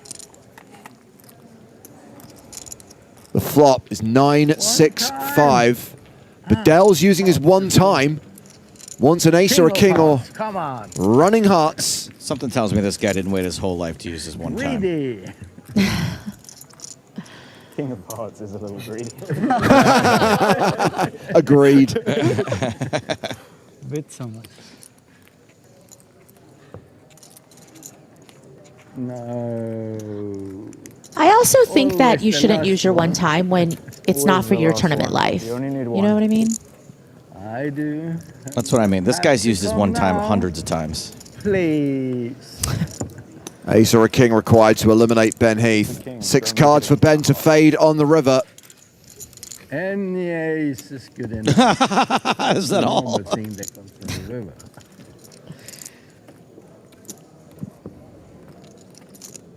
River card is a 7. Straight? 4, 5, is that yeah, no. Is that a straight on board? No. Should be 2.15. And that is a double up for Ben Heath, who will now be third in chips with around 75 big blinds. Tom Axel Bedell down to 710K, just over 10 bigs. I think you'll find you meant to say that is 74 big blinds for Ben Heath. Yeah, 2.150, right? Yeah, I had 2.21 before posting it. It's something special with ace. Yeah, that's all it takes to Never just win without propel Heath to a very comfortable spot on the leaderboard, third overall. And he's really been patient all day, it seems. And now he can definitely put the hurt on a couple of these players. You never want to see him with chips. Well, when we came back from break, we talked about there being no short stacks, but former chip leader, former monster stack, Tom Axel Bedell, is now in the danger zone. Danger zone. BG Stuart J says he should have got back from dinner earlier. You came back late, you pissed off the poker gods. That is an objectively true comment because it is being uttered on Chat Pro Saturday.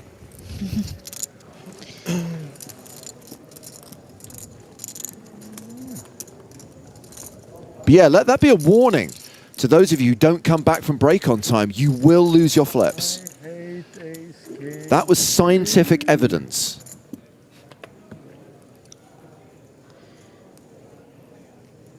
Yeah, it's all fun and games when you're hitting flops, but, you know, for the last few hours at least, it just doesn't seem like... In the poker go, I lost 6 times in a row with ace king. My turn again. How quickly we forget, though. I mean, what about, you know, that 120 big blind pot you won, Bedell, with king, queen of hearts against king? Yeah. Don't bother him with details, Maria. Aces for Brzezinski. Starts the hand with 70 Flats. bigs. Tell me flats this time, too. No, he's raising. 150,000.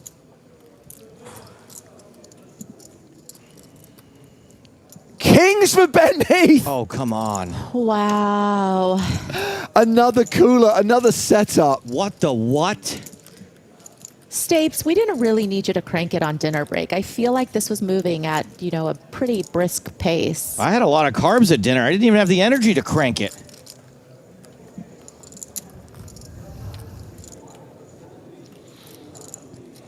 Oh my word. We're talking about players who are third and fourth in chips, respectively. If they do get it in here, it's going to be like a 8.5 million chip pot. If this hand plays out the way we think it might, he is not Ben Heath anymore. He's Ben Coolerth. He's 3-bet to 690,000. Yeah, and if Heath loses and pretty much it's going to be down to crumbs, Bedell's going to be happy that he's no longer the shortest stack after this hand, I think. Am I crazy for thinking this is still a lot of big blinds to get in? It is a lot of big blinds to get in, for sure. And, you know, I don't think it's a foregone conclusion that all the chips will get in the middle. I mean, there's a couple considerations for Brzezinski, right? He could flat and slow play if he thinks Heath has, you know, a fair bit of 3-bet folds here, especially with this newly acquired stack. I think if Heath was shorter, I think it's a lot easier to just fast play, go all in, and expect and hope that Heath has a good enough hand to call you with. But that's one way that all the chips won't go in, right? But if Brzezinski decides to 4-bet, which it looks like he is, then I think Heath is not necessarily like fist pumping 5-bet, get it in either. There's not a lot of hands that are going to be able to get in 130 big blinds pre-flop. He happens to have the only one. So Brzezinski is 4-bet to 1.39 million.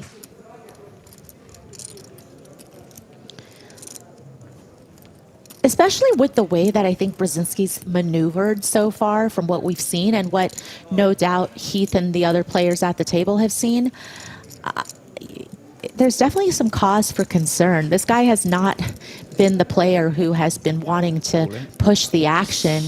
Heath moves all in. Brzezinski snap calls. Ben Coolerth. And it is Brzezinski who's at risk here. However, he is the dominating favorite with aces against kings. Ben cold depth. Emphasis on the depth. When you 5-bet shove there, obviously you're just praying you don't get snap called. Because when you do, King of Hearts. So ridiculous, by the way, that Ben Heath just won all those chips and now he's likely to be left with just 5 big blinds. What a weird couple of hands. This hand isn't over yet, but also he can run it up. It could be the comeback. Oh my God! I'm going to say it's over. He really does need the King of Hearts now. Drawing dead on the flop. Brzezinski flops quads. And that is going to see Tomasz Brzezinski reclaim the chip lead. He's up to 8.5 million, playing more than 140 big blinds. Ben Heath in the hyper danger zone. Hyper danger zone. With 335k, just 5 big blinds. Hashtag nearly death by quads. Ben Deeth. Woof. What a couple of ridiculous hands. Heath wins the huge flip with queens against ace-king. And then on the very next hand, picks up kings and walks into aces.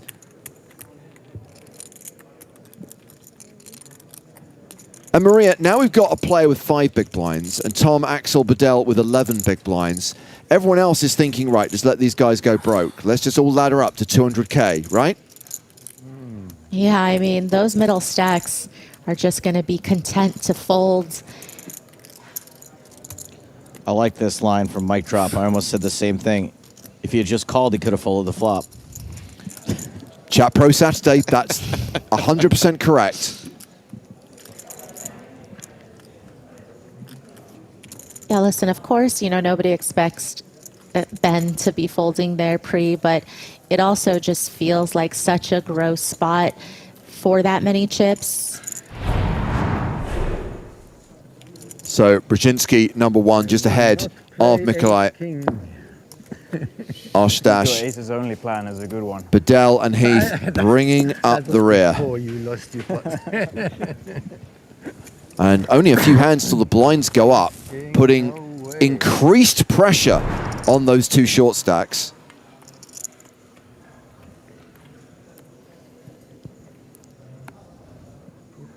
T-Ban says Ben Heath has put 1 foot out the door to get yeeth. Is that a word? Oh, in a second. I think we've got a misdeal here. Why couldn't that have happened last hand? Don't look. Just give him back. They wouldn't have been your cards anyway. Man, how lucky is it for Tom Axel Bedell, who's like, well, I'm the short stack now. And he's like, nah, just kidding. Absurd. How can you lose with kings and win with queens? I don't understand that. Oh, Tom. Yeah. Is this? Whoa. Woof. Hey, I got a new name from Tom. You know, it kind of looks like a member of Run DMC. Run OMC.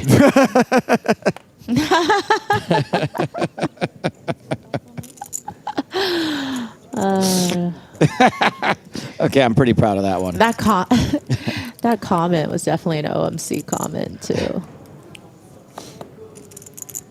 For those of you who don't know, OMC stands for Old Man Coffee. Ace Jack for the new chip leader, Tomasz Brzezinski. And he is raising. We're still 30k, 60k blinds, so the raise is to 120,000. Queen Jack for Ben Heath folds. The discipline. Ostash in the small blind.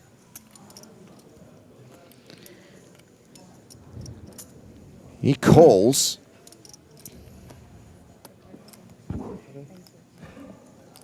Puts his cards in the box so we can see what he has. Snowmans. And Boyka has folded the big, so we're going heads up to the flop. Nom nom. Oh my word, what is happening? What is happening? You guys, I swear, I mean, I've been cranking it, but for personal reasons, not for this. I don't believe you, Staves. There's just too much setup. Just to be clear, 3 hands in a row. Ace, king versus queens. Aces versus kings. And now top pair versus a set.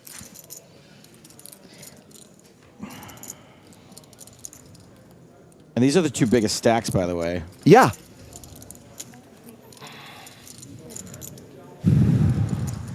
So it went check, check on the flop. Ostash leads turn for 230,000. The one thing I will say is, we talk about Brzezinski taking the cautious line, but top pair, maybe he just calls 2 streets and doesn't lose a fortune. There isn't, I don't think that he can really go broke here. No! Oh no, he's just raised. Why now? Why'd you pick this moment to start raising? Because the poker gods are cruel.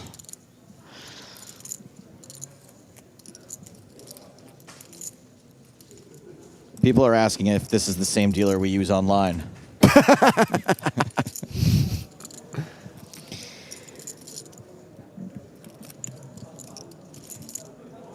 Yeah, and calling from the small blind pre-Ostash can certainly have a lot of worse Jack X here, of course. You know, would call pre with Queen Jack suited, King Jack suited, Jack 10 suited. You know, of course, sets are possible. Okay, well, that is a full house for Ostash. I mean, just an amazing river, too, because you're a little bit worried, I think, right? You don't have the nuts with a set of 8s. I'd be feeling pretty confident with a full house Jack here. 8-9 when you get raised. Yes, full house, I mean, but like before that, when you get raised with the Jack 8-9 out there. And Ostash checks.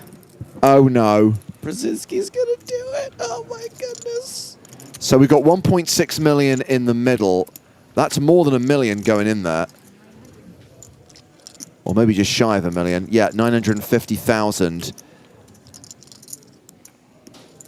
And you got to raise this, right, Maria? Yes.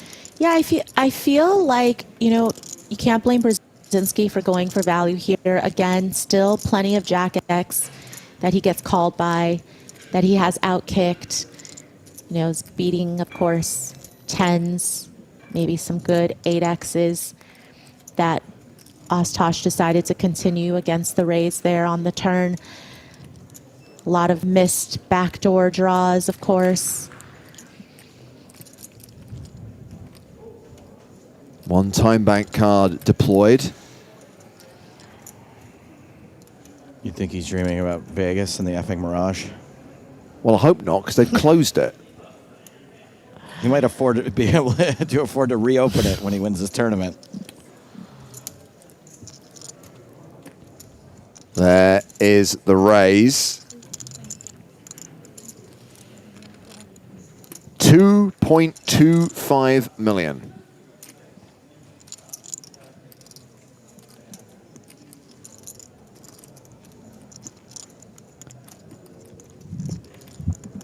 This is terrible. How much are you hating your jack right now, Maria? I mean, you block jacks full. Given the fact that they're the top two stacks, jacks probably would have, you know, sometimes called, sometimes 3-bet from the small blind. I don't think it's that hard to get away from because there can be some 9-8 suiteds there that had 2-pair on the turn and boated up on the river. And of course, you know, 8s and 9s very much in that small blind calling range pre. So gets away from it, and we get a switcheroo at the top of the table. Tomasz Brzezinski now second in chips with 6.7 million.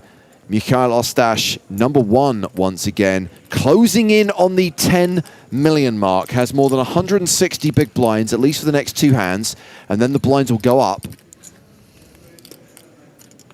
What a wild ride it's been since dinner.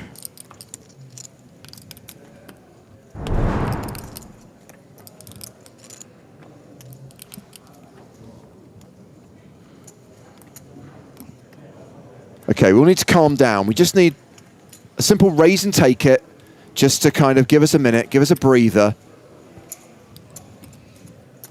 Not on Tom Axel Bedell's watch. Pocket sixes, folds them.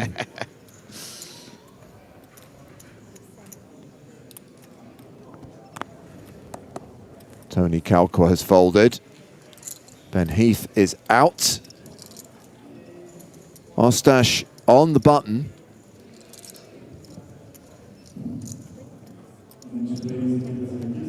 And raises with Queen 4 offsuit. 10-6 for Adria Colonja in the big blind with 10-6. Looks like Ostash hit his threshold. He's going to start doing chip leader things now. He's got the exact right situation, the chips, position, 2 short stacks at the table. There we go. That's what we needed. That's the palate cleanser, the raise and take it. Yeah, I think we've had enough excitement for a little while. And yeah, like you said, Stapes, this is the exact right configuration of stack sizes for Ostash to really start going all out, I think. And I think just, again, the way that Brzezinski's played, even though he's second in chips, I don't think he expects Brzezinski to necessarily be playing really out of line and, you know, trying to take over. This is the perfect storm for Mikhailio Bossy Pants.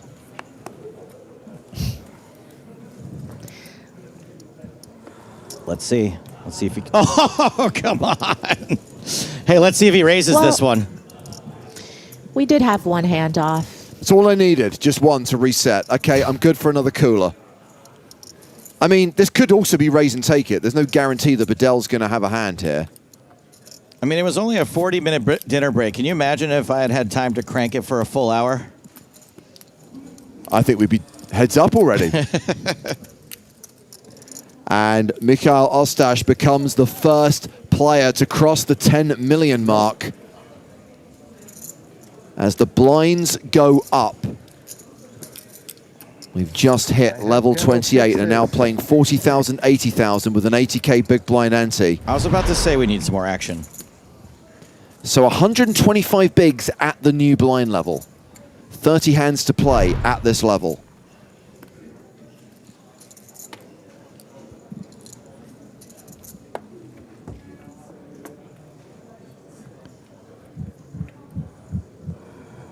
Things definitely just got a lot less fun for everyone who isn't Mikhailio Ostash. Yeah. Ben Heath with King 9. He's going to be in the big blind again in 2 hands. Poor fella.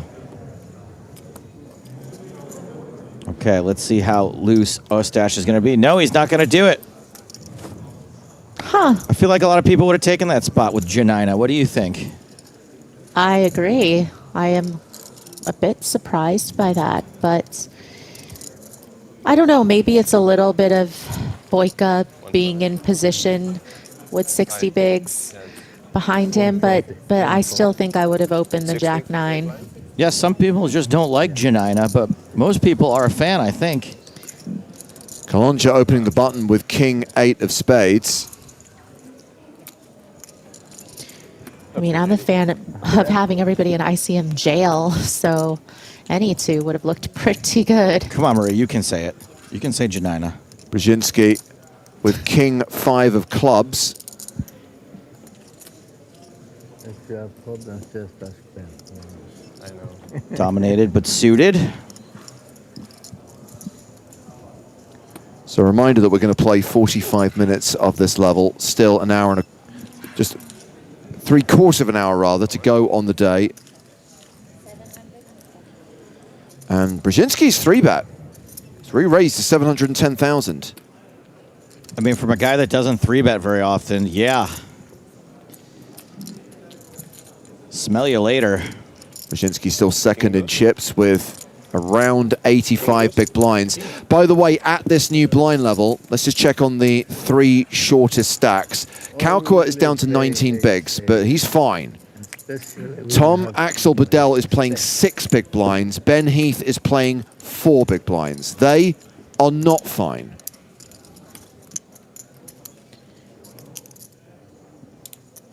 I'm not fine. I don't care about you. Maria, are you okay? Because I care about you. I'm doing great. Thanks for asking.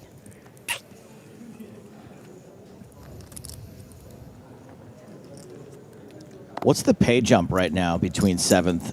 That's like about 40K? No, yeah, less 35. But that's a good question, Joe, because that is something that 36, I think. Heath and Bedell will absolutely be considering here.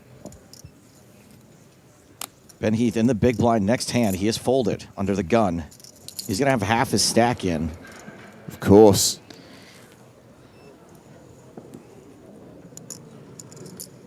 How good of a hand would you fold on the button right now if you were Bedell, knowing Ben Heath is going to be in for half the stack on the next hand, Maria? Yeah, I mean, I might not even look. I think that's maybe wise. So Ostash has opened with a 4.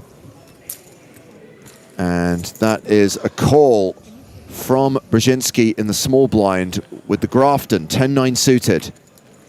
Not backing down from playing out of position against the chip leader. 7 tray deuce. Hard to know who's ahead right now. I think I like Ostash's hand because given that he folded Jack 9, I think we're going to see a lot of 4s for that other card. We're going to see a lot of aces.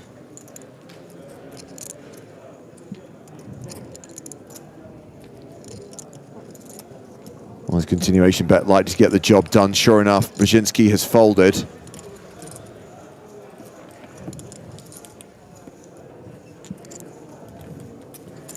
So yeah, as you highlighted, Joe, Ben Heath now in the big blind. And remember, the big blind posts the ante on behalf of the entire table. So 50% of his remaining stack is already committed to the pot. I'd be like, guys, I'm a little strapped. I'm not doing the ante this time, all right? You guys can cough it up. Typically, it would be my round, but I'm skint. Yeah, good luck with that one.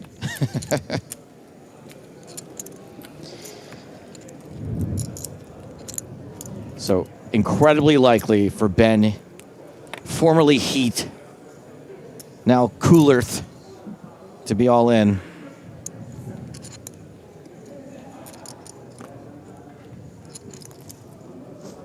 Oh, so he folds a little high, huh? King, queen for Boyka. It's something that Ben Heath has actually pointed out to him, saying he needs to be careful about helicoptering because you can occasionally see a card, and it is something that players can be penalized for if they're told not to do it. I felt that one was pretty close. Yeah, I agree.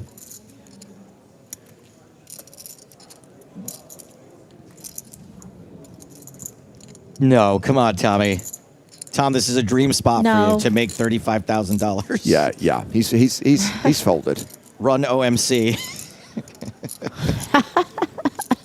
Okay, Ben Heath, big blind. Let's go. Jack 7. He's live. Good enough?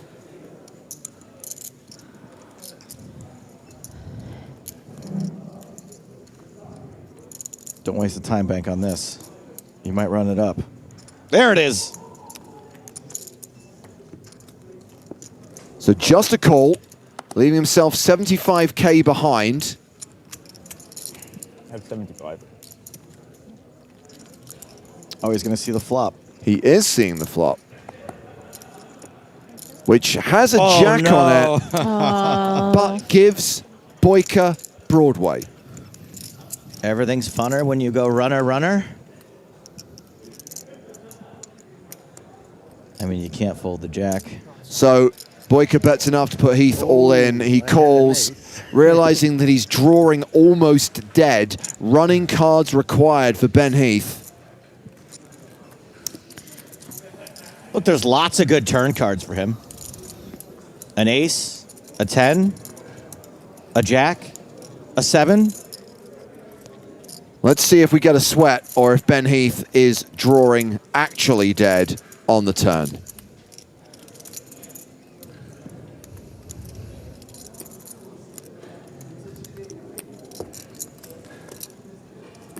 Hey! A So little you're bit of hope. Saying there's a chance. A jack or a 7 gives him a boat and saves him.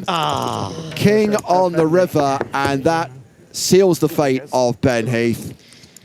7th place finisher in the EPT Malta main event. He cashes for 118,650 euros. Everyone else, including Tom Axel Bedell, ladders to 154k. One of the most disgusting cold decks I have ever seen in my history of calling the action on this tour. I mean, he deserved better. Deserves got nothing to do with it. One of my favorite lines from the movie Unforgiven. So we are down to 6 players. We are going to play on. We are going to play for another 35 minutes. Play will end at 10 p.m. local time, just over 35 minutes from now. We need 3 double ups, please. You can't help me with that. We will try. Tom in the big blind 3 hands from now.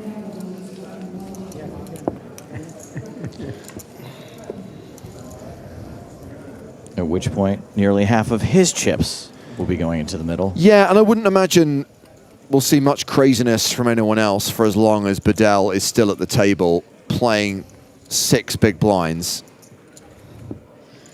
Yeah, especially because most of the craziness would usually come from Bedell. Yeah, and this next ladder is worth nearly 50,000 euros. That's a huge amount of money.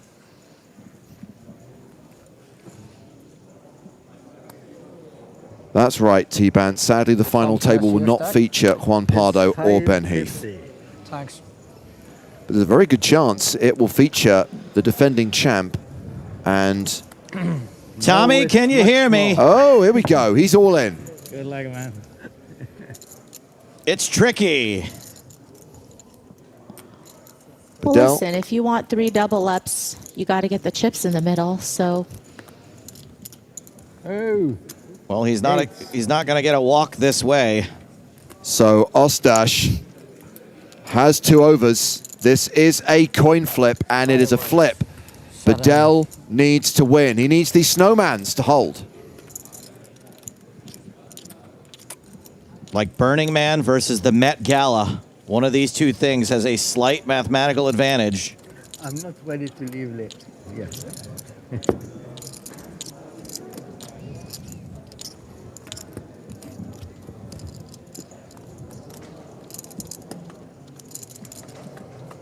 The flop. King 5-3. No diamonds. Ostash with 5 outs. 5 cards for Bedell to fade.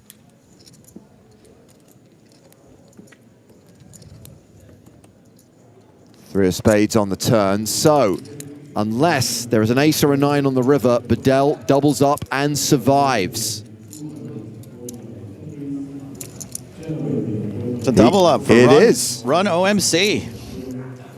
And Tom Axel Bedell now playing 14 big blinds, still the shortest stack, but no longer in the hyper danger zone. It's tricky to fade that 9. 1 double up down, 2 to go.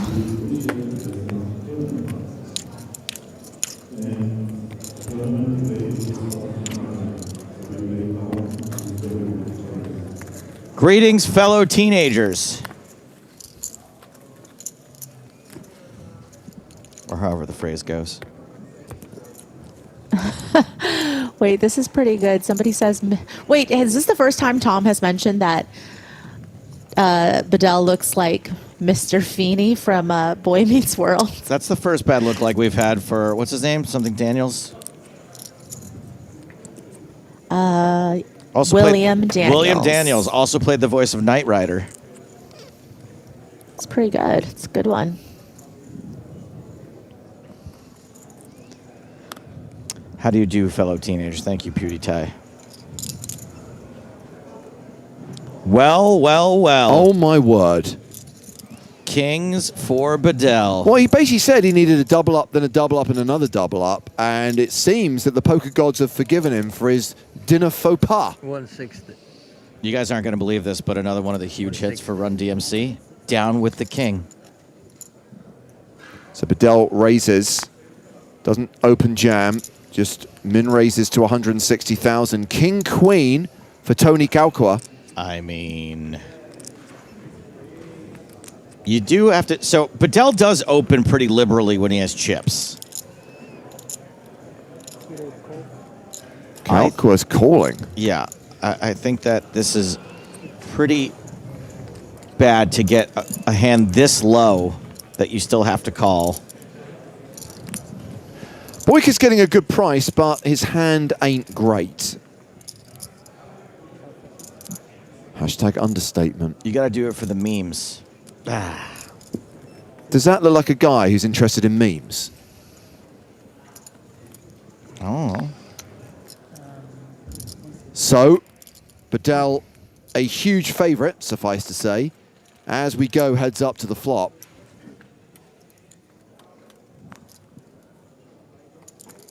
Ace, 9, 6. I guess the ace will slow the action down.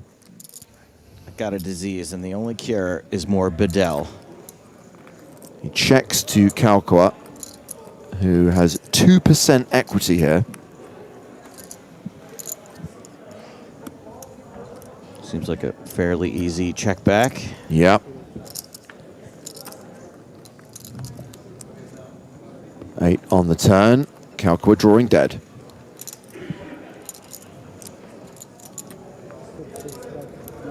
One fisky.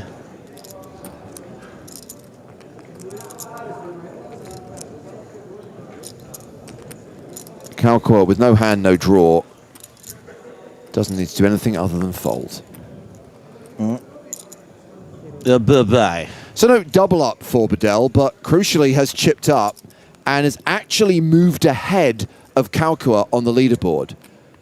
Bedell now with 19 big blinds as Kalkua drops down to 17. Yeah, a little bit of breathing room, and I just want to caution Bedell to, not get too frisky. Still has a vulnerable stack in the sense that you don't really want to be opening too wide. You don't want to be looking down at a suited hand and just leak chips pre-flop.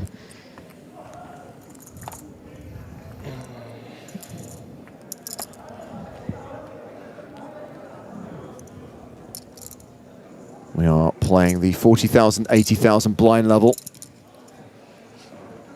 Dolly Parton for Bedell, he folds it.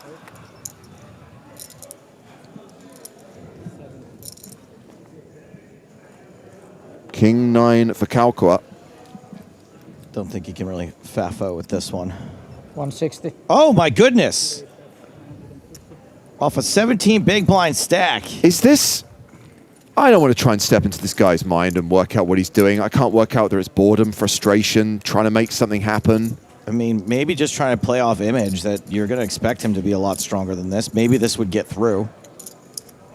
Look, he gets Boyka to fold ace-10 in the small blind. Fair enough. He just needs to not run into a much better hand in the big. I mean, he may have to take a flop. Yeah, I do think that, raising here with a middling stack in the big blind is obviously going to be a lot better than raising into a big stack in the big blind, because you're going to get a couple more defendable wider ranges in there if the big blind had a big stack. So there's definitely worse spots to open. Ooh. Not a terrible flop for 8-4 of diamonds. Still nearly half the equity. And one barrel may not be enough if Kakua continues. So we've now got 30 minutes of play left on day 5. Tomorrow, day 6, final day of the tournament. Play starts 1 p.m, or I should say it's when the stream starts. You can watch the action here on the PokerStars Twitch and YouTube channels from 1 p.m. local time tomorrow as we see Kalkua continue for 120K.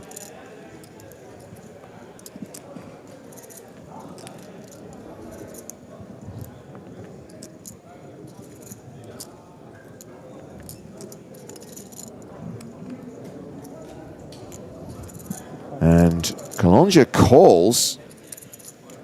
Does have solid equity here, more than 40%. 7 of diamonds. Oh my God. So not only Drills it. has he just turned a straight, but we also have street flash potential.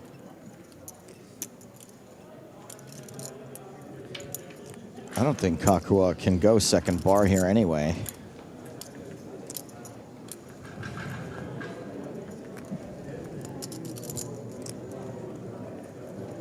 I mean, a lot of the best case scenarios you have for getting called there just improved. 360. He is going to bet anyway. Oh no. Yeah, I think he just likes that he probably blocks, 9-8, which are some of the hands that could have gotten there on the turn, and maybe trying to get like a 6x to fold. I think a lot of the times trip 5s might fast play on the flop. Mm-hmm. So maybe he doesn't think there's as much 5x in that range. Maybe it's more weighted towards 2-pair hands.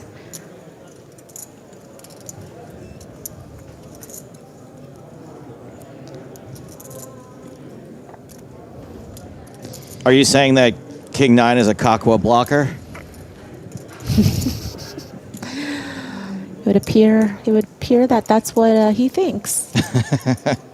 I hate when I get Kakua blocked.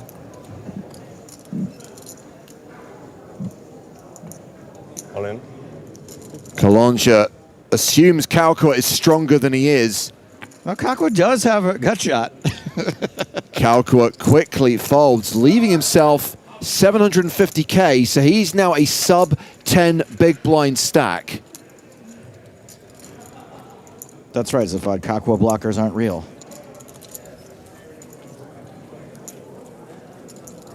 So now we find Tony Kalkua in the danger zone. Danger zone.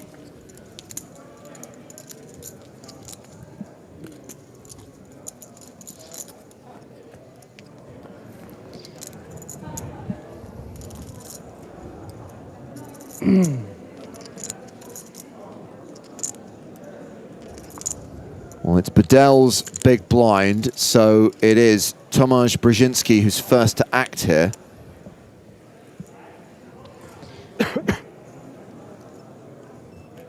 And not that this was a very talkative bunch to begin with, but I do feel like the gravity of the situation settled in a little bit more once we saw those big pots being played. Mm-hmm.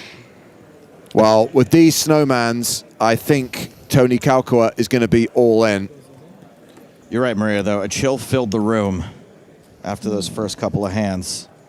Oh. Ostash has woken up with kings. Get out of here. The ludicrousness continues.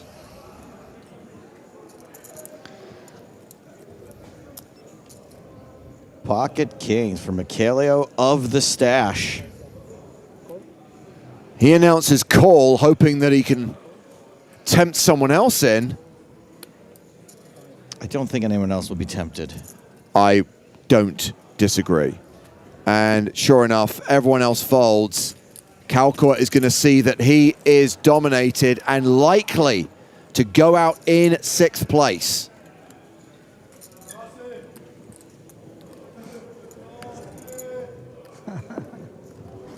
Kasi tulee aina. Everybody else on the verge of making another 45,000 euros. Yeah. Okay, I'm gonna use my one time now.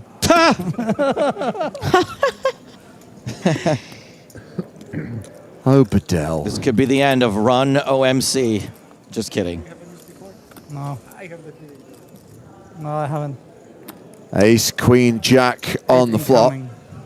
King 10. Yeah, I was going to say, running cards for a chop. You would take it. Kalkua would adore that chop pot.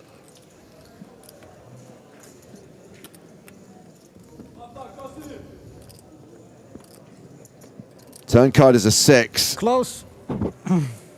He needs an 8 on the river to survive.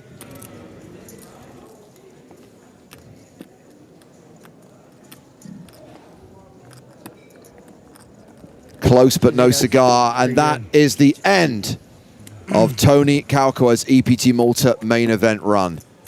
He finishes in 6th place. That is worth 154,250 euros, but yes, it's a big ladder for the rest of the table. The final 5 all now guaranteed 200k, including Tom Axel Bedell, who was running on Vapor about 5 minutes ago. He looks like he's been running on Vapor for a few years now. Meanwhile, Mikhail Ostash has 10.6 million, 133 big blinds, pretty big chip lead with 5 players remaining, and we are going to play on about 20 more minutes, play as many hands of level 28 as we can, and then the survivors will bag and tag and return for tomorrow. We'll play out the end of this level. We'll play through the rest of the levels down to a champion. Final day tomorrow, 1 p.m. And a pretty cool benchmark here for all the remaining players, all now guaranteed 200,000 euros.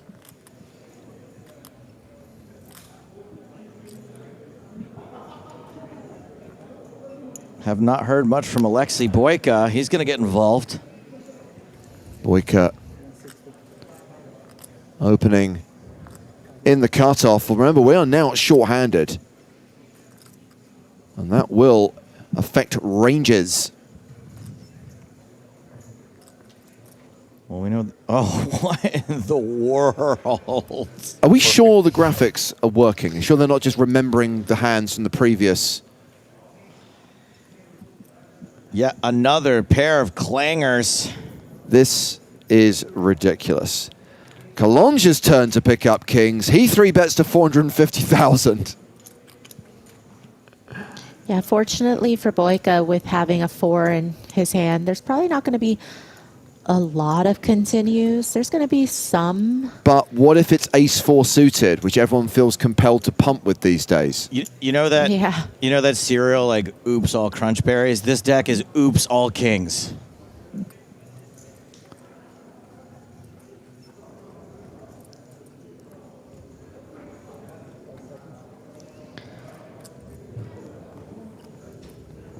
Boyka folds. You got to show you had kings, because it's ridiculous there have been so many kings. Can we do it again? Who wants to give me odds? Bob asks, are these highlights or is this live? It looks like a highlights reel, but I can assure you it's happening in real time on a 30-minute delay. Live lights. This will save the editors later on some time, though, you know, when they do cut the highlights reel. They're like, let's just take all 40 minutes of the last level of the day.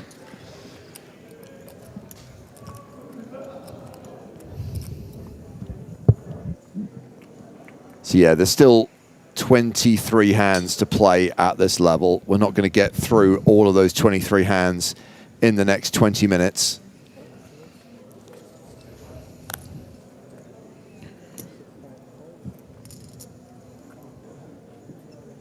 Who's got kings this time?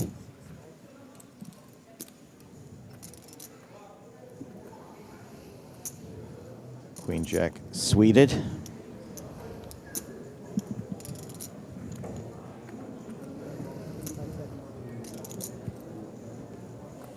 Brzezinski raising the big blind of chip leader Mikhail Ostash, who's got ace-4 of strawberries. Oh. Arstash calls. No, this is just a limp Oh, apologies. I thought Brzezinski had raised, but no, completes. We see a free flop. Man, every hand just has to play out funny.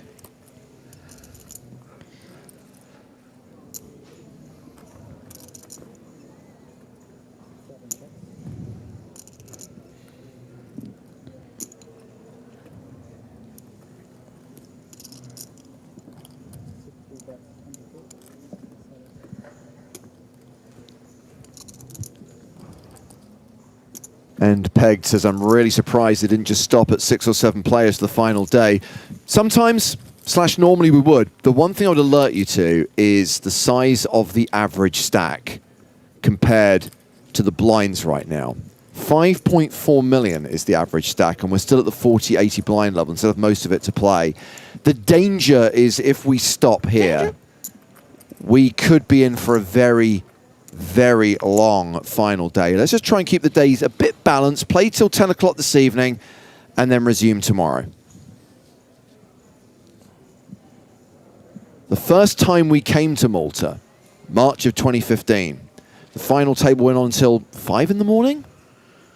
Which one was that? The Neil Farrell one? Or No, the Monturi one. Oh, that went. It wasn't 5, I don't think. But it was late. It was 2 at least. I'm taking the over on 2. Anyway, early hours of the morning. We don't want that again. I feel like in this case, I remember when it ended because I had like a date waiting for me, and it was driving me nuts that it was going so long. And I feel like at 5 a.m. I would have been SOL.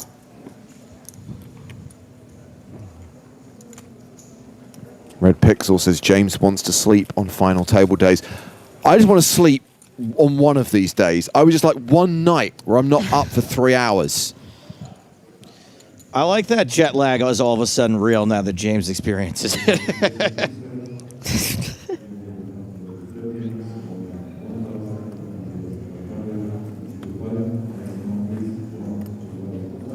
Yeah, Neil Farrell got the job done really quickly, and I don't think Boyka took that long either.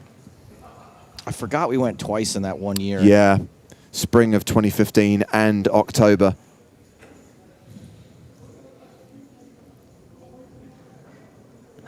Why would they play the most important part off stream? What on earth are you on about? The stream resumes tomorrow. They don't carry on playing when we stop the stream. They go home. They go to bed. Get up in the morning, come back, 1 o'clock, resume. We stream it. You're not missing anything. Does he think the characters on a TV show like keep doing stuff once you turn it off? Actually, they kind of do, don't they? Yeah. I retract that one. Unless it's a soap opera where they have the same conversation over 5 episodes.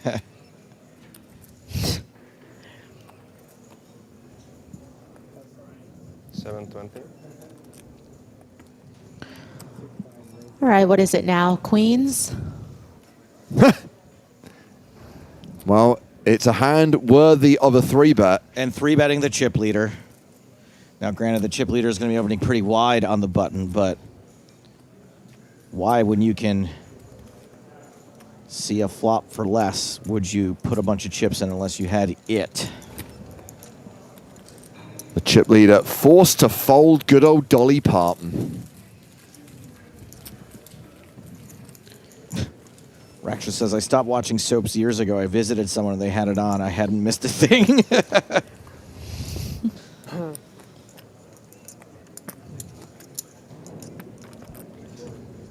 I've recently become a big Days of Our Lives fan. Really? Yeah. Huh.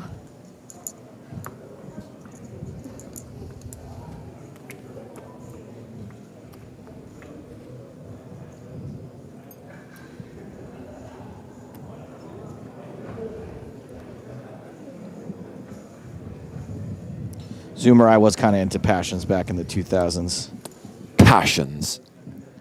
One of my jobs at Mad TV was to watch television all day long, and so in the middle of the day, you didn't really have a lot of options.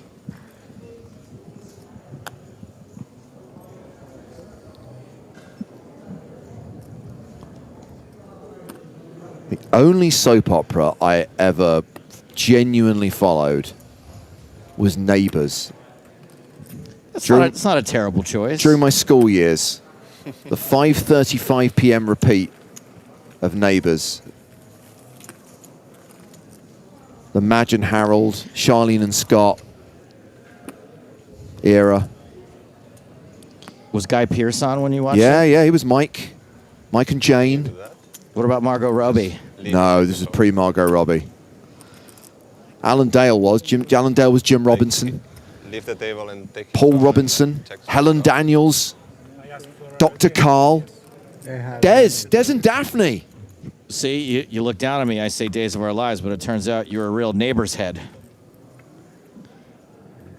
I feel like with all the trashy reality shows out there, though, there's not really a need for soap operas because the real thing is just so much better. Yeah, because it's so real. The real thing. Hey, you're talking. It kind of starts real, You're and then talking- it gets very scripted. You're talking to an Emmy-winning reality star on the line here, James. Did Amazing Race win the year that you were on? Yeah, I did. Yeah. So just to be clear, it's not the program makers who get the Emmy, it's the like fourth place finishers who get it. Oh my God. Wow, shots fired. I mean, I guess we're splitting hairs and all, but fine. I'll have you know that team went on to be wildly successful. Tiffany Michelle is giving a talk at Harvard coming up.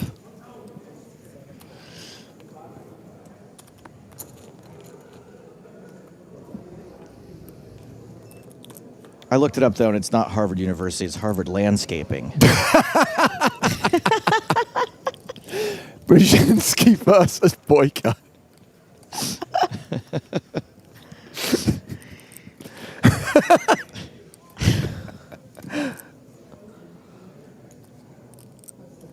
A little gut shot here for Boyka. Backdoor spades.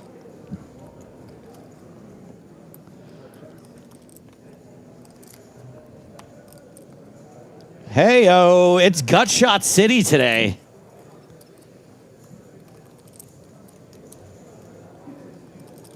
Do you think we just start calling gut shots Ozempic?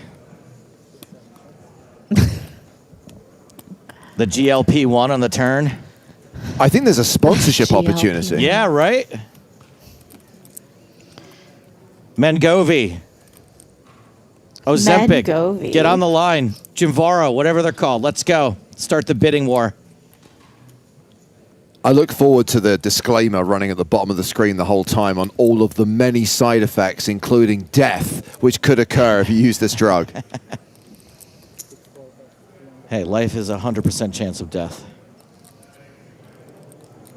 Boyka bets 300,000. I mean, from Brzezinski's perspective, Maria, no hand, no draw. This is an easy fold, right? Yeah, I think so. I mean, Oh, he's cold. It feels like yeah, it's kind of weird though because I just don't really see this check back on the flop and then the betting the turn as one that's going to be very bluff heavy, and even some semi bluffs has Brzezinski beat, right? So even if, let's say, an ace of clubs, whatever kicker, those are all still better than ace deuce.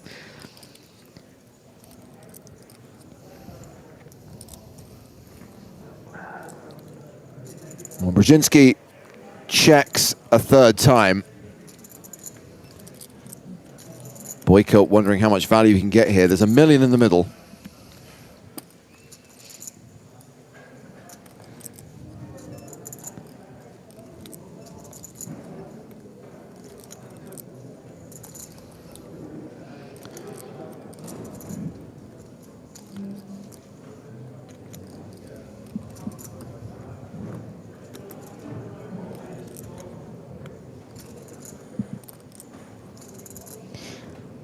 Now you really want to start getting value from perhaps some 10x that check the flop to play in flow and call the turn, and some 6x's. The board pairing the 9 on the river is actually really good for those hands.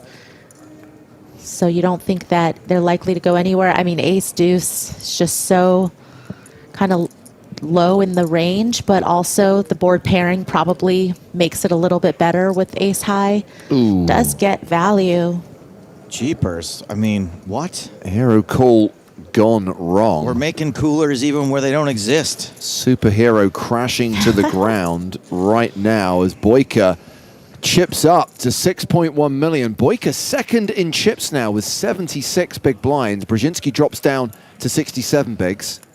That's good for third place on the leaderboard. A reminder that we do still have a short stack at the table. Tom, Axel, Bedell did get a double up and chipped up a little bit, but is sitting on 14 big blinds right now.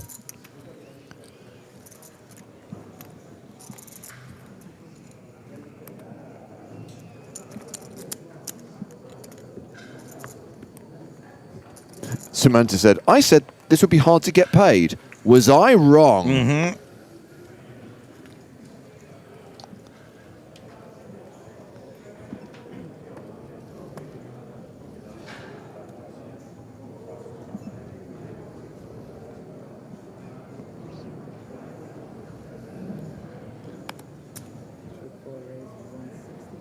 Boyka raising. I agree with you, Ryan. On YouTube, it says, pressure's crazy for these guys. Easy for us to make the right call from our couches. Sick brag of a couch. By the way, everyone who is making a call is making the right call because it's Chat Pro Saturday. Got me on a technicality there. Boyka raising ace-9 under the gun. Okay. Yeah, and has been called by Ostash, whose cards we have not seen. Okay, so we're sweating with Alexei. We're sweating with an EPT champion. Raising the... what do you think, Maria? I mean, I'm a total wuss in these situations, but I don't know if I would raise the chip leader's big blind with ace-9. I might just fold it. Is that crazy, this short-handed? Yeah, I mean, I think that it's fine to just open. I think if you don't feel that comfortable navigating post, or if you feel like perhaps you're less experienced than the big blind player, then maybe you can pass up on the spot. But I feel like Boyka is very confident in his abilities. I mean, Boyka probably is going to feel more confident than the player whose largest live cash until today was 4,000 euros. Or dollars, or any currency. So yeah, that makes sense. Hit of diamonds on the turn.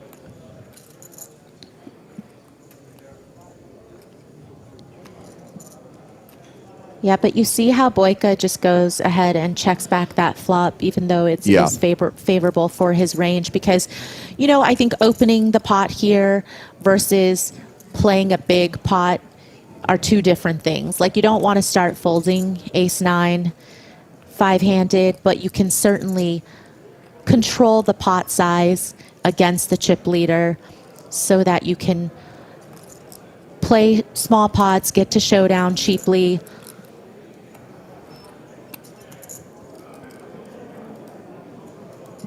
Well, we get a delayed C-bet from Boyka of 250,000. Understandable.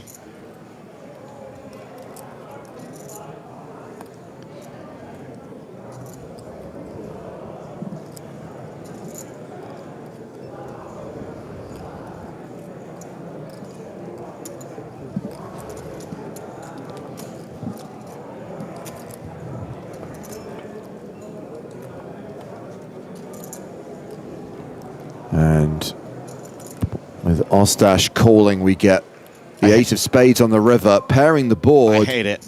Straighty, flushy, paired board alert. I absolutely hate it. Not quite straighty, but paired and flushy. This is why I'm folding pre-flop.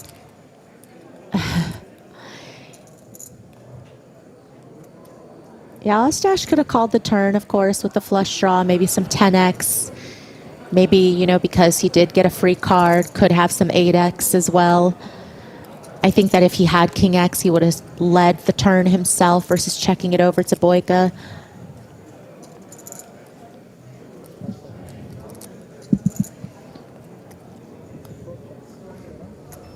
Does manage to get a check. Boyka mucks, it looks like. Ostash with the better ace. Ooh, flattered with ace-queen in the big blind.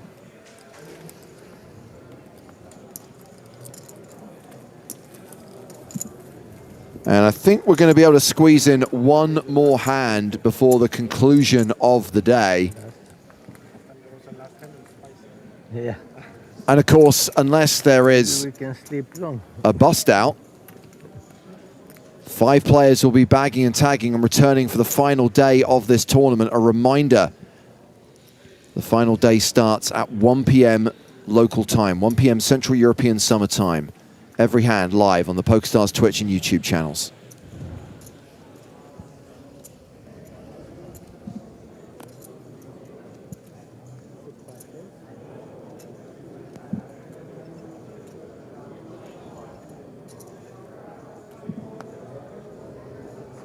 Tom Axel Bedell, who's the table short stack, not playing this, so he will be returning tomorrow. Looks like we're round to the blinds. Ostash versus Boyka.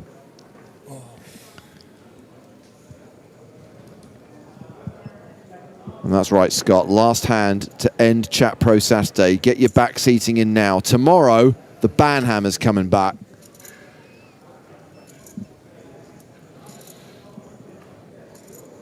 Ostash raises small to big with a 5. Boyka with 9-8.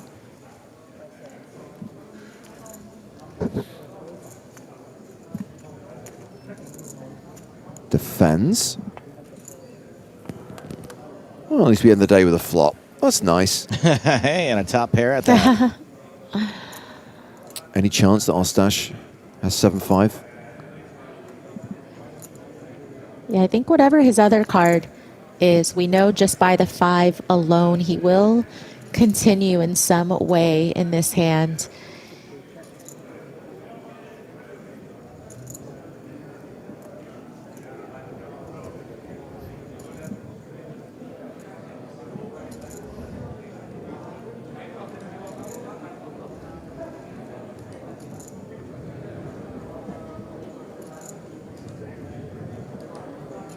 Check, check. Okay. Well, we know that's good for Ostash. Has it given him the lead? Who doesn't love a good 5-7 suited, a.k.a. the James Bond.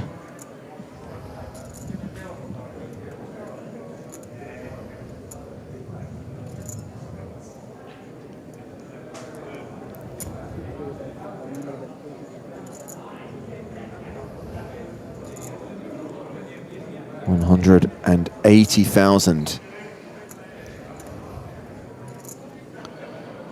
Ostash started off with a raise too, so I think there's a really strong chance he's got a huge piece of this.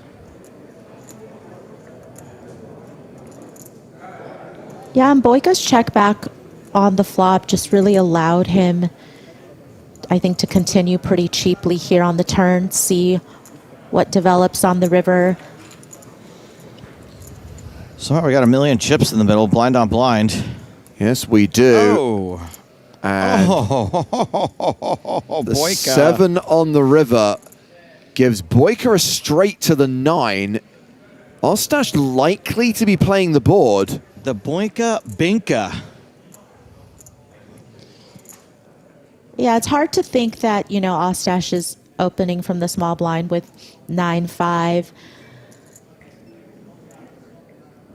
So unlikely for him to be winning right now. And obviously with the 5 of spades in hand, we know he doesn't have a flush. Wow. But he is going to fire out. This Yeah. is huge for Boyka. Goes for pretty much full pot, 900,000. What a pot to end the day on. Is there any sense in Boyka raising here, Maria, or is it just a call spot? No, I think it's just a call spot. I mean, you know, definitely there can be some flushes possible here. You're covered by the chip leader. Just going to put the call in. That's the straight to the 9. What did Ostash have? Queen 5. And that is going to see Alexei Boyko win the last hand of the day and close the gap between himself and chip leader Mikhail Ostash. The Ukrainian will still be the biggest stack coming into the final day with more than 120 big blinds. And Tom Axel Bedell has survived to the final day. We will be playing 5-handed at the final table tomorrow. Okay. Can I just... That was a crazy session. We came back from the dinner break with 7 players.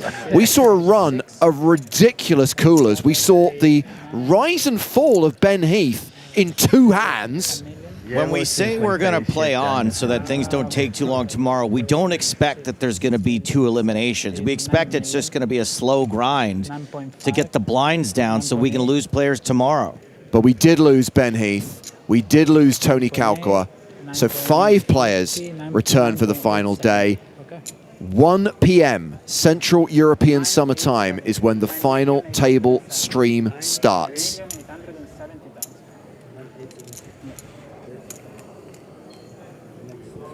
Thank you for the kind words, Samantha. Thank you, everyone, for tuning in today. And well done, everyone, for not saying something so outrageously stupid or offensive that we had to cancel Chat Pro Saturday. It was a good day. Yeah, we hope everybody's got it out of their system because, you know, tomorrow James and Joe will be at the ready. You'll be here tomorrow, right, Marie? If this goes the distance, I appreciate, you know, if it's done in a few hours, we don't want to wake you up at 4 a.m., but... 7:35. So, not exactly even stacks, is it?